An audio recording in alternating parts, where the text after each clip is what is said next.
Tantor Audio presents Blood Politics by Helen Harper. Narrated by Saskia Malerveld. Chapter 1. Dark mist snaked around my ankles, then curled upwards into the still night air. From somewhere to my left there was a rumbling bellow that sent rippling chills down my spine. Both my hands, slick with damp sweat, clutched onto silver throwing daggers, while painful, burning heat coursed through my veins. There was a rustling to my right. I flicked a glance over to the shadowy copse of looming trees and shifted my weight imperceptibly, ready to meet head-on whatever was about to appear. The bellow sounded again, closer this time, but the danger in the small forest was more pressing. The crack and heaving of falling branches indicated the intermittent arrival of the beast, and a faint green glow sparked up from my hands in anticipation. I sidestepped, trying to gain a better vantage point. The pain in my shoulder had increased from a dull ache to a sharp sear, making it difficult to continue to grip the daggers. I tightened my fingers and waited, trying to ignore it. The crashing sounds got louder, and I could now see the giant oaks leaning and falling as my foe cleared a path for itself. A tinge of cloudy red seeped across my vision, and I blinked several times in quick succession, attempting to clear it. When that didn't help, I shook my head in short, sharp staccato movements. It didn't work. I cursed inwardly and hunched down slightly, hoping that by making myself smaller I'd have more of a chance to surprise the creature and gain the advantage. No such luck, though. Just before it reached the edge of the tree line, it stopped, the more vertiginous tips of the oaks swaying unnaturally. There was a snort from within the tall, dark shapes, and my eyes lifted upwards, noting the height of the cloud of exhaled breath. Fuck. This thing was big. The pair of us stood there in silence for one quiet moment, each facing the other through the veil of night and shadowy trees. A brief thought skittered through my mind, but I pushed it away before it could fully form. Whatever this thing was, it was dangerous, and I couldn't allow myself to be distracted now. Then it moved, with more silent grace than I would really have thought possible for a beast of its apparent size, and from the edge of the canopy a shape began to appear. Through the haze of red as yet marring my vision, I still couldn't work out what manner of nasty it truly was, even when one large, clawed foot lifted itself out from under the cover of the trees and planted itself onto the dark earth in front of me. Its deadly talons gleamed. A shot of uncontrollable pain lanced through my shoulder, and I cried out involuntarily, dropping the dagger from my left hand. God damn it! There was no time to scoop the weapon back up, however, as a second scaly foot joined the first. I looked upwards, slowly, my eyes tracking the rest of the thing's body as it emerged.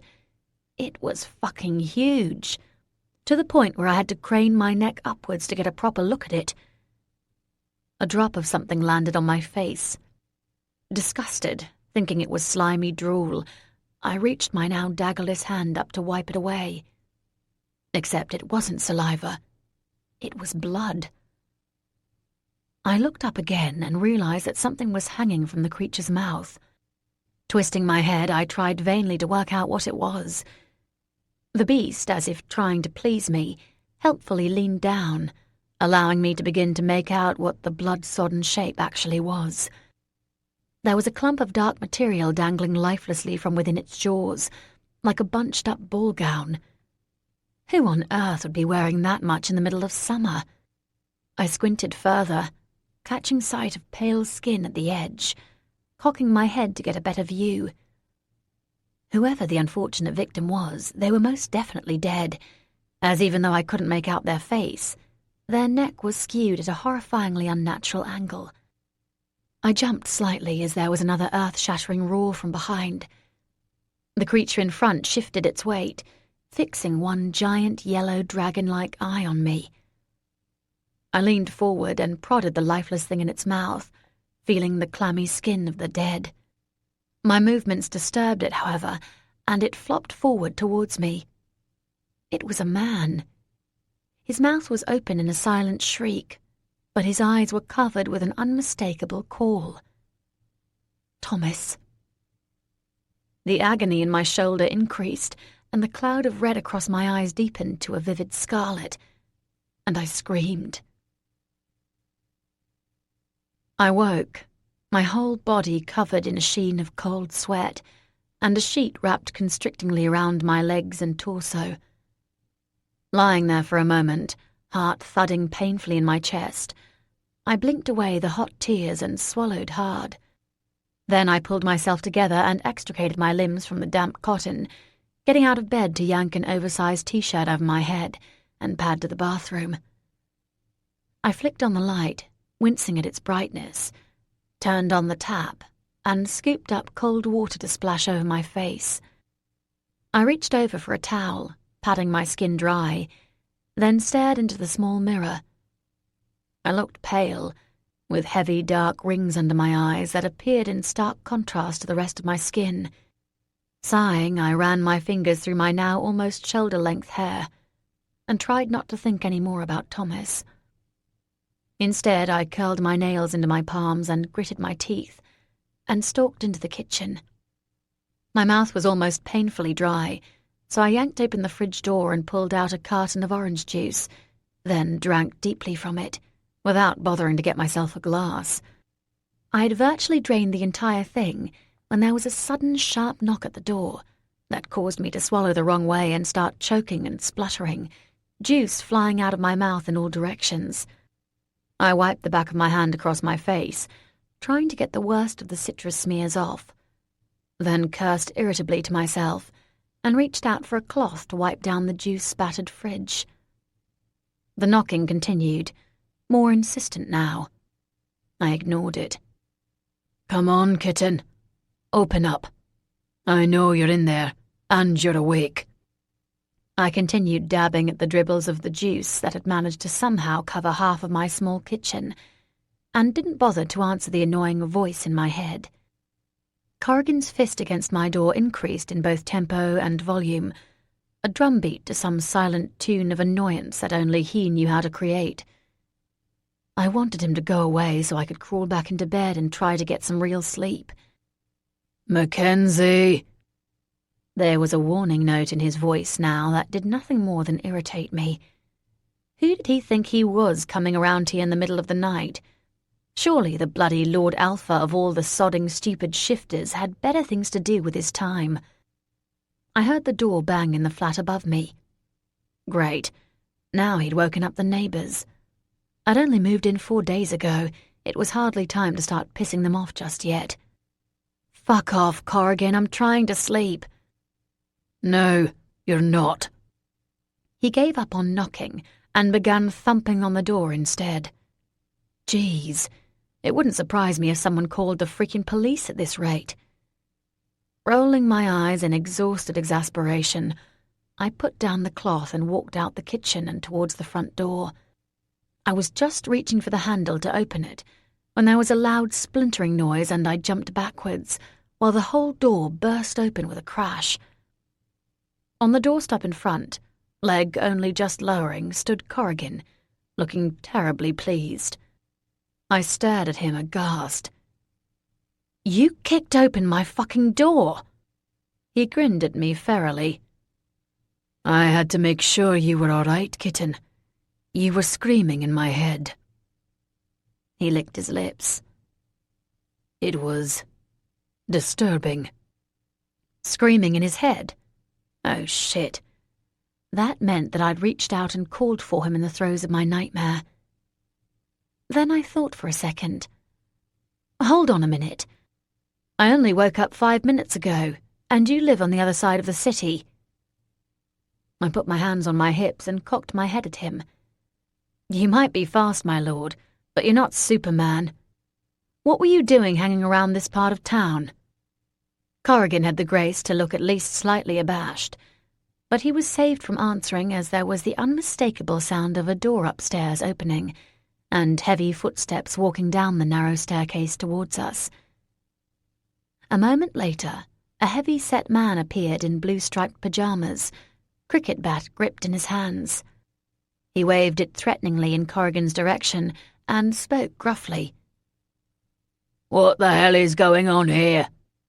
The Lord Alpha held up both his hands, palms turned outwards. "Nothing to worry about it, sir. I'm sorry if I woke you up." My neighbour glanced down towards me, taking in the destroyed door, then flicked a glance back at Corrigan. "Doesn't look like nothing to me. Are you upsetting this lady?" I felt a surge of warmth towards him and cleared my throat. "Everything's fine. I know this guy. He just, My voice trailed off. Just what? Kicked in my door because he's a werepanther psycho control freak. Fortunately, Corrigan's wits were somewhat more sharp than mine at this time of night, and he stepped in to rescue me. "My friend here." He laid heavy emphasis on the word friend, so that there was no mistaking his meaning.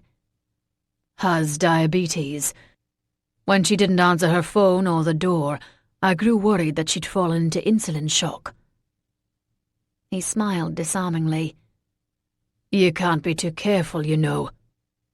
My neighbour looked at me for confirmation, so I nodded mutely, trying not to look pissed off that Corrigan was trying to insinuate that we were in some kind of romantic relationship. The idiot probably thought that he was marking his territory when I'd already made it pretty clear that I didn't need or want him around. Well, I didn't need him at least. And as for the want part, I was sure that would pass soon. I found my voice. "Honestly, everything's fine. I'm so sorry that we woke you up." I shot a hard look at Corrigan. "It won't happen again. I appreciate you checking in, though." The man's grip on the cricket bat relaxed. "Any time, miss. I'm just upstairs if you need anything. Flat 3D. I smiled at him as he shot me a meaningful look, then watched as he turned and walked back upstairs. Once I was sure he was safely back inside his own apartment, with the door closed, I looked back at Corrigan and glared. 4 fucking days, I hissed. And already the neighbours think I'm some kind of nocturnal weirdo with crazy friends. Speaking of friends, what the hell was it that you were trying to suggest anyway? He shrugged. "Well, we have been on a date already, kitten. You know it's only a matter of time." His chipped emerald eyes gleamed at me with promise lurking in their depths. My mouth went dry. "Piss off. I told you that I don't need you, and that I want to do this alone." "At least for now." "Huh?" "That's what you said," Corrigan replied tolerantly. "You need to do this alone, whatever this is, at least for now." He was throwing back the words that I'd said to him at the Mage's Academy after Thomas had been killed by the Wraith, and after I'd shifted into the dragon that I now kept having nightmares about. I stared at him, nonplussed. "I am a patient man, kitten," Corrigan continued. "I can wait until you've come to terms with what you are." I rubbed my eyes tiredly. It was too fucking late, or too fucking early depending on which way you wanted to look at it, to be dealing with this now. I am at terms with what I am. "Sure you are. That's why you're having nightmares." Corrigan's gaze fell onto my now destroyed door. "Come back to the keep with me. You can't stay here now that anyone can waltz in without so much as a by your leave." "Yeah? And whose fucking fault is that?" Corrigan opened his mouth to speak, but he was interrupted by yet another voice. "The keep is a long way off. Don't worry. I will keep watch and make sure that you're not interrupted again." I looked over, surprised, and realised that leaning against the shadows was a fae. Corrigan growled. "Who the hell are you?" I snapped. The fae stepped out into the dim light of the corridor. "You can call me Beltran, although really my name is unimportant. Her Majesty has asked me to ensure that you are undisturbed." His violet eyes flicked to Corrigan. You are disturbing her. My mouth dropped open. Unfucking believable. All I needed now was for a bloody maid to show up and start waving around sparks of magic in my so-called defense, and my night would be complete. There's a witch waiting outside. I can always exhort her to cast a ward so that nothing may pass over the threshold. Beltran continued, without a trace of apparent emotion in his voice. I rolled my eyes. Everything was now becoming suddenly clear. This had nothing to do with Corrigan fancying a little midnight flirt or wanting to make sure I was all right after my nightmare. This was about some kind of stupid power play between the fairies, the mages, and the shifters, with me as the unwilling prize. Well, they could all just fuck off. Despite my tiredness, flames of exasperated heat were uncoiling themselves within the pit of my stomach. Corrigan took a step towards the Fae. Miss Mackenzie does not require your assistance. Do you even know who I am? Oh, for Christ's sake. He didn't really just say that, did he? Beltran took a step towards Corrigan and sneered.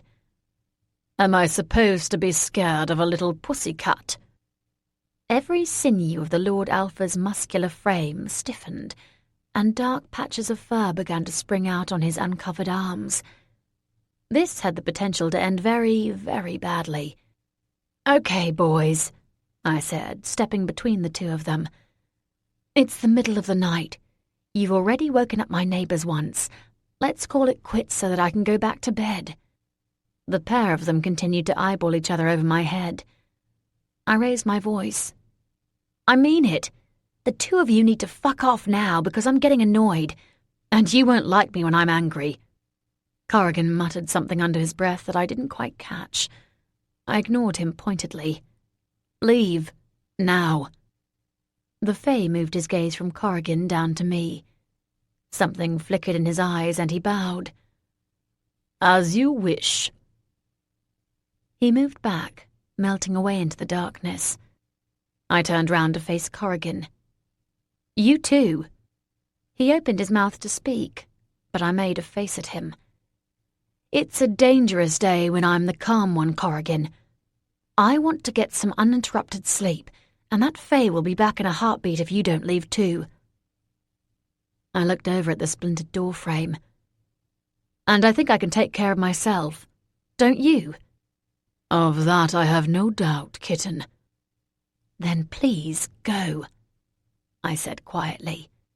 He sighed, then reached out and brushed away some hair from my face. I tried hard not to flinch at his warm touch. "As you wish. But—" His eyes grew hard for a moment. "Call me if you need anything." "Of course." "Not a chance, Buster." He stood there for a moment longer, unfathomless emotion in his eyes, before blinking languidly and smoothly stepping past me into the night. "Sweet dreams." As if. I squeezed myself into my flat, trying to avoid knocking the door that was now hanging off its hinges, then grabbed a wooden chair and propped it carefully against the knob to hold it shut. Cursing the other world in general, I stomped back off to bed. Chapter 2. It was late when I finally awoke again.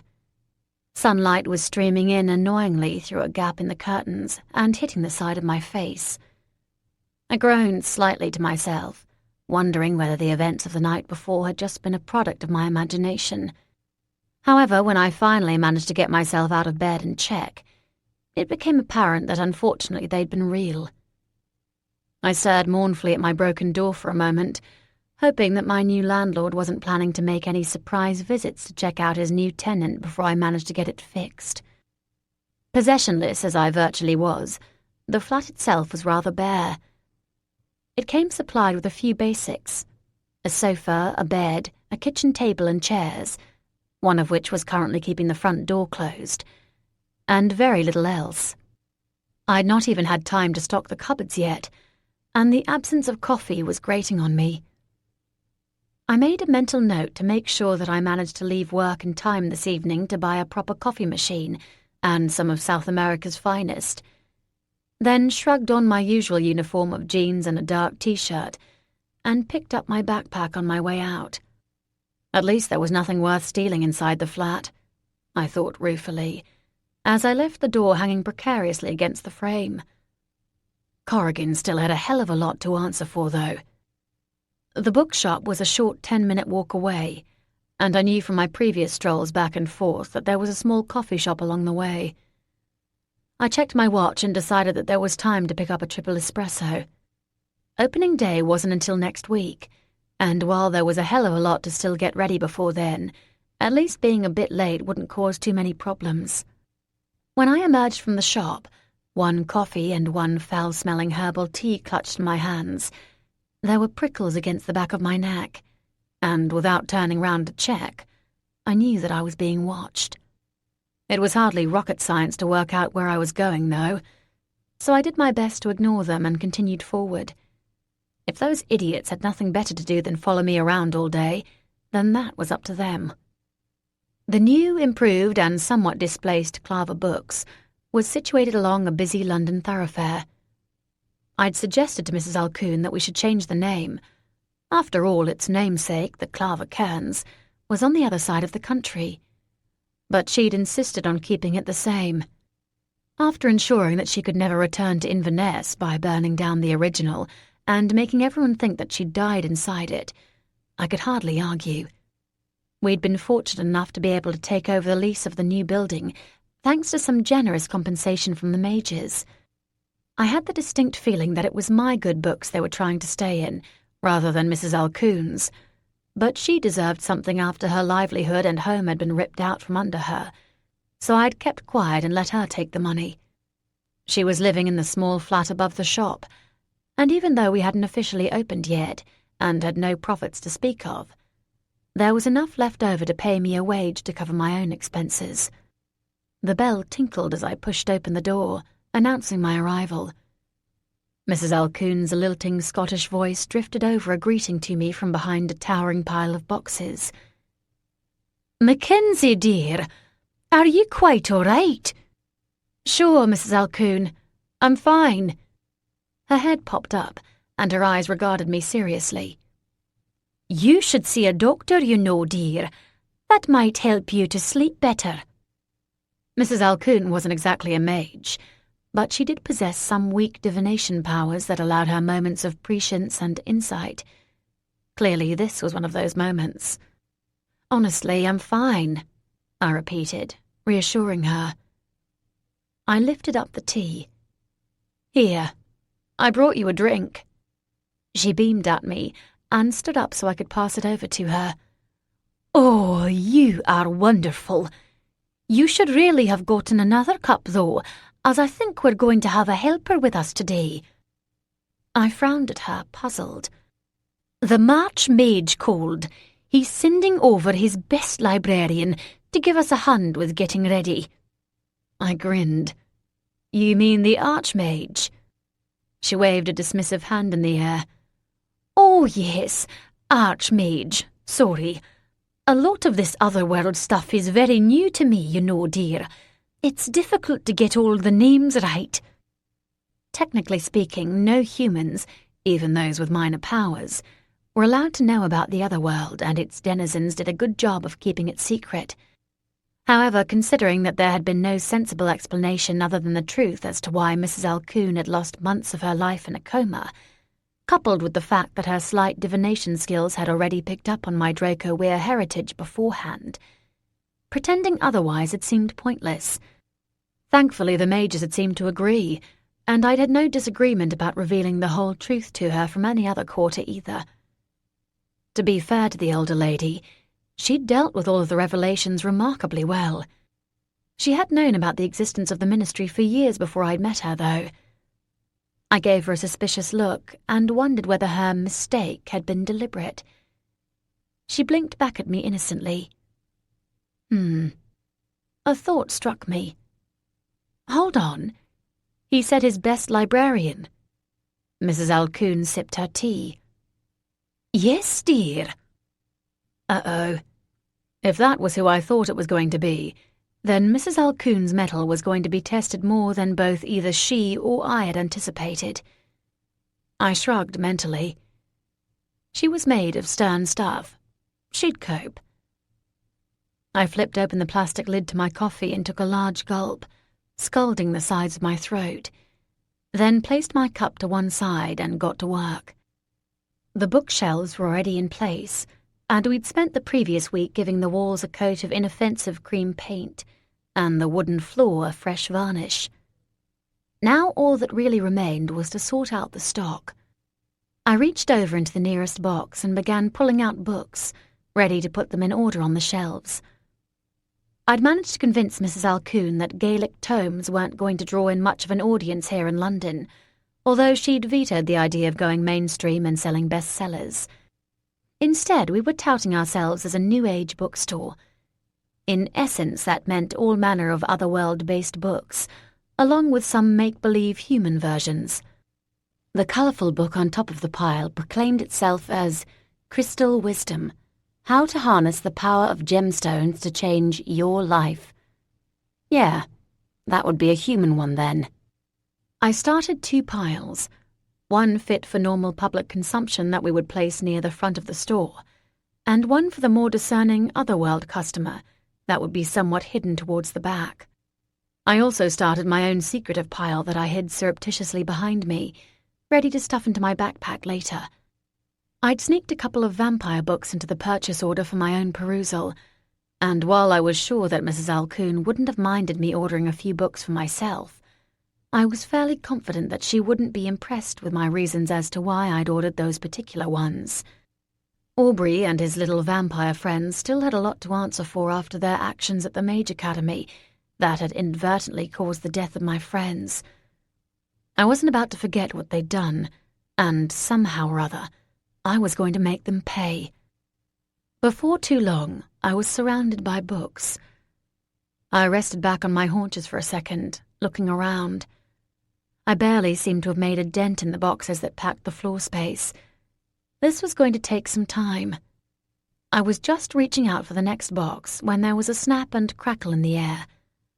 Looking up, I noted a purple shimmer, idly wondering to myself if there was a way to prevent the mages from dropping in unannounced whenever they wished. Not that I disliked them or didn't want their custom, but I wasn't really particularly keen on the idea that they could show up whenever and wherever they wanted to. I'd have to do some investigating to find out. There had to be a mystical version of a doorbell that we could somehow install. "Dear, the air is humming and looking really rather peculiar," called out Mrs. Alcoon from the other side of the store. "I think that'll be your helpful librarian," I commented. I hadn't even finished my sentence when a familiar chubby figure came fluttering heavily through the portal, while I, of course, would have been throwing up all over the newly varnished floor.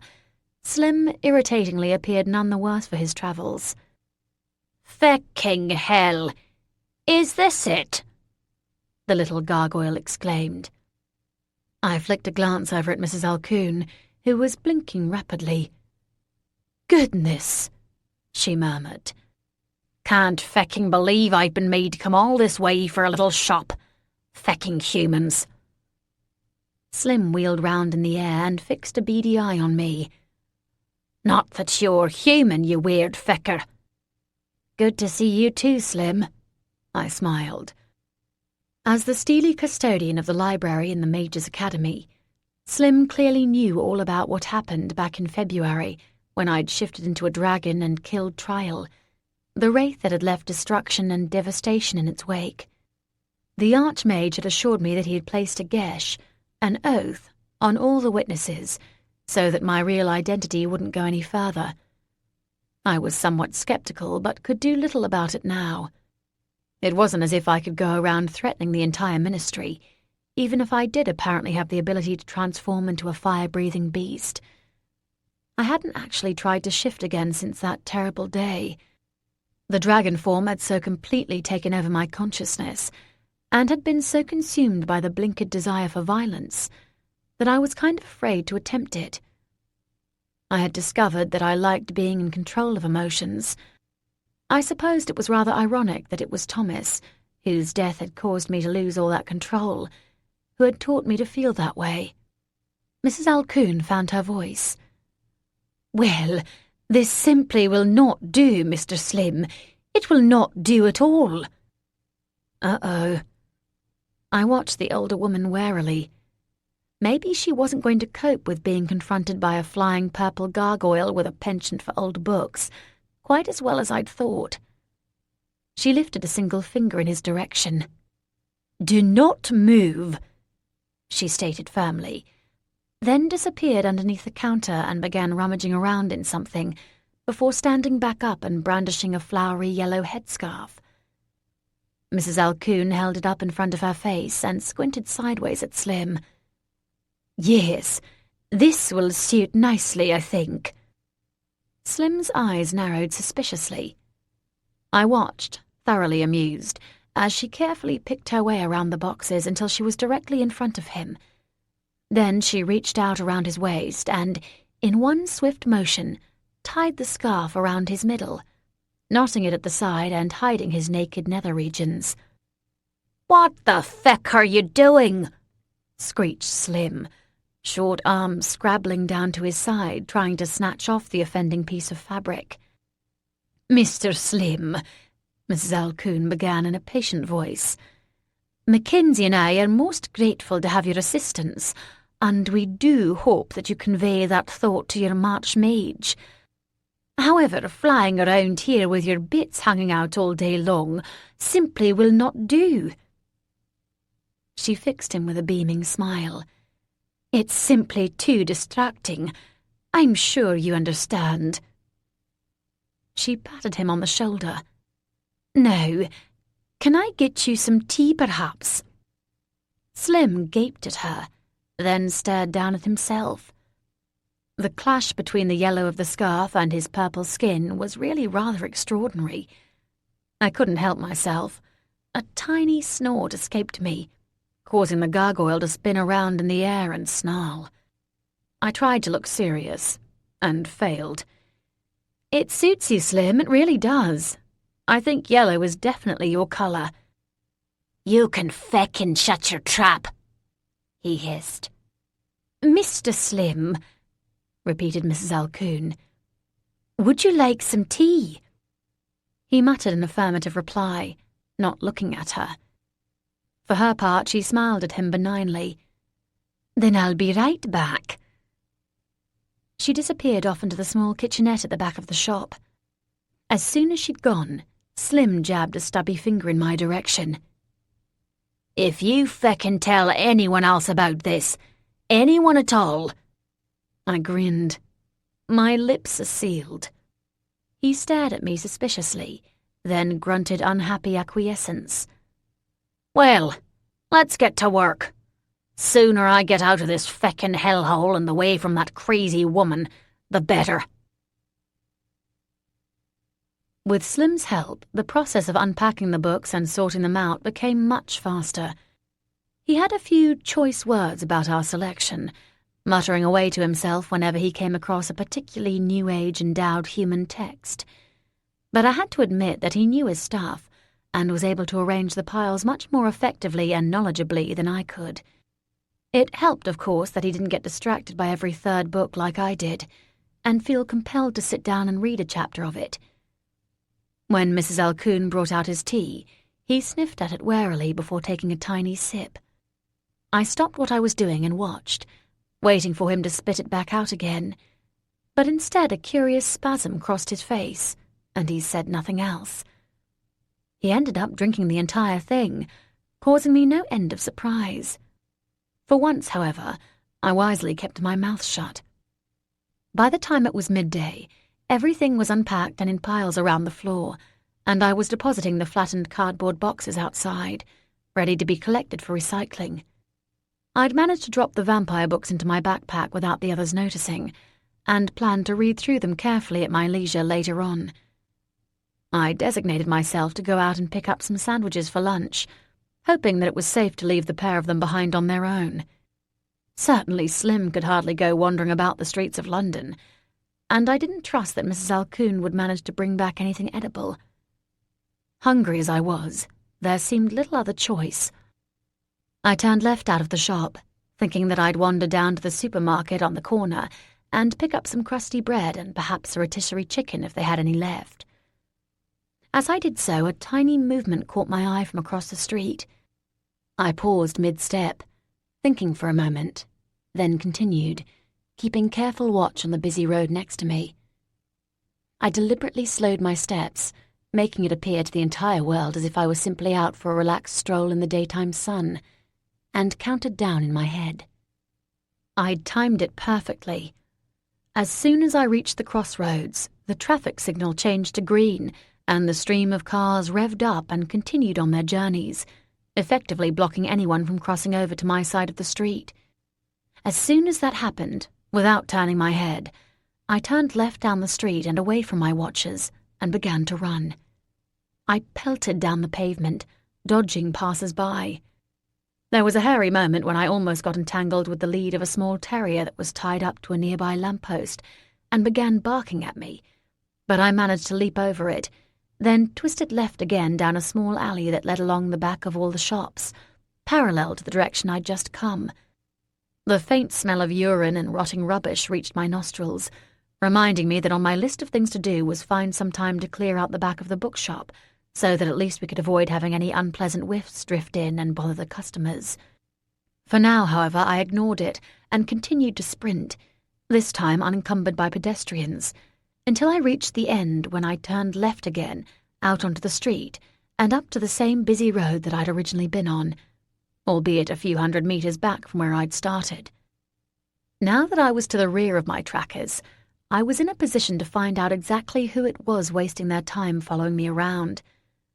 I still didn't really care whether they were there or not, but I was curious who the might and power of the other world had decided to send to babysit me. The first one was easy to spot, not just because she was frantically searching up the street for me, but because I also knew her.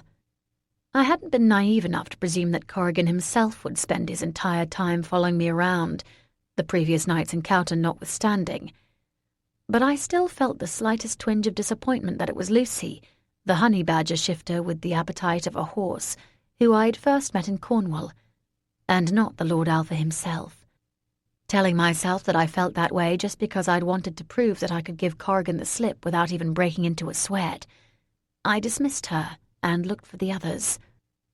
Where Lucy had by now managed to start crossing the road, the other two were still standing on the opposite side, about halfway down the block.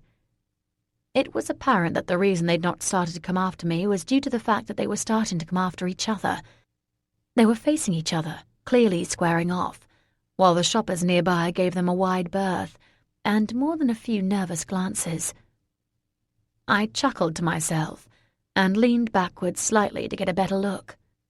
The mage, not anyone I'd previously encountered, had his back to me, but his profession was recognizable thanks to his odd attire. It seemed to be de rigueur that as soon as the mages made it out of the academy, they ended up in attention-grabbing clothing that proclaimed their distinct personalities as loud as possible.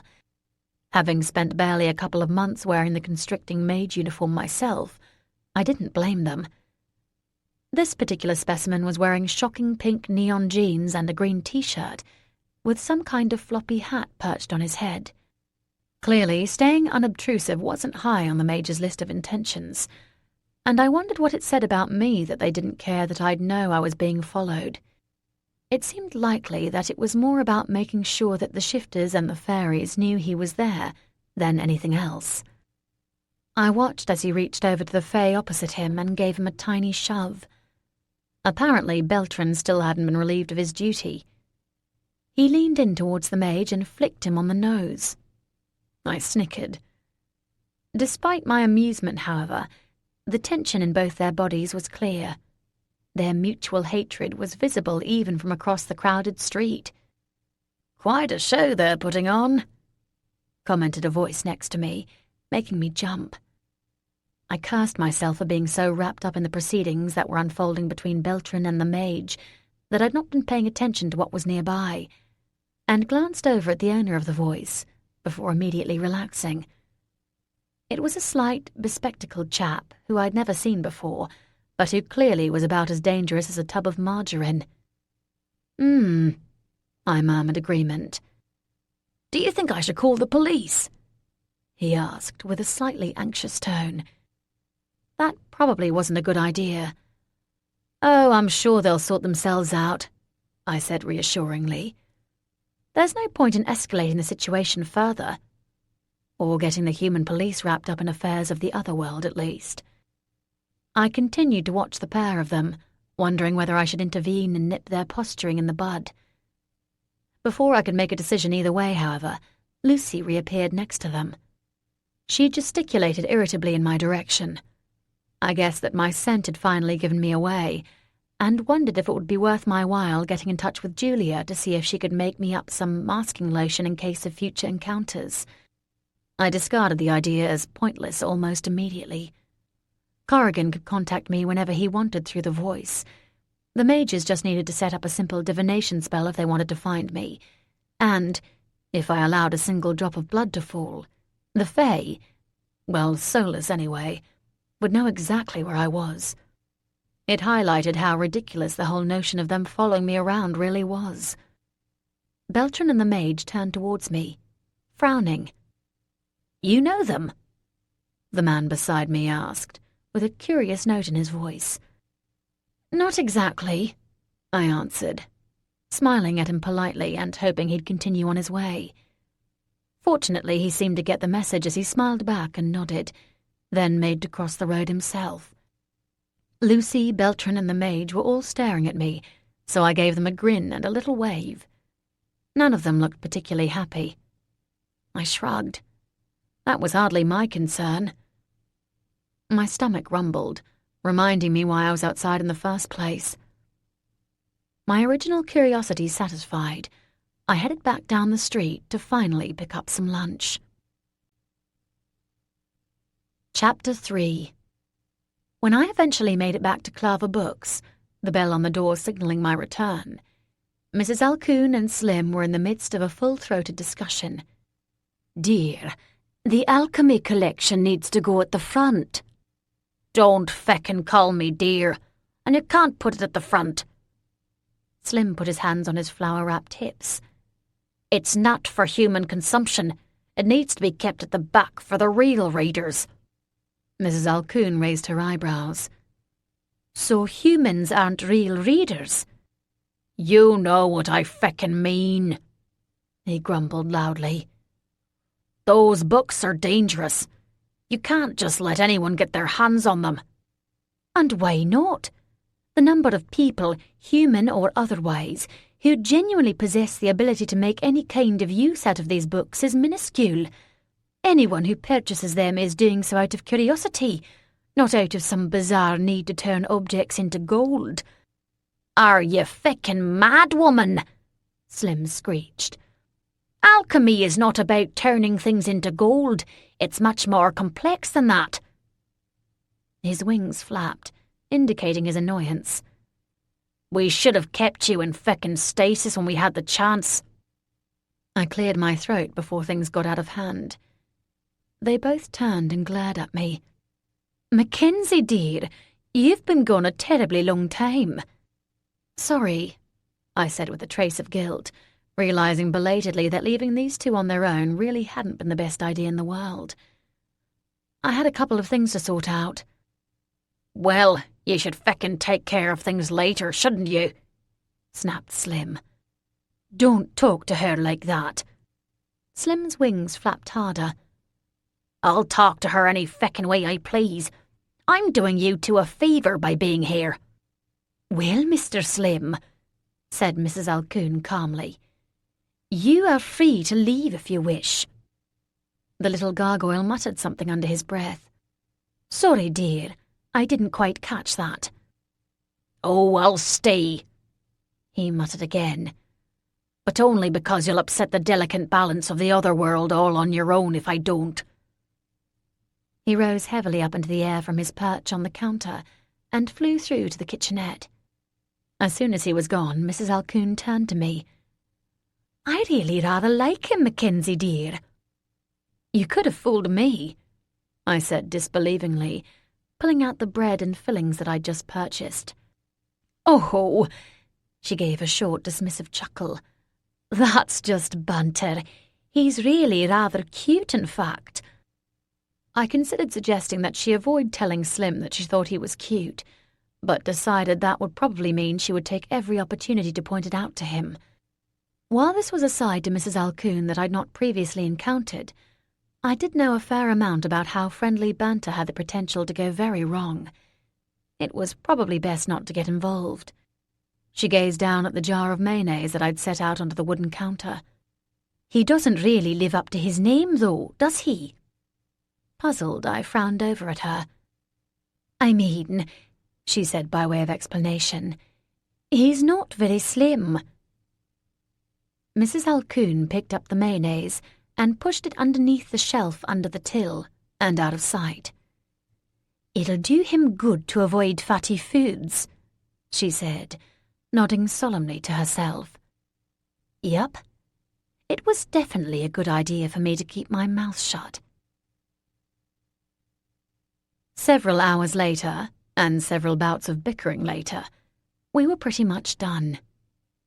The books were all on the shelves, and although there had been several moments of disagreement about where some sections should be placed, we eventually managed to get there, with Mrs. Alcoon marking off all the stock as we did so.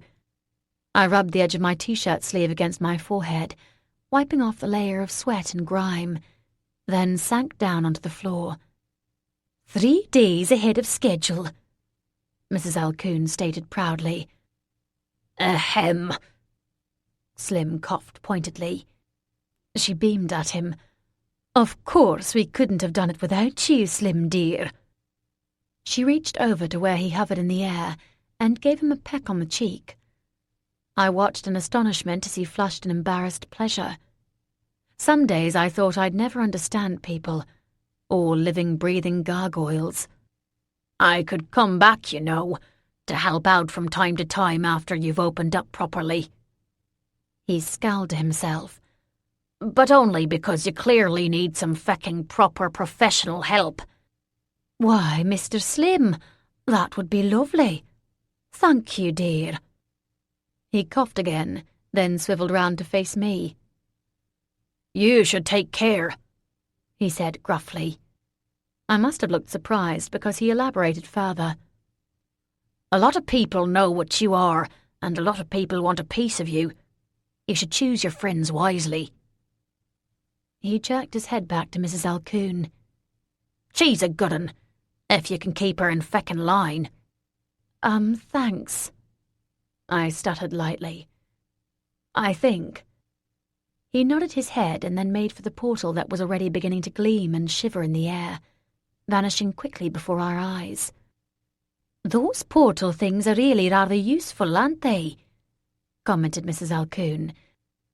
I begged to differ, but stayed silent and just smiled at her. He's right, you know, said Mrs. Alcoon. A lot of dangerous people now know the truth about you, Mackenzie. You can't keep pretending otherwise.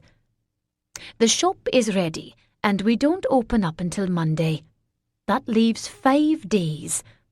Why don't you take some time off and sort yourself out? She gave me a hard stare. Get in touch with that fairy fellow who has your book. I frowned at her. If Solus had anything to tell me, he'd have been in touch by now. From what you told me, he was embarrassed by the way he acted before, when he thought you'd been lying. Maybe he's waiting for you to contact him first. I very much doubted that Solus really ever got embarrassed by anything. But she was right. He still had my book. It was a strange, sentient thing that had found me first in Inverness, and then afterwards at the Mage's Academy, and purported to tell the history and secrets of the Draco Weir.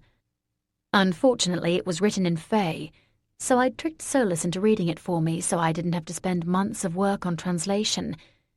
That hadn't worked out very well. I shrugged. Yeah, okay. Maybe I'll try that. Mackenzie Smith, said Mrs. Alcoon sharply. You've been prevaricating for months. He knows more about your heritage than you do. And it's time you stopped acting as if nothing has happened. You need to...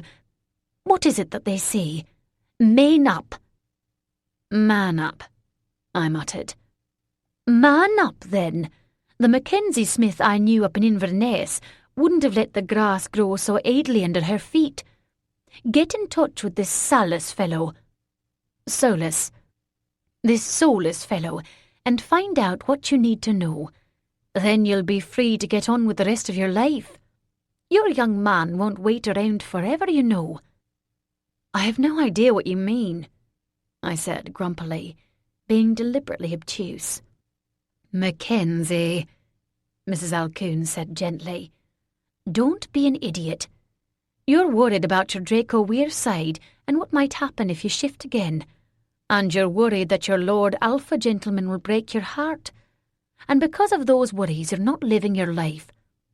Sort yourself out before one of those goons out there who's following you around does it for you. I stared at her in surprise. You're not the only one who is aware of their surroundings, dear. Don't think I don't know what's going on. You can't hide yourself forever.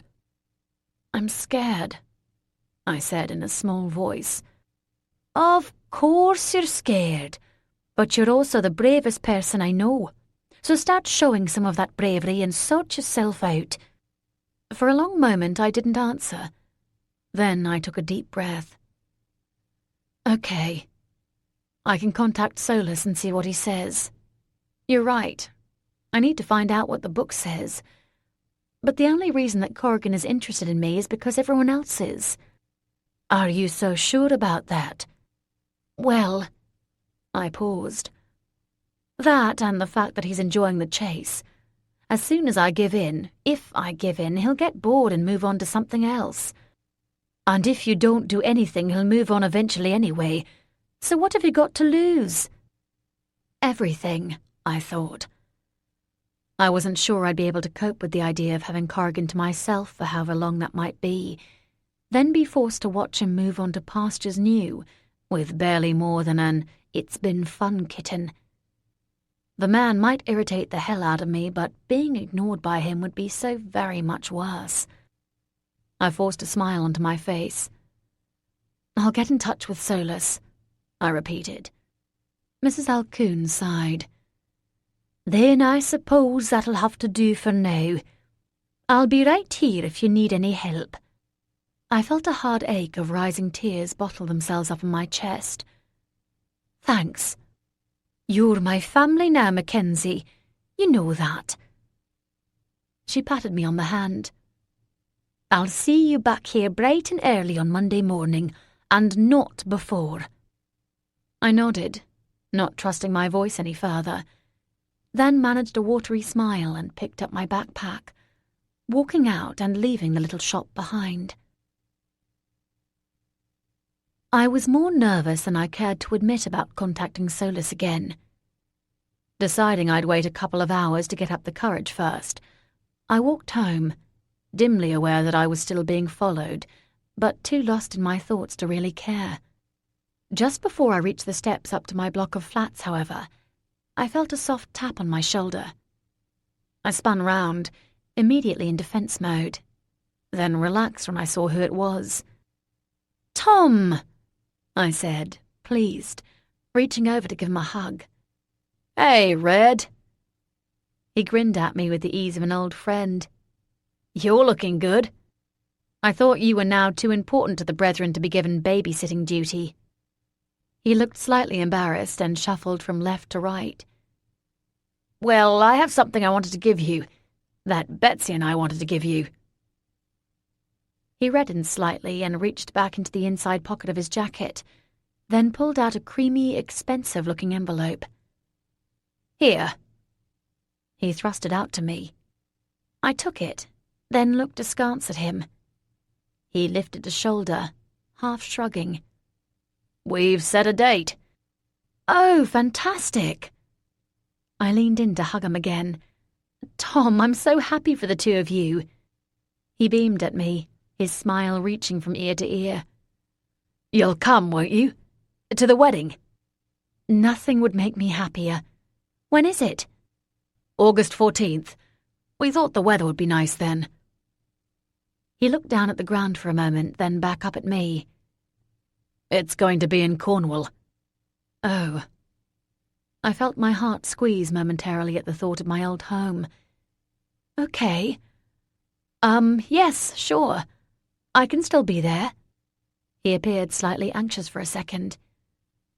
Betsy spoke to Anton. He won't cause any trouble. Not now that everyone knows you're not a shifter. A grimace crossed my face. It turns out I'm more of a shifter than everyone realized.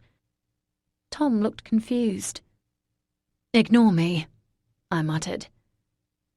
As much as a part of my old life that Tom was, and as much as he already knew about me, he clearly had other things going on in his life that didn't need to be complicated by me and my problems.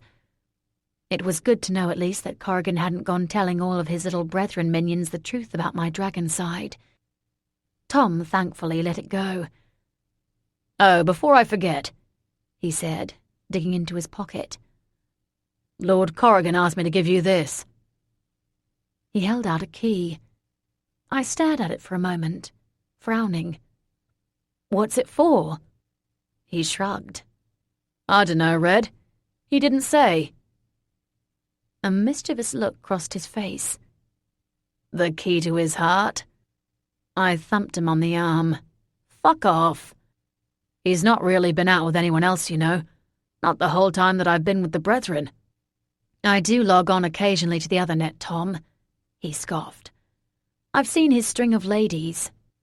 He looked at me earnestly. That's just for show. More often than not, they're already spoken for. There's not been anyone serious. Suspicion filled me. Did he order you to tell me that? Tom looked hurt. No. Just because I'm with the Brethren doesn't mean I can't think for myself. And it doesn't mean I'd manipulate you like that. If he compelled you, I pointed out, you'd do whatever he wanted. He's never done that. He's not a bad person, Red. I sighed. I know he's not, Tom. He's just another complication that I don't need right now. And I certainly don't need half the world trying to match-make me with him. Tom widened his eyes and tried to look innocent. I have no idea what you mean. I snorted. Sure you don't. He grinned at me. Anyway, look, I've got to go. Maybe we can catch up properly sometime. Have a real sparring session like back in the good old days. I'd really like that. Be seeing you. He loped off back down the street. I watched him go, a fond expression on my face, until I glanced over and realized that there was both a new fae and a new mage staring at me suspiciously, as if I'd been cavorting somehow with the enemy. I rolled my eyes at them expressively, then turned and headed inside. Chapter 4. Before I'd even reached my front door, I'd realized what the key was for. The gleaming, lacquered red paint virtually screamed at me from the other end of the hallway. I wondered whether the colour had been his choice or not, and stared down at the key in my hand, supposing that I should have expected no less. After all, he'd been the one who'd broken the bloody thing down in the first place. It was nice of him to bother fixing it. Then I shook myself. Who the fuck was I kidding? Corrigan wouldn't have fixed it. He'd just have ordered someone else to do it for him, much like he'd ordered Tom to come and give me the key. That was what being the head of one of the largest otherworld organizations meant, I reminded myself. Having far too much power and far too many opportunities to make others do your bidding. I did not need to get myself involved with that any more than I already was. Stupid fucking Brethren. I unlocked the door and stepped inside, then hissed in further anger. On the kitchen table was a delicate china vase filled with flowers. Their sweet scent filled the small flat. So it wasn't enough that he had to break down my door and then send someone else to fix it, but he also got someone to invade my privacy and enter my living space at the same time. Prick. He had no sense of boundaries. I dropped my backpack in the corner, the books inside thumping loudly against the floor as I did so, and scowled to myself. There was a sharp knock at the door. I marched over and flung it open, ready to give him a piece of my mind. It wasn't a shifter standing there waiting, however. It was a mage, the one who was now trailing me around. "What?" I snapped. I probably should have softened my tone a bit, as the poor guy looked absolutely terrified. He bent down and picked up a box, then handed it to me. "Here." There was a definite tremor on his voice. "This is from the Archmage, with his compliments." I stared at him for a moment, then took the box. "Thanks." The mage turned and virtually ran away back down the corridor. I closed the door, carried the box into the kitchen and unwrapped it. It was a coffee machine. State-of-the-art by the look of it, and with several cartons of rich, dark coffee included. I was tempted to throw it back out of the door, even though I'd forgotten to buy coffee on my way home, and it would be more than handy to have around. I shook my head to myself. You are far too easily bored, Mac. Sitting down heavily on one of the kitchen chairs, I eyed both the flowers and the coffee machine, wondering what Corrigan and the Archmage thought they were trying to gain. Really, I should return the gifts. I didn't want anyone to think I was a pushover. I reached out and touched the coffee machine. It was far nicer than anything I'd be able to afford myself. But I couldn't accept it. And if I couldn't accept the coffee machine, then I couldn't accept Corrigan's flowers either. The front door was another matter. That had been his fault in the first place. I picked both of them up and was about to head outside to reluctantly hand them back to my babysitters, when there was yet another knock. "Oh, for fuck's sake," I growled, dropping both the vase and the coffee machine back onto the table and stomping towards the door, flinging it back open. It was the Fae this time. "Of course," I said sarcastically. "And what are you bringing?" He bowed wordlessly and handed me over a small package, then elegantly twisted on his toes and left the same way as the terrified mage had. I sighed deeply, then opened it up. My eyes widened when I saw what it was, though. Fuck. I closed my front door yet again and walked slowly back to the kitchen, laying it carefully on the table. I reached out to touch the paper and then snatched my hand back again. Well, I could hardly give the things back now. What the Fae had given me was a perfectly translated version of the Draco Weir tome that I'd given to Solus, the very text that I'd been on the verge of contacting him about. I couldn't dump it back in the arms of the anonymous Fae outside, and then demand that Solus tell me what it was all about. And if I couldn't give the Faes their gift back, then I couldn't give the mages and the shifters theirs back either, because they'd scream and shout that I was being unfair. This was freaking ridiculous. I really didn't need to have to deal with the constant one-upmanship. I rubbed my eyes. I was going to have to sort this out and sit down with all three of them. If they wanted to follow me around, then that was their prerogative, but they had to respect my space and had to stop buying me things. I understood that discovering a Draco Weir in their midst had them all excited, but each and every one of them was going to have to tone it down. I wasn't a toy. I pursed my lips and decided that first thing the next morning I'd contact them all. Enough was enough. Right now, however, I needed to clear my head and give myself some space before the simmer in my veins exploded into real flames. If I stayed here with the Fae text and as much coffee as I could drink in a month, then I'd be up all night reading it. I knew that I might not like what I read either. It could wait another day. Instead, I was going to go for a run and get some fresh air. The exercise would sort me out for now. I pulled on my running gear as quickly as I could, then stuffed my shiny new key into my pocket and exited. I had no idea whether my otherworldly babysitters were geared up for running or not, but it really wasn't my problem. I shrugged to myself. If they could keep up, then bully for them. Without acknowledging their hovering presence on the other side of the street, I started a jog, slowly at first to warm up. One of the major drawbacks of living in a city was the number of roads and traffic lights that I'd be forced to wait for, so it made no sense to start pelting my way along in a sprint. At least there was a sizable park not too far away.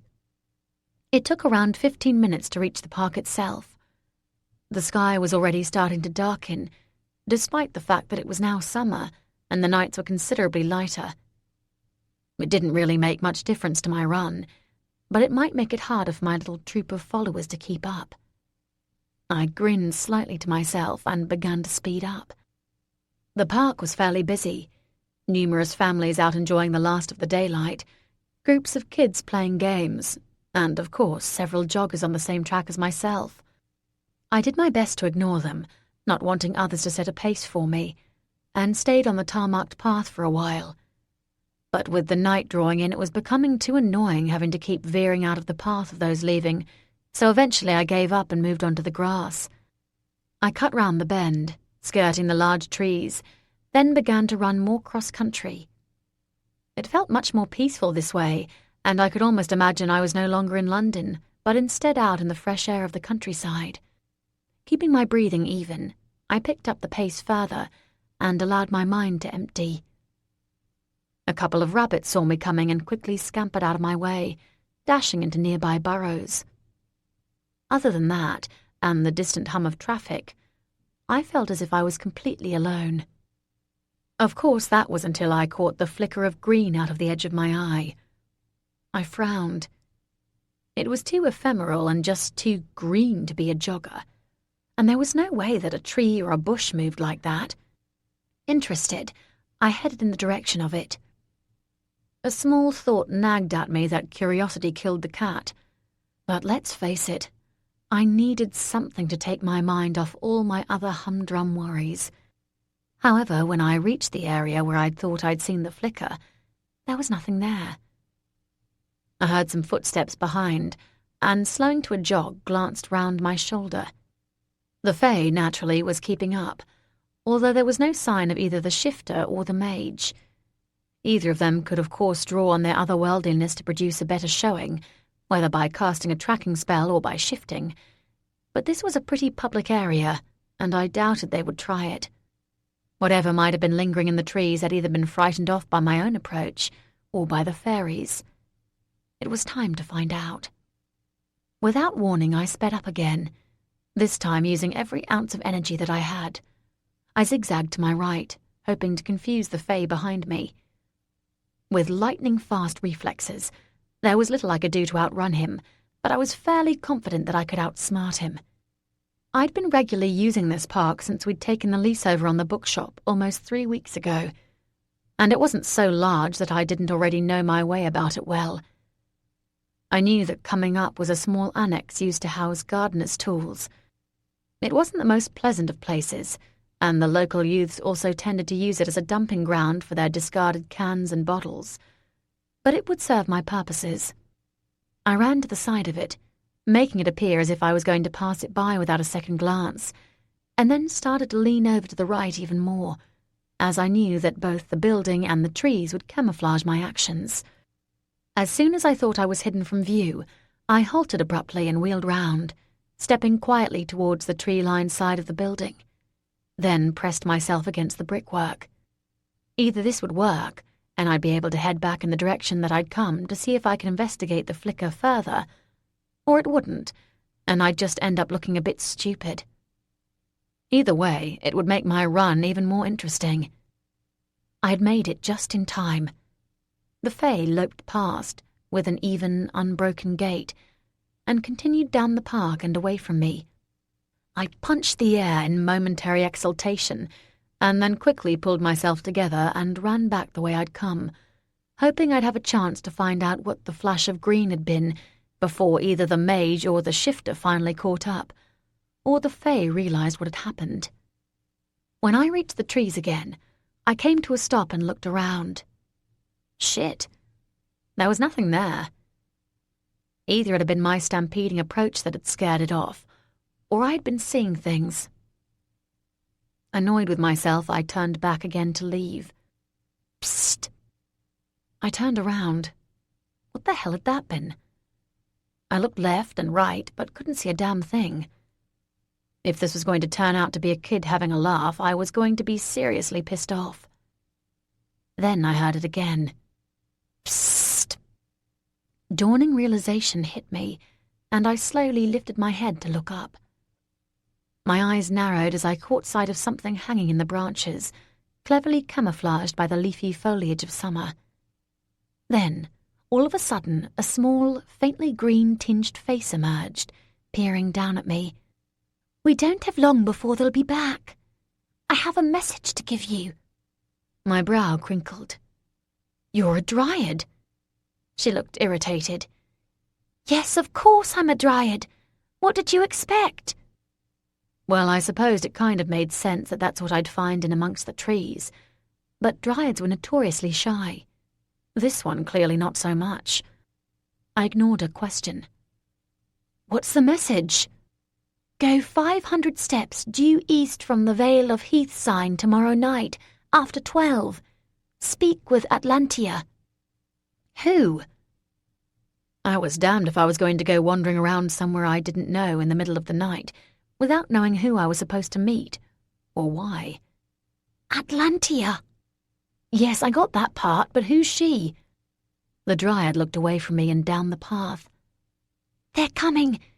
Make sure you're alone tomorrow." "Okay, but—" She vanished. My eyes searched the branches for any sign of her at all. It was as if she'd never even been there in the first place. A dryad initiating contact. That had to be a first. I felt, rather than heard, the presence of the Fae back behind me. Without turning, I pointed randomly up at a tree. "Would you believe that I think there might actually be a red squirrel up there?" I glanced backwards. The Fae stared at me silently, ignoring the heavy pounding of feet as first the shifter and then the mage appeared. I shrugged. "Not a nature lover, then?" He continued to stare at me. Bloody hell. Give me Solus any day over this silent bugger. "Speaking of, can you tell Solus that I want to talk to him at his earliest convenience?" The Fae blinked. I sighed. "Lord Sol Apollinarius. Can you tell him?" He jerked his chin up ever so slightly in acknowledgement. It would have to do. I could, of course, contact the Summer Queen herself. In fact, I had no doubt that she'd take my call, so to speak. But she was rather scary. I also still owed her a visit in Chir na Nog itself, one of the promises Solus had extracted from me long ago for his help, and I didn't really want reminding of it. At least I knew that on my home turf I could handle Solus. I looked over at the mage and the shifter consideringly, then decided I'd get in touch with their respective organizations on my own. At the rate it had taken these two to catch up to me, I could be waiting till next week if I left it up to them. Now that I had a good reason to make them stop trailing around after me like they were the Secret Service, I wanted it done as quickly as was humanly, or even better, otherworldly possible. I flashed a smile at them all, and then turned and headed for home, wondering what on earth I'd done to merit attention from the tree nymphs. After jumping in the shower, then sitting back down at my kitchen table in a pair of comfy, clean pajamas, annoying gifts pushed to one side, I mulled over who to speak to first. I was obviously going to have to wait to see if Solus showed up, assuming that his silent Fae buddy had the power of speech at all, of course, and actually managed to convey my message. It would be easy to get in touch with Corrigan, as all I had to do was initiate the voice with him. I checked the time and realized that it was getting rather late. I decided to try the Archmage first. One of the few mod cons in my new little flat was a telephone. This was a fairly new experience for me, as I didn't tend to use the phone often. However, the landlord had insisted, and had even gone so far as to ensure it was connected in my name. I lifted the receiver and was about to start dialing, when I realized stupidly that I didn't have the number for the ministry. I could hardly call up inquiries either. I imagined the conversation in my head. It would go something like me asking the operator for the number of the most powerful wizard in town, and her calling the men in white coats in return. If I wandered outside and asked the mage sentry, I was pretty sure that I could get hold of the right phone number. But I'd either have to pull on some clothes first, or display the fact that the sole terrifying Draco Ware in existence was wearing a pink Hello Kitty 2-set. Nope, that wasn't going to happen. I pursed my lips, then stood up and padded into the living room instead, and plonked myself down on the sofa, flipping open my laptop. I'd been too busy finding somewhere to stay and helping Mrs. Alcoon set up the shop to log onto the other net recently. Feeling the tug of curiosity as to what was going on in the world, I cast my eye over the headline pages. For the first couple of weeks after I'd left the Mages Academy, I'd been terrified that some otherworldly gossip columnist would proclaim the events that had resulted in Brock and Thomas's death to the world, along with my so-called secret identity. As time had gone by, however, and there was nothing to speak of other than a couple of stories detailing the event as a tragic accident, I'd begun to relax somewhat. Despite the passage of time, I remained nervous every time I logged on, and was immensely relieved that there was still nothing further. The last thing I needed was even more people finding out what I really was. Rather than screaming headlines about dragons, there was something to do with a magical explosion up in Birmingham that the ministry had been forced to act quickly to cover up before the local police got too interested, and an unpleasant story about some desecrated otherworld graves in Paris. I proudly resisted the temptation to click onto the society pages to check out the photos of Corrigan and his various dates, to do some investigation into whether Tom was right about them, and instead typed in an inquiry for the ministry's phone number instead. Several answers appeared quickly on my screen, and I scrolled down until I found one that looked like it might be right, then picked the phone back up and jabbed the numbers in. The phone rang several times before someone picked up. "Charter College," answered a bored voice. Hi," I said. "This is Mac Smith. I'd like to talk to—" The phone clicked. I started for a moment, staring at the receiver. Then a familiar baritone voice filled the line. "Mackenzie," echoed the overly warm tones of the Archmage. "How are you? Did you like my little gift?" I thought about the gleaming coffee machine on my kitchen table. Yes, thanks." "I knew you had a penchant for coffee from the time you spent with us, so I thought you'd appreciate it." "Yeah, don't fucking do that again, though." There was a moment of silence. Then, "I beg your pardon. Look, I appreciate that you're trying to be nice and all, but let's not forget that you're the people who effectively tortured me, then forced me to go back to school. That didn't exactly turn out so well for any of us." The Archmage coughed. "Mackenzie, I can only apologize if you feel any antagonism towards us for past events. Let me make it up to you." "Cut the bullshit," I said firmly. "What you should have said is that I deserved to be beaten up by your goons because I broke into your headquarters, and that sending me to the academy was the best way to help me understand my powers. That if you'd known the full truth, then things would have been different." "Well, yes, that's what—" "Get a grip. You're all playing nice now because you want to have me in your back pocket. Well, buying me things isn't going to achieve that. Neither is following me around all fucking day long either." Thankfully for my sanity, the Archmage reverted to his former self, and a note of haughtiness exerted itself through the phone. "We're hardly going to let the shifters and the fairies follow you around and know what you're doing when we don't." "Oh, don't worry. I'll be having words with them too. But I need you to back off. I like you, and I like the ministry, and I will help you if you need me to. For now, quit pissing around and give me some peace." "Fine," said the Archmage stiffly. "Thank you." I could afford to be gracious now that I had what I wanted. "I read about what happened in Birmingham with the explosion. Is everything all right?" "We believe the situation was contained." "I'm glad to hear that." I wanted to ask him what had happened to the Palladium too, the small, ancient wooden statue that had caused so many problems a few months before. I was a bit afraid of the answer, though, and rather worried that, despite my excitations to the opposite, the Archmage had offered to give it to me as a present. I didn't want that chunk of wood anywhere near me ever again. I chickened out. "Well then, I'm sure I'll be speaking to you soon." "I do hope so, Miss Mackenzie."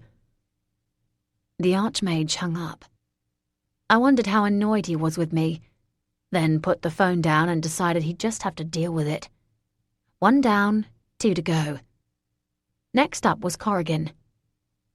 I took a deep breath and told myself firmly that it was important to retain the same modicum of business-like conversation that I'd had with the Archmage. Easy. "Corrigan, are you available right now?" There. That was an appropriately perfunctory opening. There was a moment of silence before he answered back in my head. "Kitten, for you I'm always available." Fuck. The way he'd purred the last word made my imagination go places that I didn't need it to. Stay focused, Mac. You need to back off. "Whatever do you mean?" I appreciate that you fixed my door. "Did you like the color? I thought it would suit you." "It's great," I shot back flatly. "But enough. You can't just let the pack wander into my flat whenever they want to. It's my flat. And you can't give me flowers, and you can't follow me around anymore." He didn't immediately reply. There was a knock on my front door, a rap that seemed to be beating out some kind of tune. I walked out and opened it up, and took in Solus standing just on the edge of the threshold, wearing some kind of black-as-night kilt, with a crisp white shirt unbuttoned virtually to his stomach. For goodness sake. I beckoned him inside without saying anything. A lazy smile crossed his features, and he opened his mouth to speak, but I shushed him and pointed him towards the kitchen table. He shrugged and wandered over, pulling out a chair, then flipping out the back of his kilt with a flourish to sit down. "Corrigan, are you still there?" His reply was dangerously quiet. "You didn't like the flowers." "It's not that I didn't like them. It's that you forced the mages and the fairies into thinking that they had to give me gifts too. I'm not about to prostitute myself out to the highest bidder."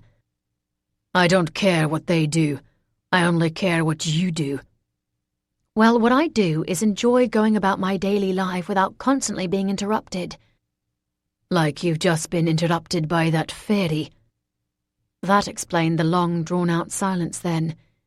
The shifter that was watching had clearly informed Corrigan about my visitor.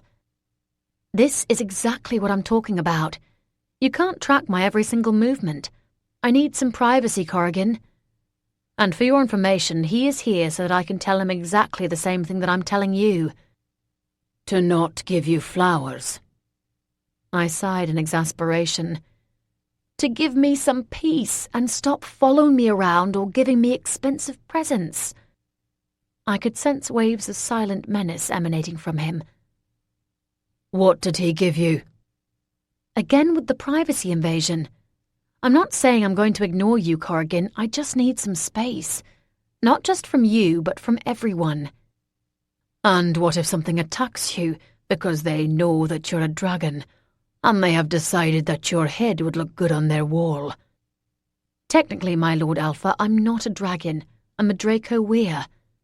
Plus, I think I've proven that I can look after myself." I waited for a moment, crossing my fingers. Solus noticed the gesture and raised his eyebrows in mocking amusement. I glared at him. "Fine, kitten. I will do as you wish if you grant me but one boon." "Name it," I answered rashly without thinking. "Dinner. Saturday night. I will come and pick you up." He then immediately broke off the connection, before I could protest otherwise. Out-fucking-standing. "His Lord Furriness, I presume," drawled Solus. I nodded, distracted, then sat down on a chair opposite the Fae. "You really need to get him out of your system, Dragonlet. Just fuck him and be done with it." He watched my reaction carefully. I made sure not to give him any satisfaction by reacting, and kept my face pointedly blank. "Thanks for coming, Solus." He bared his teeth at me in the semblance of a smile, then stretched out like a cat and put his hands behind his head. "How could I say no? Then I'd have missed the opportunity to see you so glamorously attired." I scowled at him. He smirked back, then continued, "I had rather been hoping you'd be in touch before now, but beggars cannot be choosers, and I am here now to do your bidding." "Then tell your queen to leave me alone." He quirked up a single perfectly plucked eyebrow. "Dragonlet, one does not simply tell the summer of queen of the entire Seelie Fae what to do. I had presumed that you were smarter than that." "I'm sure you can find a way to rephrase it more politely, Solus. But I need some privacy, and I need you, the mages and the shifters, to stop following me around." Solus brushed some imaginary dust off his shoulder. "Really? And why now all of a sudden does this bother you? You've been perfectly content up until now to let us hang around." "Well, now I'm settled in. I'm not going anywhere, and you know where I am. So I'd like some peace and quiet." He sniffed. "I see. Does this have anything to do with these objects?" He waved a hand over the table and its contents, a faint sneer on his face. "Flowers. And coffee. And one translated Fae book." "If you don't want it, Dragonlet, I will happily take it back."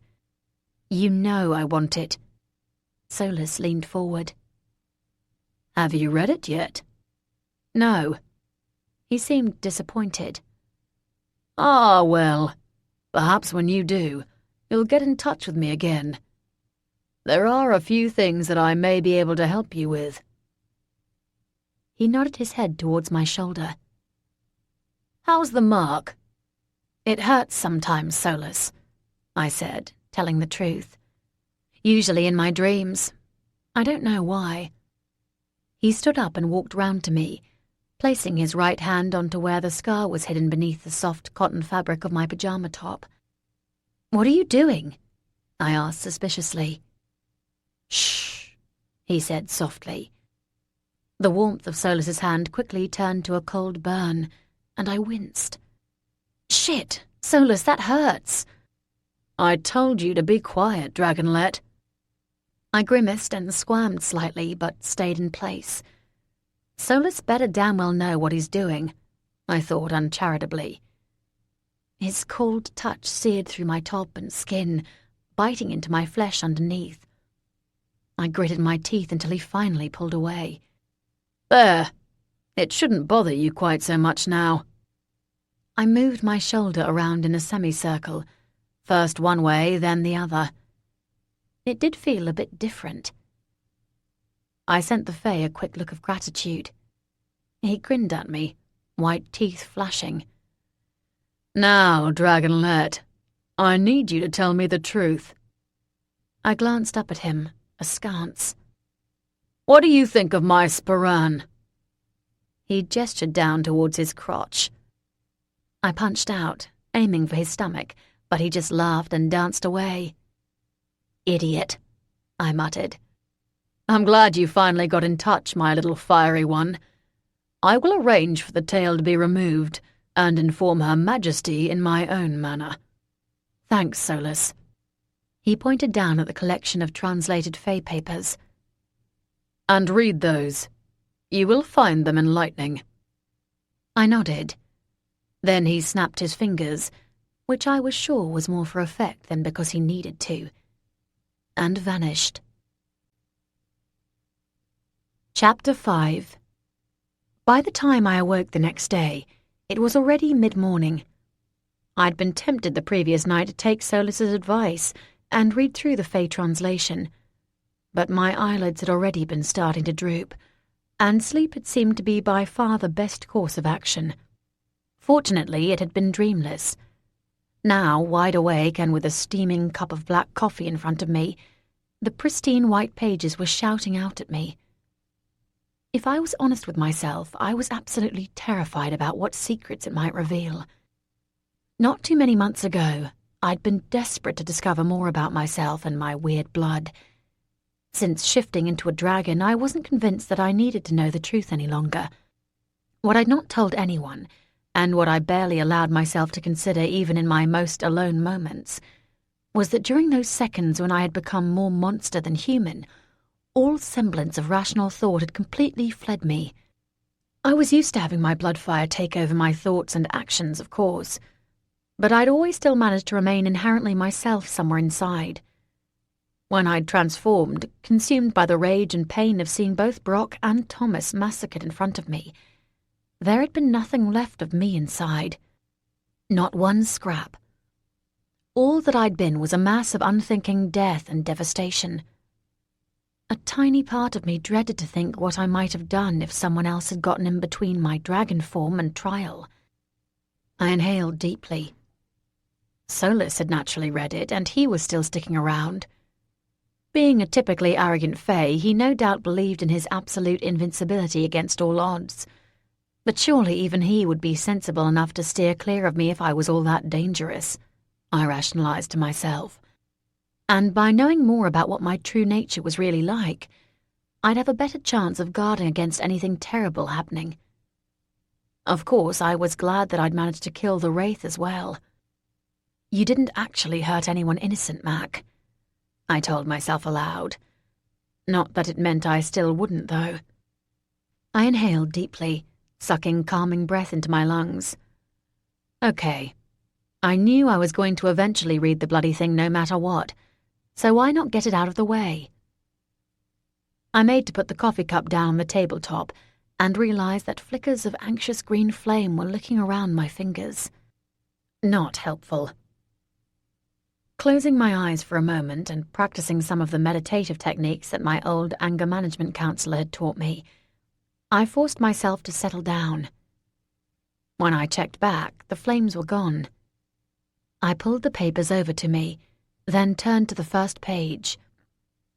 I'd already managed to translate the first chapter on my own back when the original had been in my possession, very slowly deciphering each and every word with the help of a bilingual dictionary.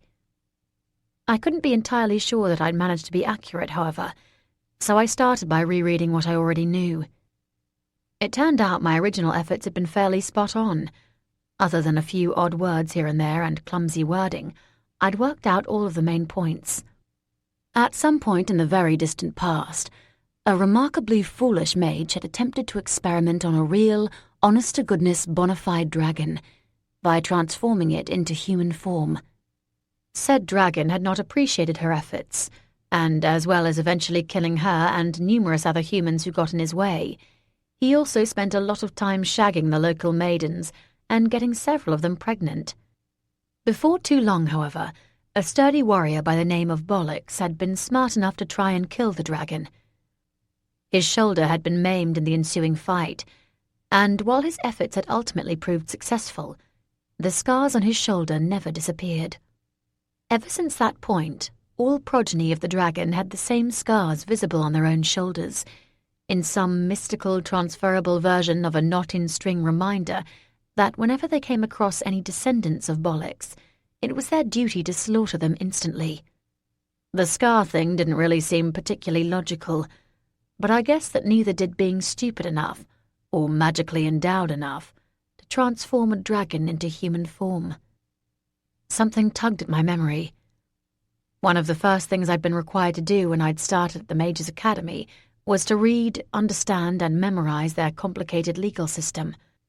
I was sure that one of the unbreakable rules had been that it was expressly forbidden for anyone to ever attempt to change the true nature of a living creature through magical means. Now that I thought about it in the context of my great-great-great and so on granddaddy, it made perfect sense. I flicked over to the next chapter, which traced the lineage of that original dragon down through the centuries.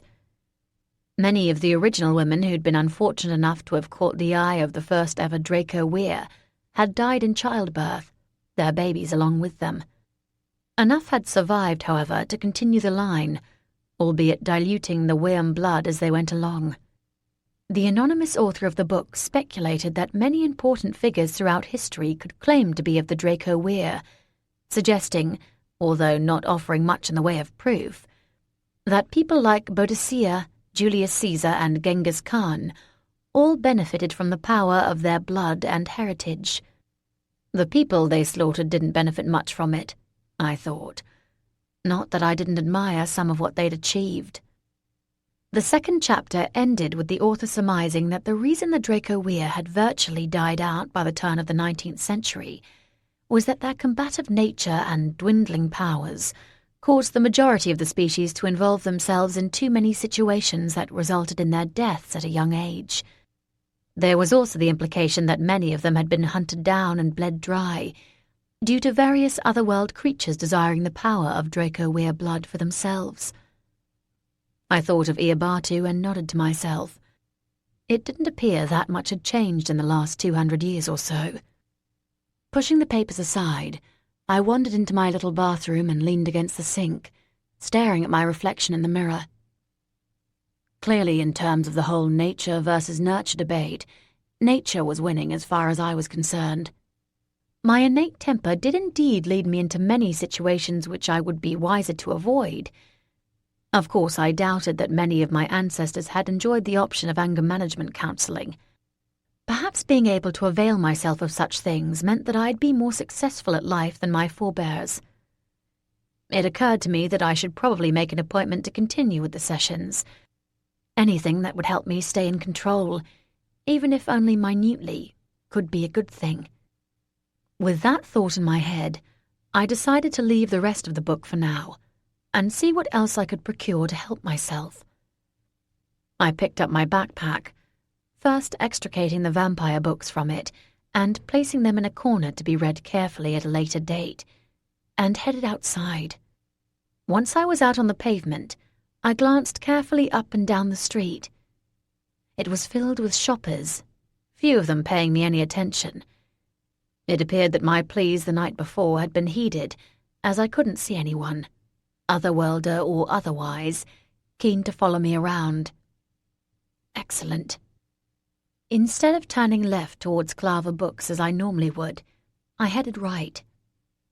There were still a few hours before the shops would start to close, so my little excursion would let me kill 2 birds with 1 stone. Before too long, I was standing outside a small store, bracketed by earthy-coloured signage. Mrs. Alcoon and Julia would be proud of me. I didn't think I'd ever entered a homeopathic shop up till now. The restorative powers of herbal remedies had hardly escaped me, however, so I wandered up and down the shelves until I found something that I thought might work.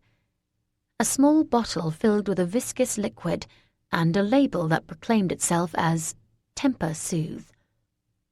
I picked it up and read the label. There was a long list of ingredients, but the main one seemed to be Passiflora incarnata and skullcap. I grimaced. Neither sounded particularly appealing, but my knowledge of all things herbal was not exactly extensive. I considered calling Julia to see whether she thought this would be the right fit, but then decided against it. It would probably just worry her. And after all, I was only taking the remedy as a preventative measure, much like vitamins. I paid for it at the counter, ignoring the slightly raised eyebrows of the shop assistant, then headed back outside again, this time flagging down a taxi. "Where to, miss?" asked the driver, the twang of Cockney apparent in his accent. I gave him the address, then sat back and watched the world go by. Some days I wasn't sure if I'd ever get used to living in such a large city. It certainly didn't help my powers of spatial awareness. Out in the countryside, I found it relatively easy to work out my position and how to get where I needed to go. Here it was much harder. As I wasn't completely confident that I'd be able to find my next destination, and I didn't want the taxi driver to use his famed black cab knowledge to help, I directed him to Alcazon, the swanky restaurant frequented by the more well-to-do inhabitants of the other world. From there, I'd be able to retrace my previous steps to get to Ballard's weapon shop. There was no way my budget would stretch to being able to afford to eat at the restaurant. My one and only previous visit had been with Solus, and he'd been paying. I'd just have to keep my fingers crossed that I had enough spare cash to buy myself something sharp at the shop. It wasn't that I thought that my pending nocturnal visit to meet the Dryad was going to be dangerous, just that it didn't hurt to be prepared. The irony of buying a herbal remedy to stop me from attacking someone needlessly in a rage in the same afternoon as procuring weapons that would help me in such an attack wasn't lost on me. They were both for protection, I told myself firmly. Just different kinds of protection, that's all. Before too long, the driver pulled up across from El Cazon, and I reached into my backpack to get out some cash. I was just handing it over, however, when something caught my eye, and I suddenly drew back. "Everything all right?" the driver inquired solicitously. My eyes were fixed across the street. Fine, just wait a minute, can you?" He shrugged and sat back in his seat. My attention remained focused on the couple who had just emerged from round the corner. It was impossible to miss Corrigan. He strode along the street as if it belonged to him, black hair glinting in the afternoon sun, and white V-necked t-shirt moulded to his chest, so that every taut, badass shapeshifter muscle was revealed. The dark-haired woman at his side, and on whose back he was currently placing a protective hand, was clearly a shifter too. I didn't recognize her, but I hadn't grown up in a pack without being able to pick one out at 100 paces. Whoever she was, she somehow managed to pull off looking both dainty and powerful at the same time. The hackles on my skin rose as I watched the pair of them, and I felt the familiar surge of heat fire up in the pit of my belly, then ripple through my blood. I quickly sat on my hands in case inadvertent green fire decided to sprout up. I wasn't quite sure how I'd explain that to the taxi driver. I knew that what I was feeling was jealousy, and I knew that I had no right to that emotion. But it still didn't stop it from flooding every molecule of my body. So much for there not really being anyone in his life. It just confirmed for me that he was only hanging around me now because he thought he could use the fact that I was a Draco Weir to his advantage, just like the Fays and the Mages did. The woman seemed to sense my stare because at one point she glanced straight over in my direction. I sank down into my seat and hoped that she'd not seen me. It seemed to have worked as she turned back again without breaking her stride. I waited until the pair of them had disappeared inside the gleaming glass-fronted building, then yanked out a hand and dug into my backpack, pulling out the Temper-Soothe. I twisted the cap off, then chugged down several gulps. He could do what he wanted, I told myself. I had no right to be angry at him because I had no claim on him. But that didn't mean that I couldn't feel the blood fire ripping through my system anyway. The taxi driver eyed me sympathetically in his rearview mirror. "Boyfriend?" he said. "Not exactly," I said, sighing, before handing over what I owed him, along with more of a tip than I'd originally intended. "Thanks." "That's okay. I'm sure he's not worth it anyway, sweetheart." I really wished that he hadn't tacked on that endearment, as it caused the fire to flare up inside me even more. I took another swig of the herbal medicine and forced a smile on my face, gritting my teeth as he drove off, then stomped off down the street toward the Troll's store. My mood didn't seem to have improved much by the time I arrived in front of Ballard's shabby door. I'd all but drained the Temper-Soothe. Shitty stuff. It tasted nasty and hadn't done a damn thing. Next time I'd know to avoid the homeopathic crap and go straight for hard drugs instead. I lifted up the door knocker and slammed it down hard several times, feeling it vibrate against the wood as it did so. After what seemed like an eternity, the door eventually creaked open, and Ballard's dark, beady eyes were blinking up at me. I pasted on a smile. "Hi, remember me?" He stared silently at me. "Okay, then." I tried to remember what Solus had said when we'd visited before. Maybe there was some kind of protocol involved that I was missing. "I'm here to buy some weapons." I folded my arms and tried to look as serious and forbidding as possible. "If I can afford them." The Troll's nose wrinkled ever so slightly. Oops. Probably shouldn't have said that part. "Not that I don't have money," I added in hastily. I have lots of money. I could buy many things if I wanted to. Although when I say afford, I mean it in an, existential fashion. Being able to afford it. I sketched imaginary quotation marks around those words. Depends on whether the quality matches the price. Ballard's nose wrinkled further. Fuck. Now I'd managed to insult the potential value of his merchandise. I sighed. That didn't come out right. Look, I was here before with a friend of mine. I wasn't going to stoop so low as to name-drop Solus just yet. And he helped me buy a couple of daggers. They were great. Or they would have been great if the people I was trying to use them against hadn't taken them off me as soon as they saw them anyway. I'm looking for something similar now. Please. He stared at me for another long moment, then finally spoke. You talk too much. He turned and headed inside, leaving the door open so I could follow. Thank goodness. Although he'd been a bit bloody politer when I'd been with Solus, it was oddly refreshing to have someone who wasn't trying desperately to suck up to me. The interior hadn't changed one iota from when I'd last been there. I followed Ballard down the dingy passageway and into the same room that I recognized from before, with the dirty plastic chairs that remained equally unchanged. The troll waggled his large ears at me and then trotted off. I looked down at the seating arrangements for a moment and decided to stand, figuring that my life would be a whole lot more pleasant if I didn't pick up any nasty otherworld bugs. Before too long, Ballard returned, tray of gleaming weaponry in hand. At least he showed more respect to his wares than he did to his surroundings. I picked up a couple of daggers and tested them. They were perfectly balanced and sharpened to lethal points. I hefted one, then another in my hands, feeling immense satisfaction at having some decent protection again at last within my reach. Yes, I didn't necessarily need weapons to be able to fight. Thomas's tutelage had shown me just how possible it was to fight bare-fisted successfully. And yes, I had my green fire, which would prove equally lethal.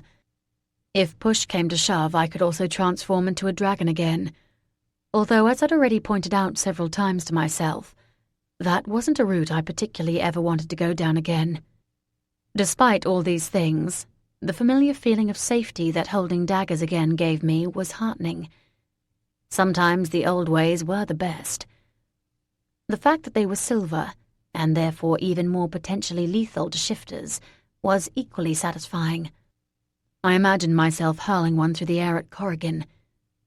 Given my current mood, it was a rather nice idea. How much are these? Ballard fixed me with a baleful glance, then named his price. I choked, then laid them back down carefully in the tray.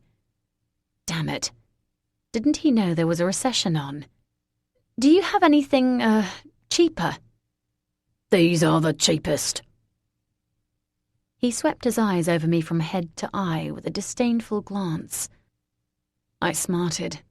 Okay, I wasn't wearing Armani and didn't reek of money like maybe Solus had, but I was still a customer. A customer who couldn't afford to pay for anything, but still. I tried not to let the stench of desperation emanate from me too obviously. Do you maybe have a payment plan? The answering look of disgust in the troll's face was enough. I sighed heavily. So much for my grandiose ideas. I figured I could maybe drop by a kitchen shop and pick up some more utilitarian knives there. They would be hardly ideal, but they'd have to do. I opened my mouth to thank Ballard for his time, but he interrupted me. You want daggers and you have no money. I want help. Do me one favour, and I will let you have these. He gestured down at the two weapons that I'd favoured. I looked at him suspiciously. Agreeing to do a favour for someone in the other world was never ever a smart move.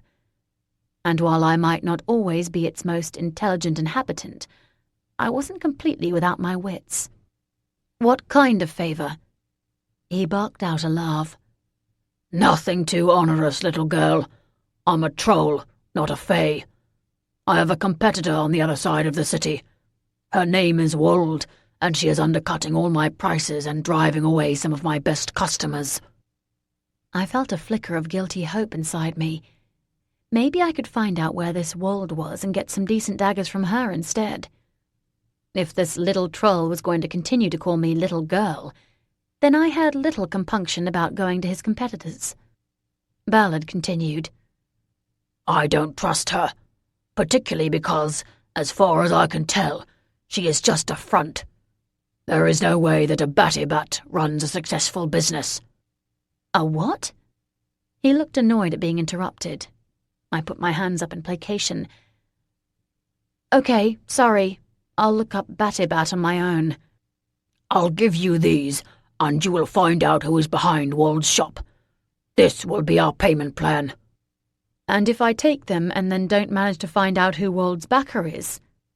The troll looked amused.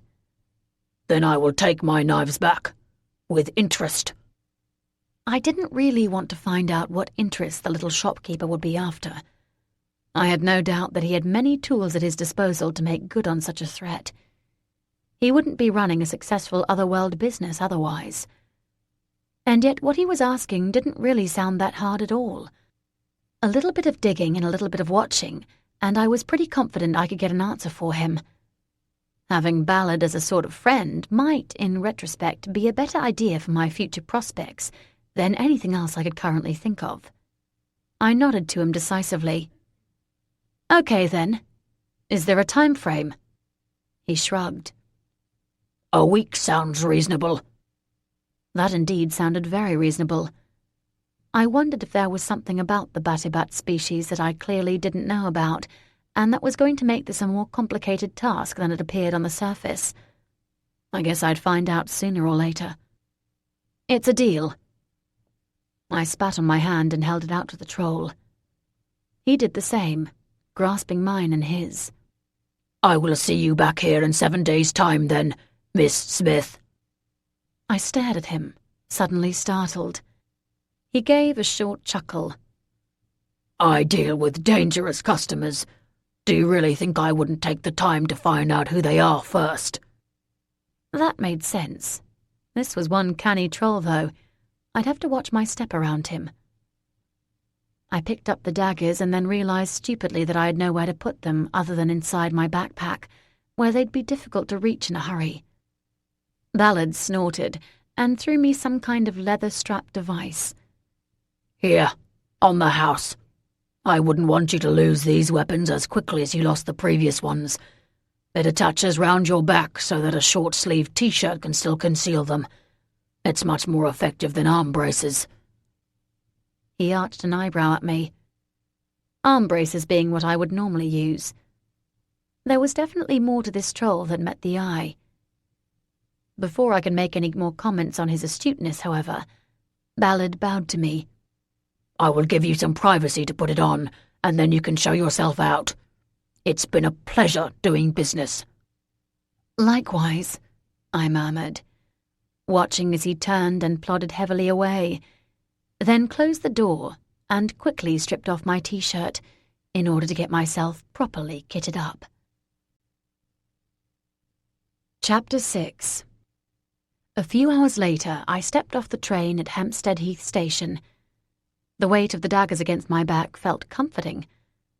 I had practiced pulling them out several times, and now had it down to one sharp, swift movement that would serve me well if this dryad, unlikely as it was, decided to turn on me.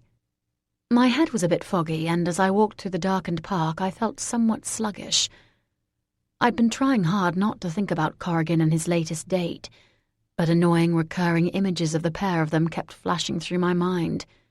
I was a fucking idiot. The night air was cool, and I could only hope that it would sharpen my senses up somewhat. I mulled over the possible reasons as to why a dryad would be interested in having a chat with me. Years ago, when I'd lived in Cornwall with the pack, I'd patiently tracked one down in a bid to find out more about their species. It had taken a very long time to build up enough trust between myself and that dryad for her to even talk to me, and she'd never have become confident enough to seek me out. Not that finding me would have been that easy for her, of course. Dryads were somewhat tied to their tree habitats, finding it painful to be any distance away from them.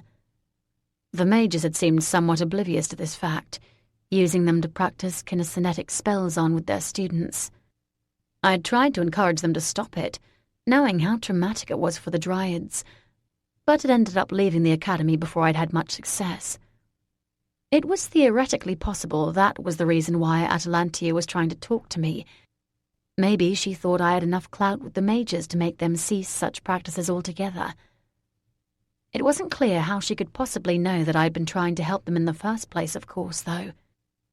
I'd printed out a small map to take with me. Hampstead Heath was a vast area, covering almost 800 acres of land. Although pockets here and there were developed, and the influences of humans were apparent all over the place with its pools and paths, it nonetheless retained a wonderfully wild element to it, with gorgeous trees and plants lining virtually every aspect.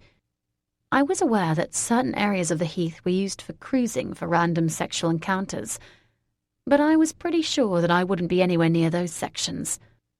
Still, I took a long, loping route around towards the Vale of Heath, the small village that the Dryad had directed me to. Despite my less than direct wanderings, I arrived at the edge of the village in good time.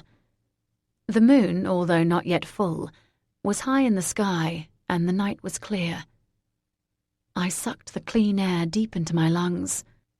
There was an uncomfortable feeling in the pit of my stomach, a sort of oily nausea that didn't appear to be going away.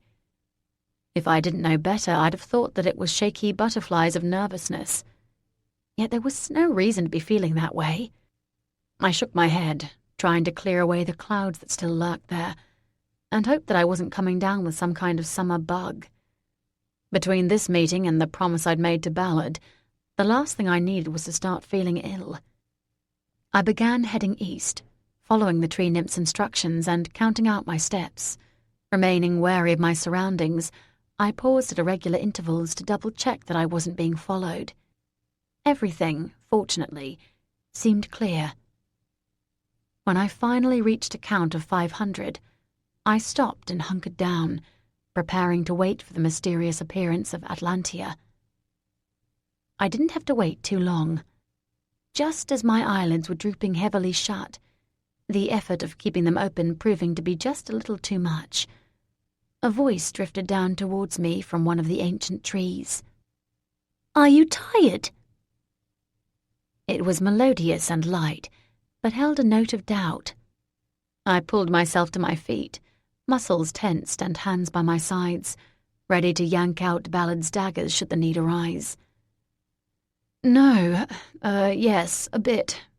I think I've caught some little bug, that's all." A wispy figure of a Dryad appeared in front of me. She had long, flowing hair and slightly green-stained lips. The moonlight danced lightly over her pale skin, and she sniffed at me delicately. "You have ingested Scalateria in large quantities. Is it possible you have been poisoned?" I blinked at her, feeling defensive flickers of heat flare up. Poisoned? What the hell? Then it occurred to me what she was referring to, and I started to relax again slightly. "You mean skullcap, don't you?" I shrugged. "I had some earlier on today. I was trying to avoid, what I mean is, I needed a herbal remedy to help combat, negative feelings of stress. I have quite a stressful life. You know, being contacted by otherworld people all the time. Slick, Mac. Real slick." She flicked back her hair languorously and peered at me. "It is not wise to take skullcap in large quantities." "Yeah, it doesn't taste very good either," I commented wryly. "Anyway, enough about me. I take it you are Atlantia." The Dryad lifted an imaginary skirt and curtsied. "And you are Mackenzie Smith." "Please call me Mac, and tell me what I'm doing here in the middle of the night." I hadn't meant to sound quite so sharp, but I was pissed off with myself for not realizing that the temper soothe that I gulped down earlier would have caused me to feel this unwell. Atlantia, fortunately, appeared unfazed. "It has reached our notice that you have been a friend to the Dryads of late." Aha, so I was right then. "You mean with the mages?" She inclined her head. They are desisting from their torture of our more vulnerable citizens. They weren't really trying to torture you, I stated, feeling the need to at least give the majors some fair representation. They didn't realize, I think, that what they were doing was harmful. I'm glad they've stopped, though. Regardless, it was your intervention that created this outcome. We are most appreciative. I felt uncomfortable. I hadn't really done all that much. Thanks. It wasn't that big a deal, to be honest. It was to us, the Dryad said softly. That is why I am contacting you now. We need help, and we think that we can trust you to provide it. I did my best not to let my surprise show, and thought briefly of Alex, my old mage buddy. Trying to help him out a few months ago hadn't worked out all that well. I might not be the Dryad's best choice, despite Atlantia's belief to the contrary. My thoughts must have been more transparent than I realized, however. You are concerned, the Dryad stated. If you're in trouble, then there are probably other people who can help you better than I can, I said honestly. As flattered as I am that you would think of me. We don't trust those people. Gold might encourage their intentions otherwise, but we have no need of money, and therefore have none to give. I thought of Corrigan. As much as it galled me to consider it, he would probably agree to help them without any monetary compensation in return. It would suit his ego to be seen to be friendly with other members of the other world, and at least he'd have the might of the pack behind him to help. I can put in a good word for you with the Brethren. If they give you their word, then they won't break it. We don't want the shifters. Not the kind of shifters you mean, anyway. Atlantia's gaze turned hard. Fucking hell. You know what I am, I said, irritated that yet another group of people were aware of my so-called secret. She shrugged elegantly. We see many things. The trees whisper secrets to us. They like to gossip. You're fucking kidding me. I had a sudden vision of a circle of oaks tattling to each other about the foibles of the world, swaying in some bizarre version of Chinese whispers. The evergreens are the worst, Atlantia said, as if reading my thoughts. Something to do with never resting thoroughly no matter what the season is. Bloody hell. I'd never feel comfortable in a forest again. I still don't think I am the best person to help you out, I said firmly. We do. The Dryad placed a pale hand on the aspen next to her.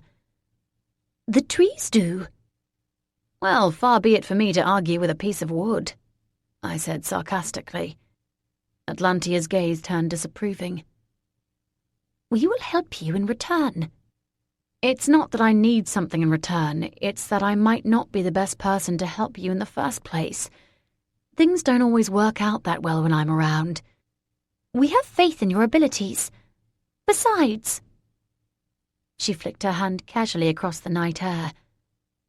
You don't know what it is we are asking yet. I folded my arms and exhaled heavily. Okay, what is it? Will you aid us? If I can, I said, relenting. But you have to tell me what it is you need help with first. Shadows crossed her face. Very well. We have a small community near Shrewsbury at a place called Hormond Hill. Dryads have lived there peacefully for hundreds of years. But, I prodded. But, Atlantia sighed. In recent years, the woods lost their protected status as the planting of some non-indigenous trees drove out the wildlife. And despite the area's heritage and history, even for the humans, there is a developer who is aiming to convert the land into a holiday home park. And cut down a lot of trees in the process, I guessed. She nodded solemnly. We don't understand how he is getting around the local council. On previous occasions such as these, we have managed to discourage such developments through what little power we have. And despite the humans' rampaging need to destroy the world that they live in, they have for the most part left our small enclaves alone. This time, nothing we do is working. She pushed back the green hair that fell in an elegant wave against her face. We're not like other species, Mackenzie. Mystical forces bind each of us together, like invisible roots. Our sisters are in pain and, confined here in London as I am, makes it impossible for me to help them on my own. Invisible roots? This was getting weirder and weirder. It's complicated. I stared at her. Apparently too complicated for her to bother explaining it to me in any more detail. Whatever. I guessed it wasn't really important. What makes you think I'll be able to stop this? There are many human activists who we have used in the past to aid our cause.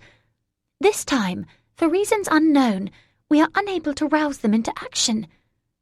However, someone with your potential power and knowledge of the human world could do so. Encourage those groups to fight for us. She smiled humorlessly. Not literally fight, of course. We are not keen on violence. And that's it? It all seemed just a bit too easy. That's it. Something flickered in the Dryad's eyes. I had the sneaking suspicion that there was more to this than she was telling me. However, it seemed to be a difficult proposition to refuse. Get some long-haired hippie types to protest against the building of a holiday camp. Not only did it sound doable, it also didn't require any fire-breathing or firefighting on my part. The potential of anyone actually getting hurt, or worse, in the process was minuscule. I pursed my lips and nodded thoughtfully. Okay then, I'll help you out. Time is a factor. The development is due to start clearing the land on Monday. Monday? For fuck's sake! You could have given me a little more time to work with. That's 4 sodding days away. We had been hoping that things would not progress this far so quickly. I'll bet, I said sarcastically, tiny flames of anticipation zipping along my veins at the very short timescale I had to work with. Fine. If that's the time I have, then that's the time it'll have to be. I'll travel to Shrewsbury first thing in the morning. I still had Ballard's little problem to sort out too, but I thought I had a way around that. A slow smile spread across Atlantia's face. We won't forget this, Mackenzie. It's Mac, I repeated. Before the words had left my mouth, however, the Dryad had melted away back into the safety of whichever nearby tree she had sprung from. All righty then. See you, I called out softly, and rather pointedly. Nothing answered back, other than the quiet rustle of leaves as a light breeze ran through them. I shrugged to myself and turned away, heading back towards the village.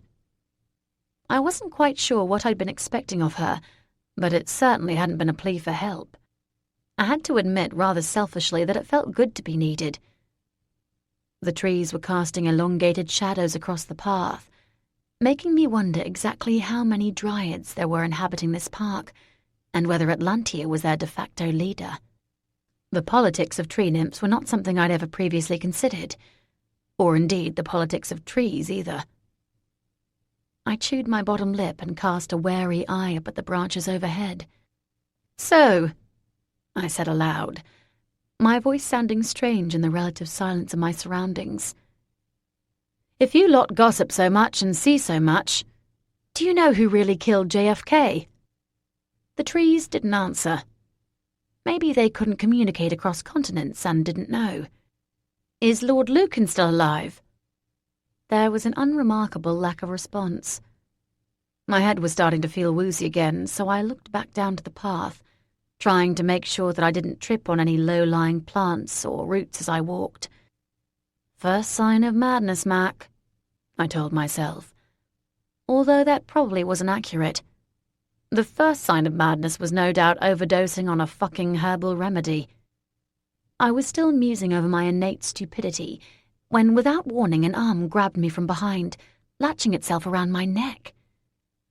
Instant heat sparked up within the pit of my intestines, and I kicked out backwards with as much force as I could muster.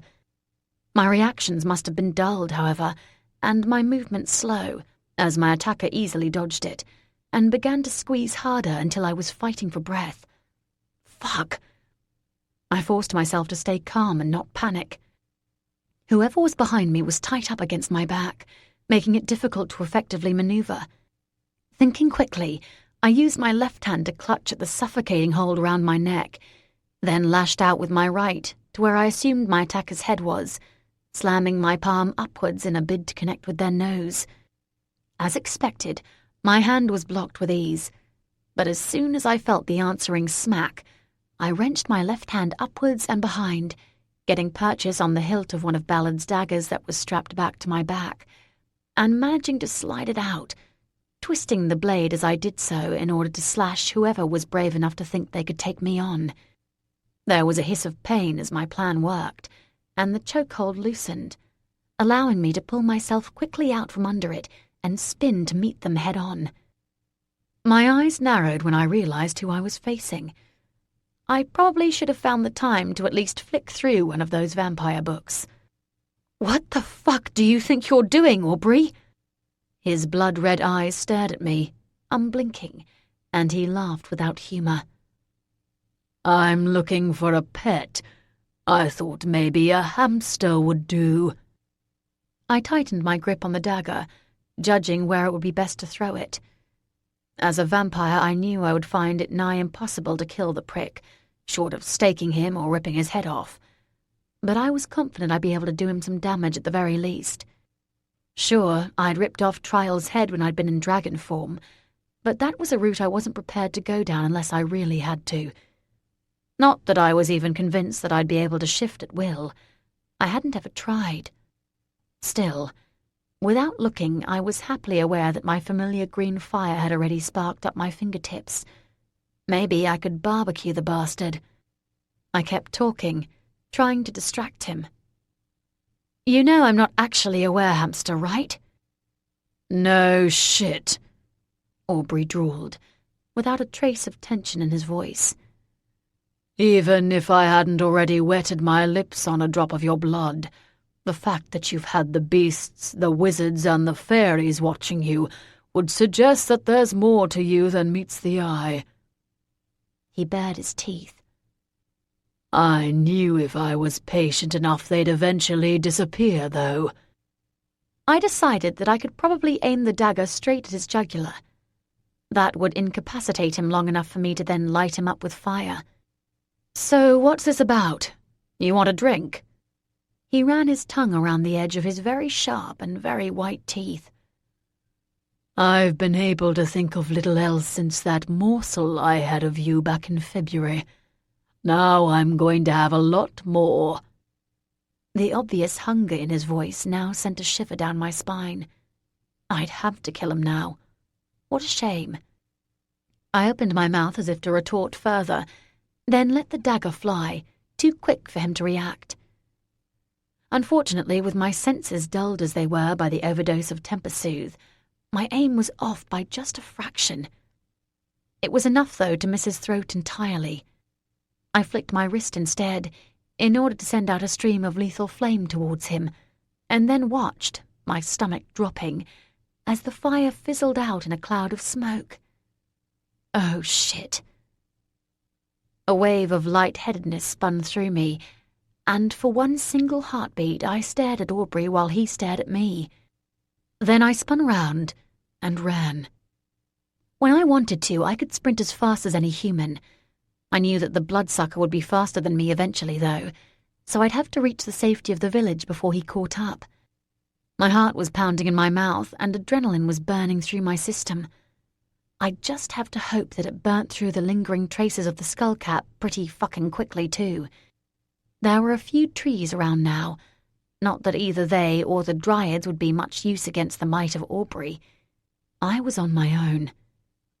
Long grass whipped against my calves as I forced myself to go full pelt.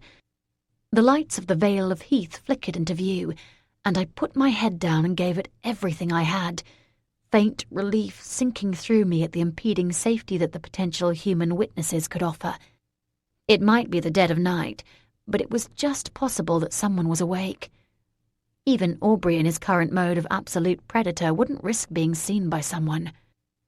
The letters on the sign proclaiming the village entrance became visible just as I heard a whooshing sound right behind me, and Aubrey careened into my back, knocking me painfully to the ground. The breath was slammed out of my lungs, and just when I was about to twist and find some way to defend myself properly, sharp pain lanced through my neck as he sunk his teeth in. I struggled against him, but it was all in vain as the dizziness in my head increased and nausea rose up in my stomach. I kicked out and tried to yell, but it was too late, and my cry was swallowed up. With nothing else left to try, I opened up the voice connection in my head, managing to force out Corrigan's name. My vision, however, was already dimming around the edges, and I faded away into an ever-spiraling darkness. Chapter 7. When I woke up, I knew without opening my eyes that I was where I shouldn't be. There was a lingering smell of familiar spicy citrus in the air, not strong enough that its owner was present, but enough of it to suggest that he'd definitely been in the vicinity. My neck, at the spot where Aubrey's teeth had latched on, throbbed dully. It was a good sign. It meant I was still alive. Oddly, I felt more embarrassed than annoyed that I'd allowed the red-eyed wanker to get the better of me. Still, it just added one more tally to the list of my grievances against the bloodsuckers. I'd make sure that eventually Aubrey in particular paid back tenfold what he doled out. Right now, however, I had other priorities. I slowly lifted up one eyelid and took a peek, just to be sure. I was in a huge bed, smothered by a soft duvet, and in the center of a large mahogany-paneled room. I'd been here before. I pushed myself up onto my elbows to get a better look and confirm my suspicions. Fuck it. I was in Corrigan's own bedroom. No doubt he'd be off gloating somewhere at the fact that he'd had to come galloping in and rescue me from the clutches of the evil vampire. I'd never live it down. Scowling, I sat up properly, then looked down at myself. Bloody hell. I was wearing some kind of frothy pink lace concoction that was as far removed from the muted plain t-shirt I'd had on when I'd originally left home as it was possible to get. My eyes narrowed. Had he undressed me? I heard the muffled sound of voices from the other side of the door and the clink of some china. Standing up quickly and wrapping myself in the duvet like a giant marshmallow, I prepared to tell him exactly what I thought of him. Saving my sorry skin did not give him carte blanche to take off my fucking clothes. I opened my mouth to tell him in no uncertain terms exactly what I thought, then snapped it shut again when I realized who it actually was bustling into the room. "Hey, Mac!" I beamed at Betsy, letting the duvet drop, and rushed over for a hug, mindful of the tray she was carrying. "I'm so happy to see you, Bets," I exclaimed. "I can't believe you and Tom have finally gotten around to setting a date." She blushed slightly and grinned at me. "I know, can you believe it? I told him that having the ceremony in Cornwall would be a bad idea, but he insisted. He wants Julia to be able to be there without being made to travel. It'll be lovely to be back at the old place again." She grimaced for a moment. "I just wish it meant that we didn't have to invite Anton too." I dismissed that and smiled at her. For a moment we both stood there like idiots, grinning at each other with the unspoken memories of times gone by. Although I'd always been closer to Tom, Betsy and I had been friends for a long time. In fact, she'd been the first person who I'd ever told about my blood fire. The best friends are the ones who you can be away from for months or even years, but then when you meet up again it's like you just saw them that morning. She nodded towards my neck. "What the hell happened anyway? Lord Corrigan had the whole keep up at 3 o'clock in the morning out hunting for you. It wasn't until the mages got some kind of tracking spell out that we found you." She frowned at me. "How many of the bloodsuckers were there?" I coughed, It wouldn't do my badass reputation much good if I told her there had just been one. Forget about that, and tell me how the fuck I ended up wearing this thing. Betsy glanced down at my frilly nightdress and giggled. Suits you. Pink is really your colour. Fuck off. She laughed again and put down the tray on the edge of the bed. It belongs to one of the shifters who's here from time to time. Would that be a dark-haired shifter who enjoyed the company of Corrigan from time to time too? I thought about asking Betsy, but, given her proclivity for gossip, decided it might not be such a good idea if I wanted to keep my pointless jealousy to myself. Fortunately, she didn't seem to notice my inner turmoil, and gestured down at the food instead.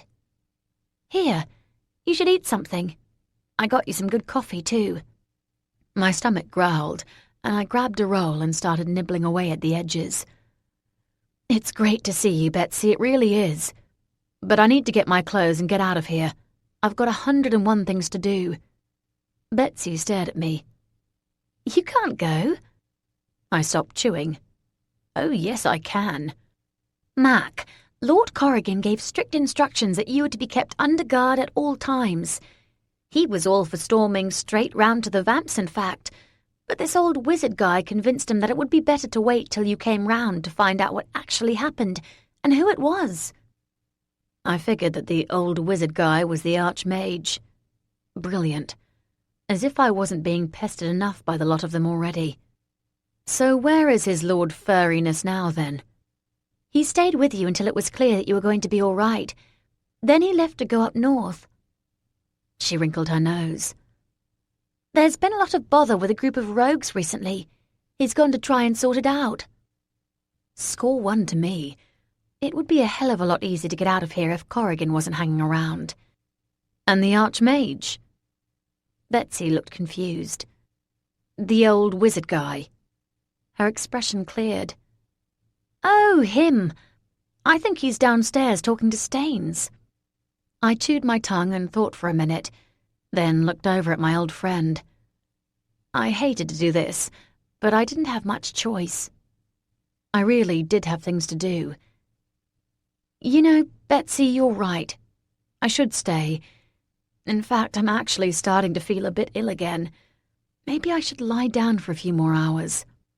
She looked worried, which made me hate myself. Are you okay? Should I go and get someone to have a look at you? No, honestly, I'm all right. I think I just need to rest. Mac, are you sure? I nodded firmly. Thanks for the food and the coffee, though. The concern didn't leave her eyes, but she patted me on my shoulder. I'll come back in an hour and check on you. I sat down on the edge of Corrigan's massive bed and watched her go. As soon as she had closed the door behind her, I reached over and gulped down a mouthful of some hot coffee, then rushed over to the window and yanked open the heavy brocade curtains. She'd no doubt tell Corrigan if he inquired that I wasn't feeling well, so he'd hopefully lay off contacting me through his voice to give me enough time to make my escape. Judging by the bright light outside, it was already afternoon, and I had places to be. I knew from my previous unwilling visit here that this room was high up and that there wasn't a fire escape. That didn't mean that I was trapped, however. My head was clear, proving that the effects of the temper soothe had gone from my system and that I'd not lost so much blood that I was in any danger. Adrenalized blood fire flared up in my belly and ran through my veins until I could feel my fingertips tingling with the heat of it. It would keep me sharp enough. Focus the fire, I whispered to myself, and undid the latch on the window and leaned out. It was a long way up. Months ago, when Solus had blithely transported me here for kicks, Corrigan had said he was on the 15th floor. Looking out, that appeared to be about right. It was okay, though. Heights didn't really bother me. I glanced around the window, realizing that I was fortunate that the Brethren's Keep was an old building with plenty of ornate stone carvings built in. Then swung out. My bare toes found purchase in a smooth, weather-beaten groove, and my fingers pinched painfully onto the edge of the window frame. I felt vulnerable in the stupid pink nightie, and the vaguely intelligent part of me recognized that this was potentially a very stupid thing to be doing. After all, just scant hours previously I'd been full of bravado that I could kick Aubrey's ass, and look where that had gotten me. One slip and Mackenzie Smith, the fearful and terrifying Draco Weir, would be a smear of strawberry jam on the pavement. But I was also strong. I had no more freaking herbal shit swimming around inside of me. And if I could just reach out and grab the drain pipe that was affixed to the side of the fort, then I could simply shimmy all the way down to the ground. It was clearly an old design, and I knew that it would be made of stern stuff. Certainly stern enough to carry my weight anyway. I held my breath and let go with one hand, then stretched over. My fingertips just scraped it. There was nothing for it but to jump. I closed my eyes and leapt, my hands fixing around its cool metal curves just in time. I exhaled and then began to inch my way down. It was painful, and a couple of times I had to carefully release one hand and grip on tightly with the other so that I could stretch out my fingers to rid myself of cramp. But I made good progress, and after less than 10 minutes I was already halfway down. At one point I passed by a genuine stone gargoyle that looked so remarkably like Slim that a loud guffaw escaped me. It had heavy eyebrows and pointed ears placed on either side of its prominently chubby cheekbones. I gave the statue a quick smile, then a slight breeze picked up and the pink monstrosity began to whip around my thighs. At least I was still wearing underwear. I continued my descent, easing myself down the drainpipe bit by bit. I wondered how difficult it would be to climb up it and storm the Brethren's defences. Not that I'd want to, of course, but you'd think that it would be something that the shifters would have considered. Next time I spoke to Corrigan, if he wasn't too pissed off with me to listen, I'd point out the weakness to him. That would be fun. I was starting to shiver by the time I finally made it to the bottom and planted my feet firmly back on the ground with a sigh of relief. Now all I had to do was see if I could get a taxi to take me home. I had some money stuffed into a drawer back in my flat that would cover the fare. It was regrettable that I had to leave behind my backpack and my one remaining dagger from Ballard that I had yet to even bloody pay for.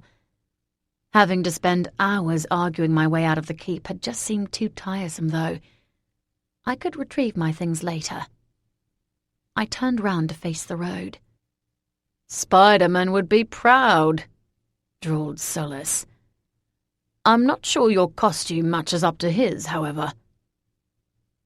He was standing on the edge of the pavement, eyeing me curiously. A flicker of irritated blood fire rose deep within my veins. "Have you just stood there and watched me spend 20 minutes clambering down?" "I wasn't just standing." He waved a brown bag in my face. "I was eating lunch at the same time, and enjoying the view." He winked at me with a salacious leer.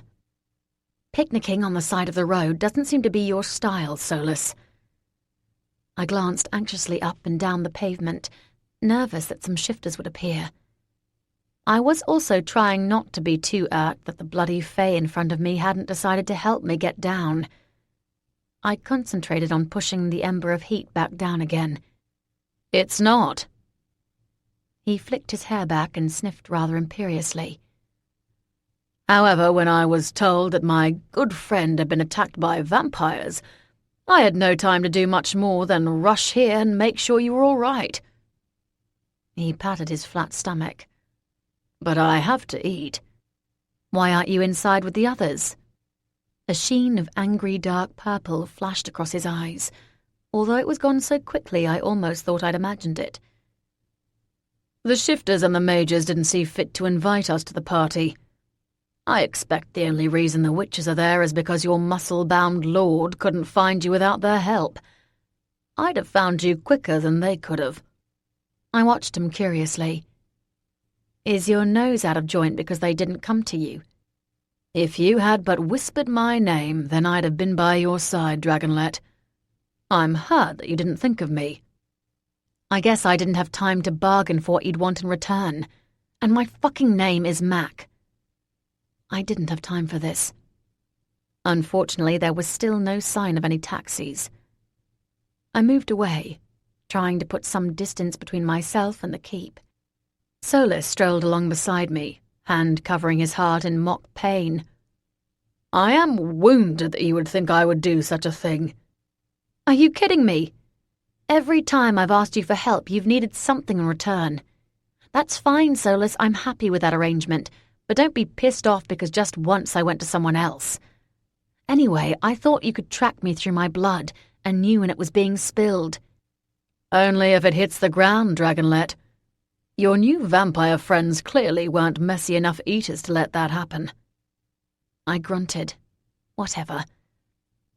A black cab was trundling along the road, so I raised my hand out to flag it down, but there was already someone inside. Bugger it. "So who were they?" Solus continued. I sighed. Who were what? "The vampires. Which ones attacked you? The Summer Queen is unhappy at their actions and has promised vengeance." "I don't need the Summer Queen to stand up for me. I am perfectly capable of doing so on my own." I crossed the road at the traffic lights so I could turn left onto a busier street where there might be more passing traffic. A car honked at me. Unfortunately, it was just some idiot pointing out that I'd walked outside without bothering to get dressed. Fuck off. I was getting annoyed now. "Mac." Something in Solus's voice made me stop and look at him. "We are friends in as much as I am ever friends with anyone, and those undead wankers tried to mess with you, my friend. So I am going to mess with them. Tell me which ones it was who did this."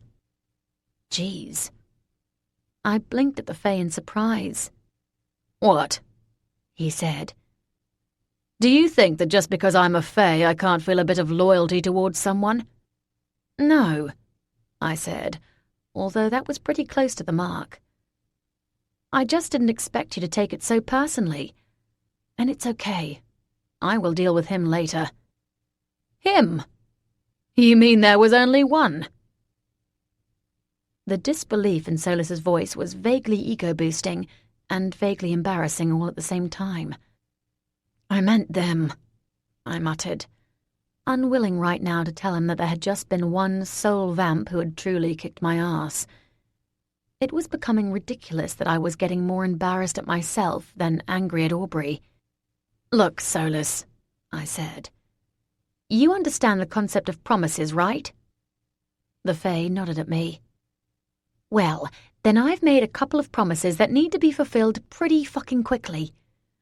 I need to get to Shrewsbury, and I need to help out a certain troll shopkeeper at the same time. I don't need my friends getting all worked up about the vampires on my behalf because I can sort them out myself later. So I have to get home, get some clothes, and get a move on. If you can help me with that, then I would really appreciate it.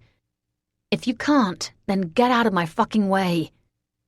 "I can help with that," he said quietly. "Great. Shall I transport you home and then to Shrewsbury?" "No, just home will be fine. I'll catch the train." A faint look of disgust crossed Solus's face. "I need the travel time to do a bit of research," I said by way of explanation.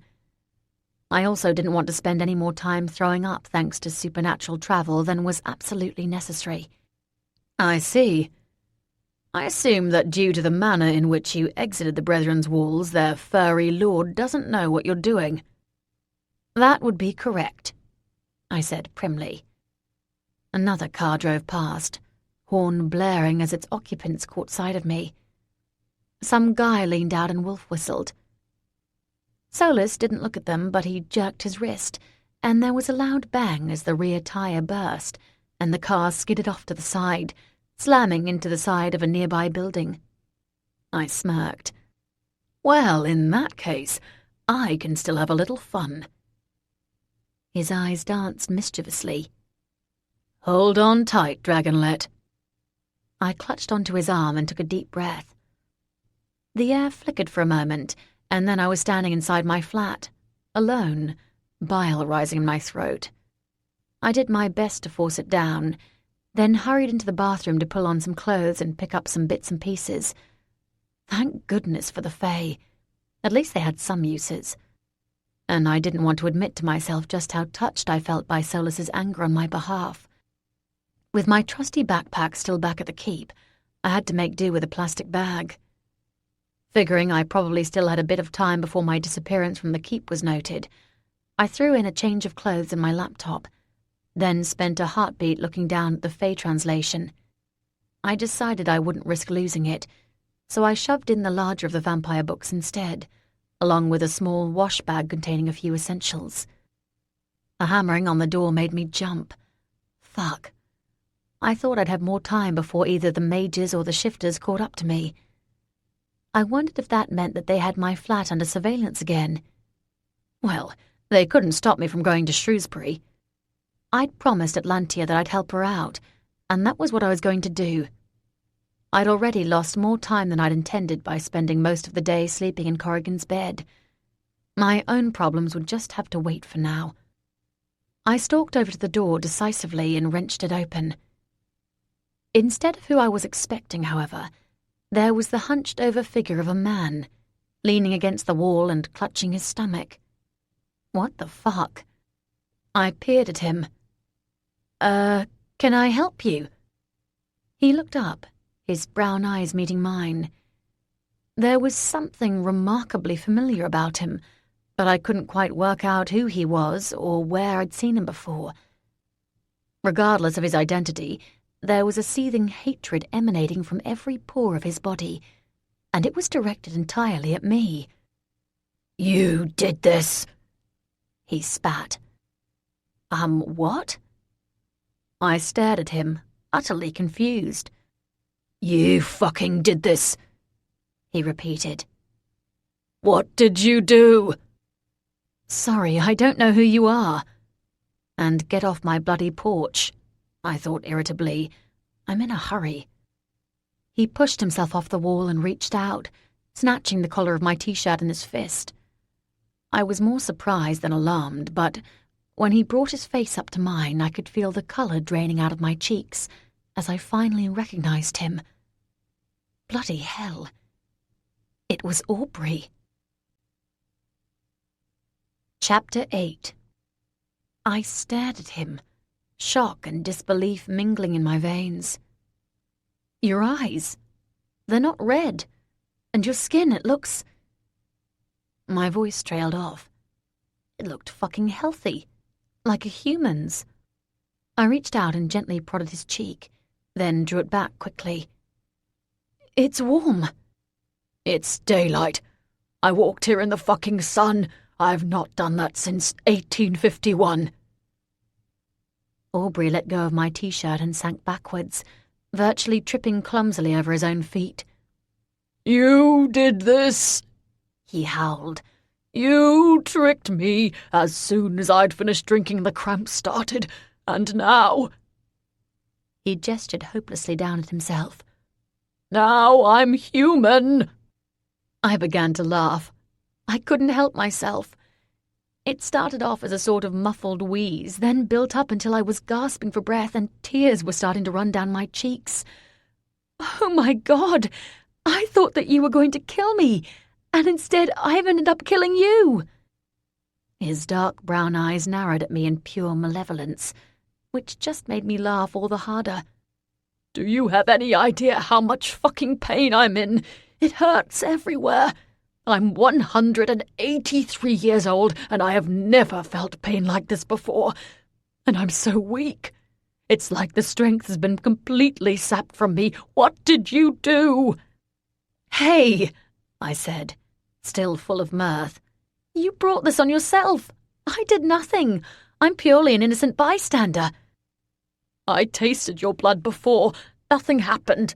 What did you do?" he repeated with an agonized shout. "Well, I guess you just didn't drink enough last time. Let's be fair, it was barely a lick. How much did you take last night?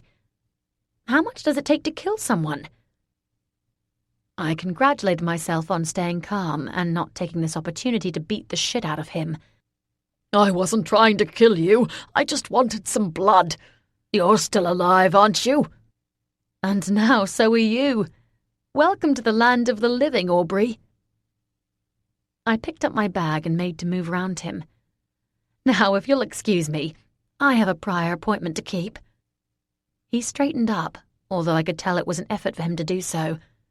Oh, no, you can't go anywhere. You are going to undo whatever it is that you've done and change me back. Inexplicably, a tear rolled down his cheek. I looked at him implacably. I can't do that. I don't have the power to turn people into vampires, Aubrey. You'll just need to deal with this on your own. He stretched to grab onto my t-shirt again, but I easily moved out of his reach. Not so big and strong now, are you? This fucking serves you right, I hissed.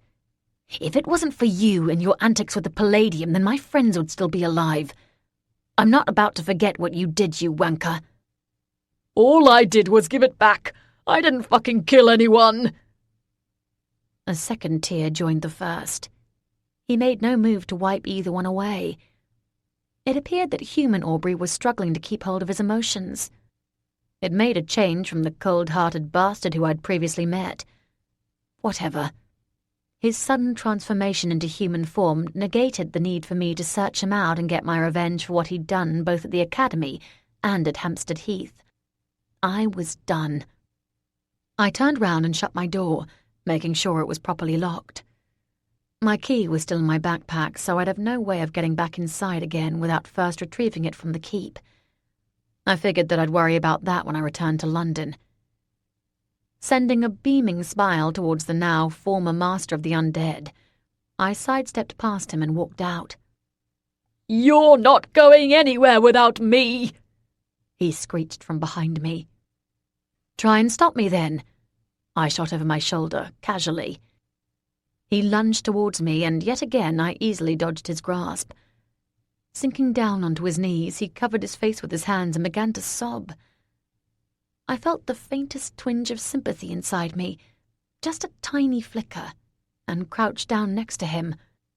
Aubrey, you need to get over this. You will get over this. You were dead, and now you're not. You get the chance to start again, and hardly anyone ever gets that. Embrace it. He pulled his hands away from his face and stared at me.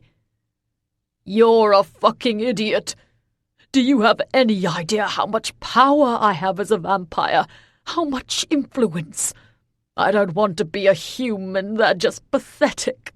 Those petty emotions and small-minded ideas.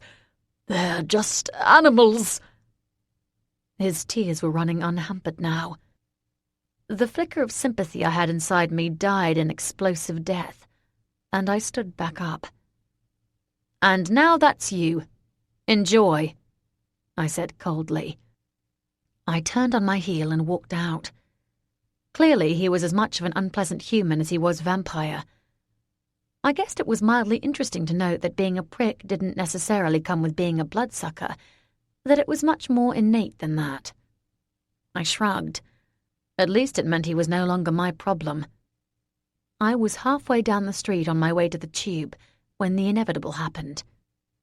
Where the fuck are you? Corrigan enunciated every word, reverberating them around my skull. Hi, honey.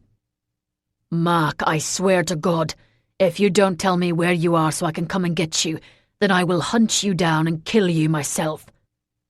Ooh, he was calling me Mac. For once he was being serious. I calmed myself down and tried to put myself in his shoes. Corrigan, I am eternally grateful that you came and helped me out. I really am. But I've got things to do. I couldn't just hang around the keep. He snarled. And what if the vampires try and attack you again? They won't. How do you know that, Mac? I just do. No, you don't. I'm sending 2 shifters round to you now.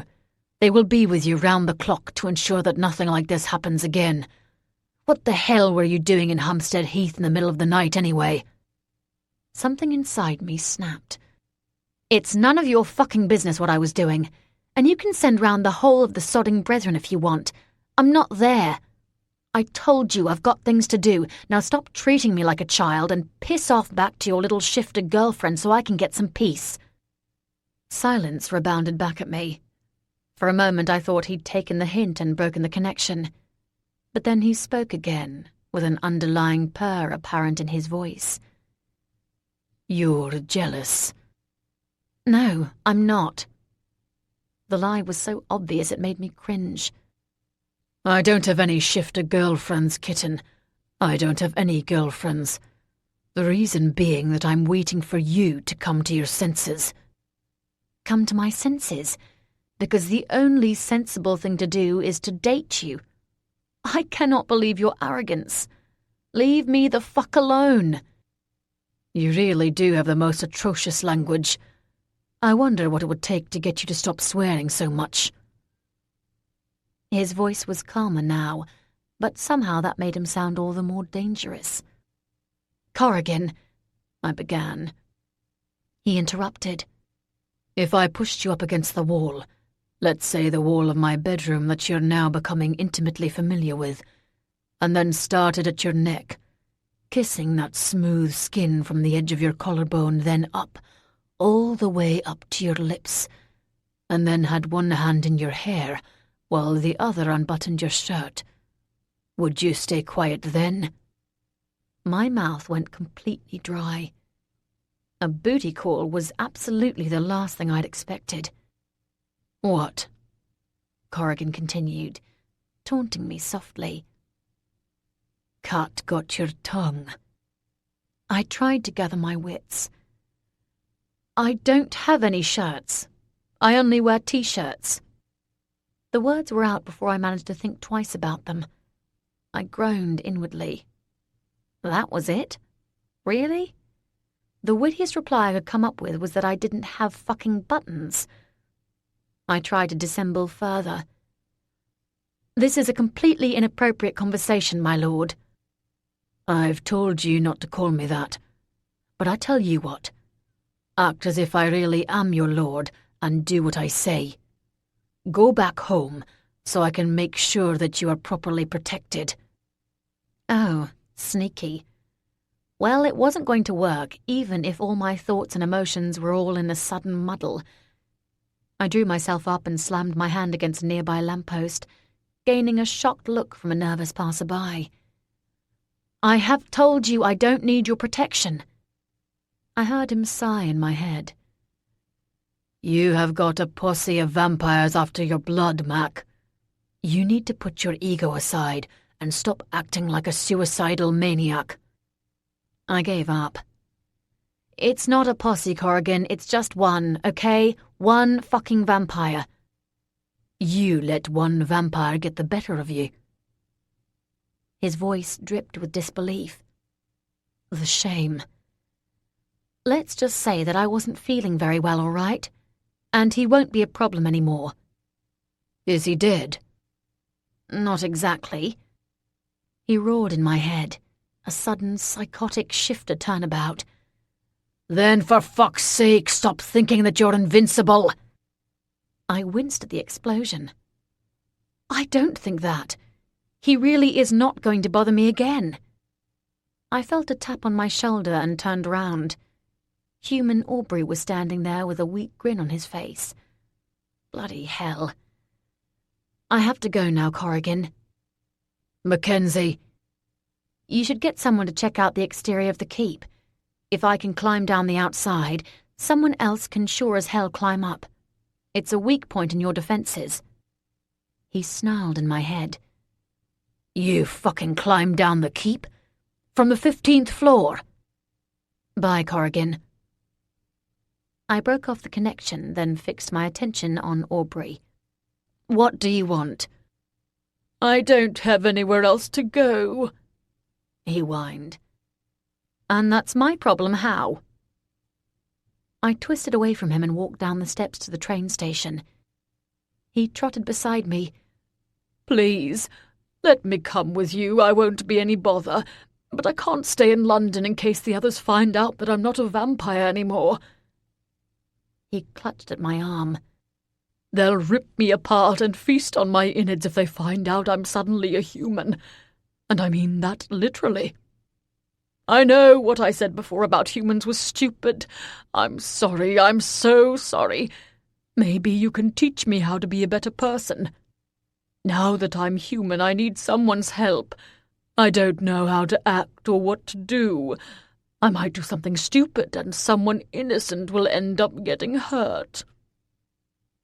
There was a puppy dog note of hope in his voice. What a crock of shit. "God, you're pathetic," I muttered. "So I can come?" "Of course," I said sarcastically. "Stay by my side and never leave it again. I'm not sure I could cope with the desperate knowledge that you are suffering." I wrenched my arm away and began to walk the last few steps to the station. He ran after me. Ignoring the few people around me, I took a swing at him, connecting with the side of his head. He fell down, grabbing my ankle as he landed heavily onto the pavement. "Let go!" I hissed in anger. His hand released me. I half turned to leave him behind, and he got up onto his knees and clasped his hands together. "No!" he bawled loudly. "You have to let me come with you!" He started crying again. I felt eyes on me from across the street and glanced over to see a uniformed policeman watching us closely. Great. He probably thought I was abusing the idiot. The last thing I needed right now would be for him to get involved. I turned my head to Aubrey and gave him my death stare. "It's a free country. Do whatever you want. Just don't get in my fucking way." A tiny smile crept across his face. "Really? I can't believe it. You're amazing, just amazing." He leaned forward, still on his knees, and hugged my legs. I bent down. "Get the fuck up. Stop crying. If you're going to come, then you need to stop drawing attention to yourself." Yes. He nodded vigorously. "Whatever you say. Are we catching a train? Can we stop at the kiosk first? I need to get some aspirin. I really am in a lot of pain here." "Don't push your luck." Okay. He nodded again as I rolled my eyes. I was definitely going to regret this. I completely ignored Aubrey, going so far as to buy myself just one return ticket to Shrewsbury when we arrived at the main terminal at Piccadilly, and leaving him to sort one out for himself on his own. I'd spent so much time dealing first with getting out of the Keep, then with Aubrey and Corrigan, that there was only one more train left to catch that day if I wanted to get there before the next morning. Even that meant having to change at Birmingham. There was barely enough time to grab my change from the ticket machine and run to the platform before the train pulled away. Somehow or other, though, Aubrey managed to keep up, because when I sank down into the seat on the half-empty carriage, he was still right beside me. I wasn't completely sure why I was bothering to let him continue to hang around, but at least he gave me something else to mull over, other than Corrigan's very disturbing words. I decided firmly that I had too much to do to spend time thinking about what he'd said. That's why it was so annoying that it kept popping back into my head, especially with the images along to match. Eventually I couldn't stand the clamour of my own thoughts any longer, and I glanced over at the ex-vampire. He was staring down at his fingernails in fascination. Weirdo. "Do you have a phone?" "Huh?" He looked up stupidly, still half lost in reverie. "I said, do you have a phone?" He looked momentarily taken aback, and then bobbed his head and dug into his coat pocket, handing over a sleek black mobile. "Thanks," I muttered, and began to jab at the keys. "Aubrey, you do realise that you have 14 missed calls?" He grunted. "It's the others. I was supposed to be at a meeting this morning to see what we could do to further undermine the ministry." I looked up and stared at him. "You do know that I'm friends with the Majors, right?" He grunted again and went back to examining his fingernails. "They used to be blood red." I was confused. "The Majors?" "My nails. Not surface blood red, but the shade of deep arterial gorgeousness." There was a wistful edge to his voice that made my stomach turn. Disgusted, I turned back to the phone and punched in Alex's number. We'd been in touch off and on since the terrible events at the academy back in February, but our chats had retained an awkward quality to them. Nonetheless, I felt that he owed me and could help with my ballad situation. Unsurprisingly, his ringtone was the Beach Boys, although he picked up before they were barely into the chorus. "Hey," he answered lazily. "I don't know who you are, dude. How'd you get this number?" "It's me, Alex. I'm using someone else's phone."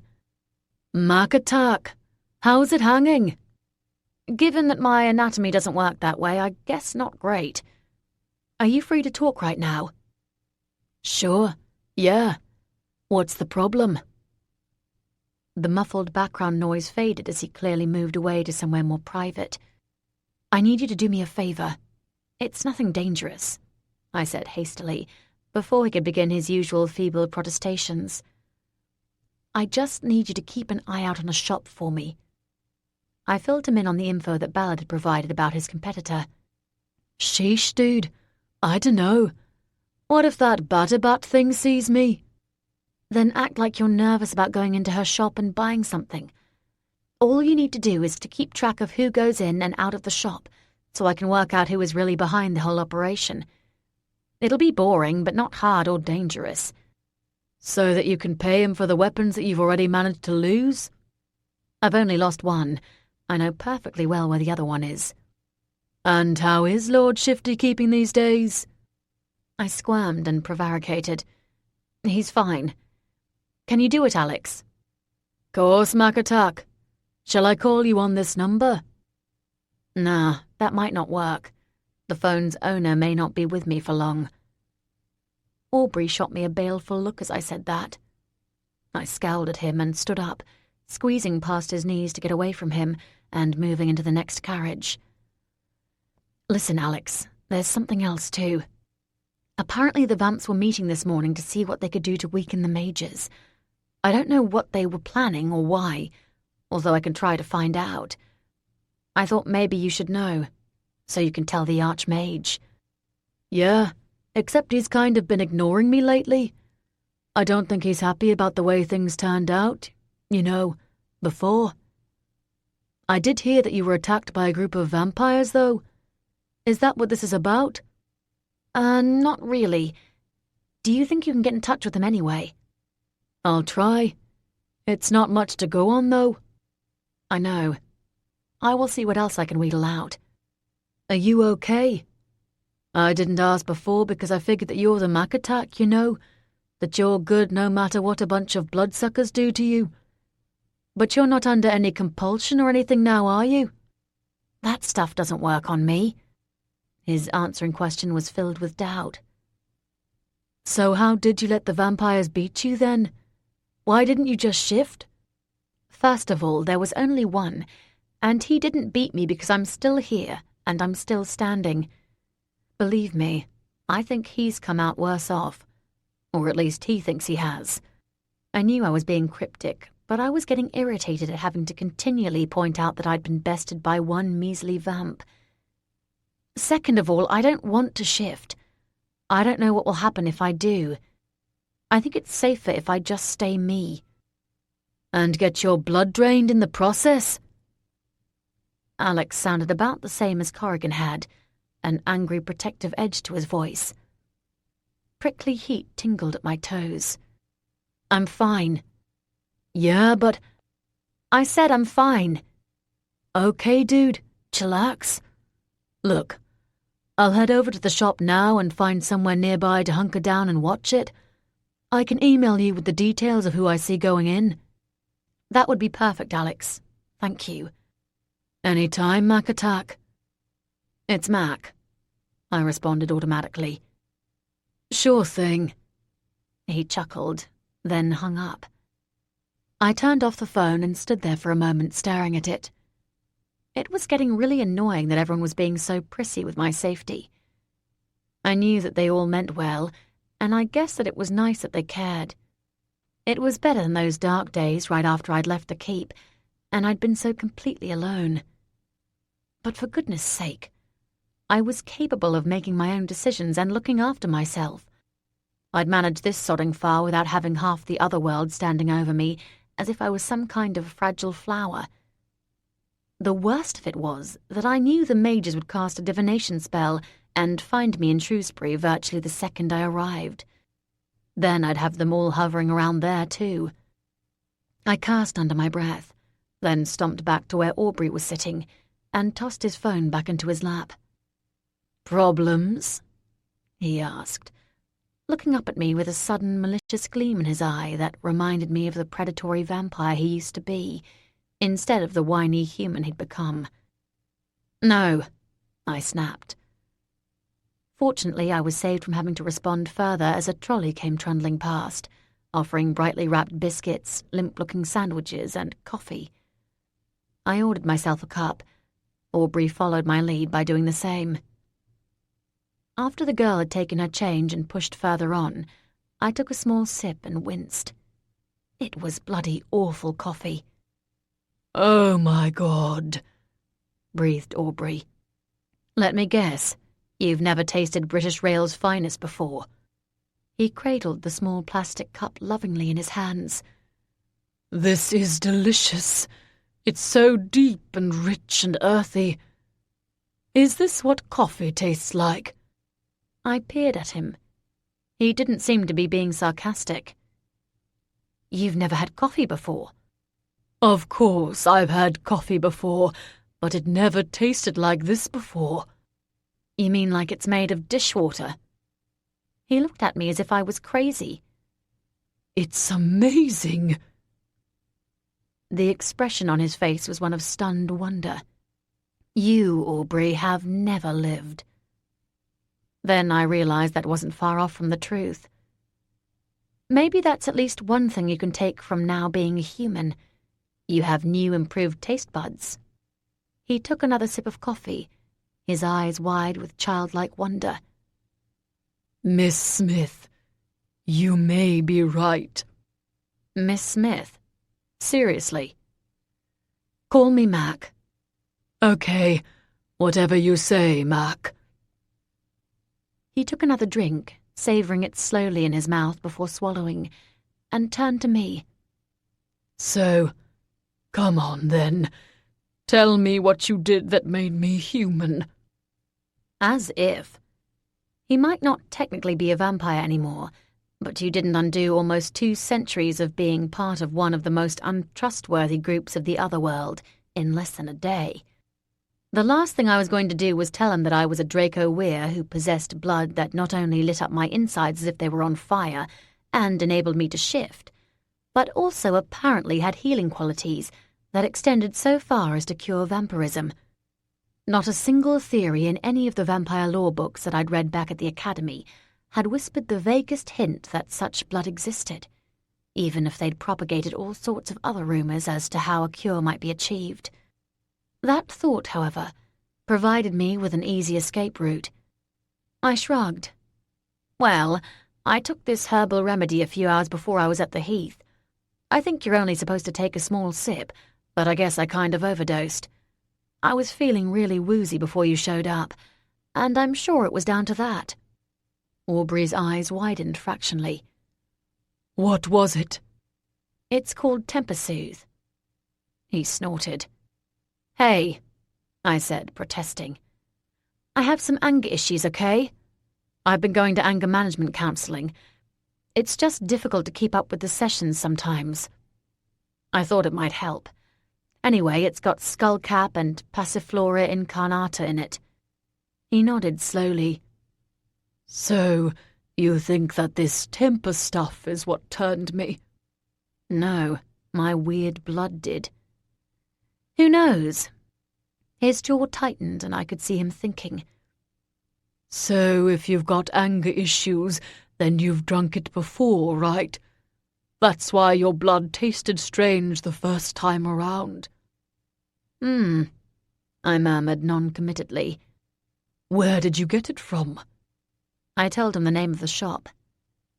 "I don't think drinking more of it is going to turn you back, Aubrey."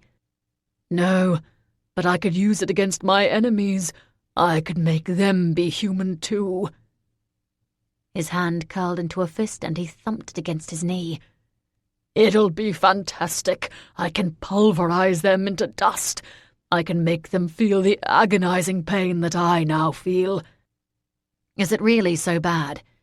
You've already discovered that you have the power to appreciate the taste of something other than blood. Now you can do more. Meet a girl, a real girl.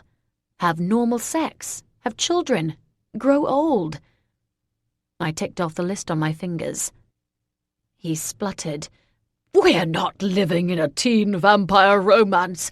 I'm 183 years old. That means that every single living person seems like a child to me. You all possess the maturity of toddlers as far as I'm concerned. I've seen 2 world wars, the Industrial Revolution, and the death of the slave trade. I used to drink with the fucking Bloomsbury Group. What possible relationship could I have with a human whose most important life experience has been the launch of Facebook?" His voice was rising, and a few of the other passengers were starting to look around. Okay, I'm sorry I brought it up," I said soothingly. "Why don't you get some rest and see if you can have a little nap? It'll relax you." Aubrey's eyes narrowed suspiciously. "Then you'll just get off at the next station so you don't have to be with me anymore." "I can't," I said patiently. "This is the last train and I have to get to Shrewsbury." I reached down into the plastic bag at my feet and pulled out my laptop, tapping it. "Besides, I've got work I need to do." He watched me for a moment, as if I was suddenly about to push past him and leap off the train just to get away from him, then finally relaxed. "Okay. Is this what humans do?" I nodded. "Okay." He leaned his head back and closed his eyes. Thank fuck. Chapter 9.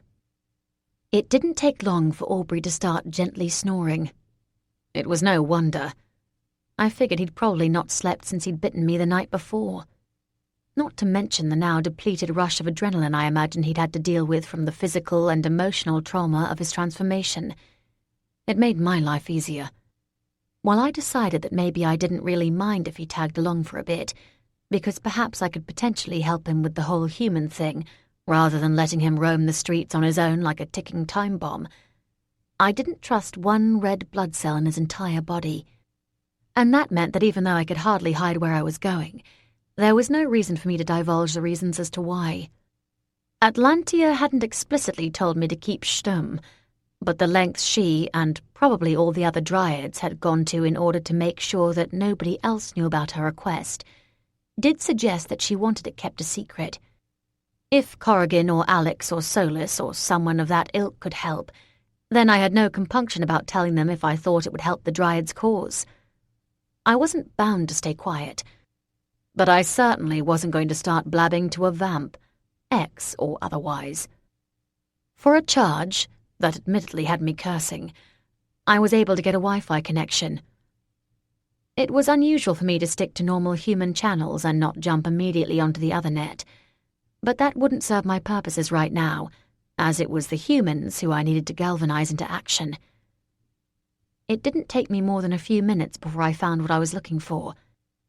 There was a group set up not too far away from Shrewsbury, currently protesting against a road being built to improve links between 2 towns outlying Cardiff. They were clearly fighting a losing battle. The protests had been going on for 9 months, as had the local council, who had already cleared the planned route and were laying the groundwork for the next stage. All the approvals had gone ahead, and it was patently just a matter of time before the road was completed. The main objection, apart from the felling of a considerable number of trees, which was surely dryadless, was that bats had been sighted in the area. Sadly for the anti-road campaigners, it was one single report of one small colony, or cloud, as I learnt the collective noun often was, of bats in one small farm. It didn't even appear particularly credible. I cast a glance down at the sleeping Aubrey. With bats as a clear winning choice to encourage others onto my side, he might prove to be more useful than I could have imagined. I was pretty confident that all the old legends about vamps shifting into bats were a waste of time, but I bet that Aubrey still knew a fair few things about the creatures. The website was careful not to mention any protesters by name, focusing instead on the government lackeys, council bullshitters, and pro-road scum. But there was a handy generic email link at the bottom of the page.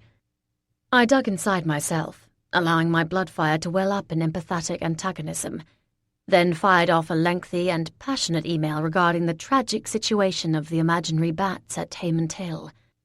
I felt slightly guilty at the lie, but it was not as if the fact of the development was a lie, more that there probably weren't any bats. I couldn't know that for sure, though. There might be some there. Hoping that I'd hit the right note with the campaigners, I then continued searching, finding 4 other nearby groups and 3 other websites where I was also able to post various messages under different pseudonyms about the immediate need to halt this catastrophic development. I knew that it wouldn't be that easy to get the environmentalists on my side. If it was, then the Dryads could probably have sorted it out themselves. They might not have their own Wi-Fi access in their tree habitats, but they obviously weren't without their own resources. Besides, Atlantia had already said that their usual efforts weren't working. I doubted she'd have been so concerned if there wasn't something, if not supernatural, then at the very least nefarious also involved. However, it got the ball rolling at least, and gave me a few ideas as to how these protest groups operated. With that accomplished, I logged onto my own email to check to see whether Alex had sent in any updates yet. There was nothing. It was probably too soon. I hoped that he was at the very least outside the shop by now. Its mysterious owner, who had balladed so concerned, was going to be more likely to show up now that night had fallen, much like many other welders would, if he really was trying to keep his identity a secret. The cover of darkness could hide a multitude of sins. I was tempted to venture onto the other net, just to see whether or not there happened to be any pap photos of Corrigan with the dark-haired shifter who I'd spotted him with before. He'd said she wasn't his girlfriend, or at least that he didn't have a girlfriend anyway. But that didn't mean I didn't still want to know exactly who she was. However, an announcement came over the tannoy that we were pulling into Birmingham, so I snapped the laptop shut and roughly prodded Aubrey awake instead. He was grumpy and appeared to have somehow lost the power to form coherent sentences, but he managed to disembark and stumble along beside me towards the next platform so we could change trains. As soon as he sat down again, he fell instantly back asleep, his head lolling dangerously towards my shoulder, and a small trickle of drool making its way down his chin. I watched him for a few minutes before pushing him back upright again to prevent him from using me as a pillow. He jerked his head away from me with a phlegmy snort, but then almost immediately started drooping towards my apparently comfortable shoulder yet again. I rolled my eyes and tried to inch away from him. It didn't work. Eventually, giving up, I left him alone, ignoring the heavy weight of his head as it landed yet again on top of me. It was a losing battle anyway. I reached back down into my plastic bag and pulled out the vampire book I'd brought along and flipped through the pages. Thanks to Aubrey's inadvertent transformation, I no longer needed to exact any sort of revenge on the vamps. It didn't hurt to know as much about them as I possibly could, of course. Unfortunately, the most it seemed to say about curing vampirism was that it was impossible. That was clearly a falsehood, so I probably couldn't trust anything the book said at all. I leaned back in my seat, ignoring Aubrey's muttered protestations as my movements jolted his head, and pondered the entire situation. One of the things that Iabatu, the demi-goddess who had set my exile from the pack into motion, had said about my blood was that it could be used to control others. I wondered whether I could make Aubrey do what I wanted him to now.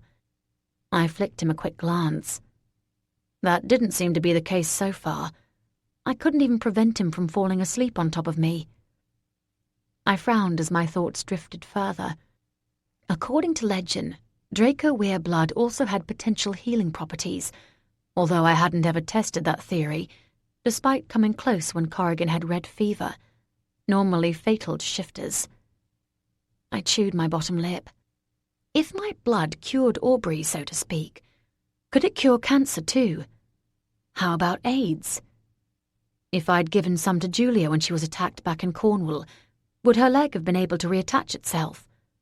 What about if I gave her some now? It had to have some pretty fucking strong healing power if it could eliminate whatever it was that made Aubrey an undead being of the night. Bloody hell. Did that mean I could bring back people from the dead? Images of John, Thomas, and Brock flitted rapidly through my head, one after the other. No. It wouldn't be right. As much as I wished they were still alive, and as much as I regretted the circumstances of all of their deaths, even trying to bring them back, regardless of success, would surely upset the balance of nature. I wasn't prepared to give myself the power of life and death. Nobody should be allowed that kind of strength. It might be worth testing out the curative element, however. That didn't seem quite so wrong. I was still mulling over the possibilities when we pulled into Shrewsbury. I shook Aubrey awake, then got off the train with him trailing in my wake. The station was well lit, with a row of taxis waiting outside. We clambered into one, directing the driver to the outskirts of town. I didn't want to broadcast our destination quite just yet, so I told him to drop us off at a farmhouse I'd spotted on the map beforehand that wasn't too far away. Aubrey stayed quiet. I looked over at him thoughtfully. Aubrey, touch your nose with your index finger. He seemed confused, but did what I asked. I raised my eyebrows. Maybe I could control him. Is this some other human thing? He inquired. Like the taste buds? I jerked my head at the taxi driver in the front, silently warning Aubrey to watch what he said. Okay, perhaps I couldn't control him. He'd probably just followed my instructions because he thought it was a new and exciting human experience. I frowned. There was still something about that bothered me, though. I waited until we'd been deposited in front of the dark and silent farmhouse, with the driver already disappearing off into the distance, before I spoke again. You were human once. You must have been, 30 when you originally became a vamp? His mouth turned in disgust. Please, 29. So you know what stuff tastes like. You know that touching your sodding nose isn't some human thing. You don't get it, he said patiently. Once you are turned, everything else prior to that fades into complete insignificance. I can barely remember my life before then. Once you're attuned to the susurration of blood, to the iron-rich, succulent destiny of it, nothing else is important. He licked his lips. My stomach turned. How many people have you killed? I take it by people, you mean humans? I nodded. Not that many. Most deaths are by accident, really. The average person has 10 pints of blood in their system and can lose up to 4 pints of that before any real damage is done. He shot me a sly look. How would you feel if you drank 4 pints of beer? Would you be satisfied? I guess, I said doubtfully. I'd drunk more than that more than once in the past. It's possible to drink more. Nobody needs to, but sometimes we do. He shrugged. It's not a great idea to leave bodies all over the place, though, especially with the availability of modern post-mortems. We try and avoid it. But you have killed people, I prodded. Haven't you? No. You've killed otherworld creatures. Yes, but... My voice fell away. They're not human. No, I protested. It's got nothing to do with the fact that they're not human. It's to do with the fact that when I kill them, they are trying to kill me. Or someone else. It's about protection. I'm not a fucking psychopath. You already told me you had anger management issues, he pointed out. I think that might make you more of a potential homicidal maniac than me. I have fucking emotions. I feel guilt and remorse and pain and pity. Bloodsuckers don't. He cocked his head slightly in agreement. You're right. I must admit that having feelings again is proving to be somewhat difficult. Aubrey blinked, his eyes suddenly welling up. I miss it so much. Not having to think so much or worry so much. I don't know how you do this all the time. It's so difficult, Mac. He sniffed loudly, then wiped his nose on his sleeve. Geez, soulless Aubrey might have been a prick, but this version had the potential to be even more annoying. He wasn't wrong about the emotions part, though. In the last few hours, he'd covered a hell of a lot of them, and all were at the extreme end of the scale. It was like he was some stereotypically over-the-top premenstrual teenager. I shook my head. Come on, then. Where are we going? You'll see. You're so wonderful letting me come with you, Mac. Just so... I jabbed him in the chest. Shut the fuck up. His mouth snapped closed, and he blinked in acknowledgement. That was bloody better. It was about 3 miles to Haymond Hill from where we were. First along the tarmacked road, and then a right turn up a trail. Now that I was away from the city and back out in the countryside, the pathetic figure of Aubrey at my heels notwithstanding, I felt my soul lighten. In this kind of environment, I was much more at home. It was easier to track noises and register the presence of others. In the city, with all the constant noise, it was virtually impossible. Right now, I knew that the only people in the vicinity were Aubrey and myself. Here, I was in control. There would be no sneaking up on me from behind, no sudden creatures appearing above me without my knowledge, no otherworld inhabitants getting the jump on me. I let out a pained cry as Aubrey inadvertently stepped on my heel, the edge of his shoe biting sharply into the flesh of my ankle. I spun round and glared at him. Idiot! His eyes filled with tears again. Oh, don't bloody start that again. Although the least you could do is apologize. He stared at me mutely. Well? I put my hands on my hips, feeling slightly like some old school headmistress waggling her finger at a reluctant child. Aubrey opened his mouth and then closed it again. My eyes narrowed. Are you fucking sulking? He didn't answer. Hold on a minute. I thought back to the last words I'd said to him and considered. Okay, you can speak if you want to. Oh, thank goodness, he wailed. I'm so terribly sorry, Mac. I didn't mean to hurt you. It's dark and I'm not used to this kind of place. The path is all bumpy and there are things on it like roots and shit. I used to have no problem with that. Vampires have got great night vision. He added mournfully. Everything was suddenly becoming clear.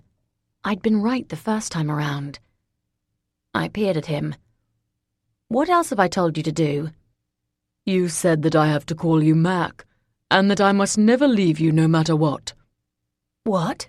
I didn't say that.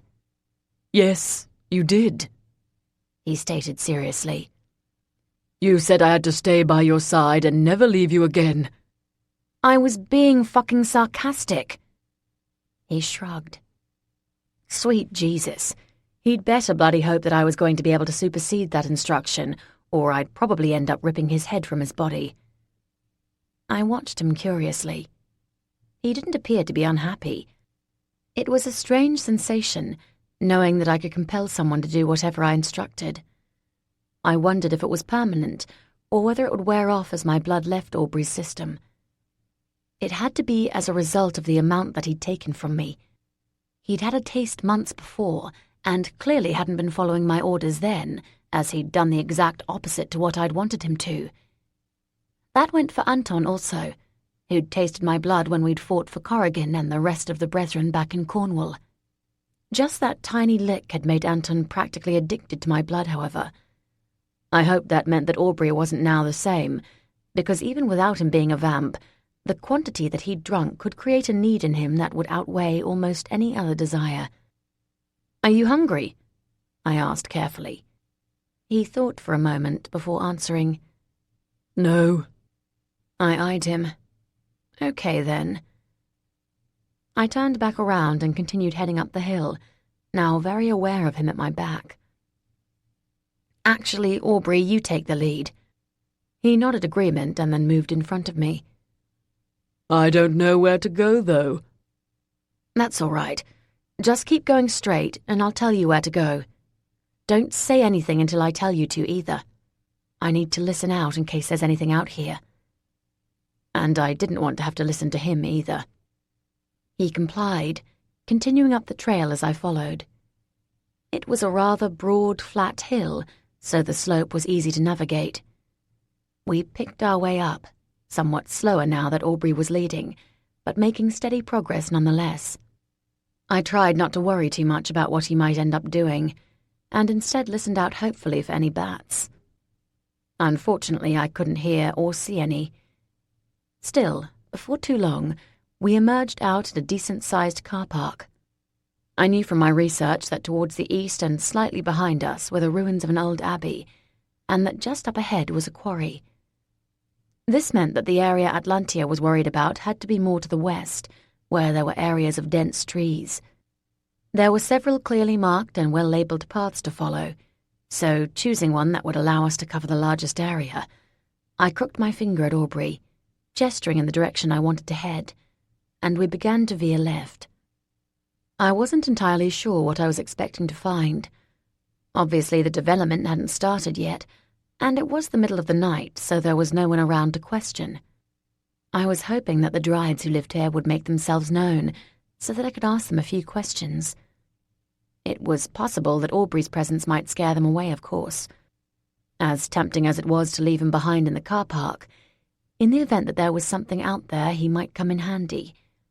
His supernatural vamp strength had no doubt abandoned him, but he had to have some lingering traces of ability that would prove useful. We spent 30 minutes or so wandering along, the moon high in the night sky, and the stars sharp and clear, before I noticed it. One of the lessons I'd had back at the academy had been in the art of illusion. The cackling mage who'd been my tutor had found it funny to use her art to hide from me the very building in which the lessons were meant to be held. I'd found it immensely irritating at the time, but it was proving its worth in terms of learning, as I now realized that even in the darkness there was something odd flickering at the edge of my vision, alerting me to the fact that some kind of magic had been woven there to conceal something. Feeling immensely satisfied that I'd noticed it, while wondering how on earth mages could be involved in this, I tapped Aubrey on the shoulder, quietly telling him to wait, then backtracked, keeping the flicker within my periphery vision. When I was sure I knew where to look, I stopped. The glimmer was right in front of me, indicating that something wasn't quite right. Slowly, and oh so very carefully, I bent down and picked up a twig, poking at it. There was a quiet whoosh, as if a gust of wind had suddenly announced itself into the silent night air. And then the spell unraveled before my eyes. I heard a gasp from Aubrey farther up the path, and my mouth dropped open in horror as I registered what had suddenly been revealed. Chapter 10. The area uncovered by the unmasking of the spell was perhaps only about 10 meters squared. The ground was empty and black, as if it had been scorched by fire, and in its center stood a large tree, completely absent of leaves or any other sign of life. Its branches had a grey, brittle appearance, highlighting that it was as completely devoid of life as the earth and the pale figure of the Dryad hanging from it. She appeared to be bound there by her wrists, in a pose eerily reminiscent of a crucifixion.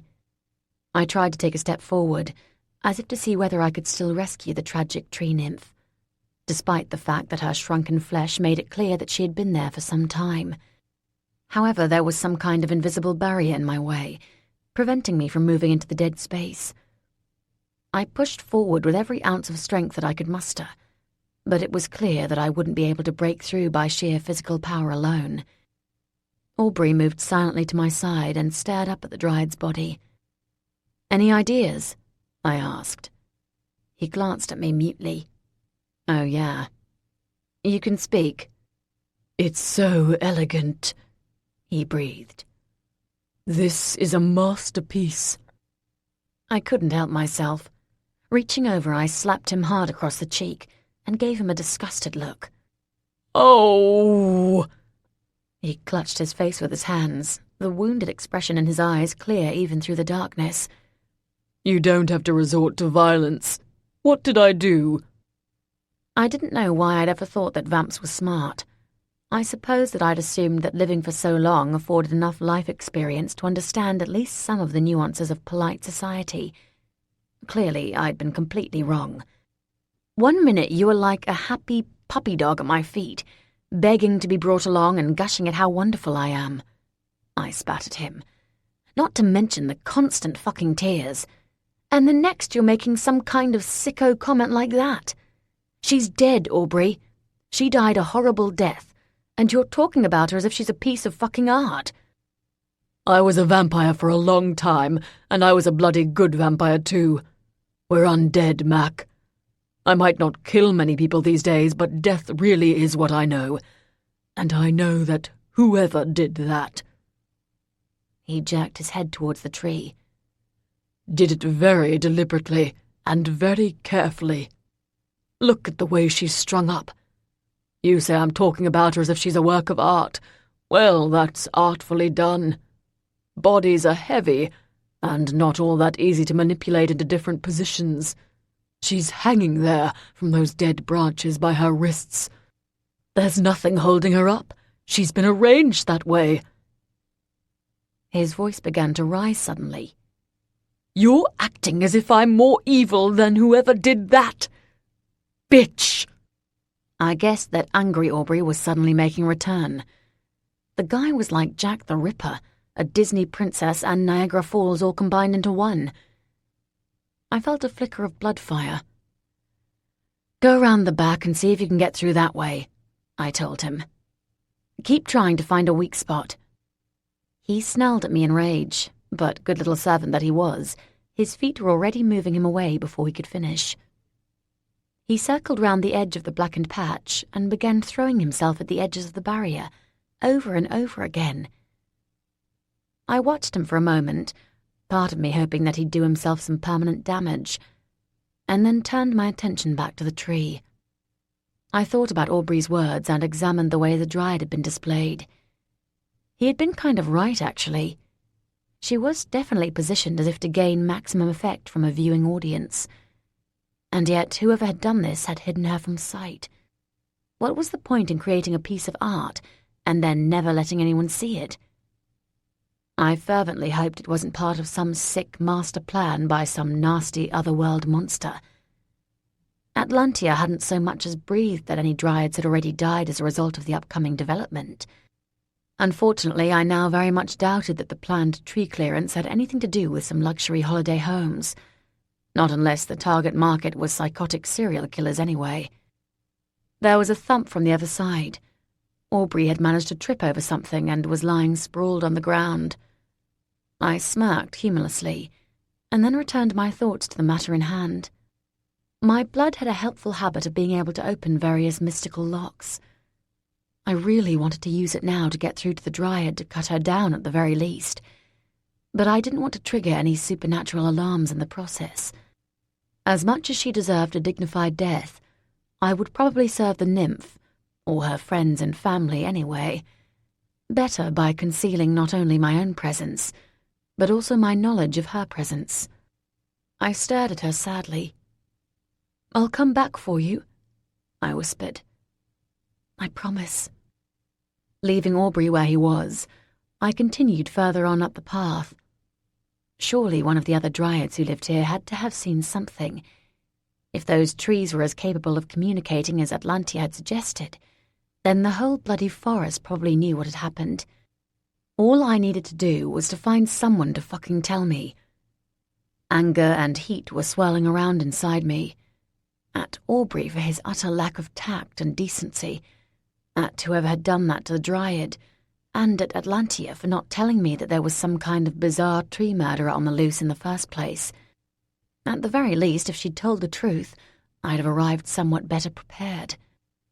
I stalked up through the trees, then looked right and cut across, leaving the path behind. When I reached a small clearing, I stopped and looked up. "Come on!" I cried out. "You've got me here. Show yourselves and tell me what happened." Somewhere in the distance an owl hooted. There was no other sound. Pissed off, I tried again. "Your friend has been slaughtered by some kind of monster. I imagine that's the real reason why I'm here. But if you want me to try and stop whatever did that, you're going to have to help me out a bit and tell me what you know."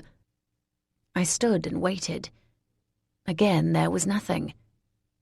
I clenched my jaw and called their bluff. "Fine then. If you can't help me, then I can't help you." I turned round. "I'm leaving. You can keep the ex-bloodsucker if you want. That's the best I can do." I stomped out of the clearing. I'd barely taken more than a couple of steps, however, when a quiet voice floated towards me. "Don't." If the woods hadn't been so quiet, I'd never have heard her. "Pardon?" I asked politely, albeit rather loudly. "Don't leave." "You're going to have to do better than that. Show yourself so we can have a proper talk, face to face, and I might stay." I wasn't enjoying this conversation very much. Playing hardball with an introverted dryad was not exactly my idea of fun. I didn't think I had much choice, however. "I would rather not. We are not like our city cousins, Mackenzie. We are not so bold." That figured. Both Atlantia and the dryad who'd first found me in the park had shown considerably more confidence than I'd come to expect from my previous encounters with dryads in the countryside. Perhaps the pollution emboldened them. Whatever. That's not my problem. Atlantia asked me to come here and help you put a stop to a building development, not deal with a slaughtered dryad. For a long moment there was no response. Then the voice spoke softly again. "So she's dead." Empathy filled me. I closed my eyes briefly. "Yeah, she's dead." When I opened my eyes again, there was a pale figure in front of me, long fingers gripping the slender girth of a young tree. Silent, sad tears of green trickled down her cheeks.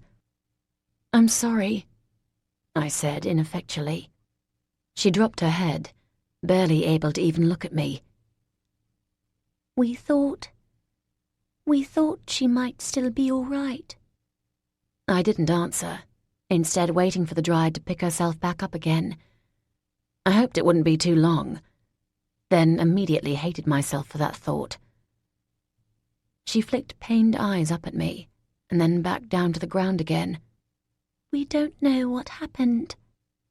I had to strain to hear her. "But you knew she was gone?" I asked gently. "Yes, we heard her scream. It was unpleasant." That was probably the understatement of the fucking year. What about the trees? "They did not see. They spoke of a strange shape. Nothing more." Outstanding. What good did all-seeing trees do if they didn't actually see anything? I gritted my teeth. "When was this?" "About 2 weeks ago." She didn't like expanding on her answers much. "Okay, so does it have anything to do with the development?" "We think so." I sighed. "You're going to have to help me out a little bit here. Give me some more information." The dryad swallowed nervously. "We had managed to contact the local humans. They were coming. We had heard that people in power were on our side. Then Maria disappeared, and everything stopped. As if they'd forgotten the development ever existed. The number of visitors has also decreased. We have not seen this before. So few people in this wood. The animals and birds sense it also. They're quiet. There is an unnatural feeling." That was an improvement. "Thank you." She inclined her head gently. "Why didn't Atlantia tell me any of this?" "We know you are afraid of what you are." "Great. Was there anything that the sodding otherworld inhabitants didn't already know?" Apart from useful information about the murdering bastard who had slaughtered an innocent friend of theirs, of course. You'd think they'd pay more attention to what was trying to kill them instead of what was trying to protect them. I gazed askance at the nymph, in full defensive mode and feeling the hackles on the back of my neck rise up. So? We thought that if there was a chance you had to fight, you would not come. We need you. So you thought it would be better for me to walk in here completely unprepared? Atlantia did not lie. Yeah. She didn't tell the whole truth either, though, did she? I looked away from the quivering nymph for a moment, still annoyed but unwilling to scare her off with a snarky attitude. I'm not going to change. Realizing I wasn't being completely clear, I elaborated. Meaning, if you think I'll transform into a dragon to save the day, then it's not going to happen. I'm not going to do that again. It is enough that you are here. We have faith in you. A sad smile lit her features. We would not have asked you otherwise. You know I have someone with me. She nodded. And I might need to get some others to come and help too. A heartbeat later, she nodded again. And you cannot tell anyone that you know what I am. Not you, not Atlantia, not any dryad ever. I don't know exactly who those trees talk to, but they can't tell anyone either. The dryad didn't pause this time. You have my word. Okay, I'll see what I can do. There are no promises, though. I have no idea what we're up against. Something that can not only use supernatural power, but also manipulate the human world is something that is powerful. It might be one entity or it might be many working together. Can you tell me whether there was anything you noticed about Maria before she was taken? Anything different about her? I jerked my head to my left as I heard a muffled yell off in the distance, which sounded like Aubrey. He'd probably fallen over again. I switched my gaze back to the dryad, but she'd gone. Hello? Damn it, I didn't get her name. Are you still there? Nothing. I tutted in quiet irritation. Given how shy that nymph had appeared, I'd probably done well to get as much out of her as I did. I'd just have to hope that they weren't keeping anything else back from me. Making a mental note never to entirely trust any dryad, I headed back to rejoin the path and find out what was going on with El Nutso. When I arrived back at the warded area, I couldn't make out Aubrey's shape anywhere.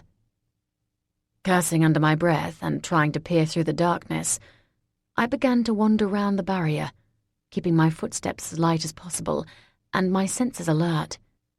Either the compulsion that my blood had placed him under had dissipated, or he'd been attacked by whatever had created the foul display in the first place. After having Aubrey get the jump on me at Hampstead Heath, there was absolutely no way I was going to let anything else do the same. Stupid herbal mixtures aside, I had a reputation to maintain. I was about halfway around when I spotted him. He was lying flat on his back at the far corner.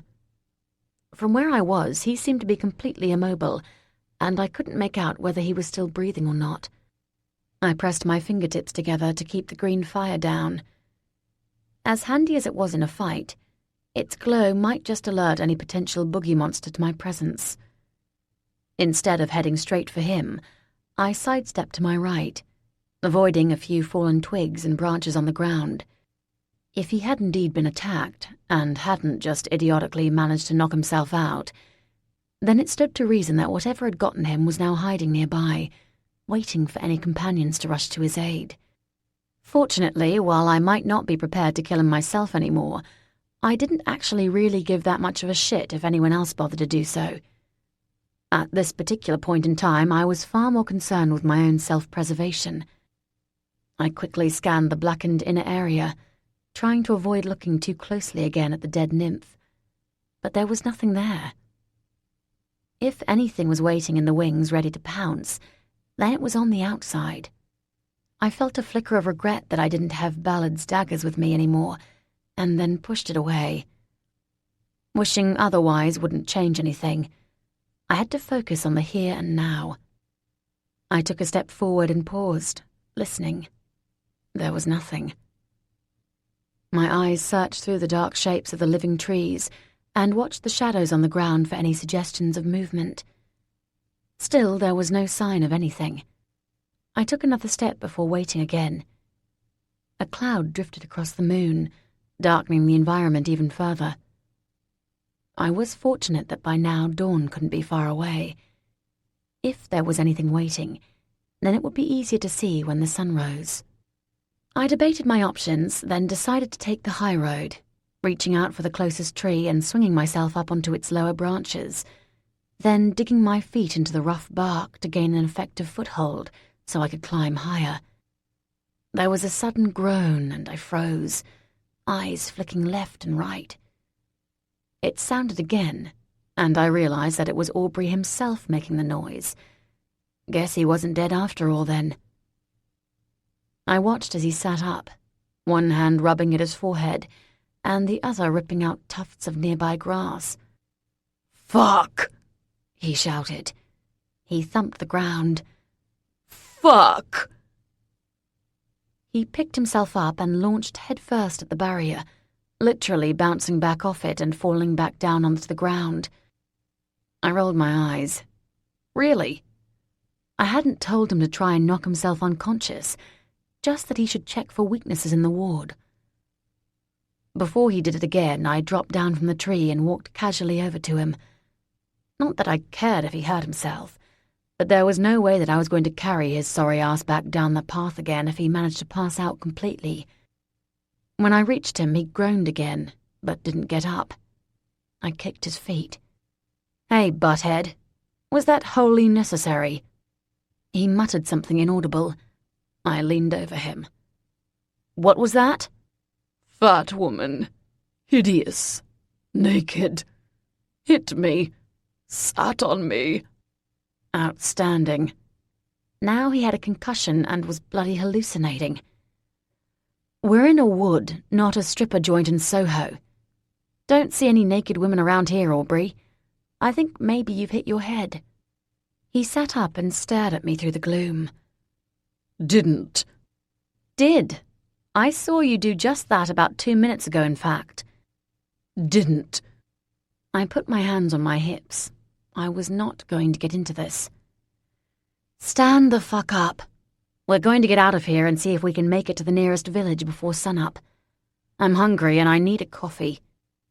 He held his hand out in the air, pointing it towards me in a gesture obviously designed to encourage me to help him to his feet. "Aubrey," I said, keeping my voice deliberately quiet. "Let's get one thing straight, you neurotic nutcase. I don't care about you. My friends died as a direct result of your actions. Just because you're not a freaking bloodsucker anymore does not mean that I suddenly like you or am in any way inclined to help you. Pick yourself up and stop acting like a child." His bottom lip started to quiver. I lifted a warning finger. "Do not, whatever you do, start to cry." He pulled himself together and stood up, although he was still pouting. I raised my eyebrows and he smoothed his features over, although I could tell it was an effort. I turned away from him, but had the sudden feeling that he was sticking his tongue out at me from behind my back. Without looking at him, I motioned at him to move to the front again and lead the way back down. I really did not need this. The sooner I ditched him, the better. Chapter 11. By the time we reached the nearest village, a small place called Uffington, the sun was most definitely up. Aubrey continually attempted to shield himself from its gentle rays, darting from one side of the road to the other, depending on where the most shade was to be had. He kept muttering away to himself. Occasionally I caught the odd word, which seemed to be focused around burning and pain. At one point, as he sprinted for a half-derelict bus shelter to cower for half a minute, I called out that the sun was doing his pasty white vamp skin good, and extolled the virtues of vitamin B. But he paid me little attention. At least he'd given up on the hallucination of being squatted on by some obese, naked lady, though. The images running through my head had not been entirely conducive to keeping a straight face every time I looked at him. Fortunately, the pretty little village seemed to cater for early risers, and we came across a small coffee shop that was already open for business. The gratitude on Aubrey's face that we were finally getting out of the sunlight was momentarily diverting, even if I didn't quite have the heart to tell him that it wasn't even 8 a.m. yet, and the sun was only going to get stronger. Once inside, we sat ourselves down at a small linen-covered table towards the back. It suited Aubrey as it was about as far away from the wide window and the golden slanting rays as he could possibly get.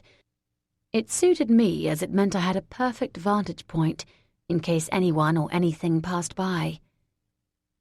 Whatever it was that had decided that brutally slaughtering one of the most passive creatures of the other world was a good idea had used the ward for a reason. It was definitely coming back, and I was going to be ready for it when it did. A beaming cottage loaf of a woman bustled over. "What'll it be, duckies?" Duckies? She had to be kidding me. I had to bite back the urge to quack nonsensically at her, and instead ordered the full breakfast and 2 pots of coffee. I was bloody starving, and if I didn't get some decent caffeine down me soon, I reckoned I was liable to do something I'd end up regretting. Aubrey pointlessly asked for a plate of nothing but black pudding. Once the woman had wandered back into the kitchen, I gave him a glare that would have withered a lesser creature. "What?" he exclaimed, a tad too loudly for my liking. The waitress might not be in the room, but that didn't mean she wouldn't be able to hear him. "It's made of blood. It's about the only bloody blood I'm ever going to be able to eat again." He started to snigger. "Bloody blood," he snorted. "Did you see what I did there?" I stared at him, completely unamused. He punched me on the arm. "Come on, Mac. Lighten up. I know my joke sucked, but it doesn't need to create any bad blood between us." He sniggered again. Oh, joy of abundant joys. I looked out of the window instead and gritted my teeth. 30 seconds away from the sun and he was already acting like an idiot again. I was tempted to call out to the woman and see whether she'd let me move a table and chair outside onto the sunny pavement. Perhaps then I might get some peace. Unfortunately, just as I thought that, a flicker of movement on the other side of the road caught my eye, and 4 figures moved into sight. I scowled as I recognized them. Beltran the Fae, Lucy the Shifter, and 2 mages I'd seen lurking around the Archmage on a previous occasion. No doubt one of the mages had cast the divination spell to locate me, while the other was more adept at protection and followed behind, Fairy and Shifter in their wake. I'd known that it wasn't going to be long before they caught up to me, but I'd kind of been hoping that I'd have at least a day. The 2 mages stood together, directly opposite the coffee shop front door, with Lucy a few meters away on one side, and Beltran the same on the other. They didn't look as if they were getting along very well. All 3 of them were standing stiffly and awkwardly, mouths shut in grim lines and arms folded. In this small village they looked about as unobtrusive as a sodding, fire-breathing dragon would. Aubrey's eyes followed my gaze.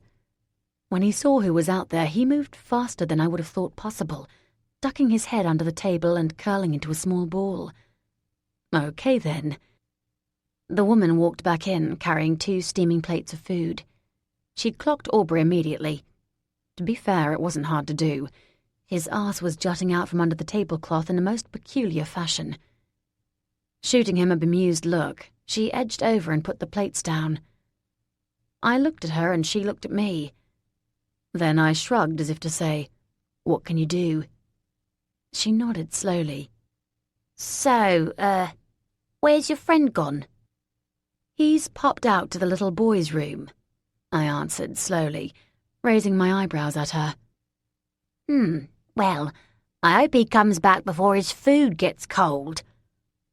She said this last part loudly and pointedly. I forced my lips to curve up in a smile and replied in the same manner. "Yes, it would be foolish of him if he were to miss all this lovely black pudding. Tell me, is it true that it's made of blood?" There was a distinct moan from under the table. Her eyes darted underneath and then met mine again, Why, yes. It's really rather delicious, though. You should try some. Well, there's a whole plate here. I could always try some of my, companions. I'm sure he'd never notice if any was missing. There was a sudden thump, and the gleaming cutlery on the table jumped and clattered.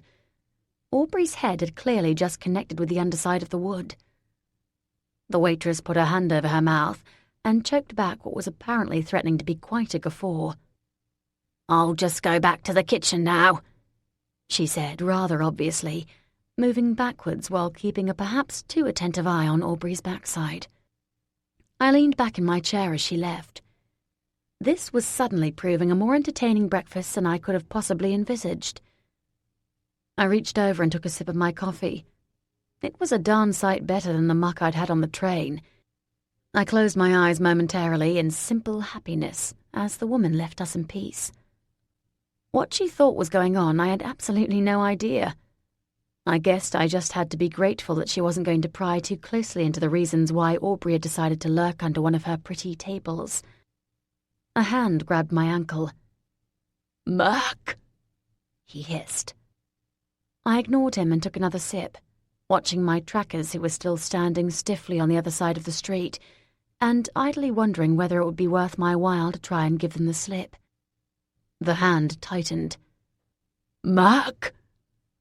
Aubrey repeated. I eventually answered. "Pass me my plate. I can eat from under here." "Well," I drawled, "I could do that. But won't our little group outside wonder why I'm chucking an entire plate of food under the table? I'll have you know that I'm generally thought of as having rather good table manners." I grinned to myself. This was just too much fun. "Mac," he whined, "I'm hungry." "So stop acting like a weirdo and come out." "I can't." There was a plaintive note in his voice. I began to dig into my breakfast, spearing a bite of bacon and chewing loudly. "Why not?" "I'm a master fucking vampire, that's why not." "I hate to break it to you, Aubrey, but you're not a vamp any longer. Now you're just a strange little man who is hiding rather ineffectively under a table." I took another bite and deliberately moaned in pleasure. "This food is really very good, you know. You should try some." Aubrey groaned. "Mac." From across the road, I watched as Beltran edged closer to the Majors to try to get a better vantage point. The one nearest him shot him a filthy look and turned towards him, saying something that, by the expression on his face, wasn't particularly nice. "I can't let anyone know what's happened. I've got a reputation to maintain." Aubrey's fingers were beginning to dig uncomfortably into my skin. "Aubrey," I said, sighing. "Sooner or later everyone is going to find out. It's a done deal. You're human." "Not if I can find someone to turn me back again." Now Lucy appeared to be getting involved. Her arms were tight by her sides as if she was afraid that she might launch into fisticuffs at any moment. The other mage was facing her, a snarl across his dark features. "For that to happen," I responded mildly, "you need to find someone to turn you back. A vamp. That means you need to tell someone that you're no longer a creature of the night. Then everyone will know your secret anyway." "There are a few I can trust," he huffed. "I just have to find a way to contact them without anyone else finding out." The mage on the right was reaching out towards Beltran with an extended index finger, pointing at him rudely. Lucy's body language radiated the threat of potential violence in the way that only a shifter could. "What if you find out that being a human isn't so bad?" "I don't want to be a fucking human. I'm a vampire. Other vampires are afraid of me. You were afraid of me. Now you treat me no better than an animal. Give me some food." "You didn't say the magic word."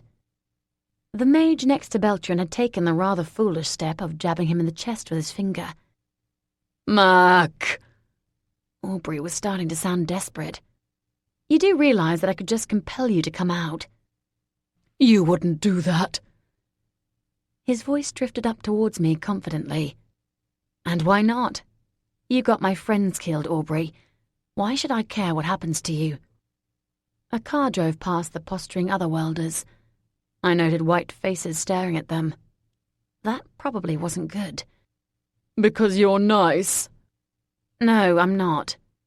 Aubrey sniffed loudly and gulped. I'm so hungry. I've never felt a sensation like this before. How long does it take for starvation to set in for humans? I'm already feeling weak. His grasp around my ankle loosened. See? I can barely even use my hands anymore. I'm getting fainter by the second. I don't think I'll ever be able to stand up again. So dizzy. I watched in growing alarm as both mages clenched their fists, a sure sign that they were about to raise up some protection magic. Lucy's tanned skin was starting to darken, and Beltran was murmuring something to himself. Okay, this had gone far enough. I yanked my leg away from the rest of Aubrey's grip and pushed the chair back. Mac, what are you doing? I rolled my eyes and picked up his plate of black pudding, practically throwing it down towards him. There. If you think I'm treating you like an animal, then stay there and eat like an animal. I'll be back shortly. I stood up and marched over to the cafe door, flinging it open. My so-called trackers on the other side of the street paid me absolutely no attention whatsoever. It'd serve them right if they had to go and explain to all their respective lords and masters why a monster had suddenly appeared and killed me on the spot, while they were kicking metaphorical sand in each other's faces. I stomped over the road and put my hands on my hips, facing all four of them. What the fuck are the lot of you doing? As one, they all turned towards me, suddenly guilty expressions on all of their faces. I continued. Do you see where you are? This is a village. You don't think that someone is going to notice you lot about to get into some kind of stupid brawl? I pointed to the mages. You are about to use magic to attack. It's broad daylight. How fucking thick are you? Do you want to spend the rest of the day going around and casting memory spells on this entire place so they forget that they saw blue freaking flames spouting from your fingers? Both mages stared at me, like schoolboys caught in the act of leaving a frog on their teacher's chair. Lucy was looking a bit too smug. I flicked my eyes over to her. And you were about to fucking shift, in the middle of the street, no less. I wonder how your mighty Lord Corrigan would react to that. Her face went pale, and she looked down at the ground. I turned my attention to Beltran and jabbed a finger in his direction. Don't think that you're any better than the rest of them either. You were obviously about to try something too. The whole lot of you should be ashamed of yourselves. I scowled at each and every one of them in disapproval. The Fae recovered first. Perhaps, Miss Mackenzie, if you didn't make it quite so hard for us to keep track of you, then we would be feeling less stressed and less inclined to do something all of us might regret. So this is my fault. The four of you almost exposing the secrets of the entire fucking otherworld to a village of humans is because I decided I wanted to get away for a few days. Lucy chimed in. To be fair, Mac, you're not making our lives very easy. I spluttered. Easy?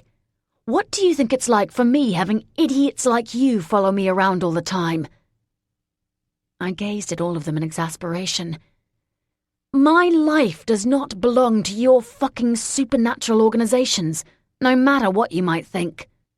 The mage on the right stepped forward. When I glared at him, he swallowed and stepped back, but cleared his throat and found his voice. We're just doing our jobs. We've been told not to let you out of our sight. Less than 2 days ago, you almost died, thanks to a bunch of bloodsuckers. If that happens again, then our lives won't be worth living. I folded my arms. Well, I'm sorry if my death could potentially inconvenience you, but your antics out here are fucking inconveniencing every single member of the otherworld. Besides which, the vamps are not going to bother me again. Lucy's eyes widened. Did you kill them all? I stared at her. No. You know why? Because there was only one. They gaped at me. A furrow creased Beltran's brow. But I thought that I was a great almighty being of power who lets nothing stand in my way. Well, everyone has off days. Besides, said vampire is currently cowering under a table in there. I pointed back towards the cafe. Lucy drew herself up. I will destroy him. I moved in front of her. No, you will fucking not. Lord Corrigan. Screw Lord Corrigan. You know why? And it's not because he makes me go weak at the knees and literally want to fulfill those crude words, I added to myself. A gleam lit the Major's eyes. Why? They asked together, eagerly. Because that vamp over there is no longer a vamp. Even Beltran looked shocked at that. He opened his mouth to speak and then shut it again with a snap. I glared at them all. But you can't tell anyone. He is having some readjustment issues and needs some time. All you need to know is that I am in no danger. Not from vampires, anyway. From trying to help out a bunch of tree nymphs, then perhaps the opposite was true. Which gave me a sudden idea. I pursed my lips. So, this is what is going to happen. I will not run away. You will not do something earth-shatteringly stupid, like give away all your identities because you're a bit pissed off at each other. I received petulantly sullen looks from them all. I sighed. I can't have 4 people trailing me round all the time. Not here where any strangers already stick out like sore thumbs.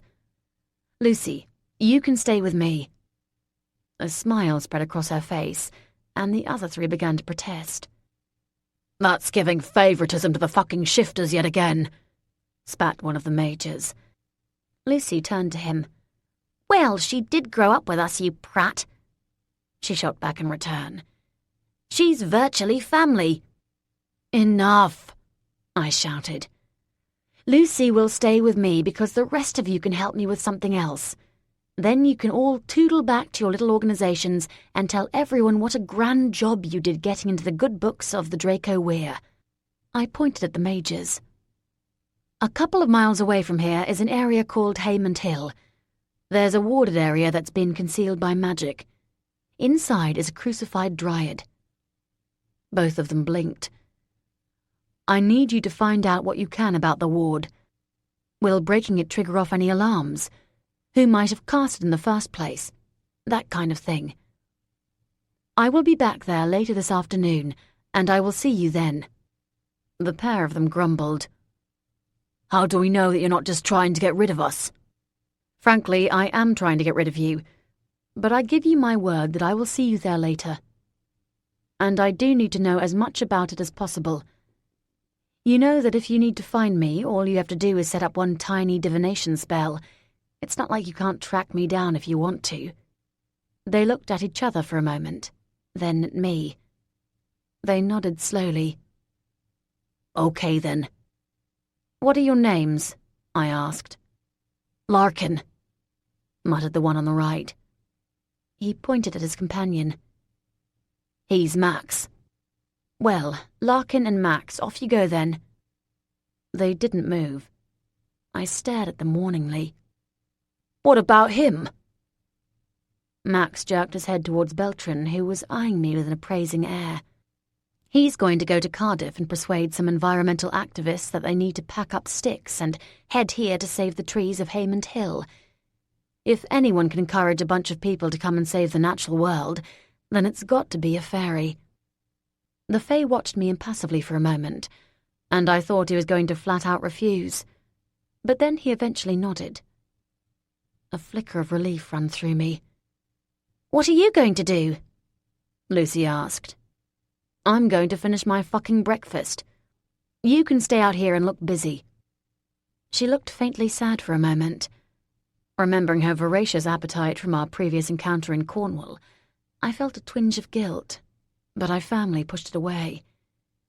It wasn't my job to entertain her stomach, or my fault that she had elected to follow me around. I gestured at them all. Well? There was a frozen, silent heartbeat. Then, thank goodness, they all nodded and moved off, apart from Lucy, who took a step back and bowed her head. I watched their departures for a brief moment, and then turned and went back across the road and into the cafe. Chapter 12. Aubrey was still under the table when I re-entered. There was an empty plate on top of the linen tablecloth, however, signifying exactly what he'd been doing while I'd been attempting to avert World War III. I moved back to my original seat and picked up my knife and fork to begin eating again. Unfortunately, my food had cooled considerably in my absence. Something else to blame those idiots for, I thought sourly. Mac, hissed Aubrey. Where were you? What happened? I ignored him and instead continued to chew. I'd been interrupted enough as it was. I was going to enjoy the rest of my meal without letting anyone else disturb me. Aubrey continued to mutter at me from underneath the table, but I let him continue without bothering to answer. I noted from across the road that Lucy had pulled out a mobile phone and was fiddling away with it, her eyes intent on the screen in a manner that any technologically astute teenager would be proud of. At least she was taking the hint and trying to look less out of place. A couple of clatters sounded from where I presumed the kitchen was, but I let the sounds wash over me and instead poured myself more coffee. Life wasn't so bad after all. Eventually, when I was done, I leaned down, picking up the edge of the tablecloth, and peered at Aubrey. He looked abjectly miserable, scrunched up into some bizarrely uncomfortable fetal-like position. There were some remaining crumbs of black pudding around his mouth. He was clearly a messier human eater than he had been vamp. When he saw me looking at him, he pouted. You were ignoring me, he said plaintively. Imagine that. Get out from under there, Aubrey. You're making a fool of yourself. Are they still there? One of them is. It doesn't matter, though, I said casually. I told them what you are. What? He shrieked, lifting up his head and banging it yet again on the underside of the table. You heard me. I pulled myself back up. Aubrey crawled out backwards and then sat back on his haunches and glared at me. You betrayed me. I shrugged and put my coffee cup down. He lunged abruptly towards me, fingers curled into claws. I grabbed him by the throat and held his snarling face away, trying to avoid the remnants of black pudding-tinged saliva that was spraying out in my direction. He choked and spluttered. Let's get one thing straight, oh master vampire, I said sarcastically. You are here on sufferance. If you want to leave, then you are more than welcome to do so. I rescind my previous instruction. If you want to stay, then you need to goddamn well start behaving yourself. I know for a fact that there's a were honey badger across the road who will quite happily rip you limb to limb, whether you're human or otherwise. I am becoming mightily sick of all this emotional bullshit. Get your shit together or get out. His eyes bulged, glaring at me even through the pain. Then he finally blinked in agreement and I let him go. He collapsed onto the floor. You're a mean bitch, he choked out. Oh yeah? Well, 10 minutes ago you were telling me how nice I was. I lied, he spat. There's the door, I stated calmly, pointing. He put on a grumpy expression. It's too sunny outside. Suit yourself. I pulled out my laptop and opened it. It was time to get to work. A creak signaled the return of the waitress. She raised her eyebrows slightly at the sight of Aubrey on the floor and flicked a concerned gaze at me. I'm sorry about my companion, I said. He's going to sit on his chair now and behave. Aubrey scrambled up with a groan, no doubt still under compulsion, and sat down on his original chair. I raised my eyebrows at him. He looked away and scowled. I'm sorry, he muttered. I don't think she quite heard that. His eyes sent daggers towards me, but he turned to face the waitress and spoke up. I'm sorry. He cleared his throat. I suffer from panic attacks from time to time. It won't happen again." "Oh, that's all right, Hen," she clucked. "I understand." She patently didn't, of course, but the pair of us remained safely silent as she cleared away the table. "Can I get Wi-Fi here?" I asked hopefully. "And maybe another pot of coffee?" "Of course." She reached into a pocket in her apron and pulled out a small strip of paper, handing it over to me. "Here's the password. I'll just put some more coffee on to brew." I smiled gratefully, watching as she headed back out again, then turned my attention to the laptop, opening up the internet so I could get to my email. I could feel Aubrey bristling beside me.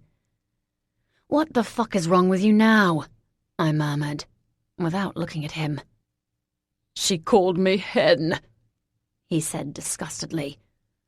"As if I'm a piece of poultry. If I wasn't human, I'd—" His voice trailed off. "You'd what?" "Nothing," he muttered, subsiding. I looked over at him thoughtfully. He was tracing something on the tabletop, eyes downward. Was that how I sounded when I got pissed off? All whiny and self-centered? He felt my eyes on him and flicked me an upwards gaze. I looked away, logging on instead. I was not going to start comparing myself to an ex-undead otherworld nasty. I had enough inner turmoil to deal with as it was. Thankfully, there was a message from Alex to divert my attention. I opened it up, scanning its contents, then frowned. My stomach suddenly dropping and a churn of blood fire flaring up. I held my hand out to Aubrey, palm outwards. "Phone," I demanded rudely. "Huh?" "Give me your fucking phone," I repeated. "Well, there's no need to be so ill-mannered," he snapped. Fortunately for him, he dug into his pocket and handed it over. I dialed Alex's number and waited for him to pick up.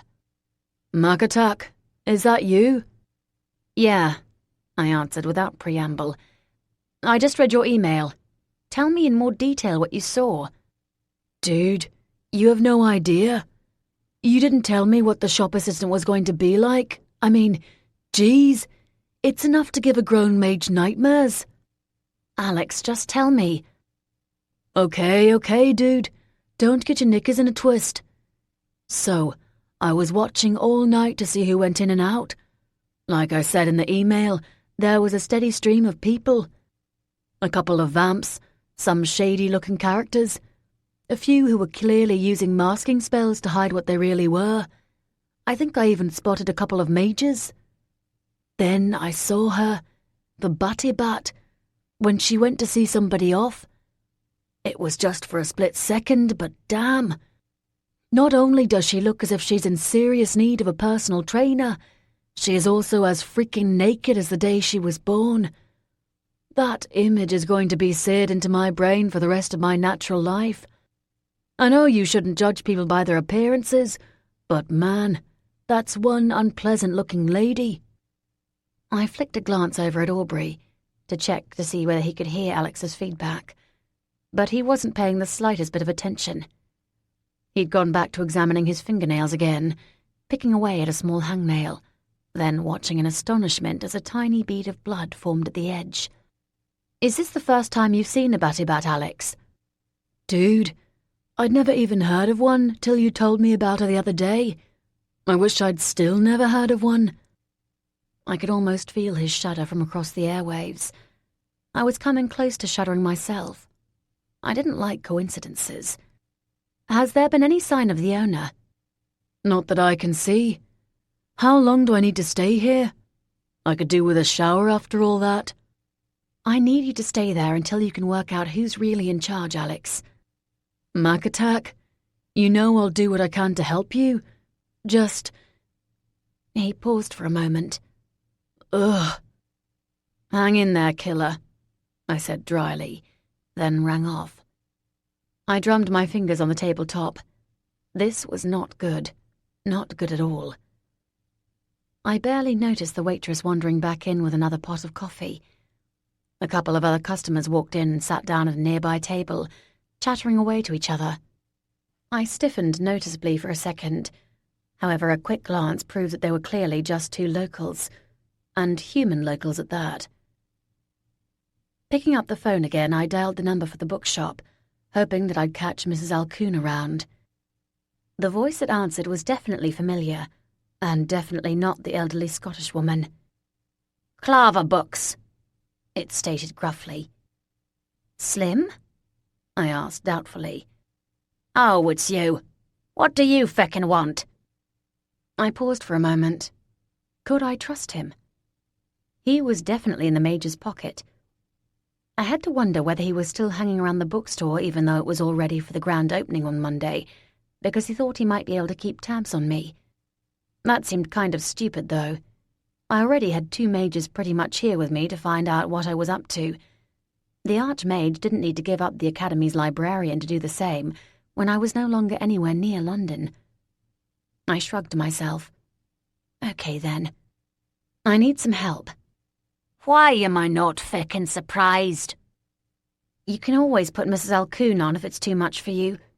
Is she even there?" I asked suspiciously. "She's in the back, making tea. What do you want?"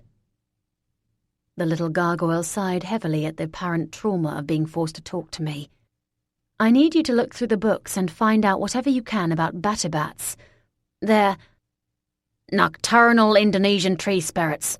Yeah, I feckin' know," he grumbled. I started. Tree spirits? You mean like dryads? He snorted. "Hardly. Batibats are demons that reside in trees. They're completely responsible for Banganot, you know." No, I don't know. What's Banganot?" "Nasty feckin' disease. Usually affects young men. They die unexpectedly and immediately in the middle of the night. Apparently you can beat it by wiggling your toes because it snaps your heart back into its feckin' natural rhythm before cardiac arrest. Don't you feckin' know anything?" "Apparently not. Can you find a picture of one and email it to me?" I rattled off my address. "S'pose," he grunted grudgingly. "Can I go now?" "Just one more thing. Why are you there?" "Huh? Why are you still at the bookshop?" You got a feckin' problem with me helping out a bit?" "No, it's just weird, that's all. Are you behaving yourself?" He made a spitting sound and hung up. Okie dokie. I hoped I'd not pissed him off so much that he wouldn't send me what I needed. But fortunately my laptop pinged a few moments later with the arrival of a new email. I opened it up and stared at the image. Yeah, pretty hideous and very naked. I moved the laptop round to Aubrey. He paid me no attention whatsoever, so I thumped him on the arm. He recoiled and growled at me. I motioned down at the computer and watched as his eyes widened when he saw what was on the screen. "That's the thing that attacked me. It sat on me. See? You thought I was lying." My heart sank a little further. "I didn't think you were lying, Aubrey. I just thought you'd hit your head a little too hard, that's all." I chewed the inside of my cheek. It couldn't be the same Batibat in London who'd attacked Aubrey. That just didn't make any sense. But there was no way in hell that the two weren't connected.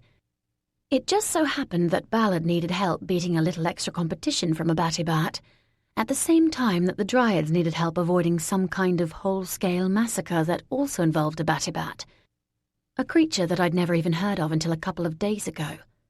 No siree. There was no way that these two things weren't somehow linked. The fact that Batibats were apparently also tree-dwellers did not lessen my worry. At least now I knew what it was I had to do next. I jerked my head over at Aubrey. "Come on. I'm going to pay up and then we're going to get going." "Get going where?" "Back to Haymond Hill."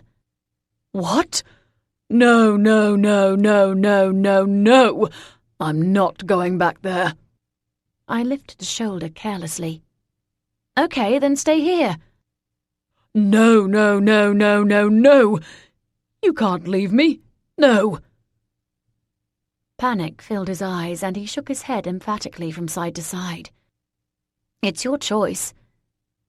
I stood up and pulled out my wallet from the now rather bedraggled-looking plastic bag, replacing the laptop back inside it. Smiling at the waitress, I beckoned her over and paid the bill, leaving a rather hefty tip. After all, she'd performed rather admirably in the wake of Aubrey's antics. "Thank you," she murmured. "Please do come again." The look in her eyes suggested that even with the tip included, she'd prefer it if we never darkened her door again. I didn't blame her. I walked out, leaving Aubrey to decide for himself whether to tag along or not. I couldn't really have cared less either way. He followed at my heels, however, crying out in overly melodramatic pain once we hit the sunny pavement. "So you're coming then?" "You compelled me to stay with you, remember?" he said sourly, continuing to try to shield himself from the sun with his arm. "I cancelled that. You can leave if you want to." "Maybe it didn't work. Maybe because you told me to stay with you and never leave no matter what, your initial compulsion can't be cancelled."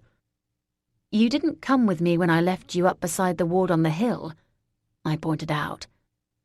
"Because you'd not gone far away then. How the fuck should I know how it works anyway? You're the one who's doing this to me, not the other way around. Perhaps you'll be stuck with me for life." There was a malicious tone to his voice. Heavens forbid. I opened my mouth to tell him exactly what I thought of that idea, when he suddenly clutched my arm. "Look!" Alarmed, my eyes followed his finger, my body already tensing for a fight, but I couldn't work out what he was pointing at. "What? What do you see that I don't?" "Are you stupid? There's a charity shop. I can buy some clothes to cover myself up from that fucking sun."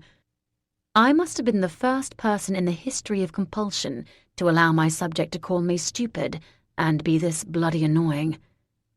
I shot him an irritated glance. "It's not really hurting you, you know. It's all in your head." "Like fat, naked creatures of the other world sitting on me are all in my head too?" he inquired. I sighed, giving up. "Fine, but you've got 5 minutes and that's it." He beamed a grateful smile at me, then trotted across the road. Lucy came up behind me as I watched him go. "He's a vampire?" she asked doubtfully. "He was a vampire," I corrected. "And a pretty fucking scary one at that." "How the hell did he turn human? I've never heard of a cure for vampirism before." I shrugged. "Beats me. I think something he ate just didn't agree with him." I gave her a serious look. "He doesn't know what I am, and he can't know what I am. He might be human now, but he still thinks like a vamp and can't be trusted." "Right," she said slowly. "Except I don't know what you are either." I gave her a startled look. "Corrigan didn't tell you?" She snorted. "As far as our Lord Alpha is concerned, gossip about you is off limits. He sent 3 werecats to scut duty for a month because he caught them talking about why he was so interested in you when you're not a shifter." She glanced at me, curiosity clearly eating her up. "I don't suppose you'd like to elaborate?" I tried hard not to feel too happy that he wasn't broadcasting my heritage to the world. "He's only interested in me because the mages and the Fae are interested in me. It's nothing personal," I said dismissively. "Right," she said sarcastically. "Because the Brethren Lord gives a shit about what a bunch of wizards and fairies do. You guys are all part of the same world.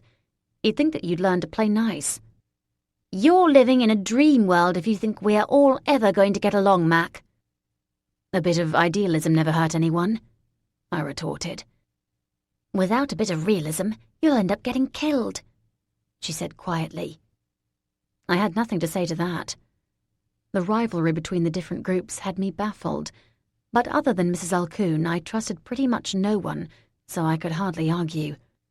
All the others had too much of their own vested interest at heart for me to not be realistic about what they wanted from me.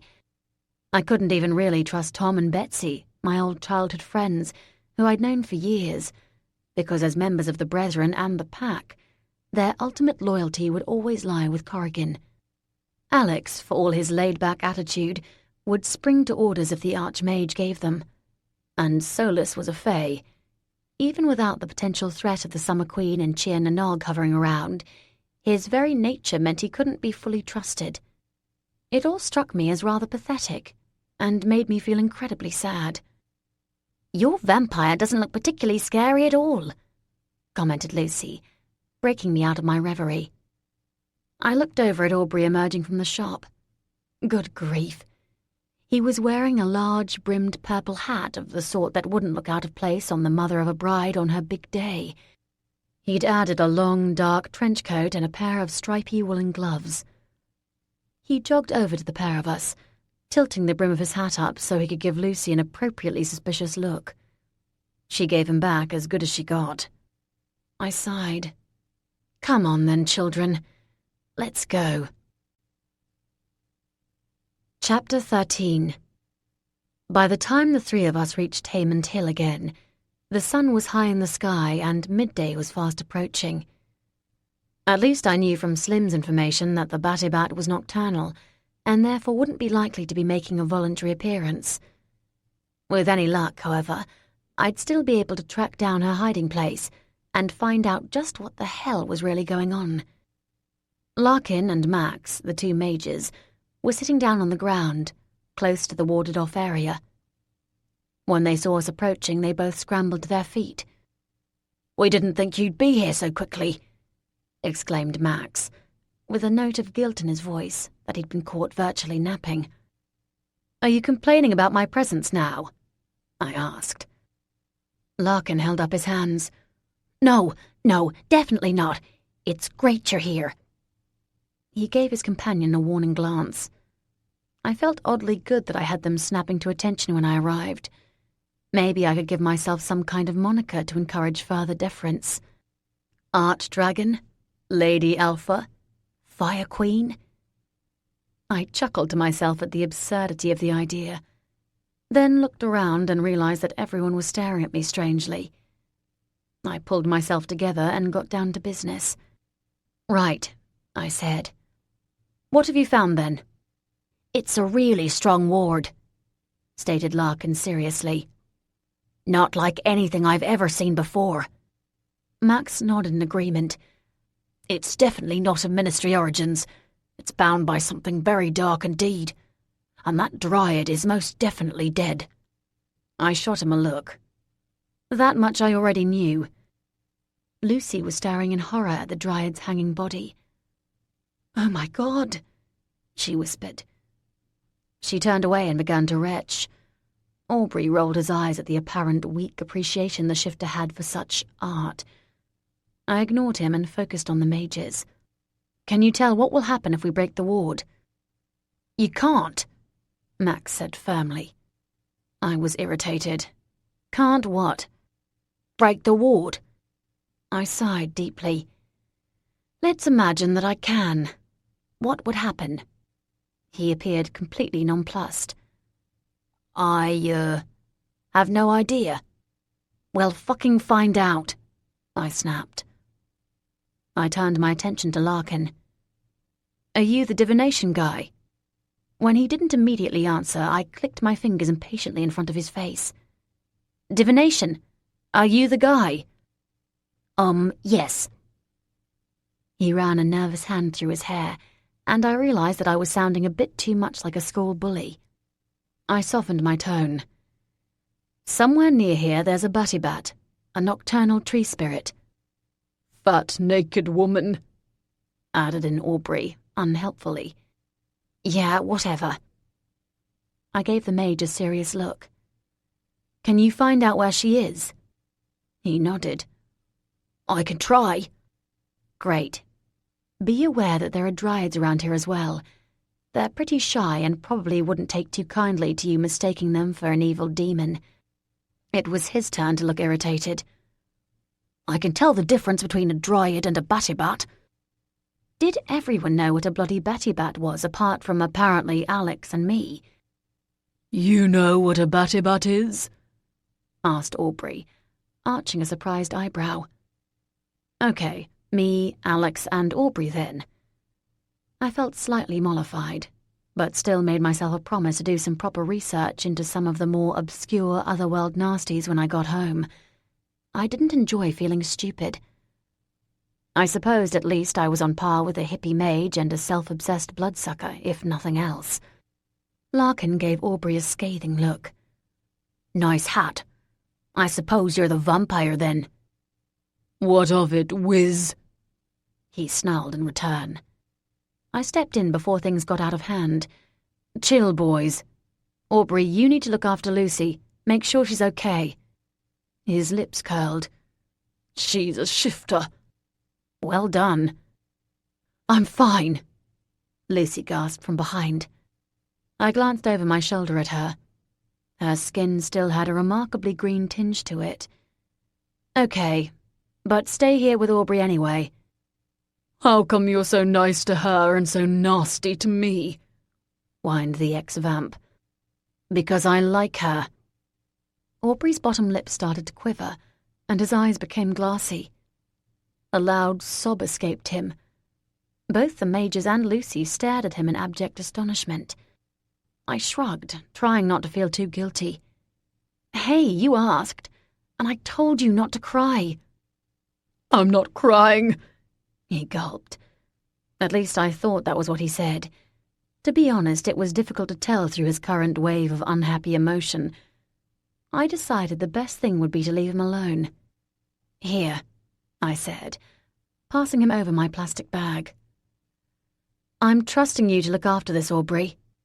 He blinked, one hand lifting up the brim of his ridiculous purple affront to the art of millinery, so he could peer at me. Why? Because I think you'll do a great job of taking care of it, and I need to go and make sure there's nothing else lurking in these woods. Almost to a man, my motley crew of unwelcome companions sniffed.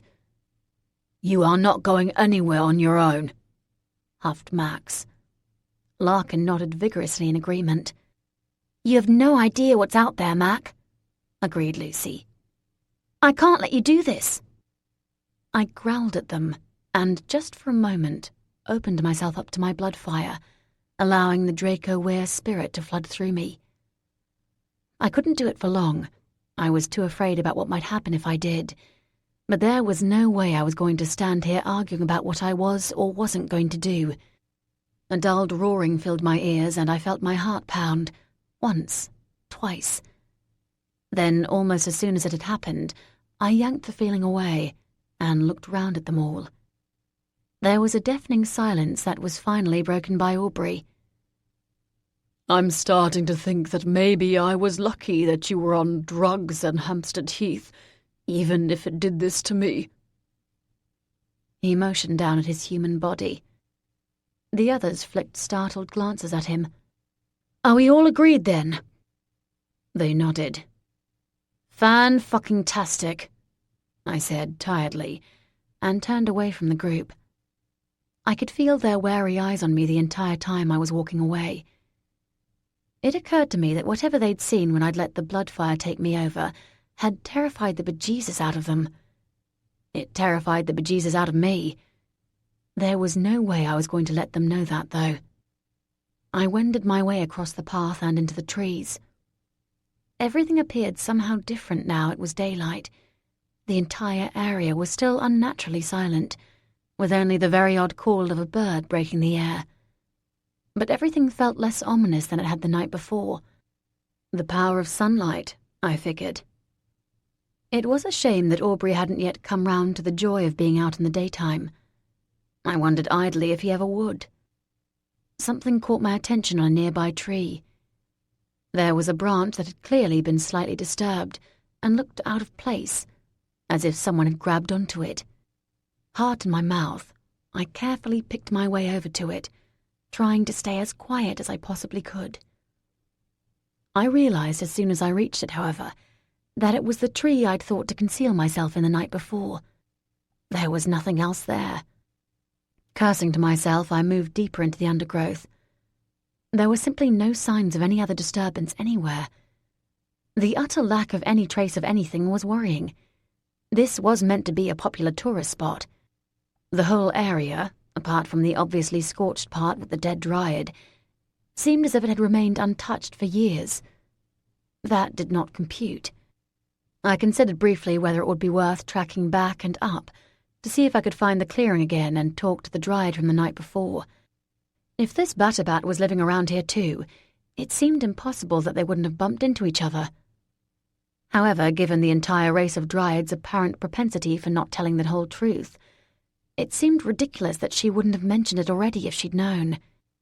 The Batabat was somehow tied up in the murder, and Atlantia had asked me here to essentially stop any more such murders from taking place. Withholding that potentially vital piece of information was pointless.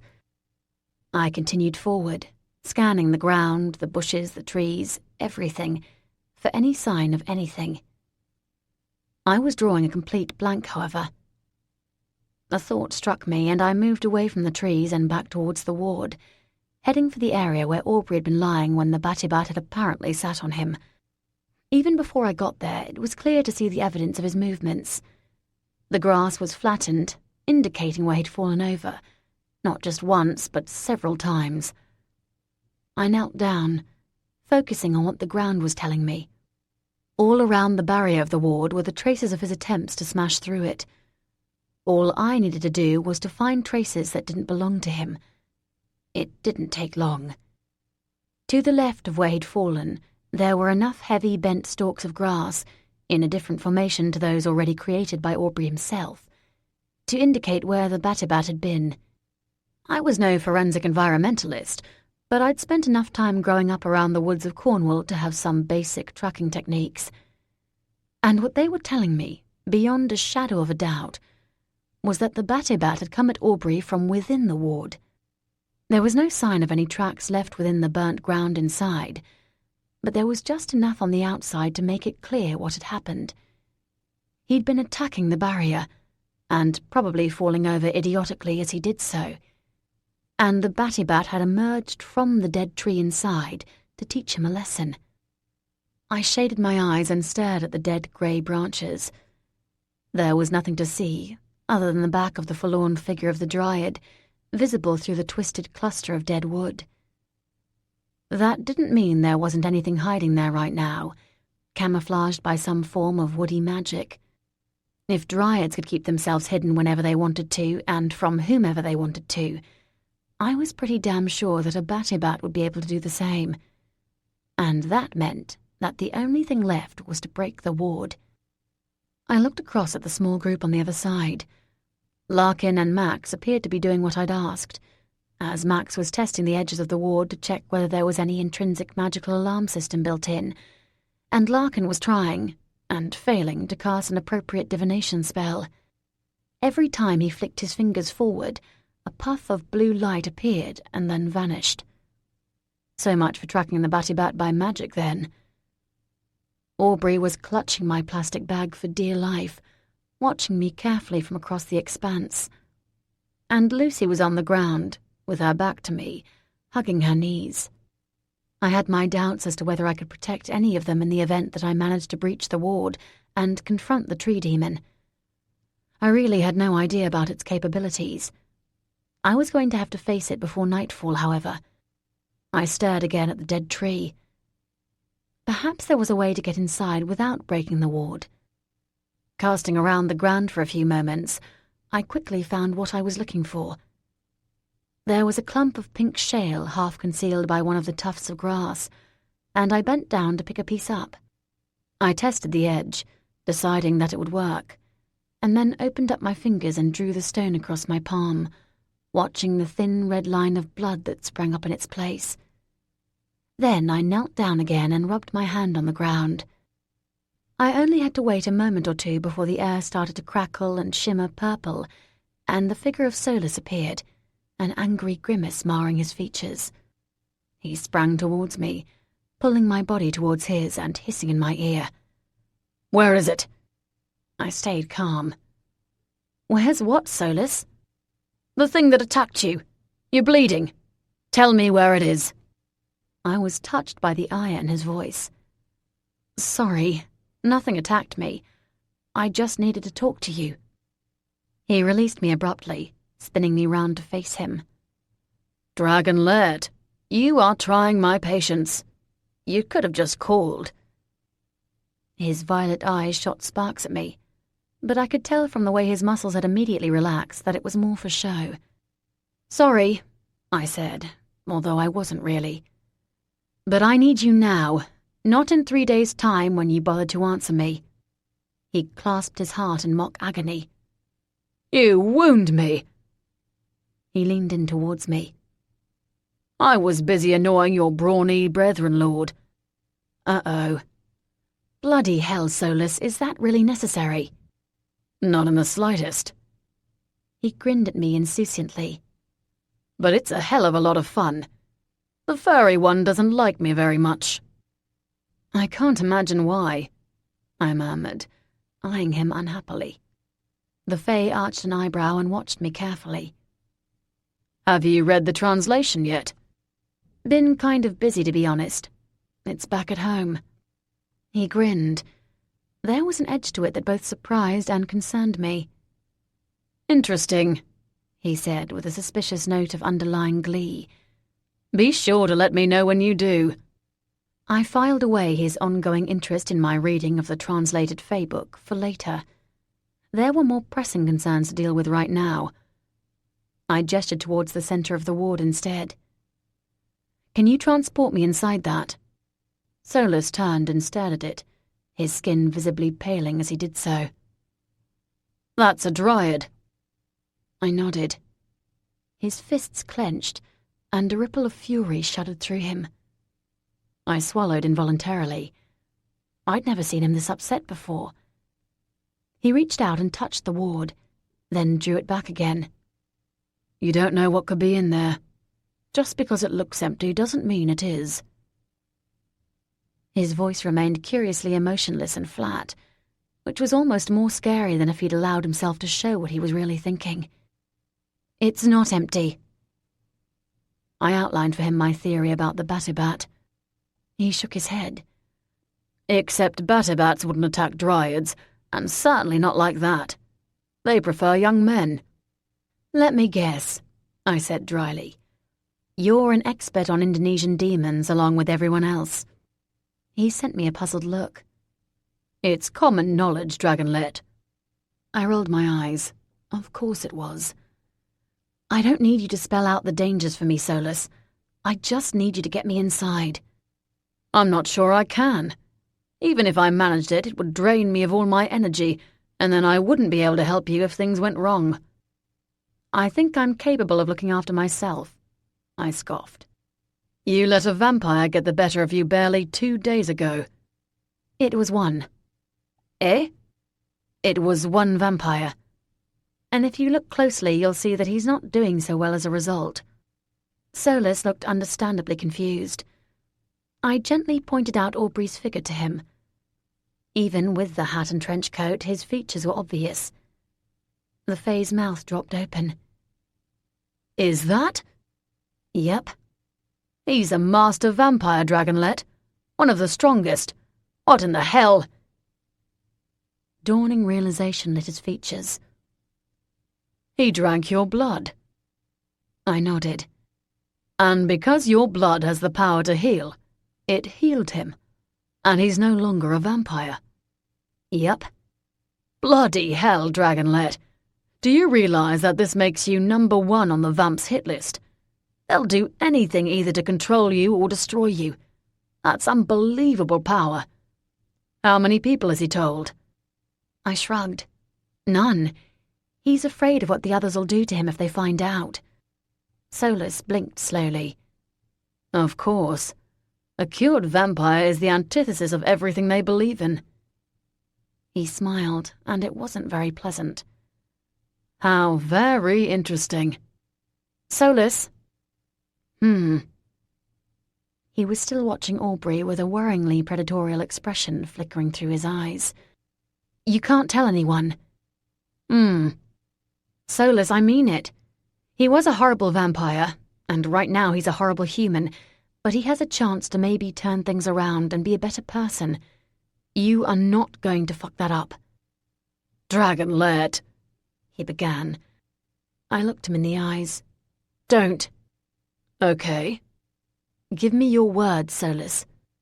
Okay. I narrowed my eyes at him. He lifted his hands up in the air. Fine. I give you my word. Excellent. Now get me in there. It's not a good idea, Dragonlet. Please. If you do this, then in return you need to do me a favor. Of course. Why would I have expected anything less? What? I said, exasperated. I don't know yet, but... He held up one long, elegant index finger. You will owe me one favor of my choosing, to be fulfilled when I require it. I gritted my teeth. Fine. But no giving away of my firstborn or secondborn or anything like that. No hurting of anyone, physically or emotionally. He winked at me. What if it's an evil tree demon? I gave him my death stare. Okay.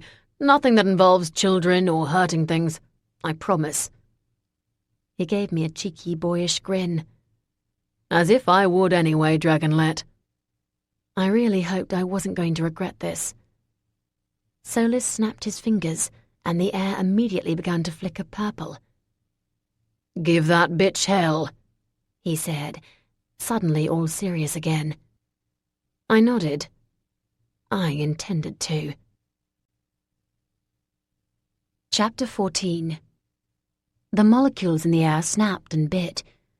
As soon as I registered the purple shimmer, I stepped forward, not hesitating further.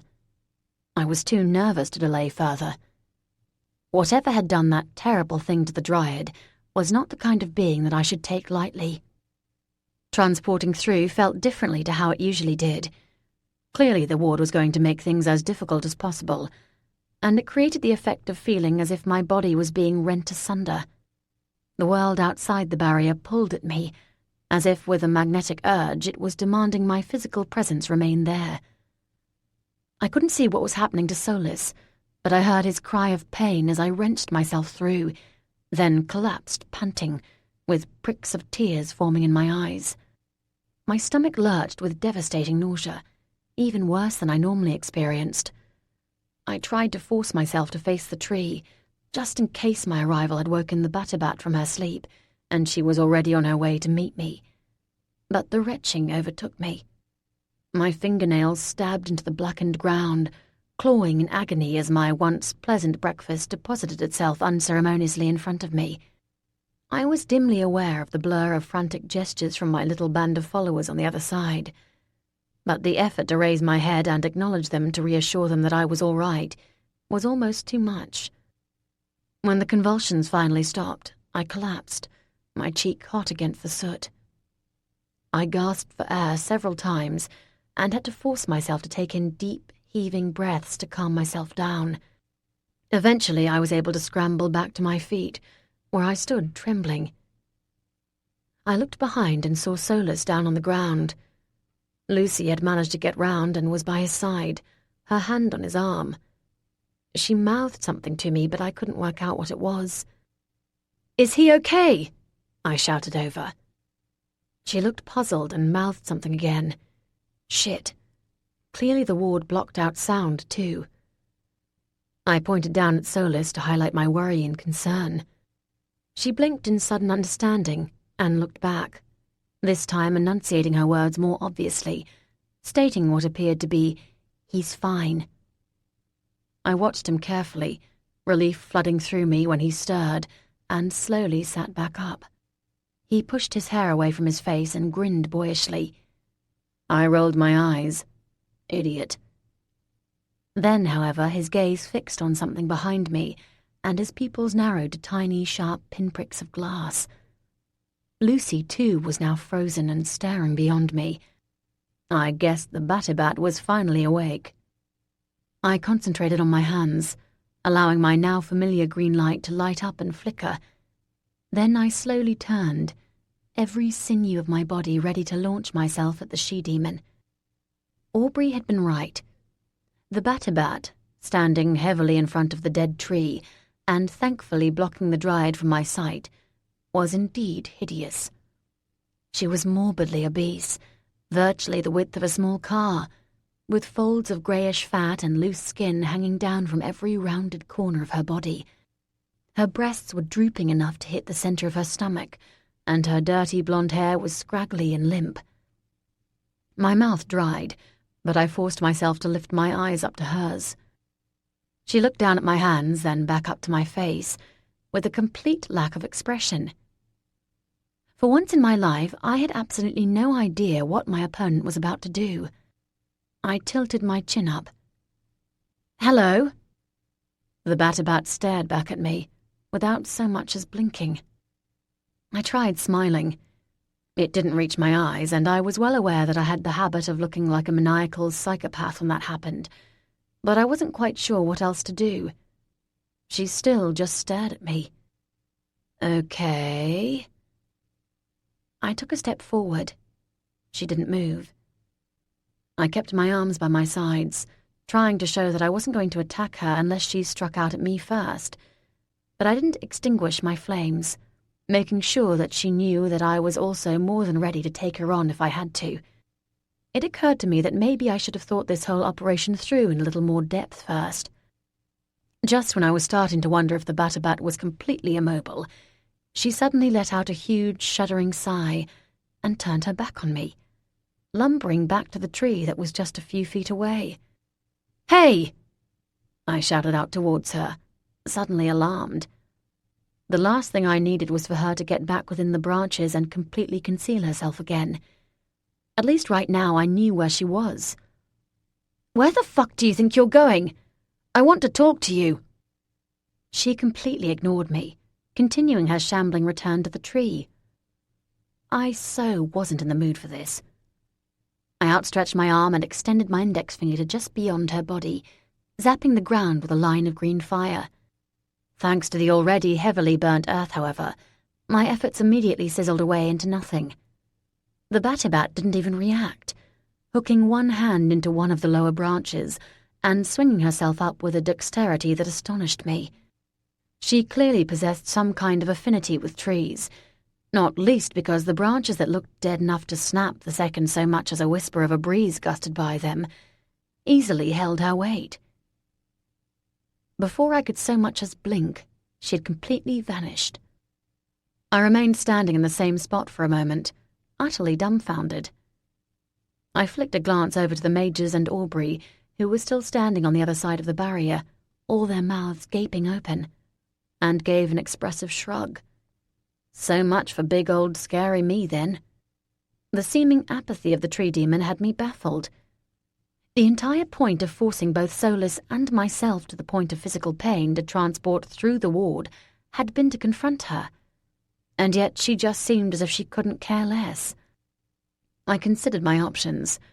I could, of course, climb the tree as she had done, but I was no tree spirit. I'd end up flat on my arse with a bunch of broken sticks around me. The Batabat's very essence had been absorbed by the wood.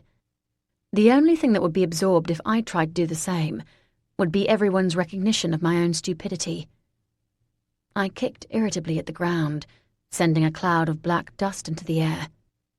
Sighing deeply, I figured that the least I could do now that I was here was to disentangle the dead dryad from her dishonorable position. It wasn't just that releasing her body from the hold of the tree might reignite the Batabat's interest and encourage her to reappear, but also that the dryad bloody well deserved to be taken down and properly cared for. I'd promised both her and myself that I would do that. The thought of having to touch her dead skin and feel the weight of her against me, without anyone nearby who would be able to help and provide companionship through the horror, made me feel sick to my stomach. I had no right to that emotion, though. What Mary had gone through to end up in that position in the first place was far worse than anything I could experience by cutting her down. Once her body was safely removed, then I was going to torch that fucking tree with the Batabat inside it. With a heavy heart, I walked round to the other side and looked upwards, avoiding spending too long gazing at the dryad's sunken skin and dead eyes. Instead, I focused on her hands, trying to work out how she was being held up. Aubrey had been right before. Her wrists were somehow twisted into the very branches of the tree itself. I'd already surmised that I wouldn't be able to climb up and reach her, so there seemed nothing else for it but to use shots of my green fire to bring her down. I'd have to do this carefully if I was going to give her the dignity she deserved. Taking 3 steps backwards, I squinted up, trying to select the best place to aim. It was vital to be gentle. I closed one eye and pointed out towards one of the curving twigs and, oh so very carefully, sent out a soft, small stream of fire. When it hit the tree, the twig unraveled with a sharp hiss, loosening its grip on the dryad's arm. Emboldened, I tried again, this time with slightly more power. My shot rang true, and yet another dead branch was loosened. It was difficult to tell from where I was, but it appeared that Miria's wrist was starting to pull away from the tree's unhappy knot. "He won't be happy if you do that," stated a raspy voice, with an air of unerring calm. I was so surprised that I lost my footing and half stumbled, sending up more clouds of black dirt as I did so. I looked upwards and saw the face of the Batibat peering down at me implacably. Forcing my heart to return to a normal rhythm, I injected a flat air into my tone. "Who are you referring to?" Her expression looked puzzled. "Him, of course." "Seriously?" I gritted my teeth. "I don't know who you mean. Can you tell me?" "He won't like it." My fingertips tingled with dangerous embers of heat. "Yes, you already said that. Who?" She blinked languorously down at me. "He left her like that for a reason. He'll know if you take her down." Nope, I couldn't do calm after all. I lifted my right hand towards her, green flames still flickering round. "Fucking tell me who you mean, or I'll destroy you now," I snarled. "He has no name. He is all there is." She began to draw back into the tree again, but I was determined this time not to let her disappear. I shot up one stream of fire, avoiding her face by millimeters. The Batibat hissed. "Did he do this?" I shouted up at her. "Did he kill her?" There was a loud, creaking sound from the dead tree as she shrugged, shaking even the trunk into shuddering vibrations. The body of the dryad quivered in response. Screw this. I turned back to the remaining snake-like branches that were clinging to the tree nymph's arm and sent out a streak of fire once again. Having snagged exactly the right section, her arm swung free, and her entire body fell heavily down to the side, now just hanging to the tree by her one remaining wrist. Her head dropped down to her collarbone, tendrils of dark green hair falling limply forward like a sad shroud, and her left foot dragged along the burnt ground. "Not long now," I muttered, moving over to the other side to complete the process. "He'll come," the Batibat stated obdurately down at me, although when I flicked a quick glance up at her, there was a definite expression of fear across her heavy features. "Let him," I grunted, eyeing up the remaining branches that were holding the rest of Maria's corpse in place, in order to try and work out which point would be best to target. I had no time for mysterious evildoers who couldn't even be bothered to have names. The Batibat moved again, the tree groaning as she did so, and her whole body emerged from within the grey branches as she clambered back down and planted her bare, heavy feet into the dark ground. "You don't understand," she rasped. "You cannot beat him." I half turned towards her. "Do you work for him?" She laughed. At least I assumed it was a laugh. It sounded like much more of a grating shriek than a hearty chortle. "You make it sound as if I have a choice." She leaned in towards me, a cloud of her foul breath wafting towards my face. "He has bound the trees that we live in. We either do his bidding or—" She cast a quick look at the sagging dryad's body. "We suffer a similar fate to that poor creature." I squinted up at her. So when you say we, who do you mean? I wasn't prepared yet to let her know that I was aware that there was another of her species in London causing problems, if not for the general population, then for the profits of a certain troll anyway. There are others like me. And where are they? All over. Her voice was suddenly so quiet I had to strain to catch her words. I abandoned that avenue of questioning for now and switched tactics. Did he tell you to attack my, I paused for a moment. Aubrey wasn't my friend. Companion. She half-cocked her head. You mean the brown-haired emotional boy? He's a bit weak, that one. I wondered what she'd say if she knew that until very recently he'd been a merciless master vampire. My eyes turned hard. Answer the question. She allowed herself a small smile.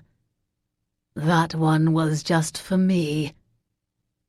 She licked her lips in a manner that turned my stomach. I like young men. He wasn't really all that young, I thought sardonically. I changed the subject. So what does he want? There was no doubt as to which he I was referring to. What do all men want? Power. Control. She shrugged. The usual. Most men don't go around slaughtering innocent tree nymphs, I commented, trying to keep my swirling blood fire under control. I needed to keep it from consuming me so that I could get as much information out of the Batabat as possible. It was fucking hard not to give in to the temptation to blast her into a pile of smouldering cinders, however. Most men are not like him. She looked me up and down. You have power of your own. I can sense it. It won't be enough. He uses the old ways and dark, dark magic. He cannot be defeated. I seemed to remember being told something vaguely similar about wraiths, and look how that had turned out. Still, know thy enemy. What does he look like? Not as handsome as that one. The Batabat jerked her head behind me. Assuming she was talking about either Larkin or Max, and not wanting to take my eyes away from her, I didn't bother turning around. I might even keep that one alive for a while as a little toy. It can be rather dull waiting around here. I ignored her pointless threats. What exactly are you waiting for? What's he planning to do? Her lips turned down at the edges, fat, heavy creases appearing in the folds of her cheeks. How do I know? He wants the power of the land, and will do what he can to get it. Many of these trees have been around for hundreds of years. He knows ways to take their life force and use it. For what, I have no idea. But you should be afraid. I ignored the implied threat. So he's behind the planned demolition. He's going to cut down the trees to drain them of their natural power. Why bother pretending to build something in their place? I would imagine he needs some kind of cover story for the humans. They can be annoying when they get involved. I thought about what Atlantia had told me. Has he done something to stop protesters from coming here? The humans who would stop the trees from being cut down? Wards do many things, the Batabat grunted cryptically. I chewed my lip. So, break the ward here, and break whatever magic he is using, and that will stop preventing people from coming. She made her unpleasant version of a laugh again. You can't break the ward. He's too powerful. You need to understand, she said, leaning forward. You cannot beat him. He knows too much and can do too much. And if you free her body, then he will come here and destroy you all. Bring it fucking on. Whoever this guy was, he wasn't going to know what had hit him.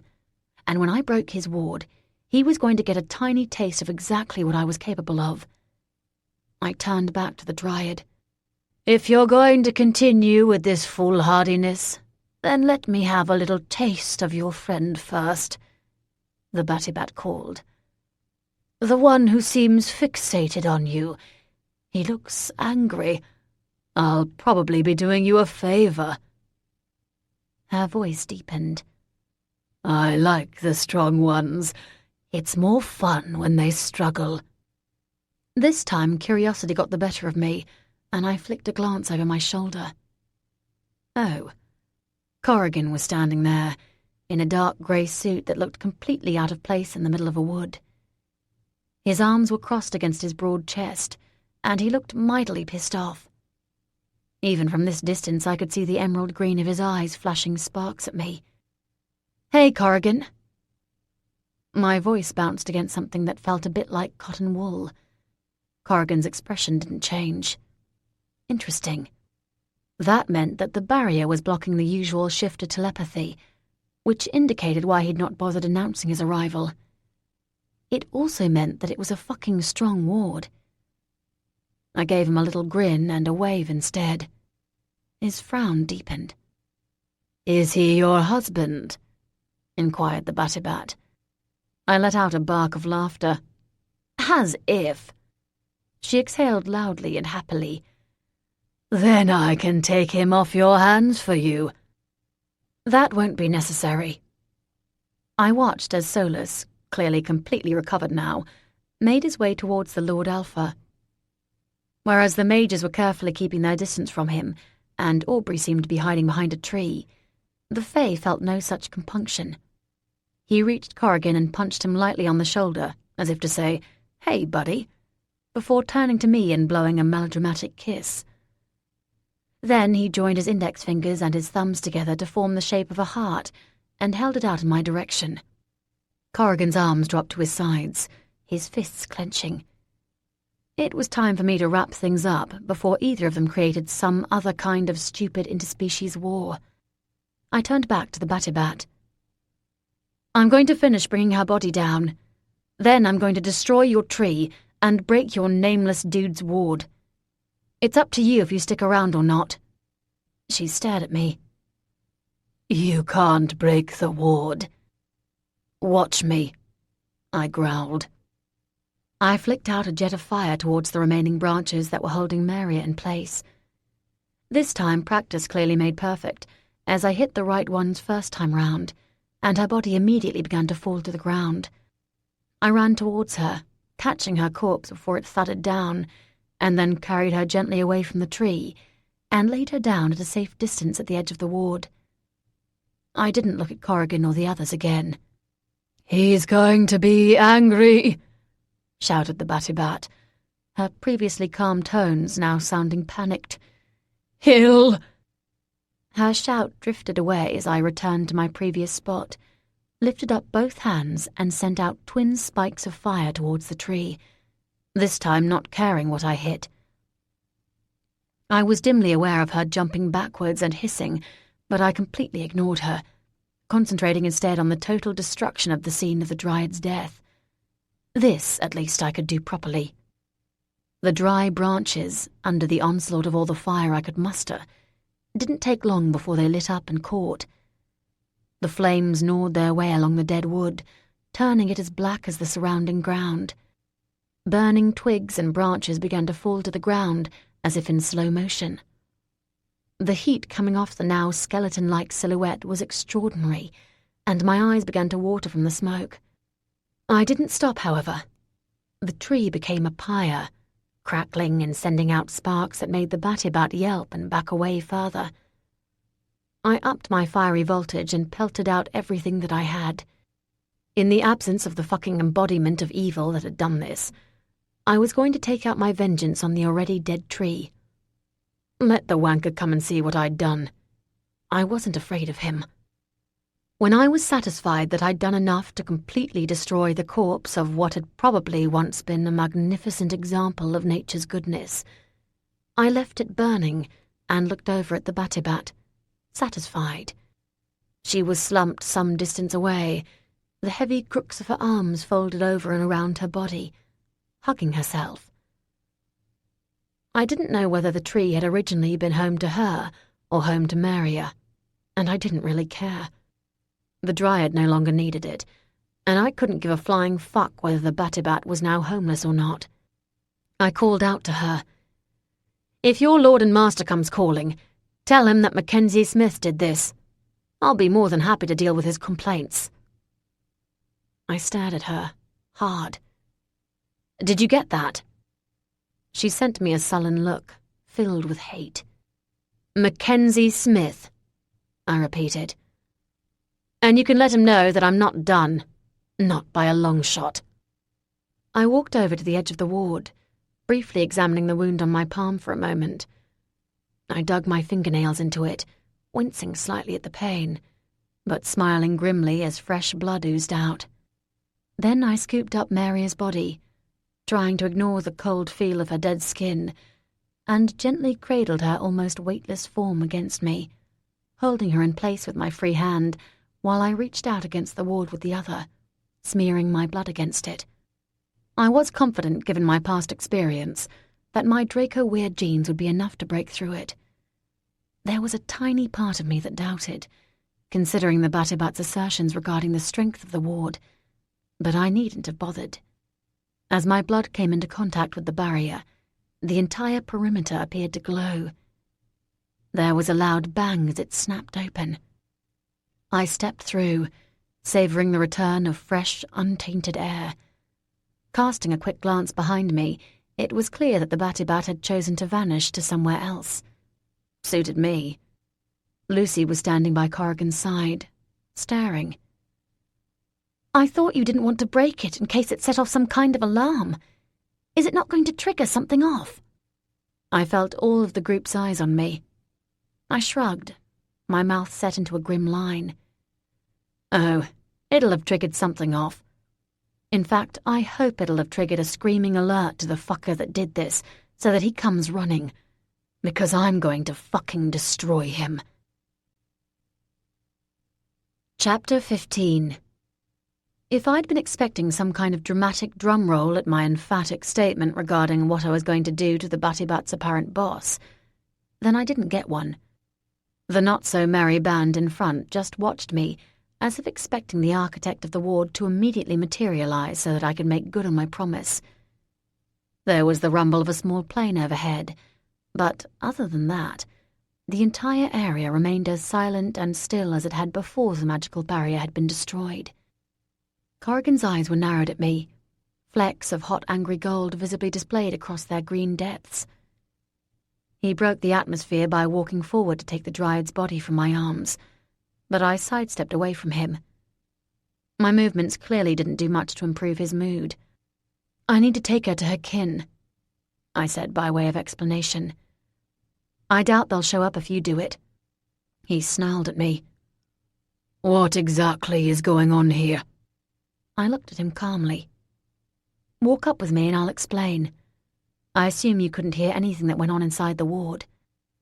He shook his head, not taking his snapping green eyes off me for even a second. "Great!" exclaimed Solus brightly. He stepped over and planted a wet, noisy kiss on my cheek. Unfortunately, with Maria's weight somewhat hindering me, I wasn't able to move away in time. A muscle throbbed in Corrigan's cheek. The two mages frowned in unison. Max spoke up. "You can't just wander off with those two. If you're telling the shifters and the fairies what happened, then you have to tell us what happened also." I sighed in exasperation. Lord give me help. Aubrey's plaintive voice called out from behind a nearby tree. "Don't forget about me. Where did that woman go? She's after me, you know. She almost killed me. You can't leave me here because she'll come back and hurt me." Corrigan's brow creased in puzzlement. "Who is that?" "I'll explain later," I said dismissively, then looked from one member of the group to the other. The Batibat didn't kill the Dryad. It was some guy who is theoretically masterful and strong, and too self-important to even deign to give himself a name. He wants to cut down all the trees because they give him some kind of natural power boost. We need to stop him. "Why does he want the power?" asked Lucy. I thought about the Batibat's answer to that question, and decided somewhat sensibly that repeating it wouldn't go down well with this rather testosterone-heavy group. Fuck knows. Because he's a vicious bastard who wants to screw the world as far as I can tell. I turned my attention to Solus. You need to find out what's going on with Beltran. He needs to get those environmentalists here double quick to help stop the tree felling. The Fae quickened an eyebrow at me. But darling, I'm not sure I want to leave your side. I find it so very hard when we are separated, and I know you do too. He winked at Corrigan. I avoided looking at the Alpha. If I didn't know what his reaction was, then I wouldn't have to worry about having to do anything about it. Solus, I said warningly. He grinned disarmingly and bowed. But, as always, your wish is my command. The air shivered and he vanished. I heaved an inward sigh of relief. You two, I said to Max and Larkin, need to do something about that. I jerked my head to the blackened area and the still smouldering tree. It needs to be completely concealed before anyone less otherworldly shows up. They didn't look happy, but nodded in agreement anyway. Stay with them, growled Corrigan at Lucy, who bobbed her head instantly. At least when he gave an order, his people fucking jumped to it, I thought irritably. Hey, spat out Max, solidifying my thoughts. We don't need babysitting by a bloody shifter. I stared at him coldly, trying to borrow some of Corrigan's immovably authoritative air. Somehow it worked, because he subsided into grumbles of acquiescence. Well, you can't order me around, shouted Aubrey, still from behind the tree. Actually, out of everyone at this little assembly, he was about the only one I knew for sure that I could tell what to do and be sure that he'd do it. Stay there, I snapped, then began walking up the hill, back towards the clearing I'd visited barely 12 hours before. Mac, he shouted after me. Don't leave me. I ignored him, shifting the Dryad's body into a slightly more comfortable position as Corrigan fell into step beside me. I could almost feel the simmering waves of rage emanating in my direction. Once we were out of earshot, I spoke up quietly. So, I get that you're a bit pissed off, I began. A bit pissed off? Okay, I conceded. A lot pissed off. I'm sorry I ran off from the Brethren's headquarters like that. You climbed out the window and scaled down the wall, Mackenzie. You could have broken your neck. You were not a prisoner. Do you really think I wouldn't have let you leave? I exhaled deeply and gestured behind myself. Have you seen what my life is like lately? I can't move without being followed by a representative from virtually every major otherworld group. The whole lot of you seem to think that I belong to you. If I'd tried to leave by conventional means, it would have taken me hours to persuade everyone to let me go. Because you were just bloody well attacked. What would have happened if that vampire decided to try again? There is not a single scrap of self-preservation anywhere inside you. How do you know that that bloodsucker isn't somewhere near here now, just waiting for the opportunity to pounce? And don't you dare tell me that you can look after yourself, because if that was true, then you wouldn't have needed me to come and find you on the heath. Do you have any idea how long it took to locate you? I'm sorry, Corrigan, okay? I shouted back at him. But some things are more important than my safety. The Dryads asked me for help, and I had to give it to them. You can see from what just happened down there how bad things are. This guy might be targeting the tree nymphs now, but that doesn't mean he's not going to move on to someone else later. And besides, I told you the vampire wasn't going to be a problem anymore. You don't know that. Yes, I fucking well do. That bloke, the one hiding behind the tree, that's Aubrey. He's the one who attacked me. And believe me, he is not in any position to start draining me of my blood again. Corrigan started. That's not Aubrey. I know what he smells like. You know what he smells like when he's a vamp, you mean? Huh? When he drank from me, my blood did something to him. Healed him. Healed him? You mean he's cured of being a vampire? That's exactly what I mean. Corrigan turned on his heel, and began striding back down again. "Hey!" I shouted after him. "Where are you going?" "I'm going to rip his fucking head off," he muttered. "Stop!" I tried to run after him, but carrying Maria's body made it difficult for me to move with any speed.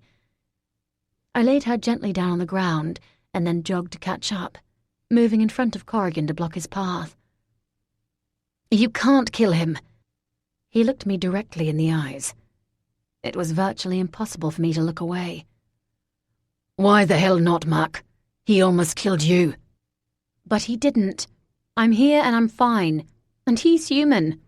You can't just go hurting him now. It wouldn't be fair." "Fair." He grabbed me by the shoulders and leaned in towards me. I inhaled deeply, drinking in his spicy aftershave, and my stomach tripped with little butterflies. "Was what he did to you fair?" "You need to calm down," I said, doing my very best to ignore the tumult that was going on inside me. His eyes narrowed. "Is there something going on between you and him? Is that why you're protecting him?" "For fuck's sake. No! I just feel sorry for him, that's all. He's not doing any harm, he's just a bit annoyingly pathetic. There's no reason to hurt him. Believe me, Corrigan, what my blood did to him is punishment enough." His eyes bored into me, and his grip tightened. "And the fairy?" "You can't kill him either." Corrigan's voice deepened to a rumble. "You know that's not what I mean." I sighed. "No, there's nothing going on between me and Solus. He's just trying to irritate you." "He's doing a good job." "Only because you let him. You need to relax, my lord." "Somehow the last thing I can do where you're concerned is relax." He stared at me searchingly. "I don't like it when you call me that." "Okay," I said concedingly. "I won't call you that. Only if you stop calling me kitten, though." He blinked in lazy agreement and his hands loosened. "Why did you come here anyway?" I asked. "I thought you were busy somewhere else." He shrugged, the muscles in his broad shoulders rippling as he did so. "It's being taken care of." "Can I help?" "It's just a group of rogue shifters that have been flexing their power a bit too much lately. I think we're bringing them into the fold, however." "The mighty brethren strikes again," I commented dryly. Something flashed in Corrigan's eyes, but he didn't rise to the bait. Instead, he moved one of his hands from my shoulder to my hair, smoothing it down gently and tucking it behind my ear. My stomach flip-flopped. "I hope you'll wear it down like that for our date tonight." Date? Oh, shit. How had it gotten to be Saturday already? "That's tonight." He nodded, with a predatory gleam in his eyes. "Corrigan, I have to deal with this stuff first. I can't just go gallivanting off with you for dinner." "You promised." He bent his head down until his face was scant inches from mine, and I could feel his hot breath on my skin. Warm tendrils of blood fire uncoiled themselves and began zipping through my veins with anticipation. I swallowed. "I know, but this guy, the one the Batabat told me about, sounds like he's dangerous. I can't just leave." A touch of icy cold lit the edges of his eyes, and he drew back. I tried to ignore the pings of disappointment. Remember, I told myself sternly, getting involved with the Lord Alpha is only going to end in tears. Get a grip. Unfortunately, that didn't stop me feeling irritatingly bereft at his sudden withdrawal. "Fine." He shrugged and his face shut down. God damn it.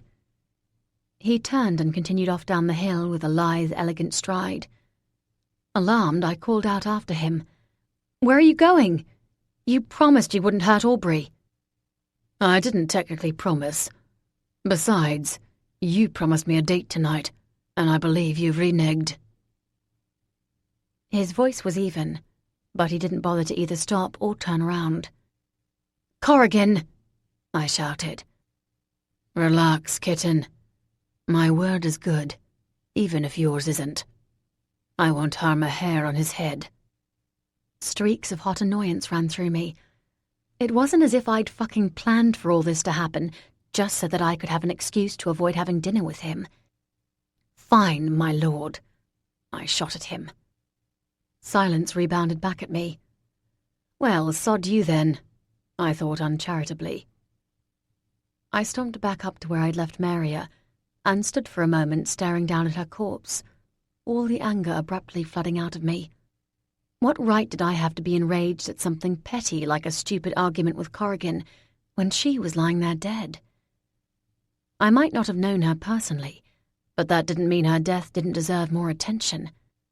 I had to stop worrying about the petty shit and start focusing on the matter in hand. Squaring my shoulders, I bent down and carefully picked her back up, unbidden and unexpected tears springing to my eyes. I'm sorry, I murmured, not entirely sure at that point whether I was apologizing to her, to the now absent Corrigan, or to myself.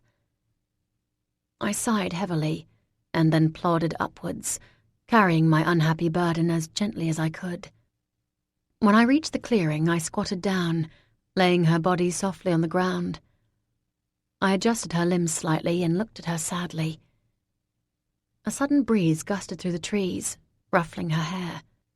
Free of the terrible crucified pose, and with her eyes closed and arms by her side, she suddenly looked at peace. The lines of pain that I'd avoided focusing on before had smoothed out, and she almost appeared to be merely sleeping. Almost. I wiped the tears away from my cheeks and glanced upwards. "Here is Maria," I called out softly, unsure whether I'd get any reply. "I think that now she's been taken down and the ward concealing her body has been destroyed, things might start returning more to normal. But you have to be careful. There's a Batibat around here. I don't think she's any danger to you. She seems more fixated on men, but she might cause some problems. And the person behind what happened to your friend might show up. If he does, you need to stay hidden. I'm not going to leave until he's dealt with. I promise you that." I ignored the irritating nudge I felt deep inside that my promises weren't worth quite what they might once have been, and took a step backwards, bowing my head and closing my eyes. When I opened them again, a mere moment later, Maria's body had gone. I nodded to myself. A quiet voice drifted down from somewhere amongst the higher edges of the trees. "Thank you." "You're welcome," I whispered back. Then I left. Chapter 16. Armed with the new, albeit scanty, information regarding the person behind the Dryad's violent demise, it seemed important to get in touch with Alex again. When I made it back to the others, I noted with a touch of satisfaction that Max and Larkin had, between them, managed to cast some kind of illusion spell to hide the remaining burnt evidence from any prying eyes. They were sitting down on a small grassy hillock with Lucy some distance away. There was no sign of Corrigan. I told myself that I didn't care, and looked instead for Aubrey, who, proving that the compulsion was still in play, remained in his previous position behind the tree. Ignoring the others' curious gazes, I walked over to him. He was curled up unhappily on the ground, hugging his knees to himself and singing softly. He seemed to have given up on his disguise, as his trench coat, hat, and gloves were in a neatly folded pile next to his feet. I knelt down and poked him. "Hey!" He didn't respond. I poked him again, harder this time. "Give me your phone, Aubrey." The ex-vamp didn't even bother to look up. He just squeezed a hand into his pocket, pulled out his mobile, and held it out. "Thanks." I turned it on and began to jab in Alex's number. Aubrey cleared his throat. I ceased what I was doing for a moment and looked at him. "You're really mean to me, Mac," he whined. "Not too long ago you told me I was really nice," I commented. He ignored my words and just glared up at me. "You left me here with those others. They won't even talk to me. It's like I don't even exist." I tried not to give the ember of sympathy that stirred inside me any notice. Yeah, well, maybe if you hadn't acted like such a prick when you were a vampire, then maybe they'd be nicer to you now. It's not my fault. That's like blaming a wasp for stinging or a mosquito for biting. It was in my nature to do those things. You mean like now it's in your nature to hang around on the ground and complain a lot? I inquired. He screwed up his face. See? You're just mean. I gave up and returned my attention to the phone. Mac. What?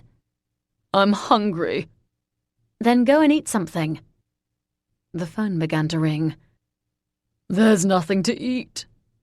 He pouted at me, unhappily. I ignored him. The ringing stopped and Alex's voice filled the line. Hey, Mac attack. Hey, Alex, what's going on? It's been as dead as a grave here, dude. Not much happens around this place during the day. Not seen that fat naked woman again, though, at least.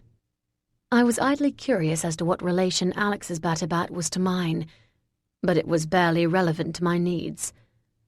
Batabats were entirely the wrong gender. Instead, I turned to asking about the only thing that could possibly be of any use. Have you seen any men go into the shop? One or two. Frustrated, I chewed on my bottom lip. Can you describe them to me? I can do better than that. I've got photos of all of them, so I'll text them over. I don't think any of them are your guy, though. Most of them look like pretty normal customers. A strange sound reached my ears. What the hell is that? Asked Alex. I glanced over at Aubrey. He was gnawing loudly on a twig, ripping parts off with his teeth and masticating wetly in a manner that any cow would be proud of. When he caught me staring, he gave me a look as if to say, "What the fuck is your problem?" and carried on. "Never mind," I said dismissively into the receiver. "I just need to be more careful about what I say, that's all." "Don't we all, dude?" drawled Alex. "So, as not much is going on here, can I leave now?" I thought about it. I had to admit that it didn't sound as if he was going to have much success with his venture any longer. However, I needed to know who this mysterious man was, and not just because of my promise to Ballard. There was no doubt in my mind that the Dryad Killer and the shop owner were one and the same. I couldn't quite work out what the connection between the two could be. What did selling some hardware and destroying trees to get a burst of extra power have to do with each other? It stood to reason that whatever the point behind the weapon shop was, it was something nefarious and nasty. I couldn't believe the fucker who had crucified Maria sidelined in selling sharp and pointy silverware as a mere day job. There had to be more to it. "Stick around for another few hours," I advised him. There was an audible sigh. He was going to like my next request even less. "If nothing suspicious shows up, and if those photos offer no clues, then you're going to need to go in and talk to the Batabat." "The naked she-monster?" he screeched. "No way, Macatak. No way. She'll eat me alive. You know I'm no good at confrontation stuff." "Alex," I said patiently, "I'm not asking you to attack her or anything. Just see if you can get some information out of her. You'll be good at it. I would just bulldoze in and piss her off and she'd clam up. You'll go softly, softly, and be much more successful. I wouldn't ask you if I didn't have faith in you." "Oh, Macatak, I appreciate the vote of confidence, but I'm just not sure." "You'll be fine. And once you've done that, then you can go back home." There was a moment of silence. "Come on, Alex," I pleaded to myself. "I need you to do this." Eventually he answered, "Okay, then." There was a distinct lack of enthusiasm in his answer, but it would have to do. "Thank you. I really do appreciate it." There was a snap of a twig in front of me, and I looked up to see Solus a few feet away. "I have to go, Alex, but I know you'll do brilliantly. You're more capable than you think." "All right. I'll text you those photos. Bye." He hung up. I hoped he'd be okay. I had no doubts that Alex could charm the Batibat into revealing at least something useful. His cheeky surfer boy grin was probably exactly what her species was looking for. I just needed him to believe that he could do it. Unfortunately, I was worried that he'd spend the next couple of hours not building up the confidence that he needed, but instead working himself up into a nervous lather that would lead him to babble inanely when he went inside. "Boosting up your little hippie maid, Dragonlet?" inquired Solus with a hint of humour. "I can help you instead, you know." "I think this needs a more gentle touch than you can offer," I answered.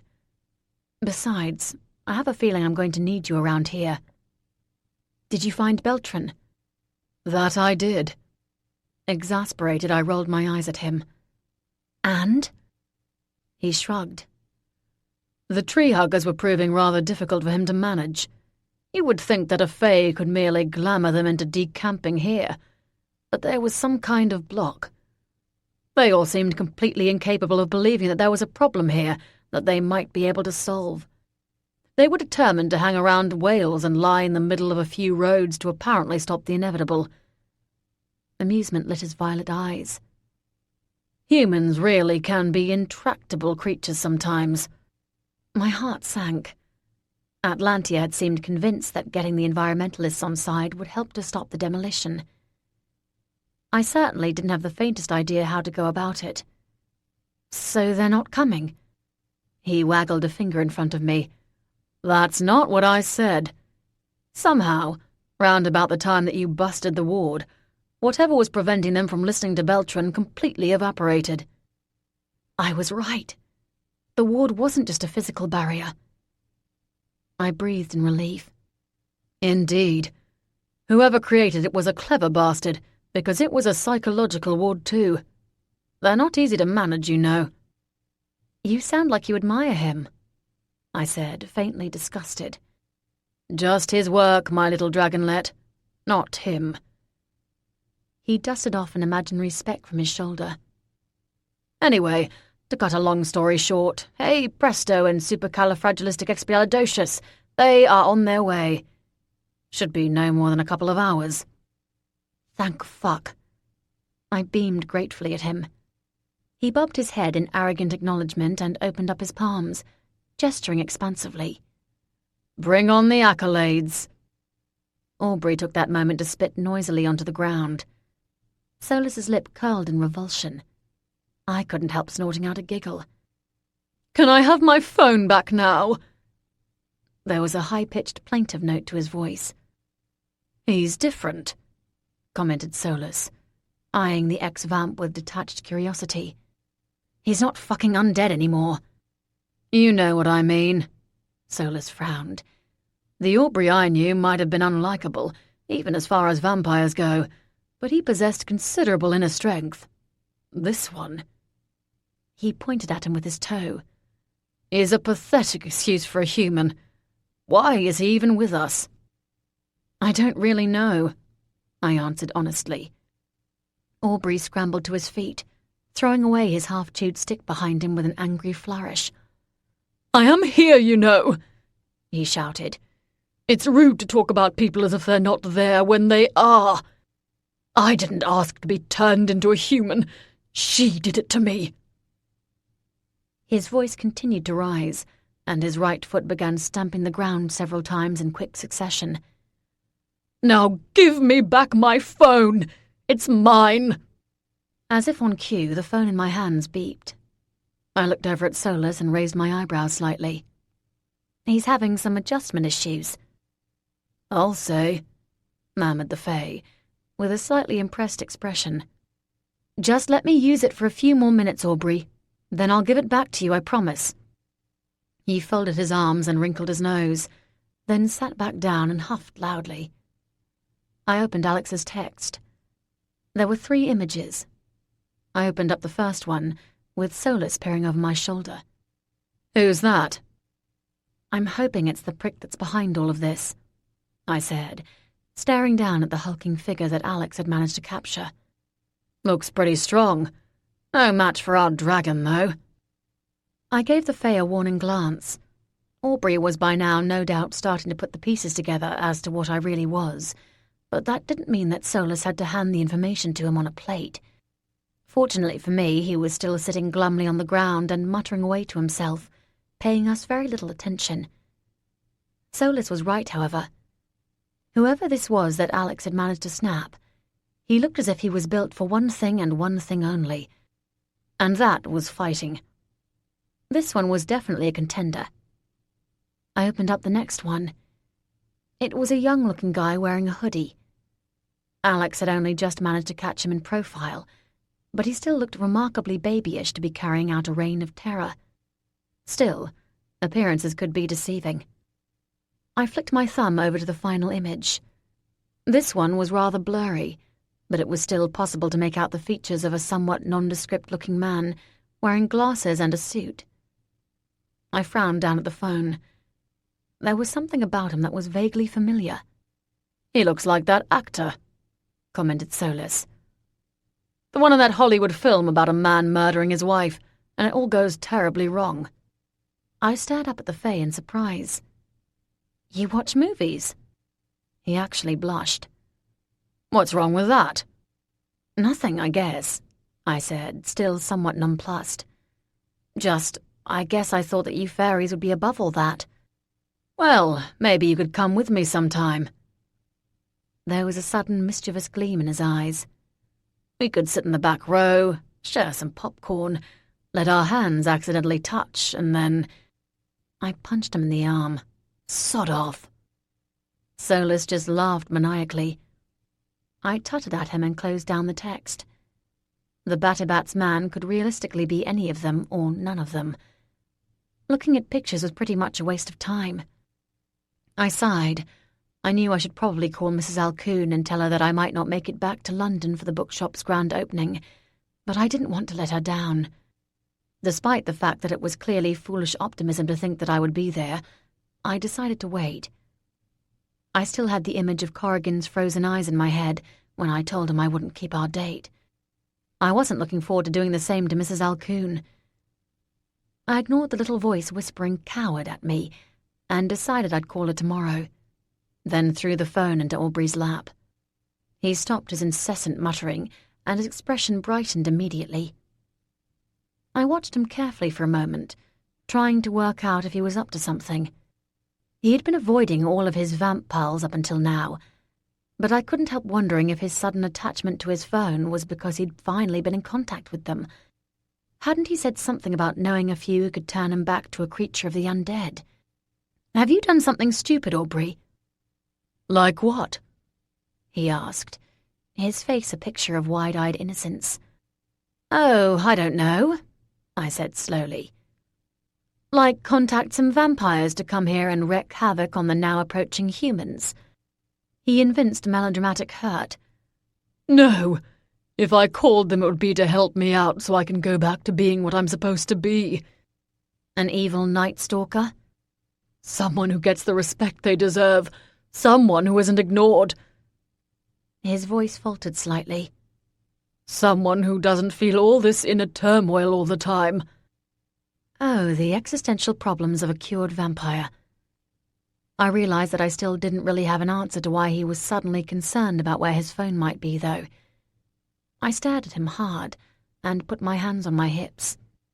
"Okay, so you've not been calling the bloodsuckers, but you've definitely been phoning someone. What's going on?" Aubrey looked guiltily away. A wash of concern filtered through me. I'd bloody kill him if he had done something to mess up my plans just as things were starting to look up. Why in the hell did I let him tag along?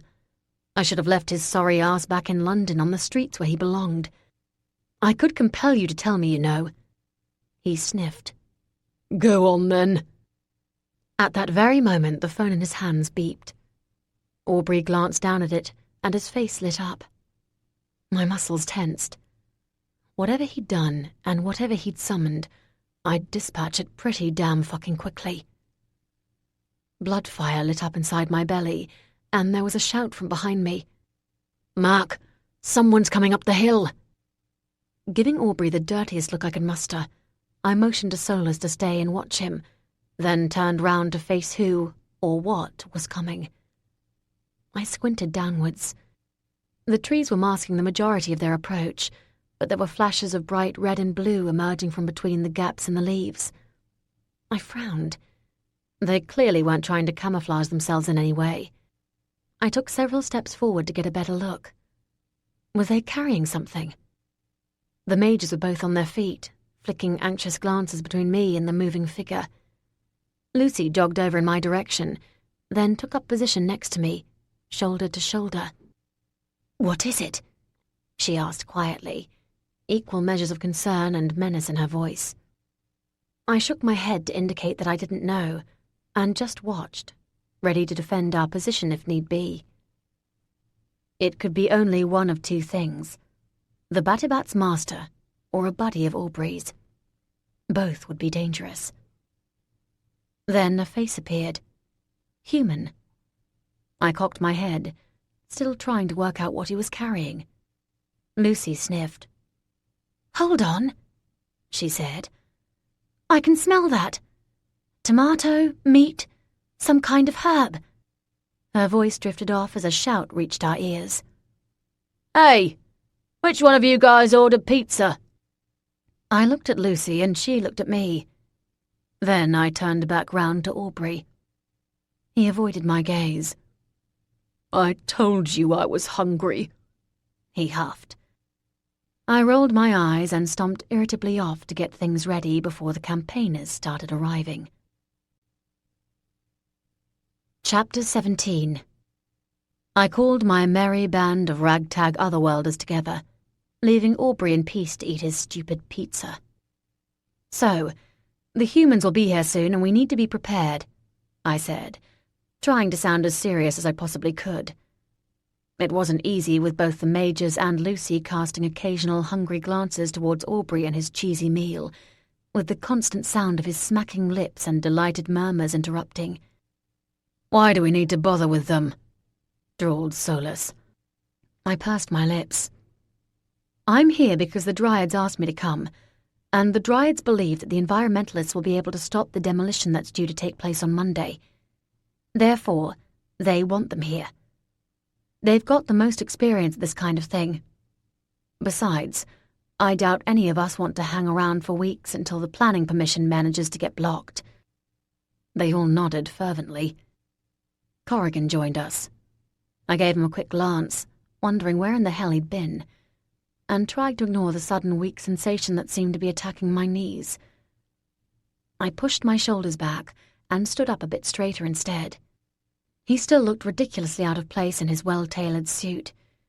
It was important not to focus too closely on the way the first few buttons on his white shirt were undone, revealing his smooth, tanned, and oh-so-very inviting skin. "Get a grip, Mac," I told myself firmly. "And what happens when the architect of the ward shows up to find out what's happened?" he asked, green eyes fixed on me unblinkingly. "Then we kill him," I replied matter-of-factly. "In front of the humans? Don't you think they might have something to say about that?" "Shit." "Well, we make sure none of them are around," I snapped. He raised a dark eyebrow. "Because that will be easy to manage in a small wooded area." Larkin looked concerned. "The Lord Alpha is right. We don't want them involved. What if one of them ends up getting hurt? Or killed? What the hell do we do then?" "That's why we need to be prepared and ready to effectively manage the situation," I stated calmly, not feeling very managerial or effective in the slightest. I thought quickly. Look, we know that whoever created the ward is going to head there to find out why it's no longer working.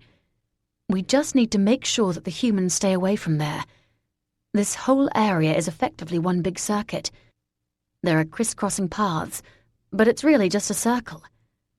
If we can direct them to camp on the other side, then we'll be fine. I glanced over at Max. "Can you maybe set up a couple of light wards to keep them away from here?" He bobbed his head in agreement. "Lucy, if you find a suitable campsite area, somewhere with running water nearby, then we can direct them to that place and keep them there." She turned towards Corrigan, annoyingly seeking his approval. He gave her a curt nod. "Great." It stands to reason that when they're actually protesting, It's going to be away down at the entrance where the car park is, because that's where the equipment and the builders will be, I continued. Solus and Larkin can stay down there and keep an eye on things. That way, if anything happens, Solus can transport himself to tell us what's going on, while Larkin can use his magic to contain things. Beltran will be here too, Solus added. Even better. He already knows the humans, so he can stay with Max and Lucy to keep an eye on them. Corrigan, the Lord Alpha, and I are the ones most geared up for a fight. We'll stay here and make sure this bastard doesn't hurt anyone else ever again. There was rage-tinged steel in my voice, but I still looked over at Corrigan to make sure that was okay with him. He nodded in lazy acknowledgement, and I sighed inwardly in relief. Max cleared his throat. One thing. I looked at him. Yes? We aren't here to stop some trees from being cut down.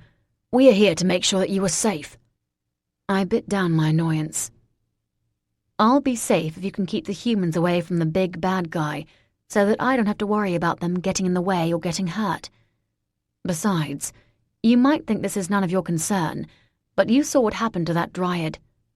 This isn't some two-bit otherworlder making a nuisance of himself.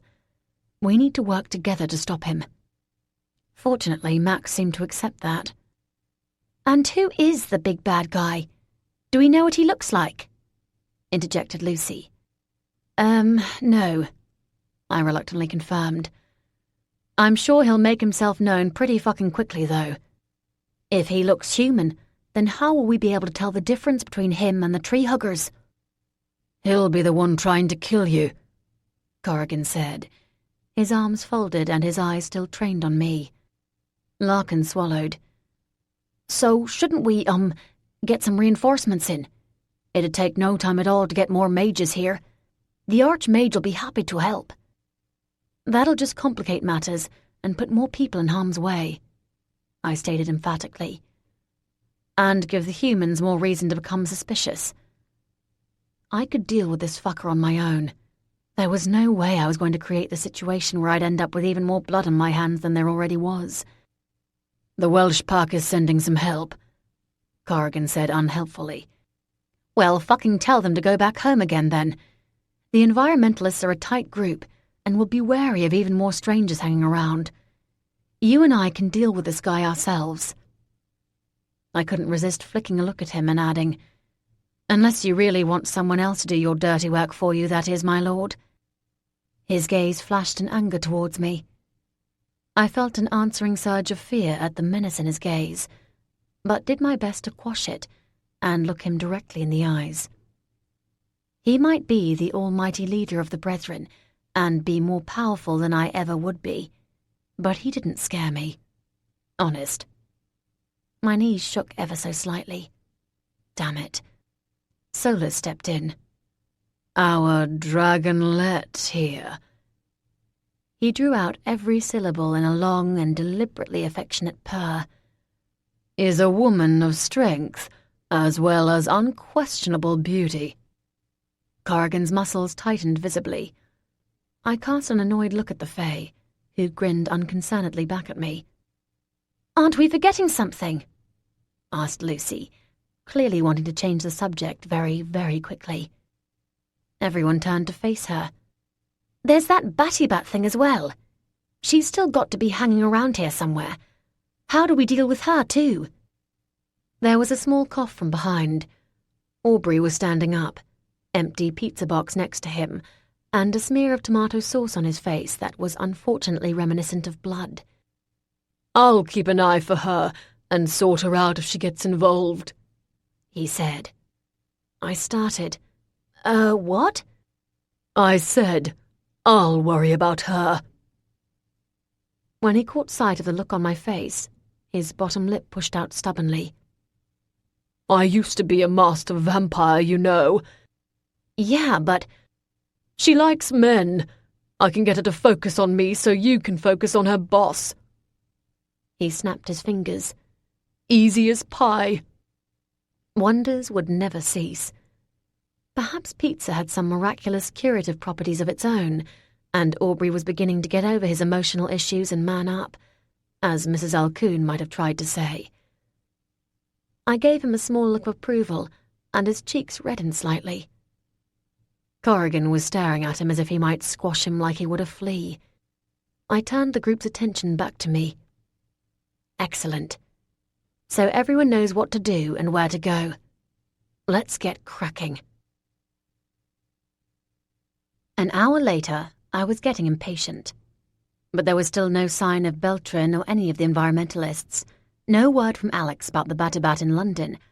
And in fact, no anything anywhere. The group had split up, each venturing off into their respective areas. Aubrey had settled back down, pulling out one of the vampire encyclopedias that I'd brought along with me to pore over. His finger tracked through the words, and he occasionally clucked in irritation to himself as he read something that displeased him. Corrigan, clearly still pissed off at the idiotic comment I'd made questioning his courage, had walked off somewhere on his own, leaving me to sweep the area around where the ward had once stood. There were already signs that things were starting to return to normal. Birds were chirping above in the sky, and there was the occasional rustle in the undergrowth, indicating some natural creature or other poking its way around to investigate. That, at least, was pleasing to hear, even if there was nothing to suggest there were any potentially endangered bats sleeping off the last few hours of daylight. So much for that idea for encouraging a bit of heated green campaigning then. I was on my 5th tour of the area, when looking up, I noticed something caught in the upper branches of one of the trees that gave me pause. It looked like a piece of paper with some writing on it, but on the ground as I was, it was difficult to be sure. My eyes scanned the area. Everything remained quiet and peaceful, and there was little else to do other than wait. So I decided that it was worth investigating further. Even if it was only a piece of rubbish that had been blown up by the wind, I reckoned I'd be doing some good by freeing it from the tree's branches. It was a sturdy contribution to the wonder of nature. My knowledge of trees didn't go much beyond recognizing the more obvious varieties of oak and conifer, but that didn't mean I couldn't appreciate their beauty nonetheless. At this point of the year, the beginning of the summer months, it was displaying itself in full glory, wide-veined leaves creating a cloud of emerald hues that rustled gently in the late afternoon breeze. Fortunately for me, there were also some low-lying branches that I could easily swing myself up onto. The bark was rough under my skin, and I had to take care to avoid leaving traces of blood from the small wound on my hand. So I made my way up slowly and gingerly, yanking myself from one branch to another until I was close to the top and just a few feet away from the scrape of paper that was irritatingly out towards the edge of one of the outer branches. I couldn't go much further out than I already was, without the more slender part of the tree giving way under my weight. So instead I wrapped one arm around the thinner part of the trunk and tried to reach out. My fingertips barely scraped the sharp border. Cursing softly, I tried to push myself out further to use the edges of my fingers to pinch at the corner of the paper and drag it in. The bough I was standing on creaked complainingly under my weight, but I inched forward just enough to be able to pinch the paper and start to pull it. The far corner was caught on a twig, and as I snagged the nearer side and yanked it, there was a ripping sound. One white scrap danced away, caught by the light breeze. I leaned again, pushing myself to my absolute limits, and finally managed to free the rest of it, clutching it in my now sweaty palm, and moving back against the safety of the trunk. I lifted it up and tried to smooth out the creases to read what it said. The missing words didn't actually hamper my understanding. As I scanned through what was left, it was clear that this was a notice regarding the upcoming development. Legalese proclaimed that all the right channels had been utilized, and the demolition and the building would be going ahead as planned. I frowned grimly. Not if I had anything to do about it. At the bottom of the paper there was a website link and a small logo that appeared to be some kind of circle, with 5 straight lines drawn inside it, 3 reaching upwards and 2 down, all in heavy black ink. The website proclaimed itself as a company called Endorium, who appeared to be behind the so-called holiday homes development. I'd never heard of it before, but at the very least it was another lead to use. Satisfied that my efforts hadn't been fruitless, I carefully folded the paper and shoved it into my back pocket. I was just about to start clambering back down when I heard a twig snap below me. Peering down through the leafy branches, I could just make out the top of Corrigan's head. It would have been nice to have hoped that from this vantage point I'd have been able to make out a bald patch to prove that he wasn't quite as perfect as he appeared. But sadly his black-as-night hair curled silkily around his entire head. I opened my mouth to call down to him when there was another shout from somewhere to my left. "My Lord Alpha!" It was Lucy. My eyes narrowed as I watched her jog up. She was supposed to be with Max, making sure that there was a suitable camping ground for the campaigners, well away from any potential danger spots. Corrigan turned to her. "What is it? Aren't you supposed to be with the maid sorting out the area for the tents?" I smiled smugly. "I just wanted to let you know that I found the perfect spot. It's a bit secluded and difficult to find, but it's well away from here. There's a stream nearby, and there's plenty of flat ground to pitch tents on, so we shouldn't have any trouble persuading the humans to set up there." "Good. Are the Welsh pack coming?" Corrigan grunted. "They're going to wait in Shrewsbury, so they can get here quickly if we need them." I scowled down at him. We weren't going to need them, though. "And Mac? Where is she?" "Off somewhere checking the area. I'm looking for her now. Shouldn't be hard to spot with that red hair of hers." "That's what you think." I resisted the urge to call down, "Cooey." Lucy jerked her head in acknowledgement. There was a moment of silence before she spoke again. My lord." "Yes." "I don't want to speak out of turn. But, well, I wondered why you bother about her so much." I immediately froze. Uh-oh. I wasn't sure I wanted to hear this. And what the bloody hell was Lucy doing talking to her lord and master in that prying manner anyway? He was definitely going to castigate her for being so incredibly presumptuous as to question him. Corrigan gave a short laugh. "You mean, why am I so determined to follow her around the countryside, even though she seems to hate me?" I blinked. Was that what he thought? I didn't hate him. Far from it, unfortunately. He just annoyed the arse off me sometimes. Lucy nodded. "I know it's got nothing to do with the mages and the fairies. Why do we care what they do?" His voice was a deep rumble. "She's got a lot of strength, Lucy. We don't want her to side with them against us." My heart sank. I'd been right. His interest in me was all just about a power play between the lot of them. A painful lump rose in my throat. As much as I'd secretly been hoping otherwise, it was clear that the only thing he was concerned about was a game of otherworld one-upmanship.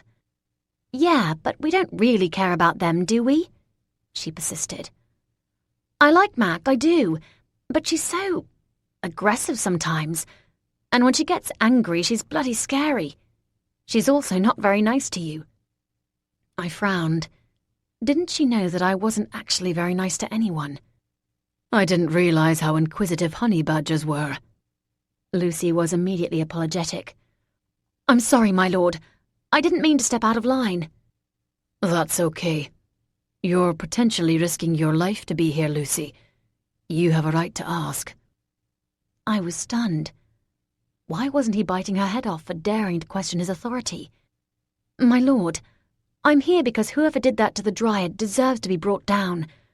I know you wouldn't put me in danger needlessly." "Oh, here we go," I thought sardonically. Back to blind devotion. "But you're here in the first place because I asked you to watch Mac, and you want to know why," commented Corrigan. Lucy didn't answer. He ran a hand through his hair and sighed. "You should talk to Staines. He and I had a very similar conversation recently as well, because he seemed to think that I should leave her well alone. It's just that Mac has a habit of getting herself into dangerous situations, and I needed to know that she wasn't going to do anything stupid, like get killed. I couldn't be here at the time because Leah needed me." Who the fuck was Leah? My eyes narrowed. Was that the dark-haired shifter I'd seen him with at Alcazon? "The first time I saw her, Mac, I mean, she was on the beach with Tom, teaching him how to improve his fighting skills. I'd never seen anything like it before. She's got a grace and poise that's extraordinary. I swallowed hard. The adulatory words and his tone of voice were almost overwhelming. I couldn't understand afterwards, when I got to know her, why she was so prickly. But I do now. Because she was pretending to be a shifter when she's actually not. That's part of it, Corrigan answered. She was with them, but she wasn't really a part of them. She was still on the outside. That alpha that's in place now. Anton. That's the one. He really hates her. Not only that, but she was a kid when her mother dumped her with that pack in the first place.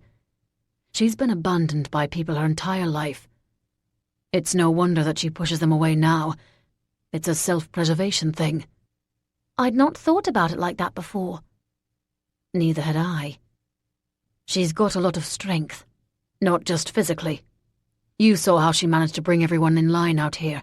She's got shifters, fairies, mages, and even a vampire, all working in harmony towards the same goal. I couldn't do that. People gravitate towards her, all sorts of people. Then she gets under their skin until all they can do is think about her virtually every moment of the day. Where they can't sleep because she's in their dreams, where they can't concentrate because she might do something stupid, like snap at the wrong person and end up getting hurt. Where even though she might growl and hiss and bite like an angry kitten, the only time they feel any peace is when they're near her. My mouth dropped open. My heart was thudding deep within my chest, and my blood fire was swirling around inside me in warm, scared confusion. Corrigan laughed humorlessly. Sorry, I shouldn't have told you all that. No, no, it's fine, stuttered Lucy. I won't tell anyone else. I know you won't. Corrigan's voice was back to normal now, the calm, measured tones of the absolutely in charge no matter what Lord Alpha. Just... Yes? Why don't you tell her all that? Because she's not ready to hear it. She's still fighting for her independence and for her own identity. Sooner or later, however, Mac will come around. There was a moment of silence. You think like Staines, commented Corrigan expressionlessly. You don't think she'll ever come around? Again, Lucy didn't answer. My throat felt clogged up and my breath was coming in short gasps. I screwed my eyes shut tightly, trying to calm myself down.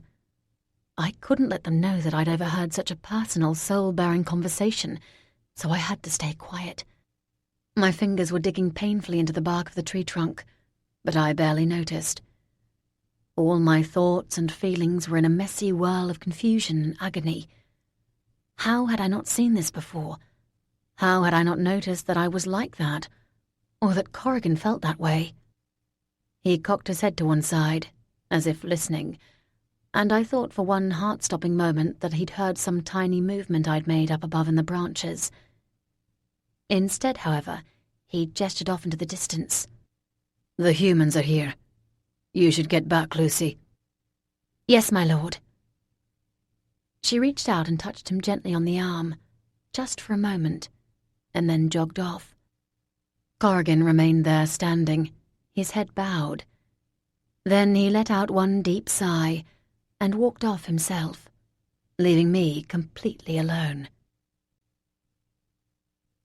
Chapter 18. What I wanted to do, what I really wanted to do, was to stay up in the trees and never come back down. I had absolutely no idea how to deal with what I just heard. They say that eavesdroppers never hear anything good about themselves. Well, they were fucking wrong. What they should say is that eavesdroppers never know how to cope with what they hear about themselves. What the fuck was I going to say to Corrigan when I saw him again? My cheeks felt hot and feverish, and there was a curious burning sensation along the tips of my ears. The environmentalists were here, and I had to get back in case the Dryad's murderer was also showing his face. But my thoughts were completely consumed by Corrigan's revelations. My blood fire skipped through my system, zinging its way along with little happy twists and flips. He wasn't just interested in me because I was a Draco Weir, and I might prove useful to him. He wasn't pretending to like me because he didn't want me to sidle up to either the Fays or the Majors and get cozy with them instead. Neither was he just after a quick roll in the hay and another notch on his bedpost. It was me he liked. Really me. Mackenzie Smith me. I chewed on my lip. Maybe when I got to him I should just go right up and tell him that I fancied the pants off him and that it was time we stopped wasting time playing around. He'd probably think I was joking.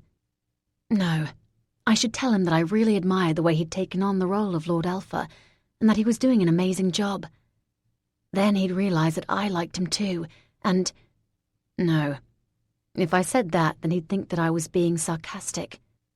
Maybe I could comment on how good he looked in that suit as some kind of opener. I rolled my eyes at myself. That was completely inane. Butterflies scooted nervously round my belly. I had to say something to him. I stopped dead in my tracks. Actually, I didn't have to speak. I could just grab him by the lapels and kiss him. For a very long time. I gave myself a little grin and an inner high five. He'd know how I felt, and there wouldn't be the pesky problem of having to articulate any words. Perfect. I started to jog towards the area where the ward had been. The faster I got there, then the less chance there would be that I'd lose my nerve. I was so focused on my destination and what I was going to do when I got there that I didn't even notice Aubrey coming up on my right to join me. Hey, Mac. I barely paid him any attention, just lifted up a hand in brief acknowledgement and continued on my path. So there's no sign of the Batty-Bat? I grunted. Audrey peered at me. Are you okay? You look a bit pale. Not now, Aubrey, please. Go find something to do and make yourself useful. He stopped jogging alongside me, falling back as I continued on. Fuck off, then. Just fuck off. I don't have to do this, you know. I'm risking my now, thanks to you, considerably shortened and less charmed life to help you, and all you can do is dismiss me out of hand. He shouted with a high-pitched and angry voice. Damn it. If the pizza had induced any sense of well-being and calm into him, then clearly the effects had now worn off. He was right, however. He deserved better than that. At least now, anyway. I stopped and turned back towards him. I'm sorry, Aubrey. The humans are here and I need to talk to Corrigan. Now. I licked my lips nervously. I'm not trying to dismiss you, I'm just busy. I'm trying, Mac, he shouted again. I know I was a prick before I did some horrible things, but I am trying to be a better person, a better human. Why can't you see that? My stomach lurched as he said that. Was I so consistently self-absorbed and inward-looking that I could never see what was happening in front of my face? I walked over to him. I'm sorry, I repeated. I reached out towards him to put my hand on his shoulder, but drew back when he visibly flinched. I sighed. Aubrey, I do see how you're trying. I really do. In fact, I'm so impressed at the turnaround you've made. It's really brave of you to volunteer to keep the Batty-Bat in check as well. I just want to feel needed, he sniffed. I stared at him for a moment, emotions conflicting inside of me. Then I had an idea. You know what you could do to really help me out right now, because it was such a good idea of yours in the first place? His unhappy eyes looked up at me with hope lighting them from deep within. What? Pizza. He looked confused. Pizza, I repeated. Order me some pizza. You'll need to go down to the road to collect it, because I don't want any of the humans seeing where we are and getting too curious. But if you could get that guy from before to deliver a large pizza, you have no idea how much you'll be helping me out. He nodded several times. Pizza. Yes, I can do that. What kind do you want? You know what? I trust your judgment. You choose. Really? You'd trust me that much? To choose toppings for a fucking pizza? Yes, I said soothingly. Okay, I'll do it right now.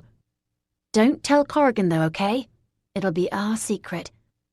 Whatever you say, Mac. I patted him on the back. Should I go now? He asked anxiously. I smiled at him. That would be perfect. He saluted me with a puppy dog grin and ran off. I watched him go, and then, when he'd vanished from sight, squared my shoulders and returned to the matter in hand, kissing Corrigan to show him that I had indeed come around. When I rounded the bend, the Lord Alpha was there, waiting in front of where I knew the concealed area with the dead, and now destroyed, tree to be. He had taken off his suit jacket and laid it on the ground, and his sleeves were rolled up, displaying strong, tanned forearms. My mouth went dry. You can do this, I told myself. You've killed an unkillable wraith. You've gone up against a demigoddess. You've climbed 15 stories down the outside of a building. This is easy in comparison. Unfortunately, my nerves didn't seem to be getting the same message. Tendrils of heated anticipation were sneaking their way along every vein and every artery. I could have sworn that I could hear my heart beating. When I got closer, Corrigan looked up, his emerald green eyes tracking my progress. I took a deep breath and walked up to him. Should I hold him by the shoulders or cup his face? Maybe it would be better not to touch him at all, and just dive straight in. Come on, Mac. I went right up in front of his lean, muscular body, and he straightened, looking at me quizzically. It was now or never. I leaned in and... Corrigan immediately tensed, and his head whipped round away from me. Ah! There you are. All the humans are down at the campsite area. It was Beltran. Fuck off! I screamed at him in my head. It didn't work. He nodded at Corrigan and bowed.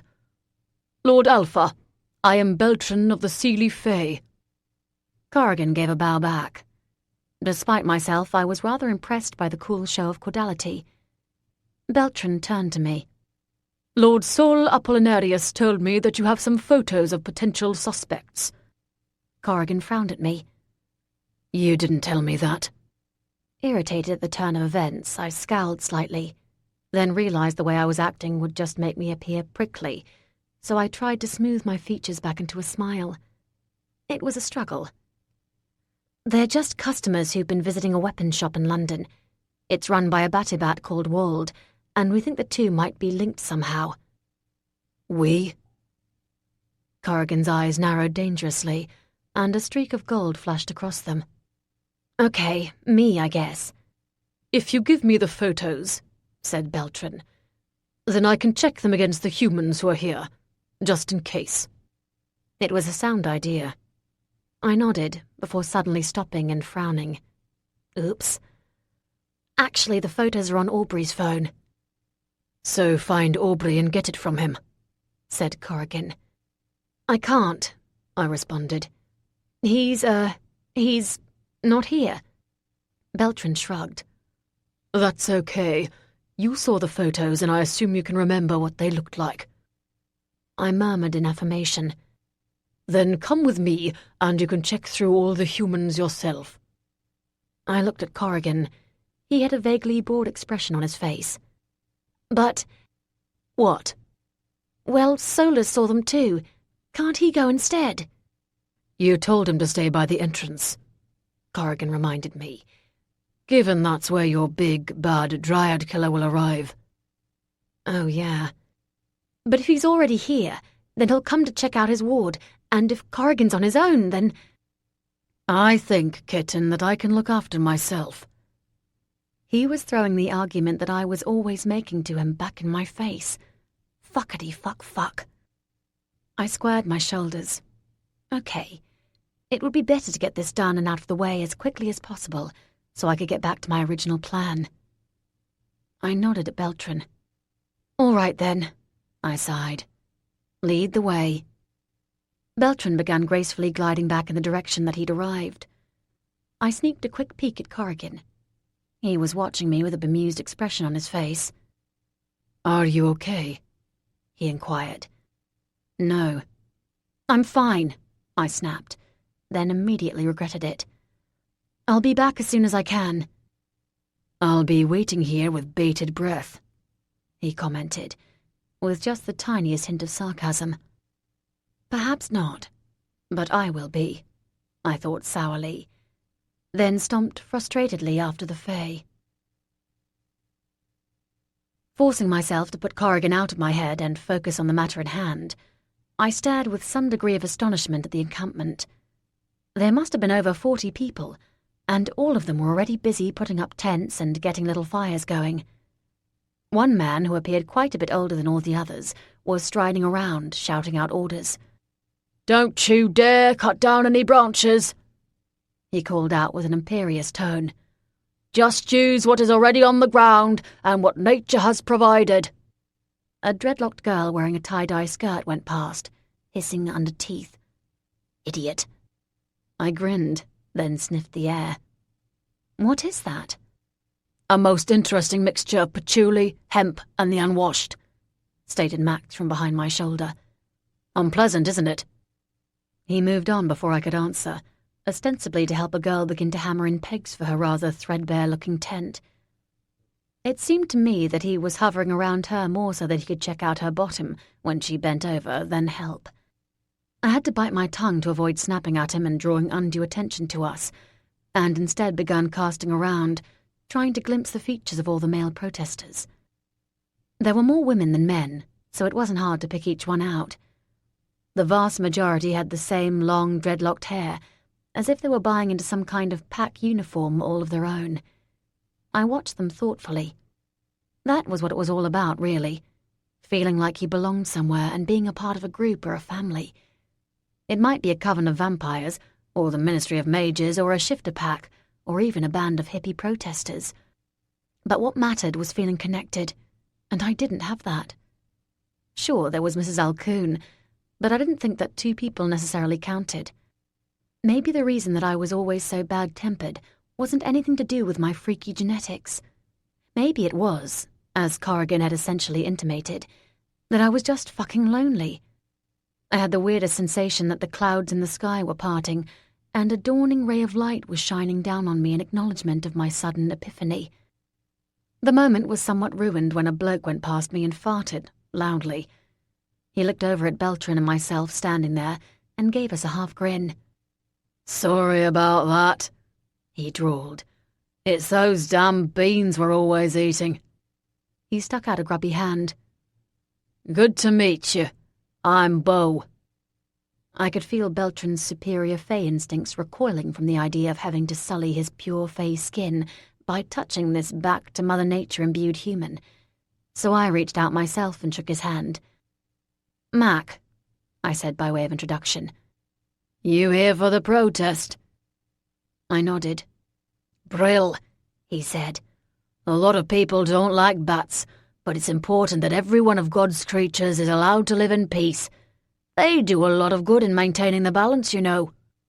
I tried not to let my surprise show that the bat idea had caught on. "Yes, bats are hugely important to the ecosystem," I replied solemnly, "as are all these great trees." He smiled and patted me on the arm. "A fellow freedom fighter. We won't let those council wankers bulldoze their way through here.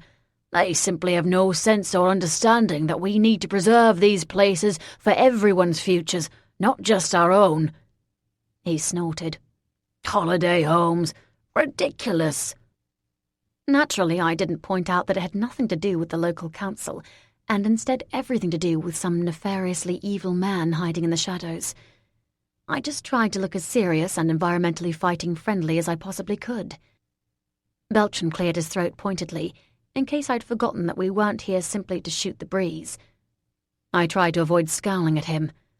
I just couldn't open every conversation with, "Did you or anyone you know crucify a tree nymph near here in order to boost your evil Machiavellian power plans?" Now, could I? "I'm pretty new here," I said to the guy. I gave a little laugh. "Well, very new." "I know," he grinned back. "I'd have noticed you around here before otherwise." I ignored the opportunity for a little flirtation. I didn't have time to mess around to get the information that I needed. Let's face it, all I really wanted to do was to get back to Corrigan as quickly as possible. I went for the more direct route instead. "Are there any other newcomers around? Maybe we could band together." It stood to reason that my dryad killer/weapons dealer hadn't spent any time up till now hanging around with the protesters. With his ward in place, he'd have had no reason to worry about them. That meant that if he was here now, hiding in amongst the other humans, then he had to be new. And I reckoned that, like me, any newbies would stick out like sore thumbs. Nah, just Tran here, and yourself. Other than that, everyone else has been with us for months. I immediately stiffened at the mention of some guy named Tran, then relaxed when I realized that Beau was gesturing towards Beltran with his thumb. Oh, of course. It's Beltran, glowered the Fae. I tried not to smirk in amused understanding at his annoyance. A girl came up and joined us, offering me a quick smile, before focusing her attention on Beau. "We have a problem," she said, her features set. He raised his eyebrows questioningly. "We need some tree trunks for the tripods, Beau." "And?" "There aren't any." I was utterly confused. We were in the middle of a forest. Trees were not in short supply. Beau, however, sighed heavily. "We've been through this."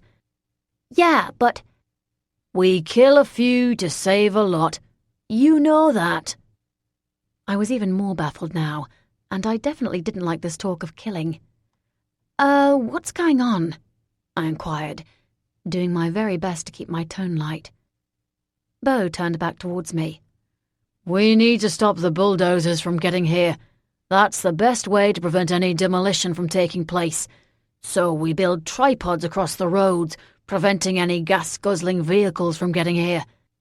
We send 2 or 3 people to sit on top of the tripods, meaning that the bulldozers can't pass through without knocking them down and potentially killing them. Murder for holiday homes is not a headline that these corporate soul sellers enjoy." I must have still looked puzzled, because he explained further. "We need materials to build the tripods from." Realization hit me. "You need to cut down trees." Beau's face looked pained. "Yes, but only the young, slender ones, and it's for the greater good." "I told you we should have taken scaffolding from that builder's yard," the girl snapped. "Well, we didn't," he shot back at her. "Just pick the smaller trees on the edges of the woods. We don't have a choice." "I am not a tree killer." "If you don't do this," he said evenly, "then all these trees will be slaughtered." I nudged Beltram's arm. This didn't seem like an argument that we ought to get ourselves involved in. Besides, we had the information we needed. Our murderer wasn't here.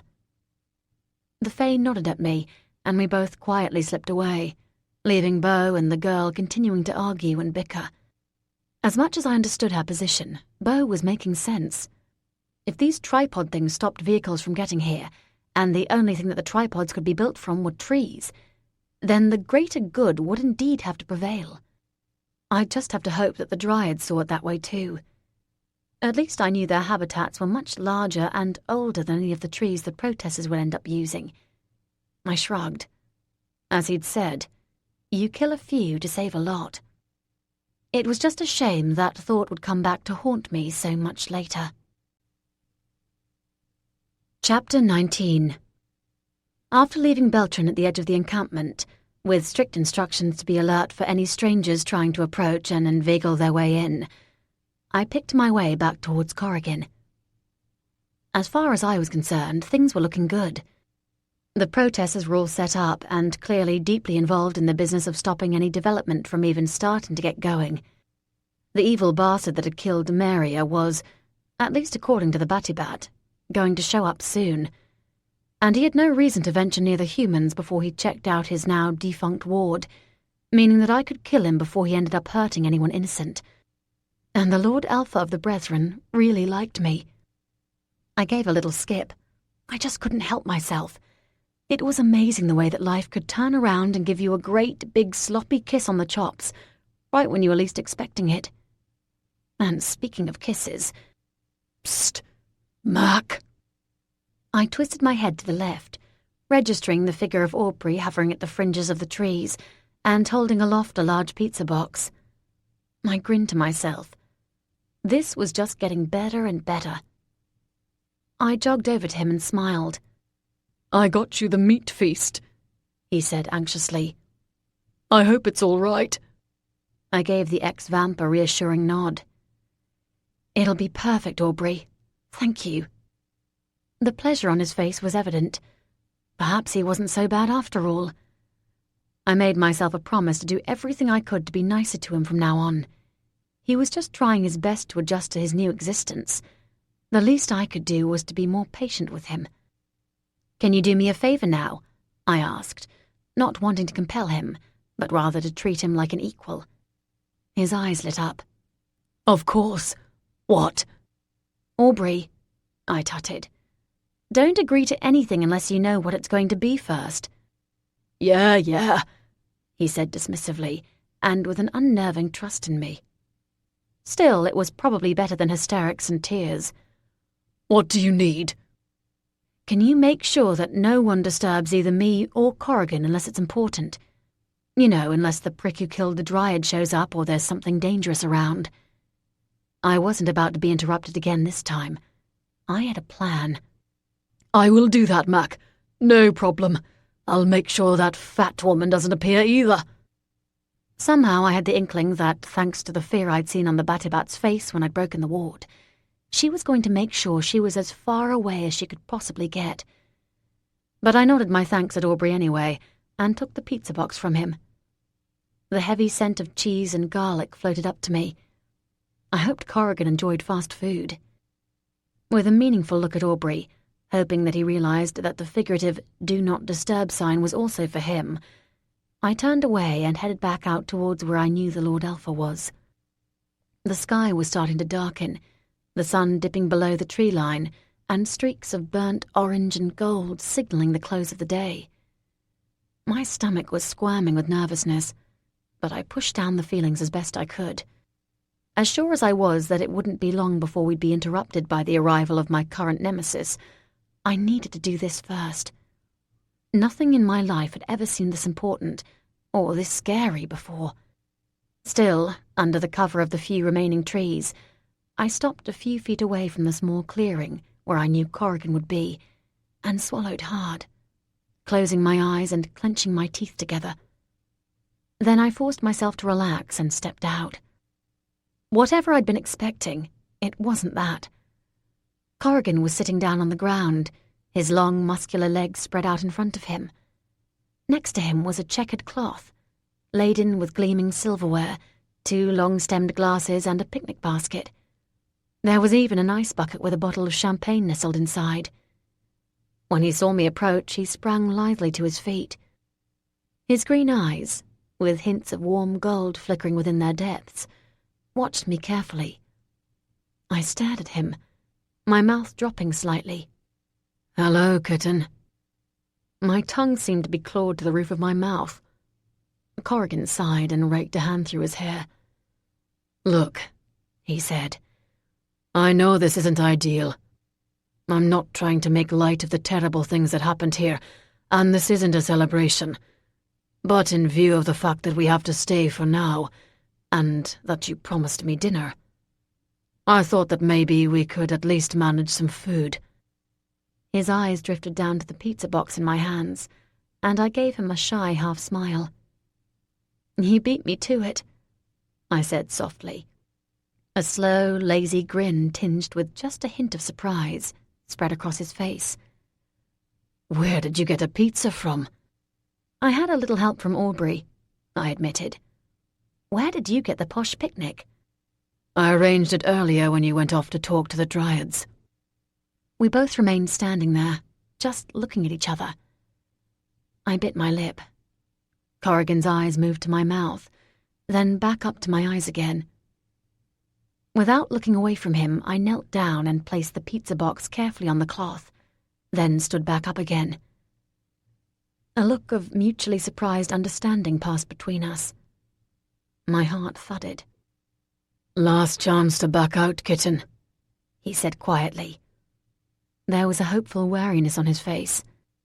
"I told you not to call me that, my lord." A predatory smile curved its way across his mouth. I smiled back. Then we sprang at each other.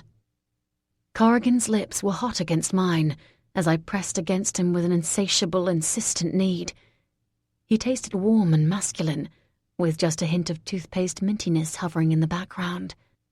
I raised up one hand, twisting his fingers through my hair, while the other curved tightly around my back.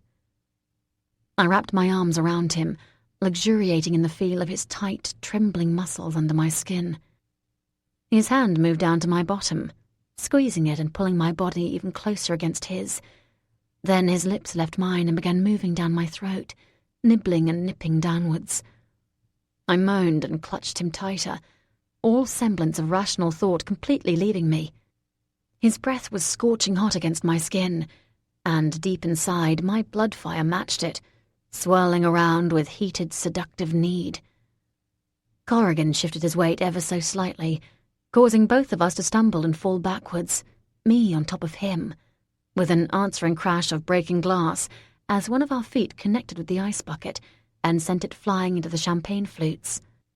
I laughed and half sat up, straddling him with my legs, my hands gripping his broad shoulders. Leaning over him, I smiled down. "Looks like you've found yourself in a rather compromising position, my lord." He half growled back at me, hands on my waist, and flipped me round in a movement so swift that it took my breath away, completely reversing our positions, his body hot and heavy against mine. Then he curved his head down and whispered in my ear, "Not for long, kitten." His mouth found mine again, stifling whatever response I could possibly have managed to muster. One of his hands was snaking its way under my t-shirt, searing against my skin. Sod this.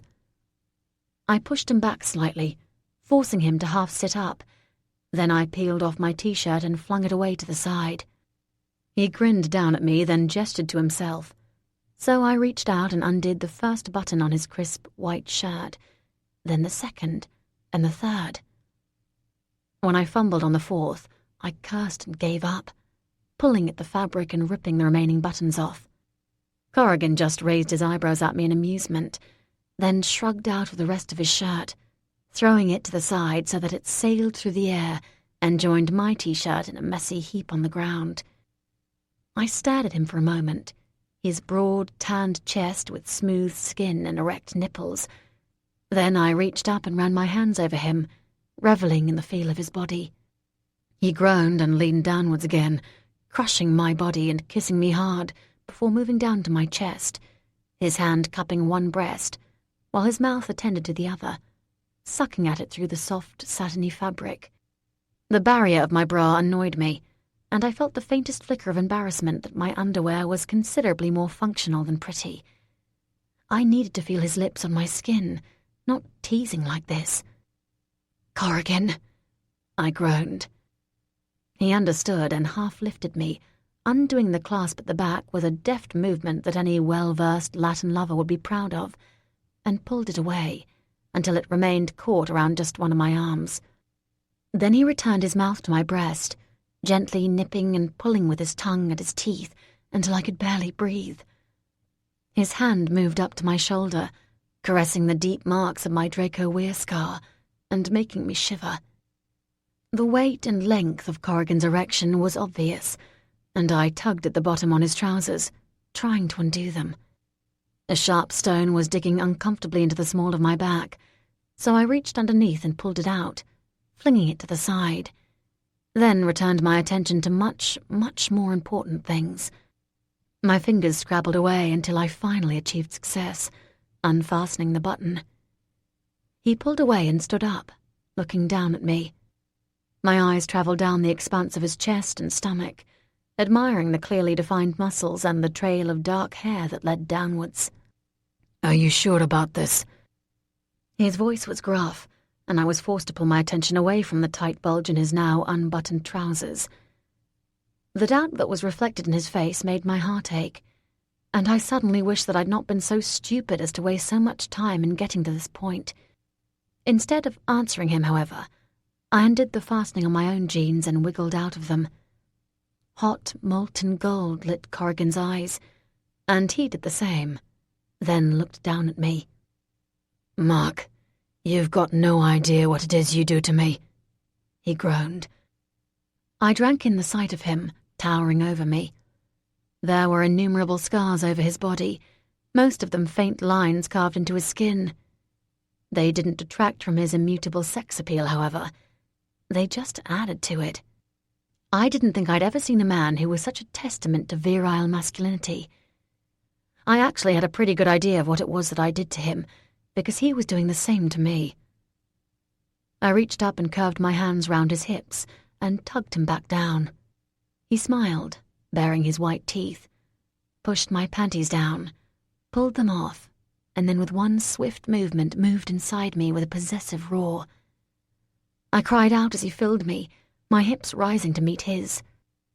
Twisting round, I forced him beneath me so I could be more in control. Then I leaned back slightly, enjoying the sensation of having him deep inside me, and we found a rhythm. My breath was coming fast and sharp, and Corrigan groaned as his hands reached up to my waist, then slammed me down onto him, again and again. I moaned as the need and desire overwhelmed me, building to a crescendo of feeling. "Mark!" My eyes met his. "Now!" I half sobbed. He jerked his head in acknowledgement and thrust upwards. I screamed as my body shuddered in ecstasy. Corrigan quaked beneath me, then I collapsed on top of him, sweaty and panting. His arms wrapped round my back, hugging me to him, and we both lay there, exhausted, with our ragged gasps as the only sound filling the entire area. I could feel his heart throb against my ribcage, and I closed my eyes, peace and happiness flooding through me. Corrigan's hand moved up to my head and softly stroked my hair, smoothing it down. "I have to admit, our date has somewhat exceeded my expectations," he said with a low purr. I smiled into his chest. "I'm sorry." His body stiffened beneath me. "For what?" "For being so pig-headed, Corrigan. I shouldn't have pushed you away before. I was an idiot." In oh so many ways. He relaxed. "Yes, you were. Why the sudden change of heart?" I really didn't want to tell him that I'd overheard his conversation with Lucy. It seemed sneaky, eavesdropping on him like that. But I didn't want to lie to him either. I took a deep breath. "Well," he jerked suddenly. "Someone's coming," he breathed into my ear. Alarmed, I sprang up. The last thing I needed was to deal with anyone happening upon us in such a state of flagrant delicto. Not that I was ashamed, of course, but the never-ending innuendo that I'd have to deal with afterwards wasn't worth it. I scrabbled for my clothes, yanking my pants and jeans back on. Corrigan did the same, albeit at a more leisurely pace. I was just hooking myself back into my bra when I heard Aubrey's raised voice. I couldn't work out who he was talking to, but it was nice to see that he'd taken my instructions seriously. Corrigan raised his eyebrows slightly. "I told him to make sure we weren't disturbed," I explained. His mouth quirked up at the side. "So, you had this plan then, did you?" I pulled my t-shirt over my head and shook out my hair. "Not exactly." Corrigan chuckled. "Clearly I had no chance." I scowled at him. "Hey, you weren't exactly complaining." He licked his lips and my stomach flipped. I was prevented from saying anything further, however, as the figure of Solus appeared, rounding the corner. Aubrey was hanging onto his ankles and shouting something along the lines of, "Stop it! They're eating pizza!" Well, that was a euphemism if ever I heard one. Solus shook him off and wandered casually up to the pair of us. Corrigan was still shirtless, and it was all I could do not to slap the leery, grinning Faye in the face. Well, well, well," he smirked. Corrigan moved in front of me, and my mouth dropped open. Oh, he so wasn't going to go all caveman on me now, was he? "You're interrupting," he growled. "We're busy." The emphasis that he placed on the word "we" left very little to the imagination. "I can see that," murmured Solus. no end of amusement audibly visible in his voice. I stepped out from behind Corrigan, irritated. "What do you want?" "Dragon lad, you don't have to worry," he said. "I'm not the jealous type. I don't demand monogamy in my partners." Corrigan's entire body rose up in angry tension. Before he could say or do anything that all three of us would regret, however, I cleared my throat and repeated my words. "Solus, what is it?" His violet eyes flicked smoothly over to me. I could see the warring emotion within him, but fortunately, the need to tell us his news won out over the temptation to cause more aggravated mischief. "Someone's approaching," he finally said. "The maid set up a small ward down by the main road after the humans arrived. It was intended to deter anyone else from deciding they wanted a quiet evening walk, but wouldn't really stop anyone with any power. And it was broken about 15 minutes ago." He glanced from Corrigan to me. "Not the only thing that was broken, though, apparently." Corrigan snarled. I put a calming hand on his forearm, ignoring the sudden flare of my blood fire. "So, he's finally coming then," I stated in satisfaction. "Whoever he is." I nodded distractedly. "Okay, Solus, you need to get back down to Larkin and make sure the two of you get out of sight. It's up to you to make sure he doesn't get hurt. Let Maria's killer get up here so that the two of us," I motioned to Corrigan, "can deal with it." He clasped a hand to his heart. "Oh, Dragon lad. So what you're really saying is that you don't want me to get hurt, but you don't mind if the furry one here ends up as collateral damage." "Solus," I warned. He grinned. Yes, okay. I will do as you ask. I'm sure I'd be more used to you in a fight than protecting a wizard, though." For half a second, my mind flicked back to that terrible scene back at the Mages' Academy, when both Thomas and Brock had wound up so very dead. I steeled myself. I was not going to let anything like that happen again. Ever. "Just do it, please," I said quietly. Solus bowed and clicked his fingers, vanishing in an airy shimmer of purple. I realized belatedly that the reason he'd not arrived that way was he'd known what was going on with Corrigan and me in the first place. The Fae wasn't all bad. One quick look at Corrigan's face made me think that there was fat chance I'd persuade him of that, however.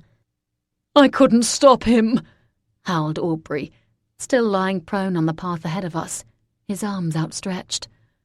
"I tried, Mac. It's not my fault." "I know," I called over. "It's okay, Aubrey. I need you to go and join the humans with Max and Beltran now. Stay there until we come and find you." "You're protecting that bastard now, too," muttered Corrigan. I shrugged, unwilling to admit that, despite myself, I was now kind of starting to like the ex-bloodsucker, as well as merely feeling sorry for him. He wore all his emotions on his sleeve, without trying to mute them in order to appear more normal. That made him occasionally annoying, but not dislikable. "We can deal with this guy on our own," I replied, as Aubrey scrambled to his feet and vanished into the trees. "He killed a dryad." "You don't need to remind me of that," I snapped. "But they're easy prey. You're the Lord Alpha of the fucking Brethren, and I'm a dragon. Let's see how scary he is when he's got us to deal with." "Well then," remarked Corrigan. "Let's rock and roll, kitten." I used my voice to blow a raspberry at him, then injected as much sarcasm into my thought as possible. "Sure thing, my lord." Corrigan chuckled, then swung me to him and planted a swift, hard kiss on my lips. "Before I forget," he said. I asked distractedly, my senses still reeling. He bent over and opened up the picnic box. I admired his bum, much in the same manner that Max had been doing earlier with the protester. This is different, I told myself. The Lord Alpha is a willing participant. I smirked. Very willing. He stretched back up, a smallish box in his hands. I looked at him quizzically. He raised a shoulder. "Sorry, I can't open it myself. He grinned disarmingly. Silver and I don't really mix. Astonished, I took the box from him and lifted the lid, registering the contents, then stared up at Corrigan. He brought my daggers. Both of them. But I only left one at the keep. We found the other one not far from where you were lying unconscious on Hempstead Heath. The majors helped us pick it up and keep it safely covered. I took both of Ballard's weapons out, hefting each in my hands, before shooting him a grateful glance. Thank you, Corrigan. His eyes crinkled down at me. Just make sure you don't mistake me for him, whoever he is. We're about to find out, I said grimly, then tossed the box to the side and gripped the daggers in my hands. The pair of us turned to face the path, ready for whatever was coming. The familiar surge of angry blood fire hit my veins. This wasn't the warmth of heated passion that I'd felt minutes earlier. This was full-blown angry revenge mode. Bring it on, I whispered. At my side, Corrigan nodded. Chapter 20. The wait was agonizing. This bastard had done things to that dryad that showed a callous heartlessness. He completely deserved the full ire that my Draco Weir blood could offer. I was itching to show him that he should learn to pick on someone his own size, or at least someone who didn't belong to the quiet and entirely non-violent world of tree nymphs anyway. The longer it took for him to show up, the more my blood fire boiled. My simmering anger must have been getting remarkably obvious, because Corrigan eventually turned to me.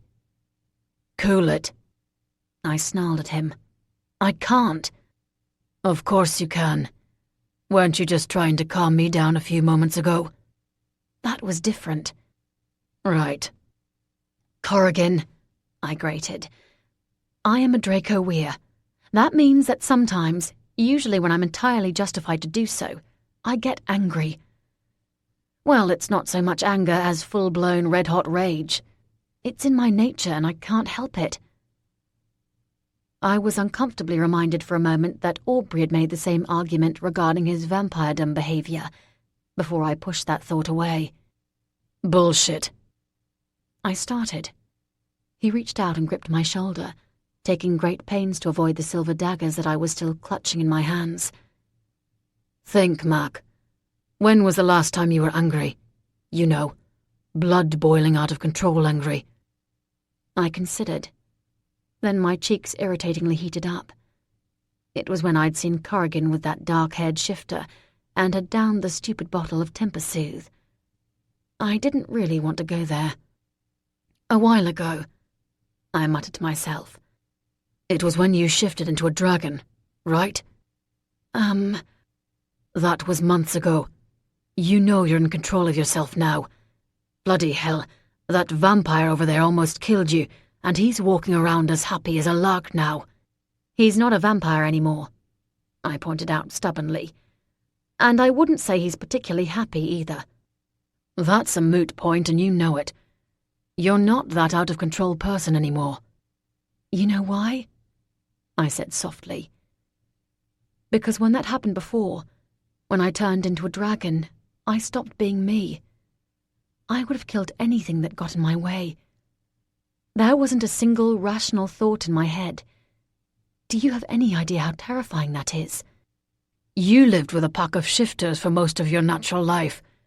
You know that's what it's like at the start, especially when you shift for the first time. I stared at him. How would I know? I don't shift, remember? Nobody talked to you about what it was like? I thought about it. They might have tried to. I was so pissed off at not being able to become a shifter myself that I was pretty sure I'd stonewalled a lot of them until they'd stopped trying to speak to me about it. But the fact that they found it hard to control their impulses when they first shifted didn't mean that my circumstances were the same. Look, it's all very well saying that it's normal to feel that way when you shift at first, but I'm not a fucking were-hamster. I'm a dragon. If I shift, there's no telling what I could end up doing. Have you not once transformed since that day? No. I folded my arms. And I'm not going to. You're more in control than you think, Mark. You just need to believe that you're in control. I was saved from replying further because Corrigan stiffened suddenly, his head cocked to the side. He's here. The flames inside me roared into light. I thought about what Corrigan had said. Then I thought about what Thomas would have said. He had known better than anyone what it was like to lose control, and he'd believed that I had a handle on my inner rage. I took a deep breath and the fire inside me banked back down. Okay then. I was still going to destroy this fucker though, even if I remained relatively calm when I did it. I glanced over at Corrigan. He was stepping neatly out of his suit trousers and placing them to the side. I tried not to gawk, and failed. Abruptly, his skin exploded into sleek black fur, and there was a snapping and cracking of bones. His werepanther form snarled with the brief agony of the shift. Then he was on all fours, the muscles of his huge forelegs bunching, poised for attack. At least he was in the same frame of mind as me. This wasn't going to be a peace treaty or a negotiation. It was going to be a takedown. Finally, from around the corner of the small curving path, a figure appeared. Whatever I'd been expecting, it wasn't the slight-suited man that appeared. For one bizarre moment I thought that Solus had been wrong, or that Larkin's ward hadn't worked. And this was merely a guy out for an evening stroll.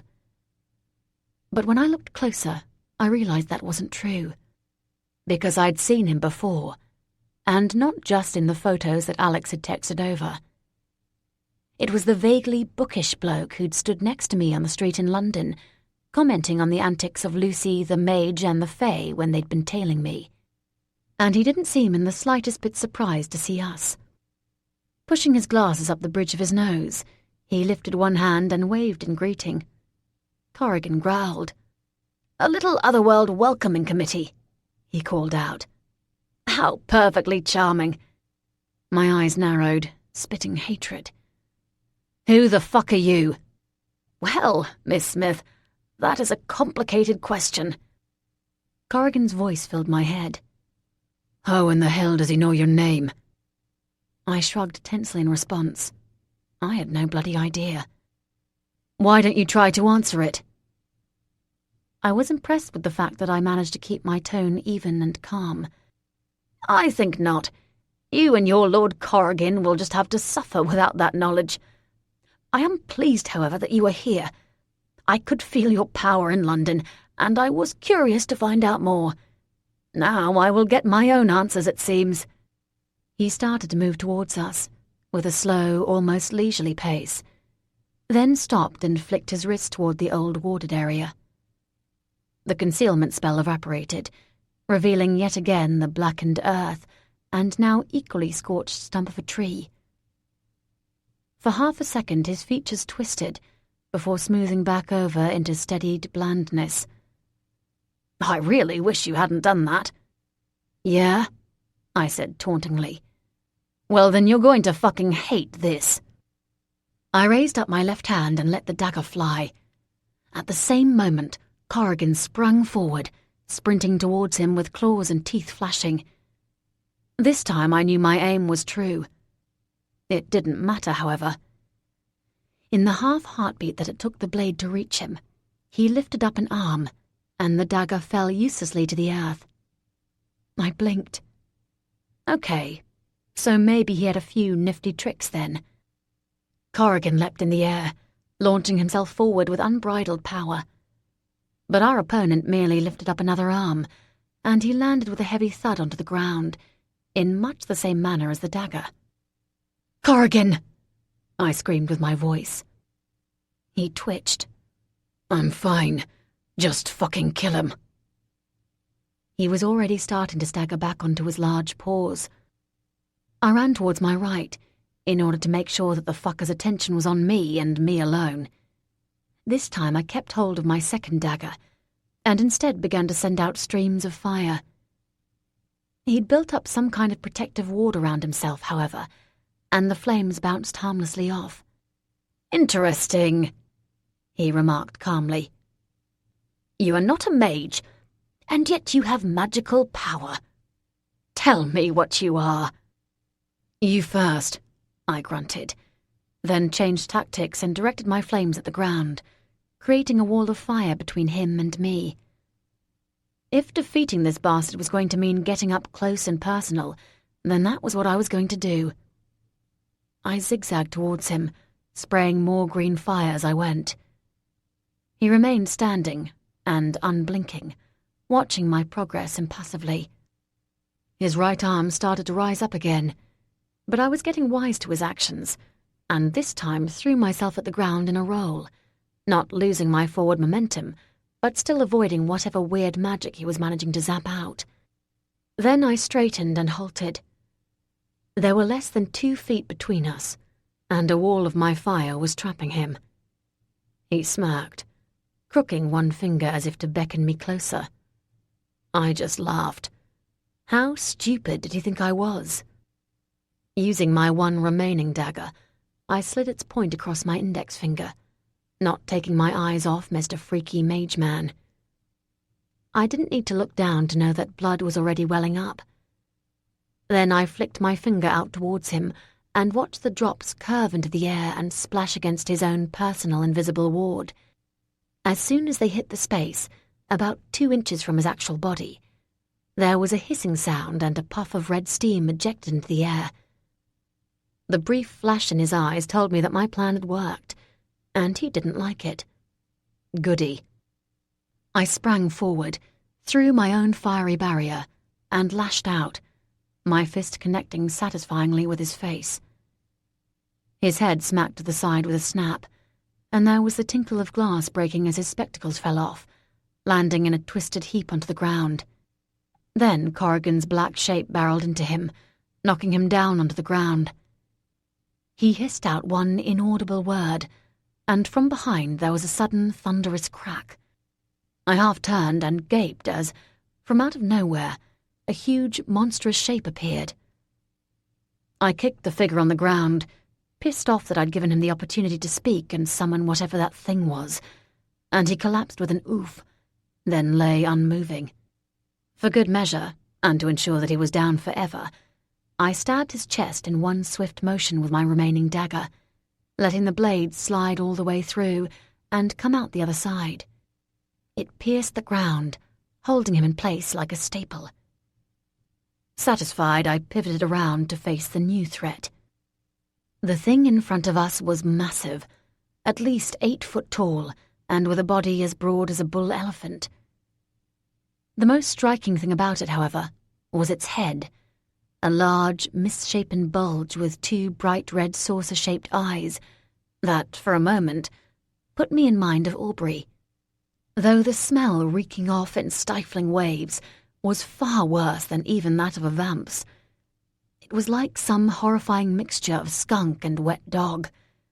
Not that I had ever smelt a skunk before, but it was how I imagined it would be. Despite the thing's size, it was eerily silent, not making so much as a single sound. It lunged forward with surprising speed, and I only just managed to leap out of the way in time. Corrigan's were-panther snapped forward, his huge jaws latching onto its hairy leg, embedding themselves deeply through its skin. Dark, almost black blood seeped out. It lifted up its leg, trying to shake Corrigan off, but he clung on with sheer shifter tenacity. I smiled grimly, before attacking it myself, reaching out to grab its arm and force it backwards, almost as if in some kind of childish playground-type stunt. Except I was trying to break the thing's arm, not get it to call out Pax. I pulled backwards, straining with every ounce of strength and energy that I could muster, grimacing as it resisted against me. Just as I finally heard the dull snap of breaking bone, its other arm came twisting round, knocking me on the side of my head and sending me flying backwards. Fiery hot adrenaline coursed through every vein. I jumped back up to my feet, ignoring the painful throbbing across the entire right side of my face, and saw Corrigan release the creature's leg and spring up against its chest instead, knocking it over onto the ground. The pair of them were locked together in some kind of deadly embrace, rolling and spinning this way and that. I hopped from one side to the other, trying to get an opening whereby I could finally end this. They were moving too quickly, however, and I didn't want to miss and end up striking out at the Brethren Lord instead. Still, the only sound I could hear was Corrigan's breath and snapping teeth. I couldn't believe that, even with the agony the red-eyed monster must be feeling, it wasn't so much as panting heavily in pain. It was as if someone had pressed the mute button. Corrigan's sharp claws were swiping at its face, etching out deep scratches and virtually ripping its skin to shreds. And yet it didn't quit. Writhing to its left, then to its right, in a bid to break free. Its unbroken arms scrabbled to gain purchase on Corrigan's fur, succeeding in pulling out tufts here and there, although not quite managing to connect with his actual flesh. I watched it carefully, waiting for my chance. "This thing smells worse than Stain's laundry basket," hissed Corrigan's voice. "Well, let's hope it doesn't rub off on you," I shot back sardonically. With one great heaving movement, he rolled to his side, trapping the monster's arm underneath itself. "Are you just going to stand there and watch?" "Do you mean that you need some help defeating the smelly nasty, my lord?" Corrigan growled aloud. I half-cocked my head, pondering the situation, then calmly walked over to the beast's head, grabbed both its ears and pulled, exposing its thick neck. "Will that do you?" He gave a feline snort. Then his massive head arched upwards, and his mouth opened, exposing gleaming white fangs. "It'll have to." Then he snapped his jaws closed onto the monster's jugular. Dark blood sprayed out, splattering my clothes and landing on my face. Corrigan immediately sprang backwards, planting his paws by my feet. The thing choked and gurgled, the only sound it had made this entire time, before jerking once and falling still. His green eyes slid up to me. I could have sworn there was amusement lurking in their depths as he watched me wipe off the gloopy blood from my cheek. Was that entirely necessary? He bared his teeth at me in what I assumed passed for a panther's version of a cheeky grin. I rolled my eyes at him. Idiot. "Job done," I said aloud. I turned back towards our besuited foe's body. Oh, shit. My stomach dropped as I took in the scene. My dagger remained exactly where I had left it, but there was a dark stain around it, indicating where it had been slammed through the Dryad killer's heart. But of the killer's body itself, there was no sign. Chapter 21. It didn't make any sense. I stood there, stuttering in utter bafflement at the now apparently vacated spot. I leaned forward and touched the dagger gingerly with my toe, just in case his corpse was somehow now only merely invisible rather than completely vanished. Unsurprisingly, there was no camouflaged body blocking the path of my foot. He had definitely gone. What the fuck was going on? Corrigan padded up beside me and sniffed, then looked at me with troubled eyes. "Can you smell anything?" He shook his head. "I can't get the stench of that thing out of my nostrils. It's blocking virtually everything else." I twisted round, raising one hand, and shot out fire towards the red-eyed beast's body, lighting it up. Unfortunately, the smell of its burning flesh only appeared to compound the problem, rather than solve it. Giving up, I turned back.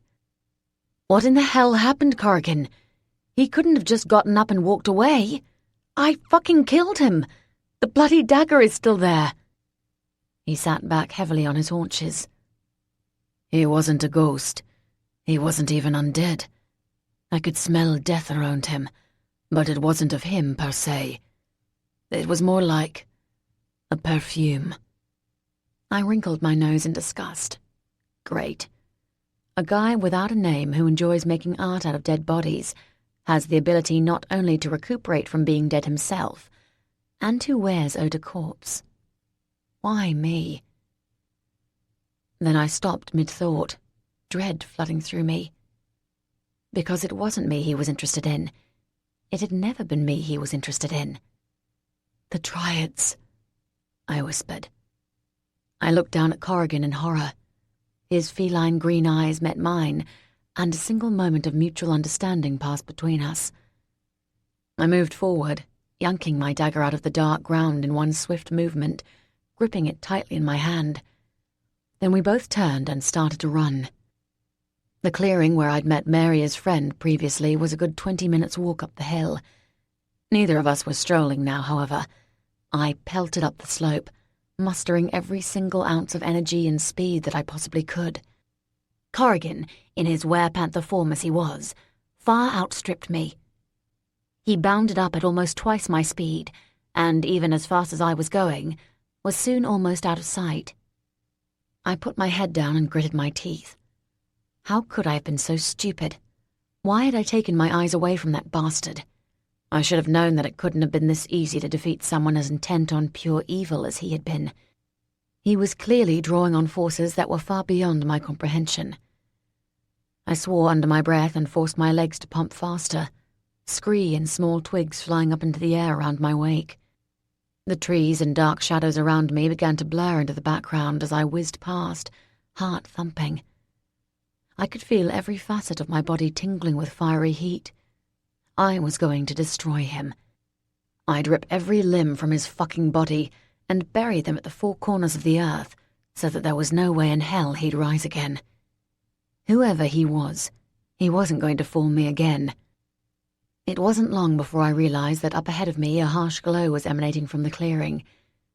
Suspicions unhappily confirmed, my resolve hardened even deeper.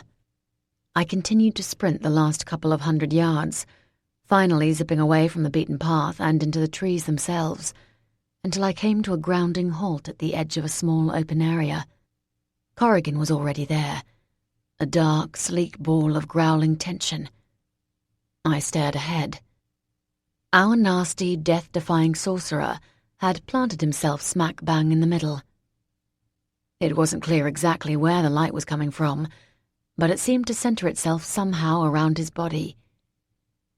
It wasn't that which caught my attention, however. Rather, it was the two Dryads, suspended about 2 feet in the air on either side of him, that drew my eyes. The one on his right was the shy nymph I'd already met. Both her and her friend were writhing and twisting in the air, obvious agony on their faces. I snarled. "Let them go."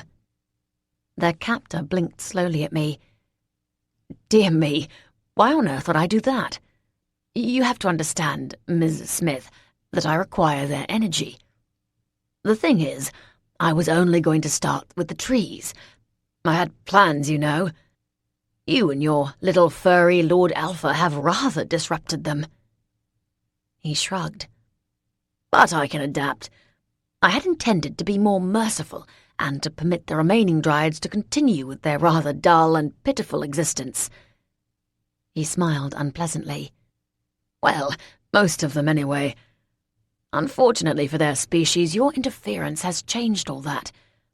By bringing the humans here and interrupting my schedule, I have no choice but to fast-forward my plans. You shall have to live with the results." I laughed coldly. "I do believe your overconfidence is going to be your undoing. I am going to fucking pulverize you." Goodness, such language. Someone really ought to wash your mouth out with soap. I will admit that I hadn't expected you to display the power that you did. Believe me, it hasn't gone unnoticed. I don't suppose you are willing to tell me now what you are. Fuck you." A pained cry rang out from the Dryad to his left, and he raised his eyebrows. "I would watch what you say. Your words and your actions have consequences." Corrigan snapped forward at the same moment as I used my one free hand to jet out green fire.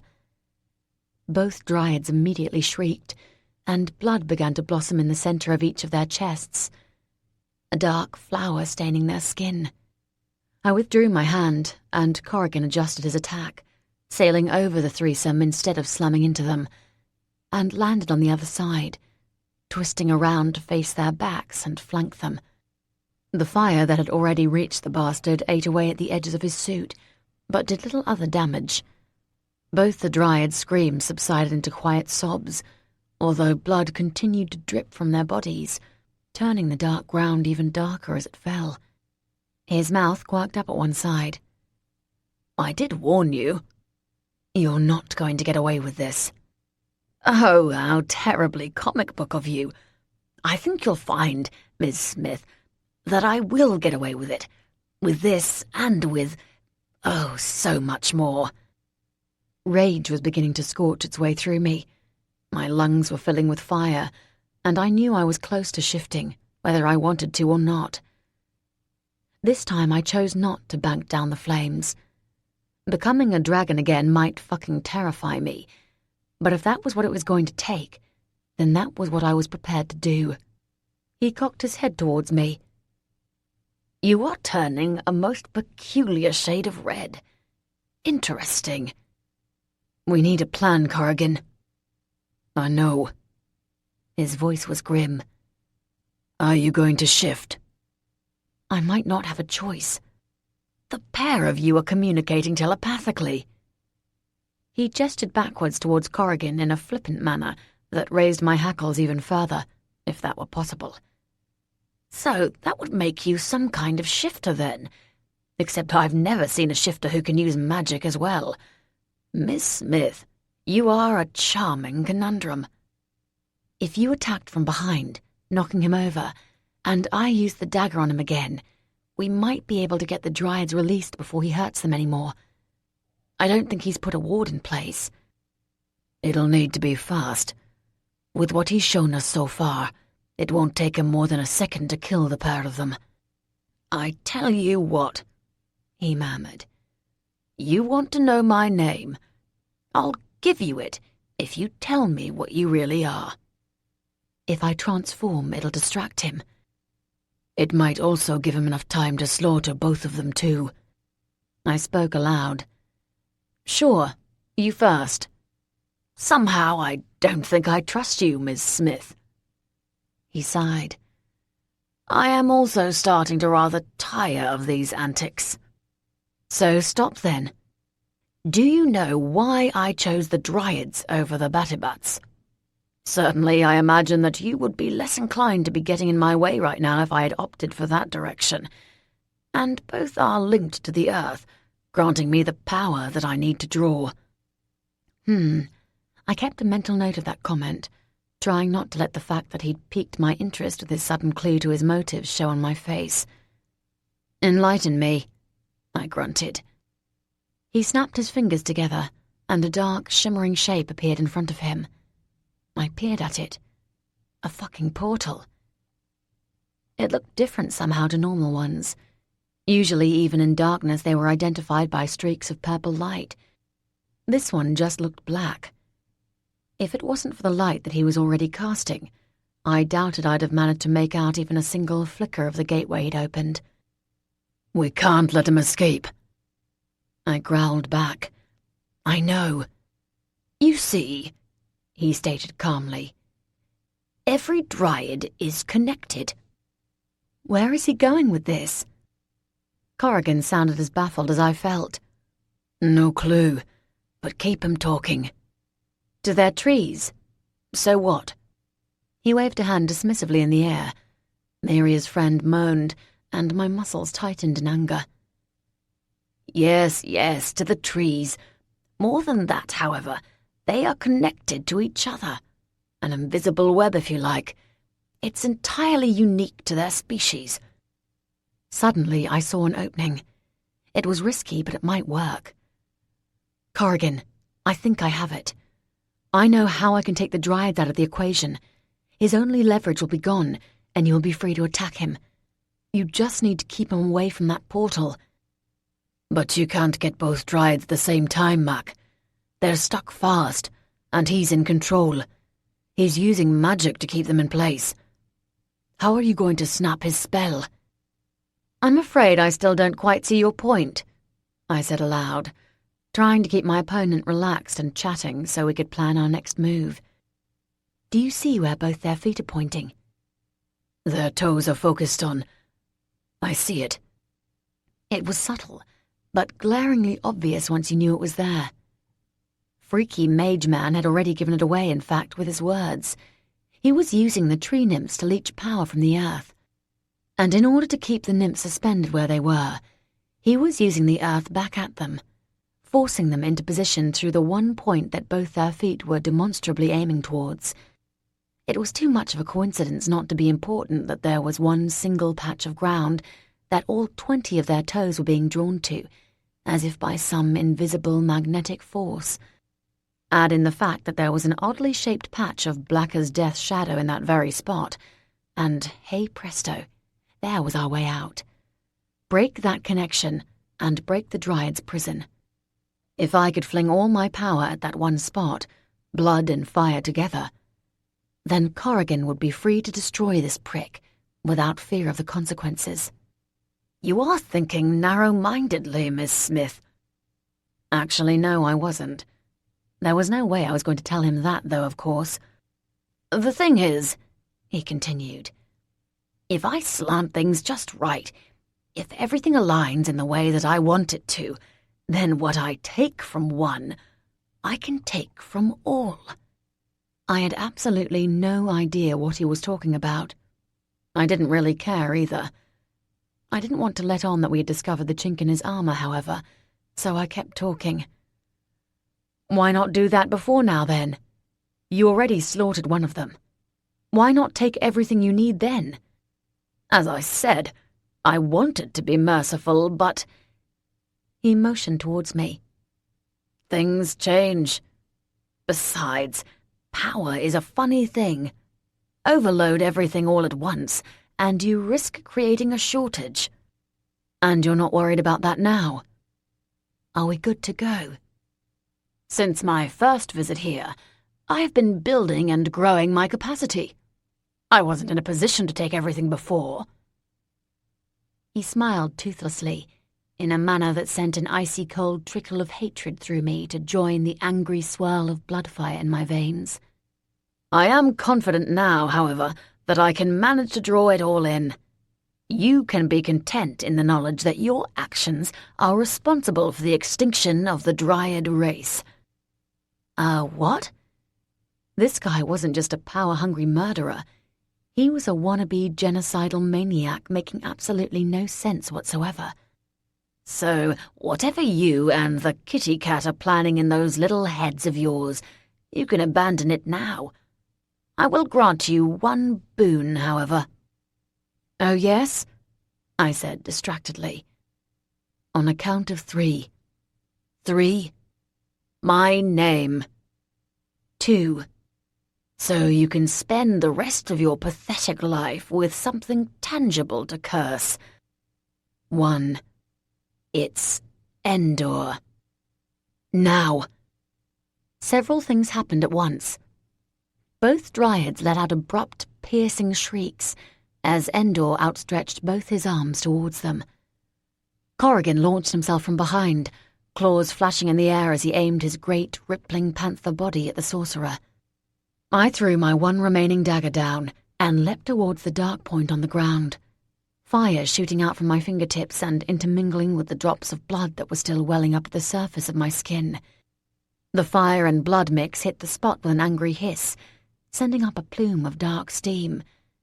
But just when Corrigan was scant inches from Endor's body, he took one swift step towards the portal. I could have sworn there was merry amusement twinkling in his eyes as his entire figure vanished.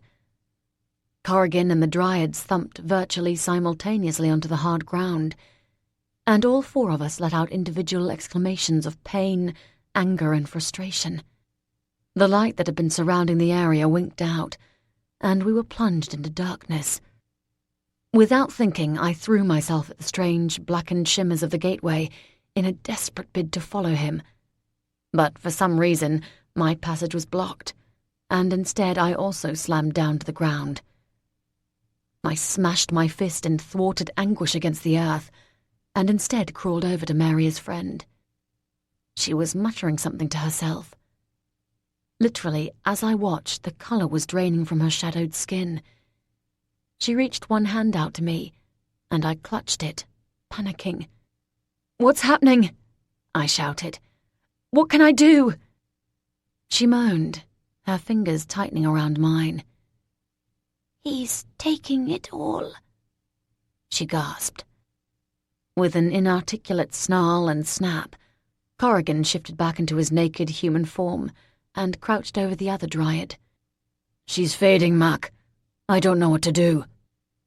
I wrenched my hand away and ran the few steps to the portal, trying to smear my blood on it to close it and stop whatever Ender was doing to the dryads. He had to still be linking to them from wherever he was. If I could force the magical doorway shut, then I could break his connection. The wound on my finger had nothing left to give, however. I cast around quickly, my eyes landing on the gleam of the silver dagger gleaming in the weak moonlight that still lit the area. Scooping it back up, I pressed it again into my hand, creating yet another wound. The pain didn't even register. Then I sprang back to the portal of darkness and shoved my bleeding palm towards it. The shimmers reacted, almost as if they were angry, flickering faster and colliding with each other. The gateway, however, remained open. I cursed and tried again. "Mac," said the dryad weakly. I barely heard her, using the dagger to open up my wound even more.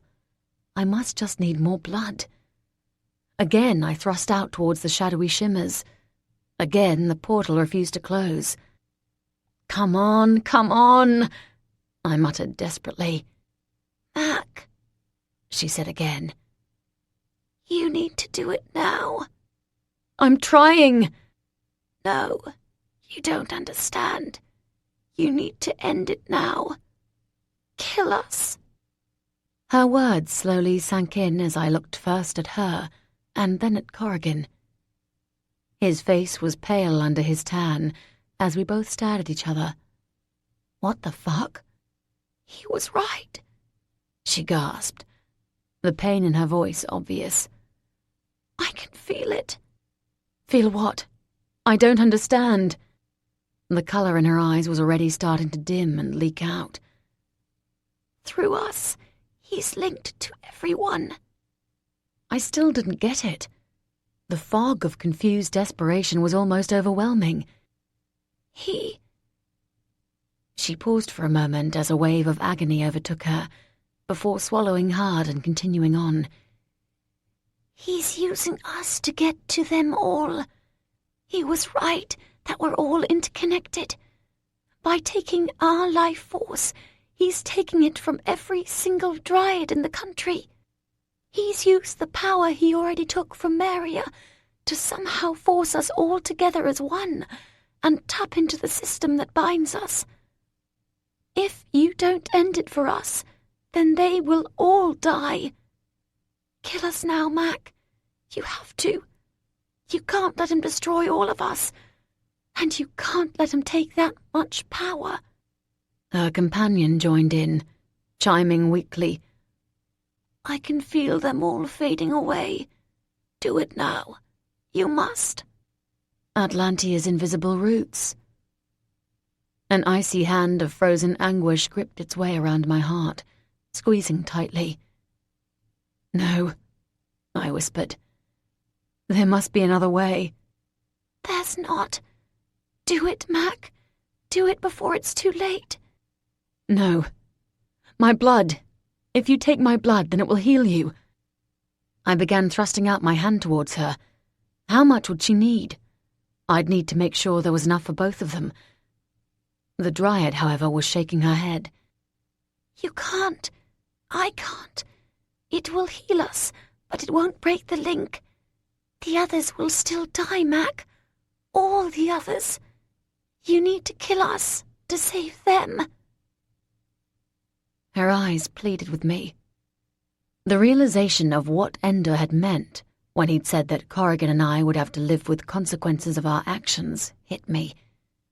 All that stupid power inside my blood, and not one single iota of it would help. Dully, I stared down at her, then back towards Corrigan. He watched me grimly, then nodded. Barely able to draw breath, I nodded back. Tears filled my eyes, blurring my vision as I knelt down beside her. Her hand grasped up towards me. "It's the right thing," she whispered. No, it fucking wasn't.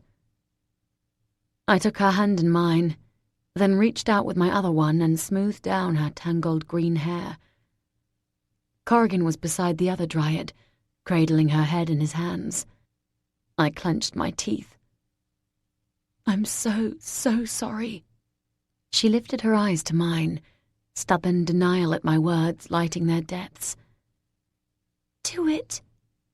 We will have revenge through you in another life." Kill a few to save a lot. To save them all. It wasn't fucking right. I took a deep breath, moving my hands round the sides of her head. Then I twisted it sharply right and broke her neck. Chapter 22. "I brought your clothes, my lord." Lucy's voice wafted over to me. I ignored it and pulled my knees closer to my chest.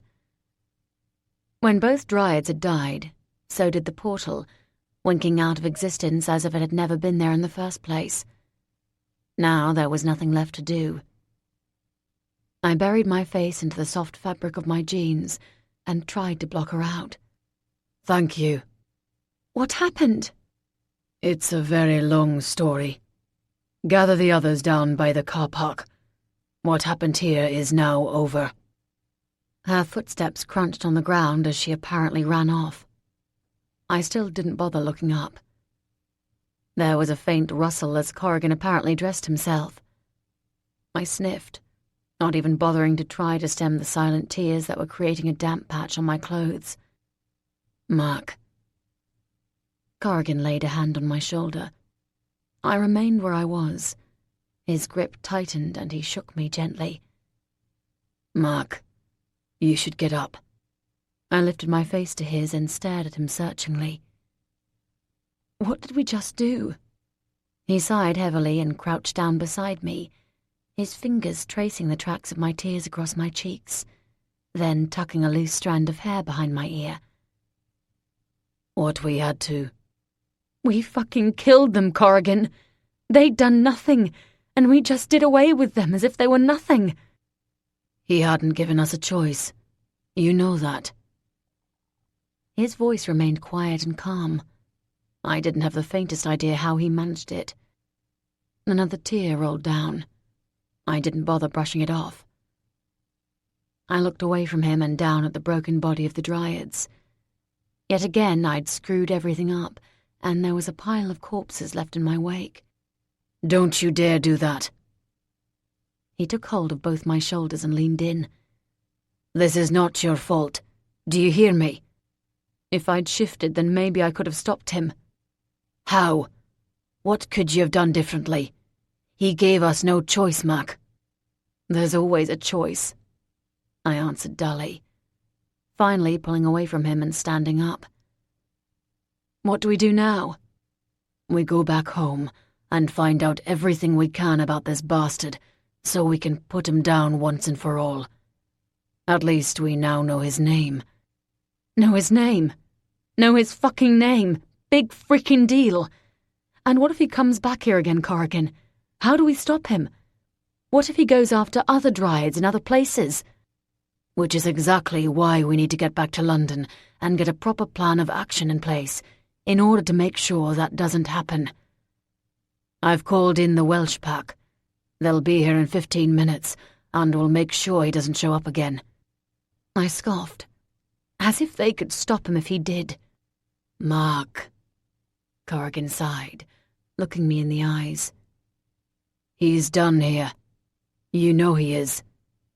He has what he wanted, which is more of the Dryad's power. He's gone off to goodness knows where. He's certainly not on this plane anyway. We need to get back and work out what we are going to do next. Staying here is not going to stop anything. Not anymore." I knew he was right. The stubborn streak inside of me just didn't want to admit it. I still couldn't believe that we had been so resoundingly hammered into submission. Bloodfire welled up inside me yet again, seething its way into an angry boil. I took a deep breath and forced it back down. I had to stay calm. Getting pissed off and letting my emotions rule me yet again was not going to help the situation. I blinked in acknowledgement and Corrigan's grip loosened. "Okay," I said, finally relenting. "Just give me a minute, all right? I'll meet you back down at the car park soon." Corrigan watched me warily. "I'm not sure," he began. I reached over and pressed my fingers against his lips. "Please, I won't be long."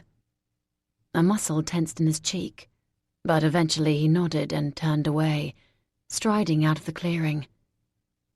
I waited until he had gone, then I knelt back down again, beside the first Dryad's body.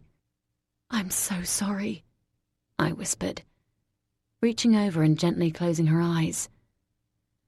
"I promise you that I will get your revenge. I won't let this go unpunished, not if it's the last thing I do." I moved back over to the other Dryad and did the same, repeating my promise to her. Then I stood back up. The branch to my right creaked, and every muscle in my body tensed.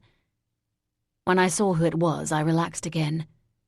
A tree nymph hung there, sadly watching me.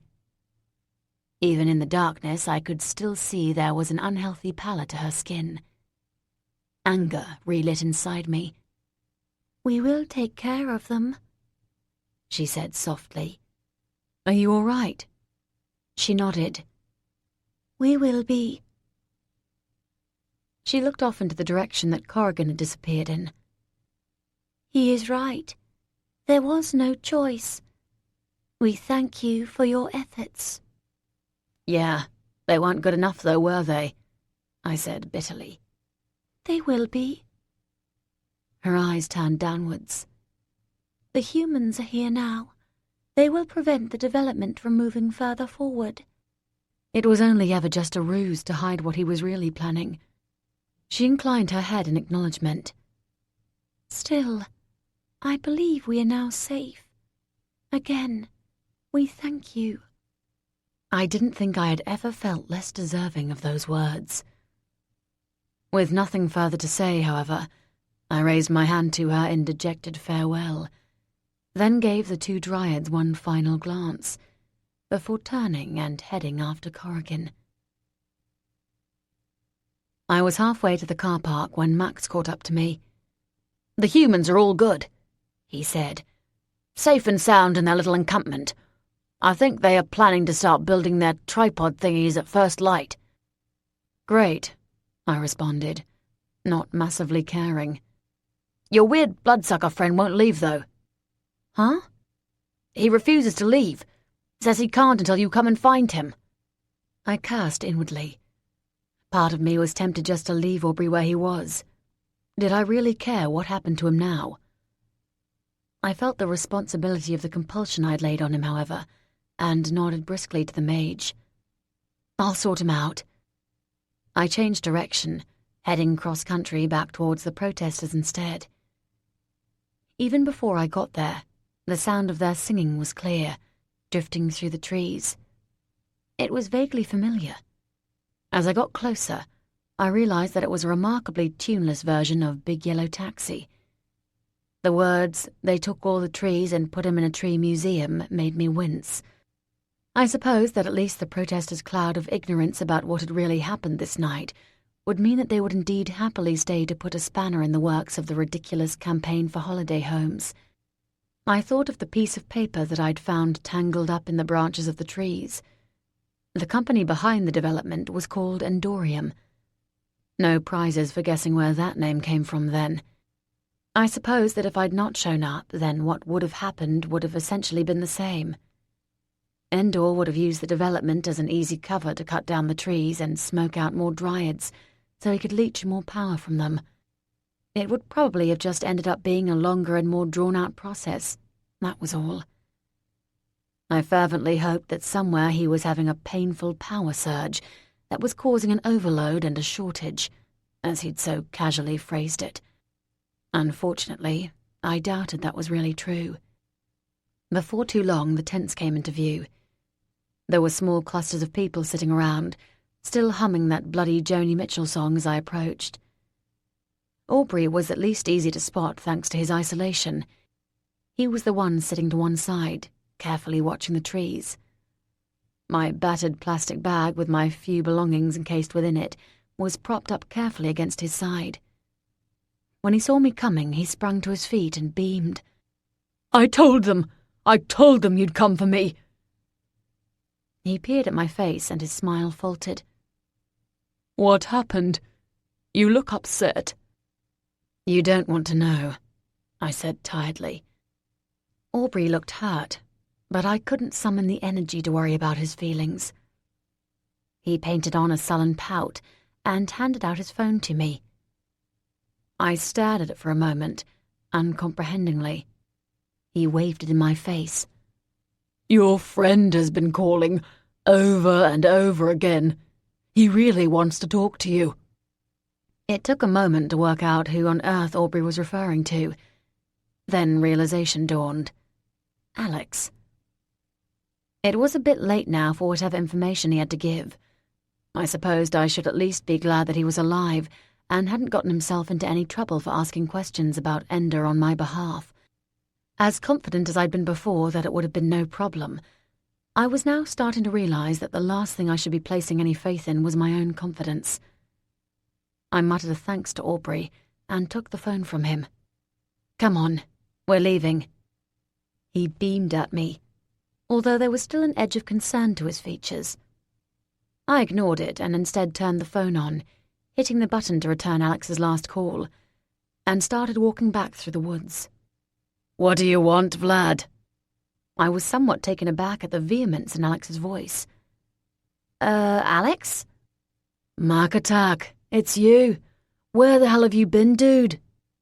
I couldn't face telling him the sad story right now.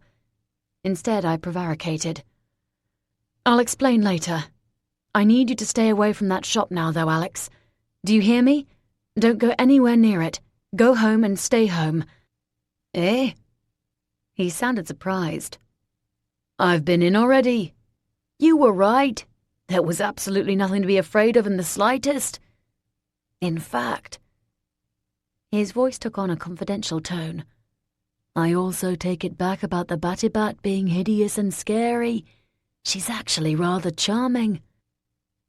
Okay. Still, go home now and don't go back there again." "If that's what you want.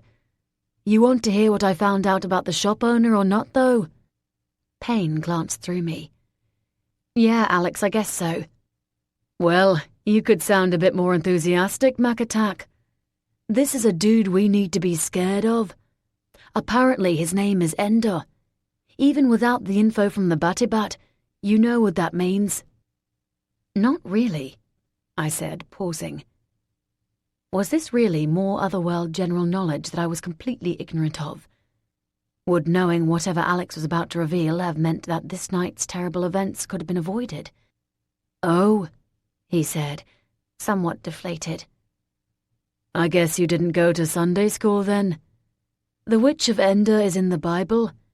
She's a medium who King Saul calls up to contact the ghost of Samuel. Needless to say, bad things happen as a result." Frustrated, I shook my head. The Bible? That was hardly up-to-date of-the-minute information. "I don't see what this has to do with our Ender. He's not a woman." "You're missing the point, Mac Attack. The Witch of Ender could call upon ghosts because she had the power of the dead.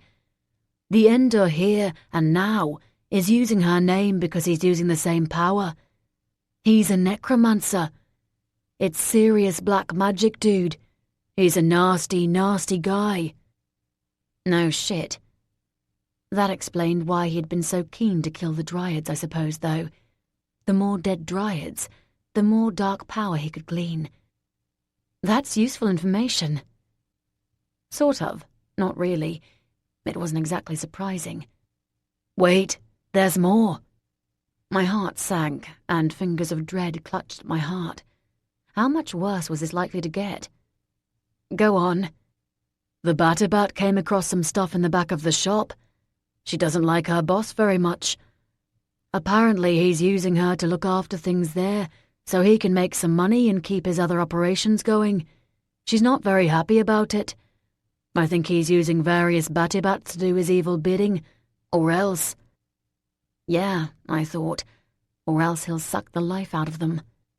Anyway, Alex continued, she found this thing that was ripped out of some book. She reckons it's his plan to get more power. It seems that he's looking to harness the 4 elements in order to boost his own strength. That's earth, air, fire, and water, I filled in. Yes, Mac Attack, you have to understand, that's crazy. First of all, I have no idea how you would even go about doing such a thing. Second of all, it makes no sense. Those elements don't have anything to do with necromancy. Third, can you imagine how powerful someone would be if they really pulled that off? I stopped walking and closed my eyes, resting a hand on a nearby tree. Fuck. Did she mention whether she knew if he'd been successful at all? Nah, Mac Attack. She reckons he's pretty much delusional. I'd say the same as well, to be honest. I don't see how anyone could do it. There was a moment of silence as I absorbed all of Alex's intelligence. Eventually, he filled the void. So, did I do good? I gotta tell you, I'm really proud of myself. I mean, I don't believe much of what she said. It's a lot of pie-in-the-sky stuff. But maybe I actually have a bit of a calling for this, you know? He deepened his voice dramatically. Alex Fluorides, the super spy. Yeah, Alex, you did great. I could almost hear a smile from across the phone. Look, I have to go now. Thanks for the info. I mean it, though. Stay away from that shop from now on. It's too dangerous to go back. What? Really? Dangerous how? Wait, do I need to hide myself? Is that Ender dude going to come after me because of what I found out? I reckoned he probably had bigger plans than bothering with a surf-loving mage. No, but still, it wouldn't hurt to stay out of sight for a little while. Sure. Okay, I'm going to go now then. Maybe I should go abroad. No, that's too obvious. Perhaps up north somewhere. Bye, Alex. Yeah, bye, Mac Attack. He responded distractedly. I hung up and passed the phone back to Aubrey. He was watching me carefully. There are bad things afoot, aren't there? Yes, there are. Worse than vampires? Much, much worse than vampires. Aubrey nodded. Okay then. What do you need? I need to get back to London as soon as possible. Can you run? His eyes widened. To London? Isn't that kind of far? I patted him on the shoulder, trying to avoid appearing patronizing. It was hard. No, you prat. The car park. Come on. Chapter 23. 12 hours later, I was at least feeling physically refreshed. I'd had what was probably the longest shower of my life, 8 hours sleep, and a good breakfast with lots and lots of coffee. If you could call a meal at 3 o'clock in the afternoon breakfast. There was a hard, numbed shell around both my heart and my thoughts whenever I began to consider the terrible events on Haymond Hill. But I kept pushing that oh-so-very recent memory away, knowing that I needed to start feeling more prepared to deal with all this necromancy bullshit. At least for once in my life, I'd really appreciated being able to travel halfway across the country via a portal. It meant that there was far less faffing around and far more time to really get down to business. I'd known when I'd entered the now shiny red door to my little flat in the wee hours of Sunday morning, with all the others outside watching me as I'd entered, that Corrigan had been hoping that I'd invite him in. I had desperately needed the hours of solitude to get my head into gear, however. It had nothing to do with pushing him away, and everything to do with just wanting to sort myself out. As much as I wanted to feel his arms around me, I had decided that some real, undisturbed sleep was more important at this point. I wasn't completely convinced as to whether he had understood that or not, but I was damned sure that I'd make him realize it. Leaving a note for Mrs. Alcoon to explain, although how could I possibly appropriately convey that there was an ex-vampire sleeping in her shop on a scribbled piece of paper, I really had no idea. I'd installed Aubrey in a camp bed at the back of Clava Books. I'd pointed out to him in no uncertain terms that it was a very temporary measure. He had been pathetically grateful. Out of all of us, I was pretty sure that he was the one least happy to be back within the steel and cement arms of the nation's capital. I had been debating whether to invite him along to the formal meeting of the other world's great and the good that had been called for later that day, but had eventually decided that as an ex-member of the undead himself, he might have some insights that he could shed on necromancy.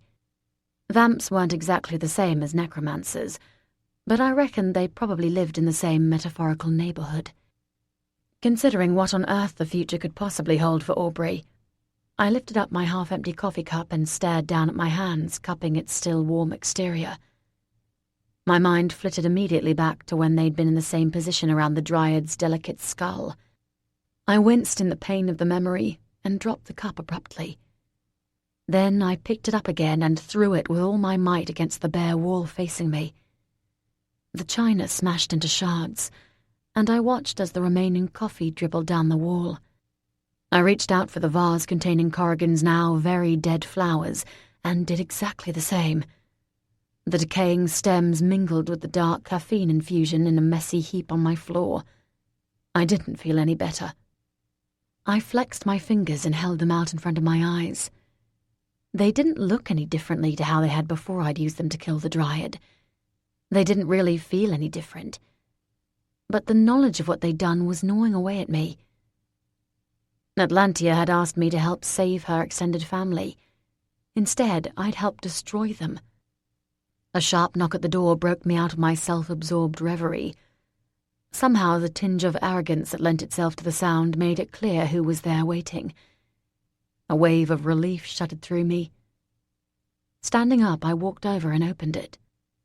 Corrigan took one look at my face and pulled me towards him. For once, I let him, allowing myself to lean towards his hard body. He rested his chin on top of my head, and I sucked in his familiar, spicy citrus aftershave. Neither of us said anything for several moments.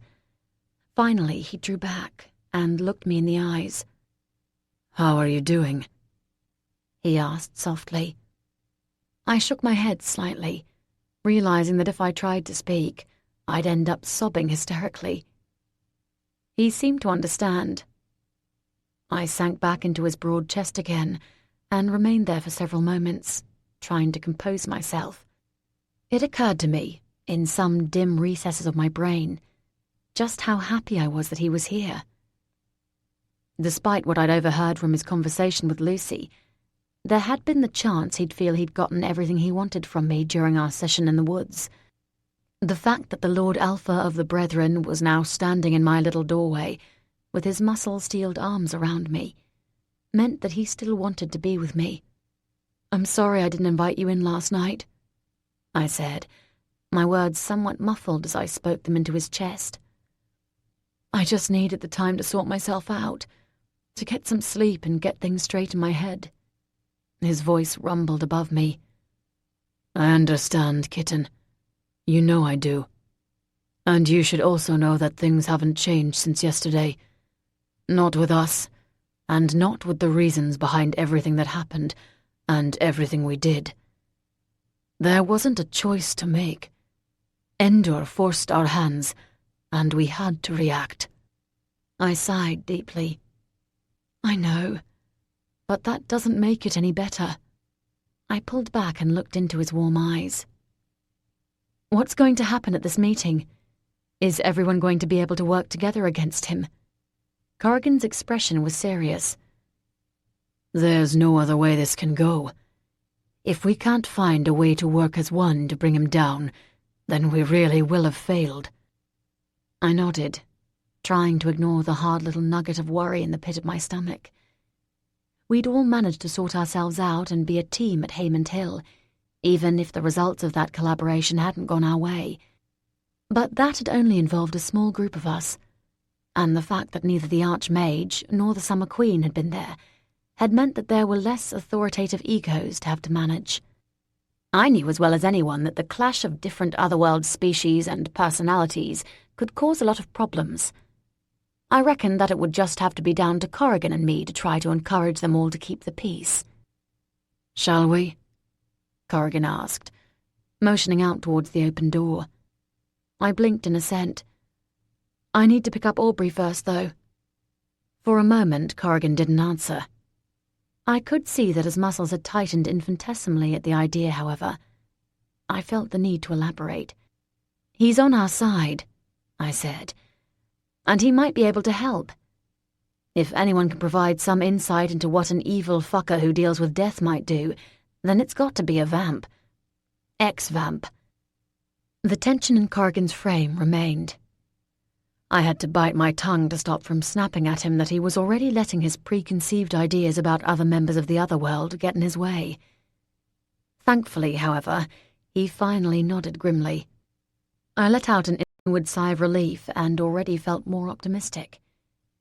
If Corrigan could put aside his antagonism towards Aubrey, then there was a good chance the rest of the otherworld's leaders would be able to do the same with each other.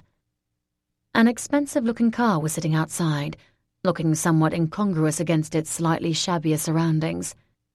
It seemed ridiculous to climb into it to drive a couple of blocks to the shop, so I gestured to Corrigan that I'd meet him outside Clava Books once I'd picked up Aubrey. Corrigan was having none of that, however, and flicked a hand towards the invisible driver to instruct him to follow us. Then he carefully manoeuvred himself between my body and the road, in some old-fashioned idea of chivalry. I shot him an irritated glance, but he chose to ignore it, and the pair of us walked down in silence. At one point his hand brushed gently against mine. I didn't know whether it was by accident or by design, but it still made my heart skip a beat. "Stop acting like a lovesick teenager," I told myself firmly. "You're a grown woman." Then he shrugged off his jacket and folded it over his arm. His black t-shirt stretched across his body in a manner that made my mouth go dry. Damn it. When we reached Clava Books, Corrigan waited outside, clearly not wanting to spend any more time in Aubrey's company than was strictly necessary. I entered, surprised that the door was already open. But that was nothing compared to my shock when I took in the scene beside the small till area. Slim was hovering in the air, a smile stretched across his face, and a cup of tea cupped in his small hands. He'd substituted Mrs. Alcoon's scarf around his waist for a pair of bizarre-looking Bermuda shorts that were probably designed for toddlers. Mrs. Alcoon herself was propped up against the counter, her head cocked to one side as she listened intently to the stream of nonsense that was coming out of Aubrey's mouth. "So then, Mac tells me to order a pizza, which is no mean feat in the middle of a forest. Giving directions without a postcode is hard, you know. She trusted me enough to choose it for her, and I thought that she was going to eat it herself, but then she took it and went to Corrigan and told me that they were not to be disturbed. At first I thought she was just hungry, but then I realized—" I cleared my throat. All three of them suddenly sprang up to attention, with slightly guilty looks on their faces. Mrs. Alcoon was the first to recover. "Mackenzie, dear, your friend was just telling us about your exploits. I thought you were going to have a proper rest and a bit of a holiday, not go gallivanting around the countryside." I raised my eyebrows at her. It was interesting the way in which she could turn the fact that she'd clearly been involved in a deep gossip about what I'd been up to into apparent concern that I hadn't been sat on my sofa for 4.5 days watching daytime television. She smiled at me innocently. "So, I suppose you won't be here for the fecking opening tomorrow, then?" growled Slim. "Don't you worry about that," I said, walking over and patting him on his little purple shoulder. "I'll be here. I might just have some other things to take care of, too. Like working out a way to kill an apparently unkillable necromancer, who had a penchant for slaughtering innocent creatures. Mrs. Alcoon suddenly cast me a concerned look. She reached and touched me gently, then drew back with troubled eyes. I guessed that her weak mage skills were springing to the fore. "It wasn't your fault," she said softly. "You're too hard on yourself." I watched her carefully. "What else do you see?" She shook herself. "Just—" She lifted her blue eyes to mine. "Nothing, dear." "Mrs. Alcoon," I began, before stopping. Maybe it was better not to know. "I need Aubrey." He snapped up, straightening his back. "I'm ready. Where are we going? Are we going to kick some nasty shit's butt?" I shot him a look. He was definitely no longer the aloof and slightly scary master vampire that I'd first met. "We're going to a meeting. You're going to come along and only speak if you're spoken to. Okay?" He nodded vigorously. Okay, yes, no problem." I gave my old friend an apologetic look. "I'm sorry. I will be here tomorrow, I promise." She smiled at me, although it was with a tinge of sadness that worried me. "I know you will, dear. Go and sort them all out. The council needs you." I was momentarily confused. Council? Before I could ask her about it, however, there was a rap on the glass. Corrigan was getting impatient. "We should go." Mrs. Alcoon nodded, and both her and Slim raised their hands in almost identical salutes of farewell. Weird. I left them to it, with Aubrey trotting happily at my heels. By the time we were outside, Corrigan was already there at the car, holding the passenger door open. I bit back a retort about how I was perfectly capable of opening a car door by myself, and instead slid myself in. He climbed in after me, leaving Aubrey to sort himself out. The ex-vamp rather clumsily stepped up, bumped his head on the edge of the car, and winced in dramatic pain.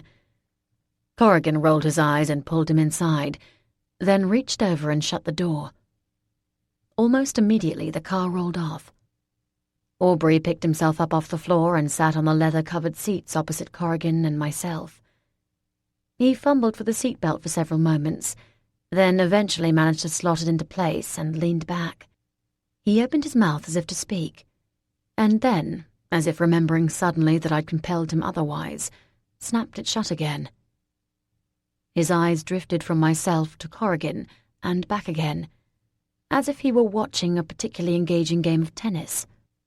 I gave up watching him and turned to Corrigan instead. "So where is this meeting?" He half turned to me and smiled. I was so conscious of his proximity that it was almost difficult to breathe. "It's at a neutral location. Somewhere I believe you've been before." "Oh. Alcazon?" He nodded. I cursed inwardly. Fuck. I still really wanted to ask him about the dark-haired shifter I'd seen him with before. There was no way I was going to do it in front of Aubrey, however. I could have used the voice to ask him about it, but for some reason this was a conversation I wanted to conduct aloud. It seemed that it would be more honest that way. So instead I leaned back in my own seat and stared silently out of the window. The edge of Corrigan's hand scraped gently against my thigh, seemingly as if by accident.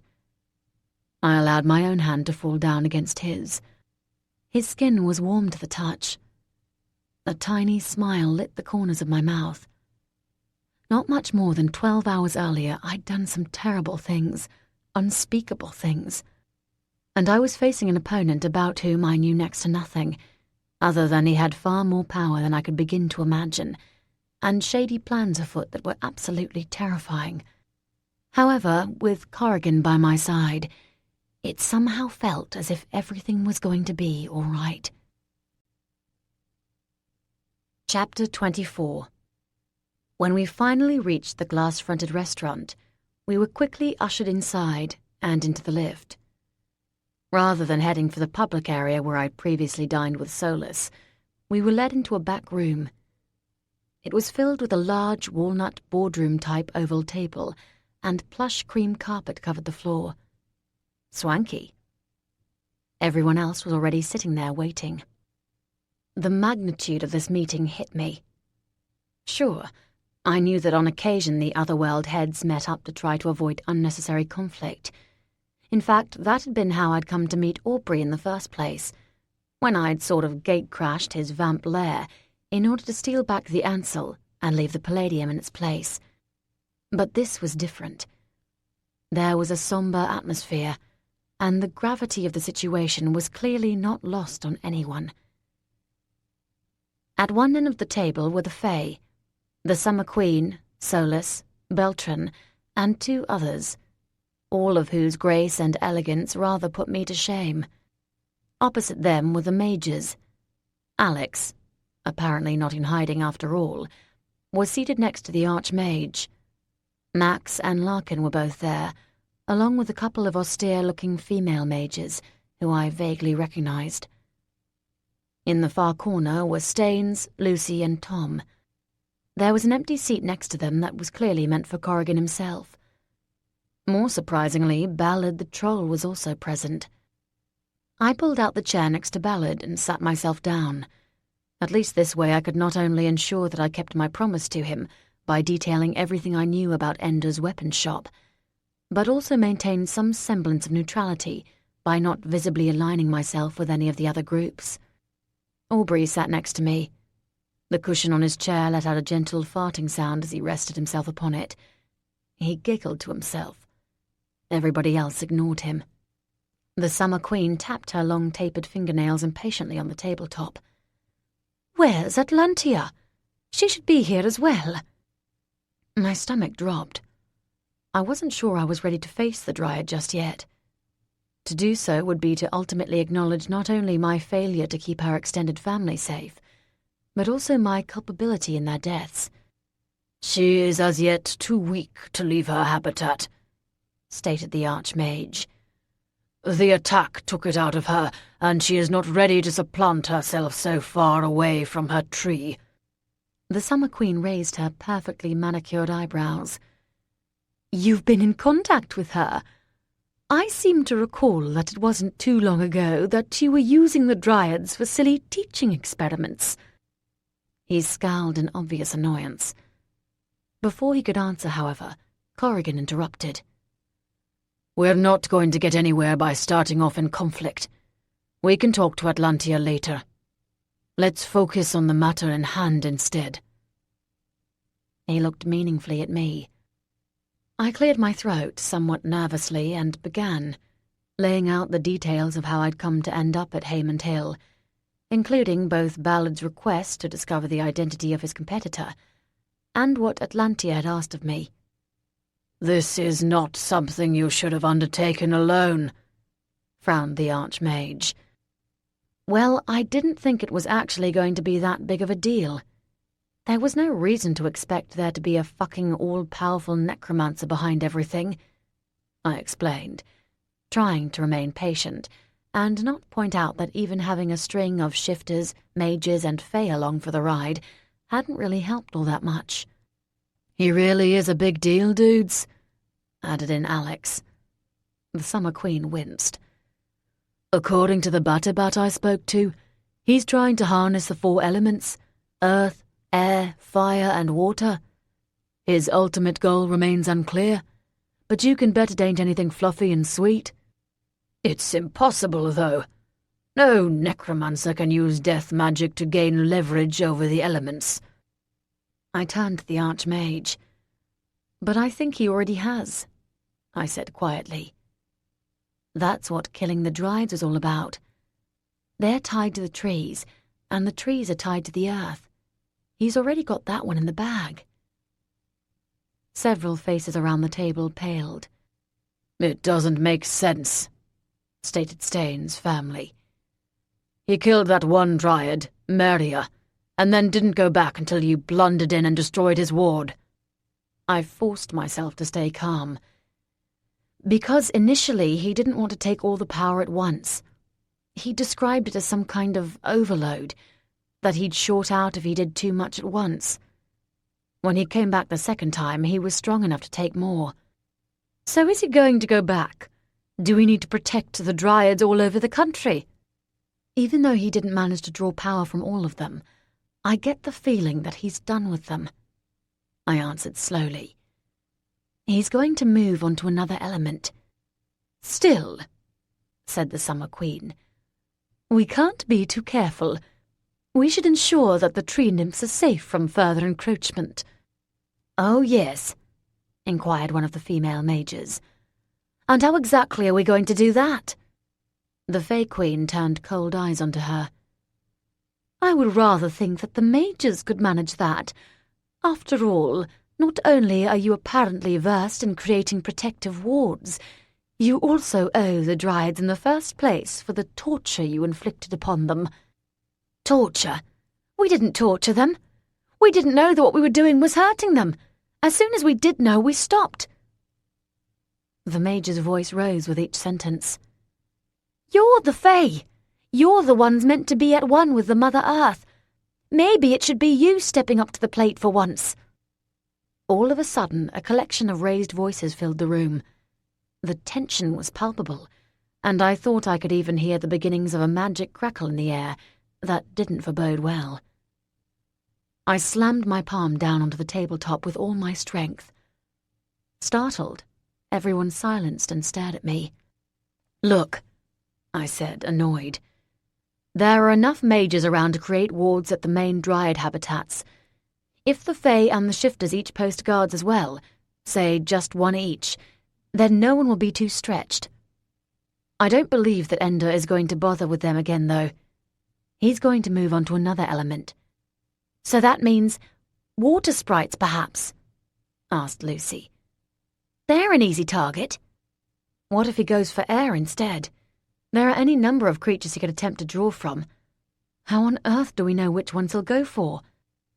What if he goes for fire? Corrigan's voice was quiet, and his eyes were on me.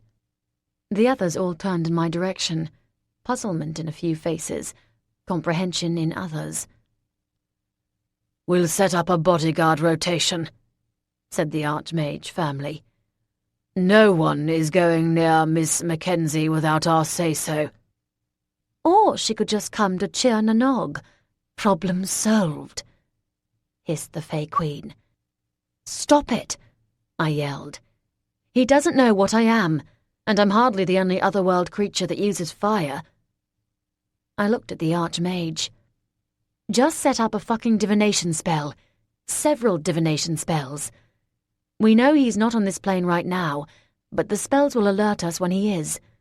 Then we find out who he's aiming for. There were several vigorous nods. Geez, logic wasn't the natural setting for these guys. Except, when he does appear, how do we kill him? Everybody stilled. Staines continued. The Lord Alpha, the strongest of all our shifters, couldn't even come close. Neither could our pet dragon, for that matter. I scowled while Lucy blinked in surprise. I guess that cat was out of the bag then. Thank you very much, Staines, you fuckwit. I'm just saying. It's all well and good being able to find him when he shows up. But if we don't have a plan for how to attack him, then all this is pointless. I looked at Aubrey, sitting silent and wide-eyed next to me. Aubrey, he's a necromancer. He has the power of the undead. What do you think? Aubrey thought for a moment before answering. Well, vampires are obviously different. There was a snort from the other side of the room. Obviously. I ignored it. Go on, I nudged. Fireworks, he said, wrinkling his nose. Stake through the heart, too, although it has to be wooden. Oh, this is pointless, called out Beltran. We're not dealing with a vampire, and even if we were, we all know how to kill one of them anyway. Aubrey snarled. I was taken aback. There was a glimmer there just for a second of the old red-eyed master. You're not listening. Fireworks because it destroys everything. Stakes work because they go through the heart. Now we know from Mac that silver is useless. Yeah, It's only the weak-ass shifters who can't cope with that," called out one of the mages. Lucy growled. Corrigan laid a calming hand on her arm. She subsided, but her eyes were still spitting hatred. "So, we just need to find a weapon that does work," concluded Aubrey. "The heart is always key, no matter what you are." I twisted left. "Ballot?" He nodded to himself. "I can do some research, find materials that might be useful." "Good. And as Staines has so helpfully pointed out, I'm also a dragon. Or Draco Weir, anyway.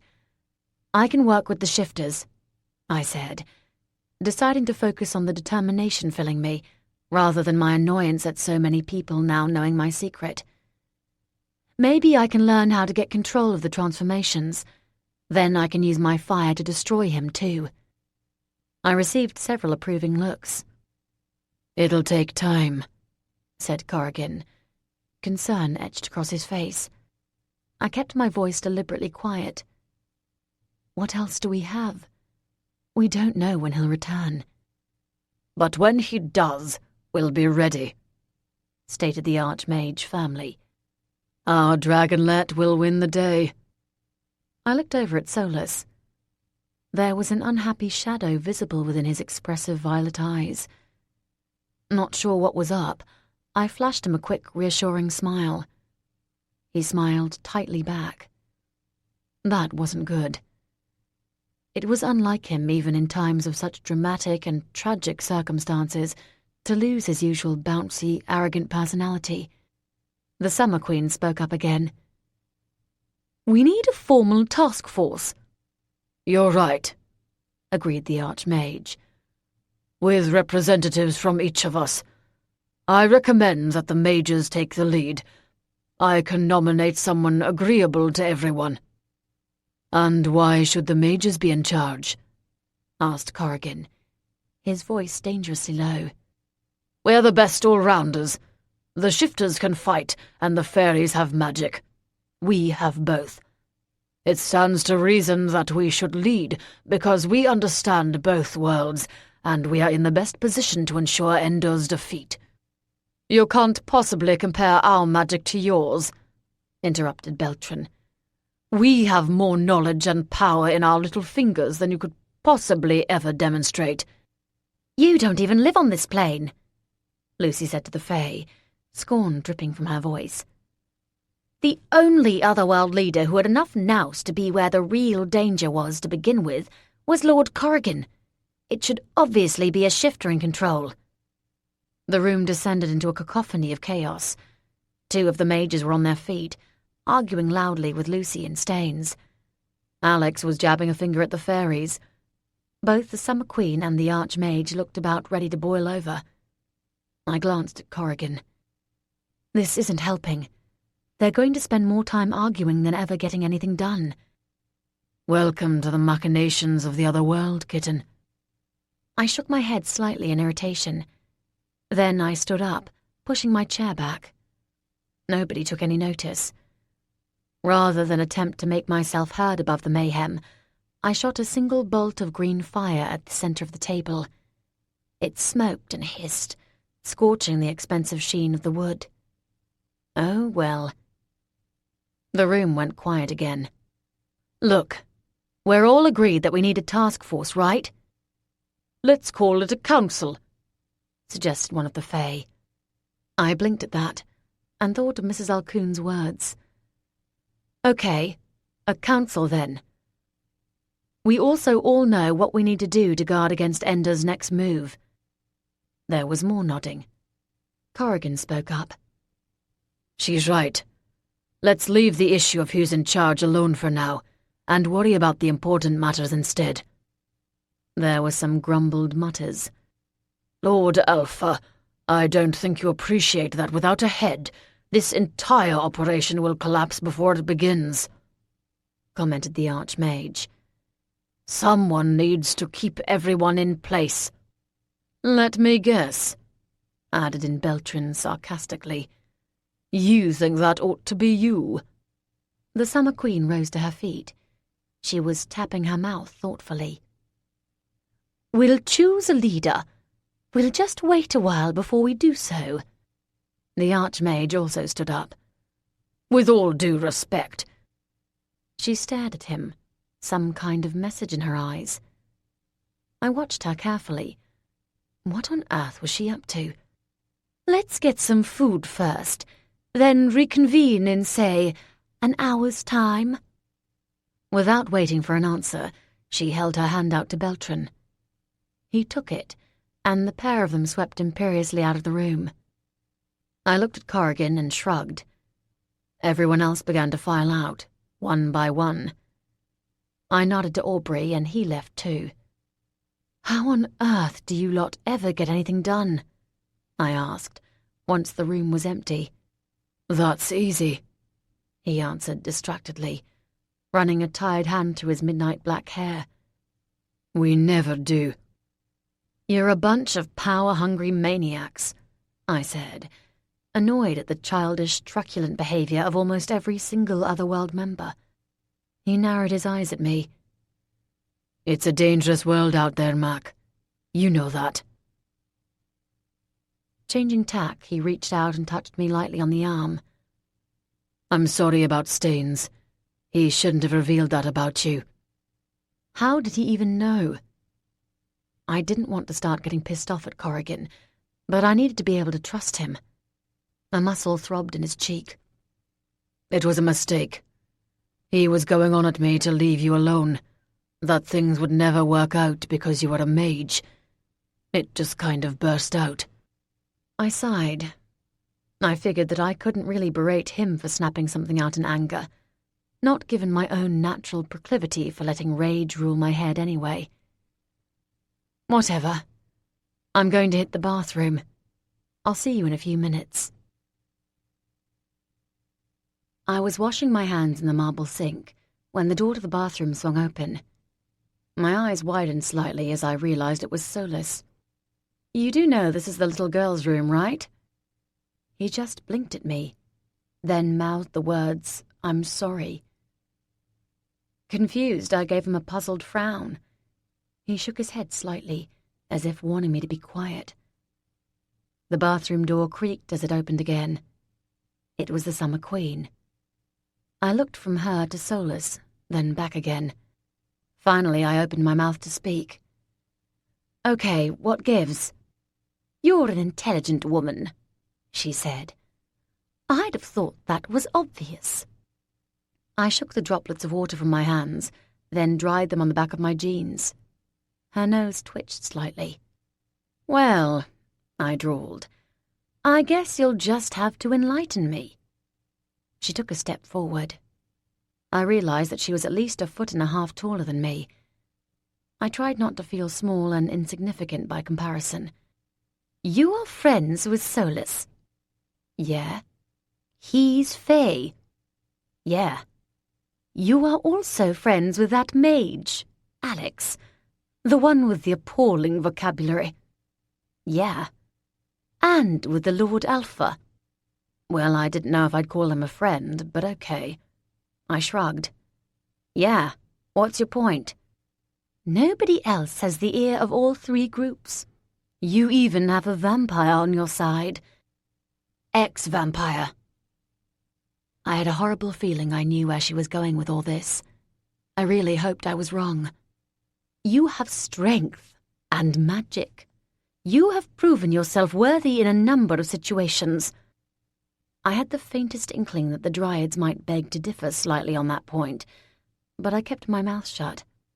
She continued, "You are the obvious choice to lead our new little anti-necromancer council." "Fuck. No, absolutely not. I'm the worst possible choice." "Hear me out, Mackenzie. You saw how bad things were in there, how much everyone disagreed with each other. The only person who's ever had any real success in getting us to work together is you.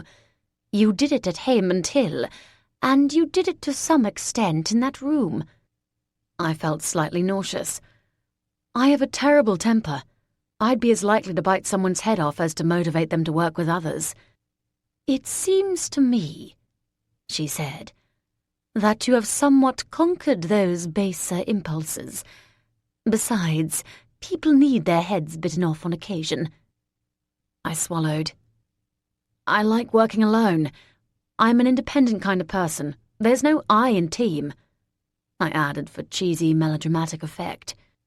"There's an I in council, and it needs someone independent to lead it. Someone who will get things done." "I don't want to," I stated petulantly. "We all have to do things we don't want to do from time to time. That's what responsibility is. You know as well as I do that if we can't work together, then we'll never be able to overcome someone as powerful as this Endor is.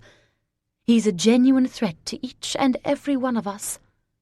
You don't want more blood to spill, do you?" I stared at her. I couldn't believe she was pulling that card. "Fuck off," I said rudely. "Whenever I'm involved, that's exactly what happens." I leaned in towards her, blood fire lighting up along the lines of my veins. "I get people killed. You need someone else." "There is no one else," she stated implacably, ignoring my aggressive stance. "You know there's no one else to whom everyone will be able to respect." "She's right, Dragonlet," Solus quietly said. I looked away. Fuck the pair of them. I didn't want to be anyone's leader. I certainly didn't want to be the leader of these idiots who could barely agree on the fact that sky was sodding blue. The Summer Queen was watching me carefully. "What alternatives are there, Mackenzie?" Damn it. There were none, and she knew it. The shifters would never accept a fairy or a mage. The fairies and the mages would be the same. Then there was Ballard, but I was pretty sure that his main motive lay with his profit margin. "What about Aubrey?" They both just looked at me, unblinkingly. I sighed. "Okay, fine. Whatever, I'll do it. But not for long, all right? Only until we get rid of Endor.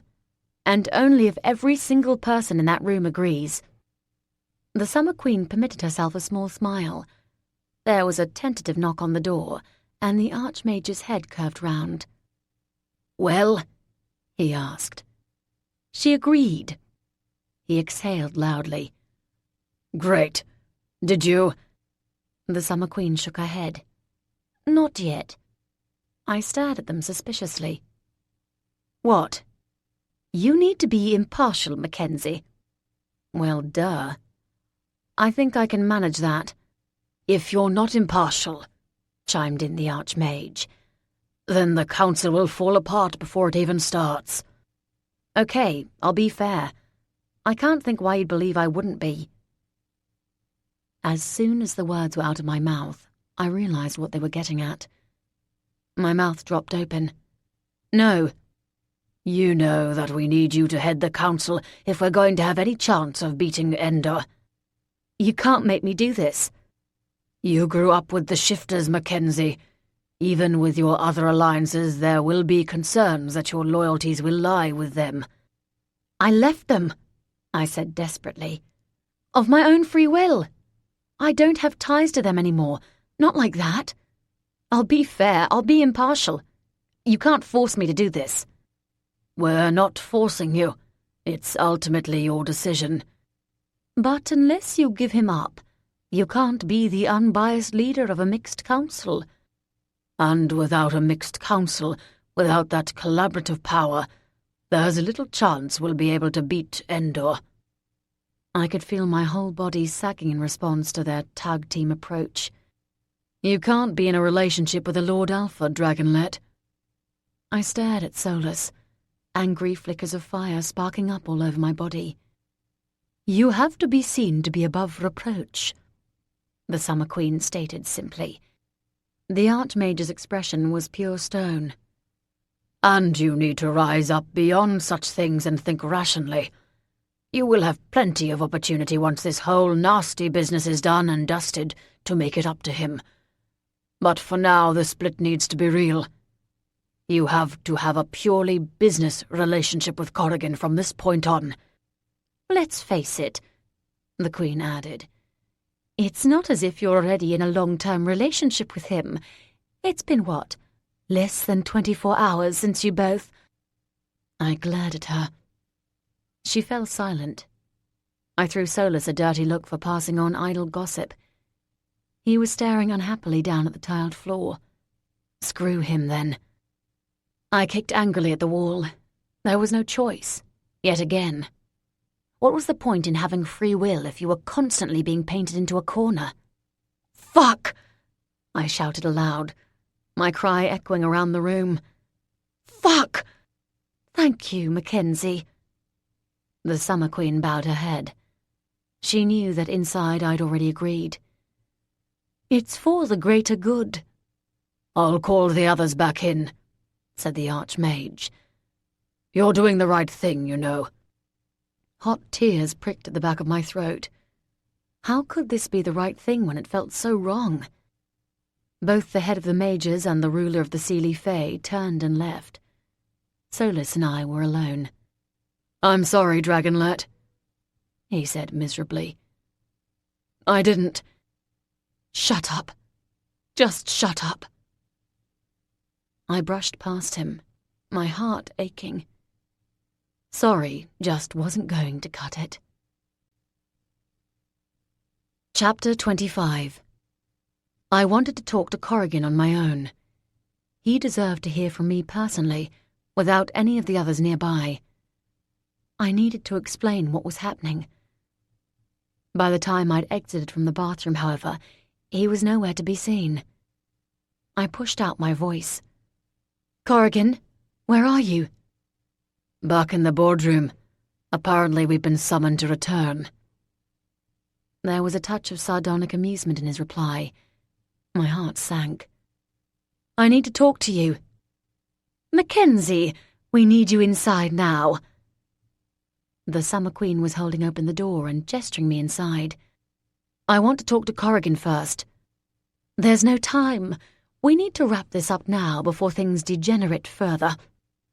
I opened my mouth to refuse, but I was interrupted by the sounds of a scuffle from within Alcazon's private boardroom. Heart sinking, I walked inside. Beltran had cornered one of the other mages, and the pair of them were shouting at each other. I yanked at the corner of his shirt and pulled him backwards. Get it together, you idiot, I hissed. Despair that his petty altercation was preventing me from getting hold of Corrigan, raging through me. Why don't you sit down, Mackenzie? Invited the Fae Queen, her tone all sweetness and light. It took almost everything I had not to turn around and slap her. But with the weight of everyone's eyes suddenly on me, this wasn't the time to make my real feelings clear. Unfortunately, it was neither appropriate to demand a little alone time with the Lord Alpha, not any longer. Instead, I took my seat. I could feel Corrigan looking at me, but somehow I couldn't turn around and meet his gaze. Everything was going all so very wrong. Mark, what's wrong? I swallowed. Corrigan, We've had a little meeting just now, declared the Archmage. And I'm pleased to say that I think we have a solution to our problems. Indeed, said the Summer Queen. We are all agreed that we need to work together if we are to defeat Endor. He has already proven himself too powerful, and while we do not yet know what his endgame really is, we must acknowledge that he is to be stopped before he even comes close. There were mutterings of agreement. I was really rather hoping that Endor would take this very moment to appear and prevent her from saying anything more. No such luck, however. She continued. Therefore, we have decided that the most appropriate course of action is to appoint Mackenzie Smith as head of the council that will deal with his demise. I could see Corrigan stiffening in the chair opposite me. I closed my eyes briefly as everyone swiveled back round to face me. As neither Fae nor Mage nor Shifter, she will be able to bring everyone together. There was a moment of pure silence. Mark. The wary doubt in Corrigan's voice was clear. Hold on, said Beltran. I don't deny that she's powerful and that she has the makings of an effective leader. But isn't she kind of a shifter?" "No, she's a Draco Weir. That's different," stated Lucy firmly. "I think it's a brilliant idea." "What exactly is going on here, Mac?" "Yeah, but her and him." Larkin jerked his head towards Corrigan. "Don't they kind of have a thing? She'll be looking out for his interests, not ours." "Oh, Larkin," I thought sadly. "Please shut up. Please, please shut the hell up." "I'll let Miss Mackenzie answer that one," said the Archmage. "Don't make me do this here," I pleaded silently. "It's not fair." "Mackenzie?" The Summer Queen arched her eyebrows at me. Blast it all! Surely there had to be another way. I looked round at all the faces turned expectantly towards me. Most were displaying open hope. Corrigan's expression was blank, his eyes cold, chipped jade. "I'm sorry, Corrigan." He didn't answer. I took a deep breath. "The Lord Alpha and I will maintain a purely platonic relationship. There is nothing more between us. Not any longer."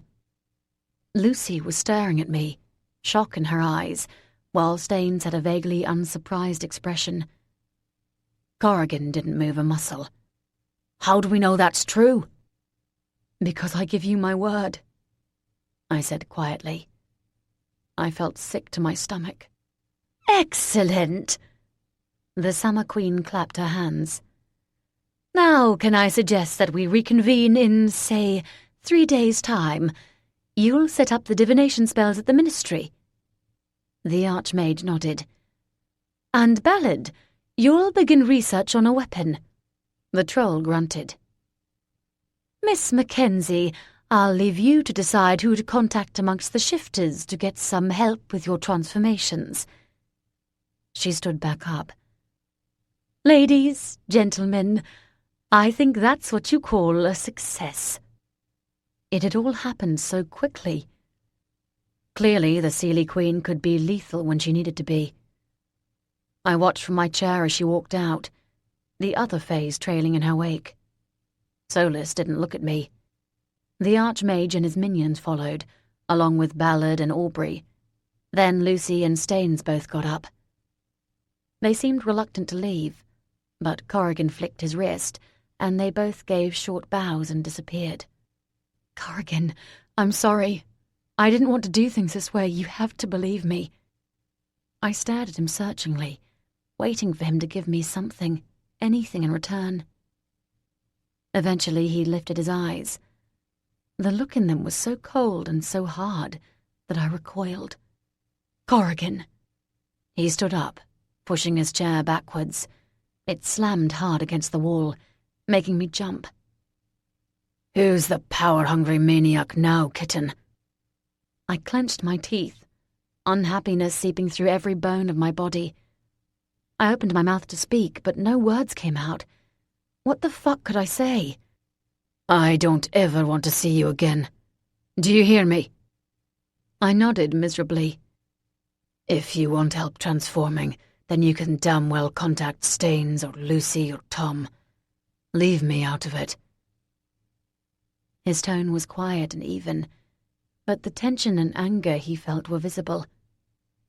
His hand shook as he gripped the edge of the table. "Have you got that?" I nodded again. "I said, have you fucking got that?" he snarled. "Yes," I answered in a small voice. "I've got that." "Good." He pivoted on his heel and stalked out without so much as a single backwards glance. I got back home via the tube. Everyone else had already left. Even Aubrey seemed to have disappeared somewhere, realizing that now was not the time to be getting in my way. My shiny red door gleamed as I approached, as if it were mocking me. I fumbled with my keys, finally managing to fit them into the lock and get it open. Then I carefully shut the door behind me and leaned my back against it. The pain in my chest was unbearable. Had it really only been a couple of hours since Corrigan and I had stood here holding each other? I'd hurt him so badly. I didn't blame him for never wanting to have anything to do with me again. I'd effectively just completely humiliated him in front of the mages, the fae, and even his own shifters. I walked into my little kitchen, shoulders sagging. The broken china, dribbles of coffee, and collection of dead flowers still lay where I'd thrown them. I sighed and bent down to pick them all back up and dump them in the bin. Then I opened up the window to let in some fresh air and get rid of the faint smell of rotting garbage. A gust of wind sneaked in, ruffling my hair. A single tear dropped slowly down my cheek, and I wiped it angrily away. The papers on the table, the Fae translation of the story of my heritage, caught in the breeze, and several fluttered to the ground. With a heavy heart, I scooped them back up and attempted to put them into order. As I did so, some words caught my attention. I stared at them unblinkingly. Of course. I let out a sharp, humorless laugh that echoed sadly round the room. Draco Weir do not generally possess the ability that shifters do of being able to communicate telepathically with others. Occasionally they are able to receive such communications, but they are virtually never able to initiate them.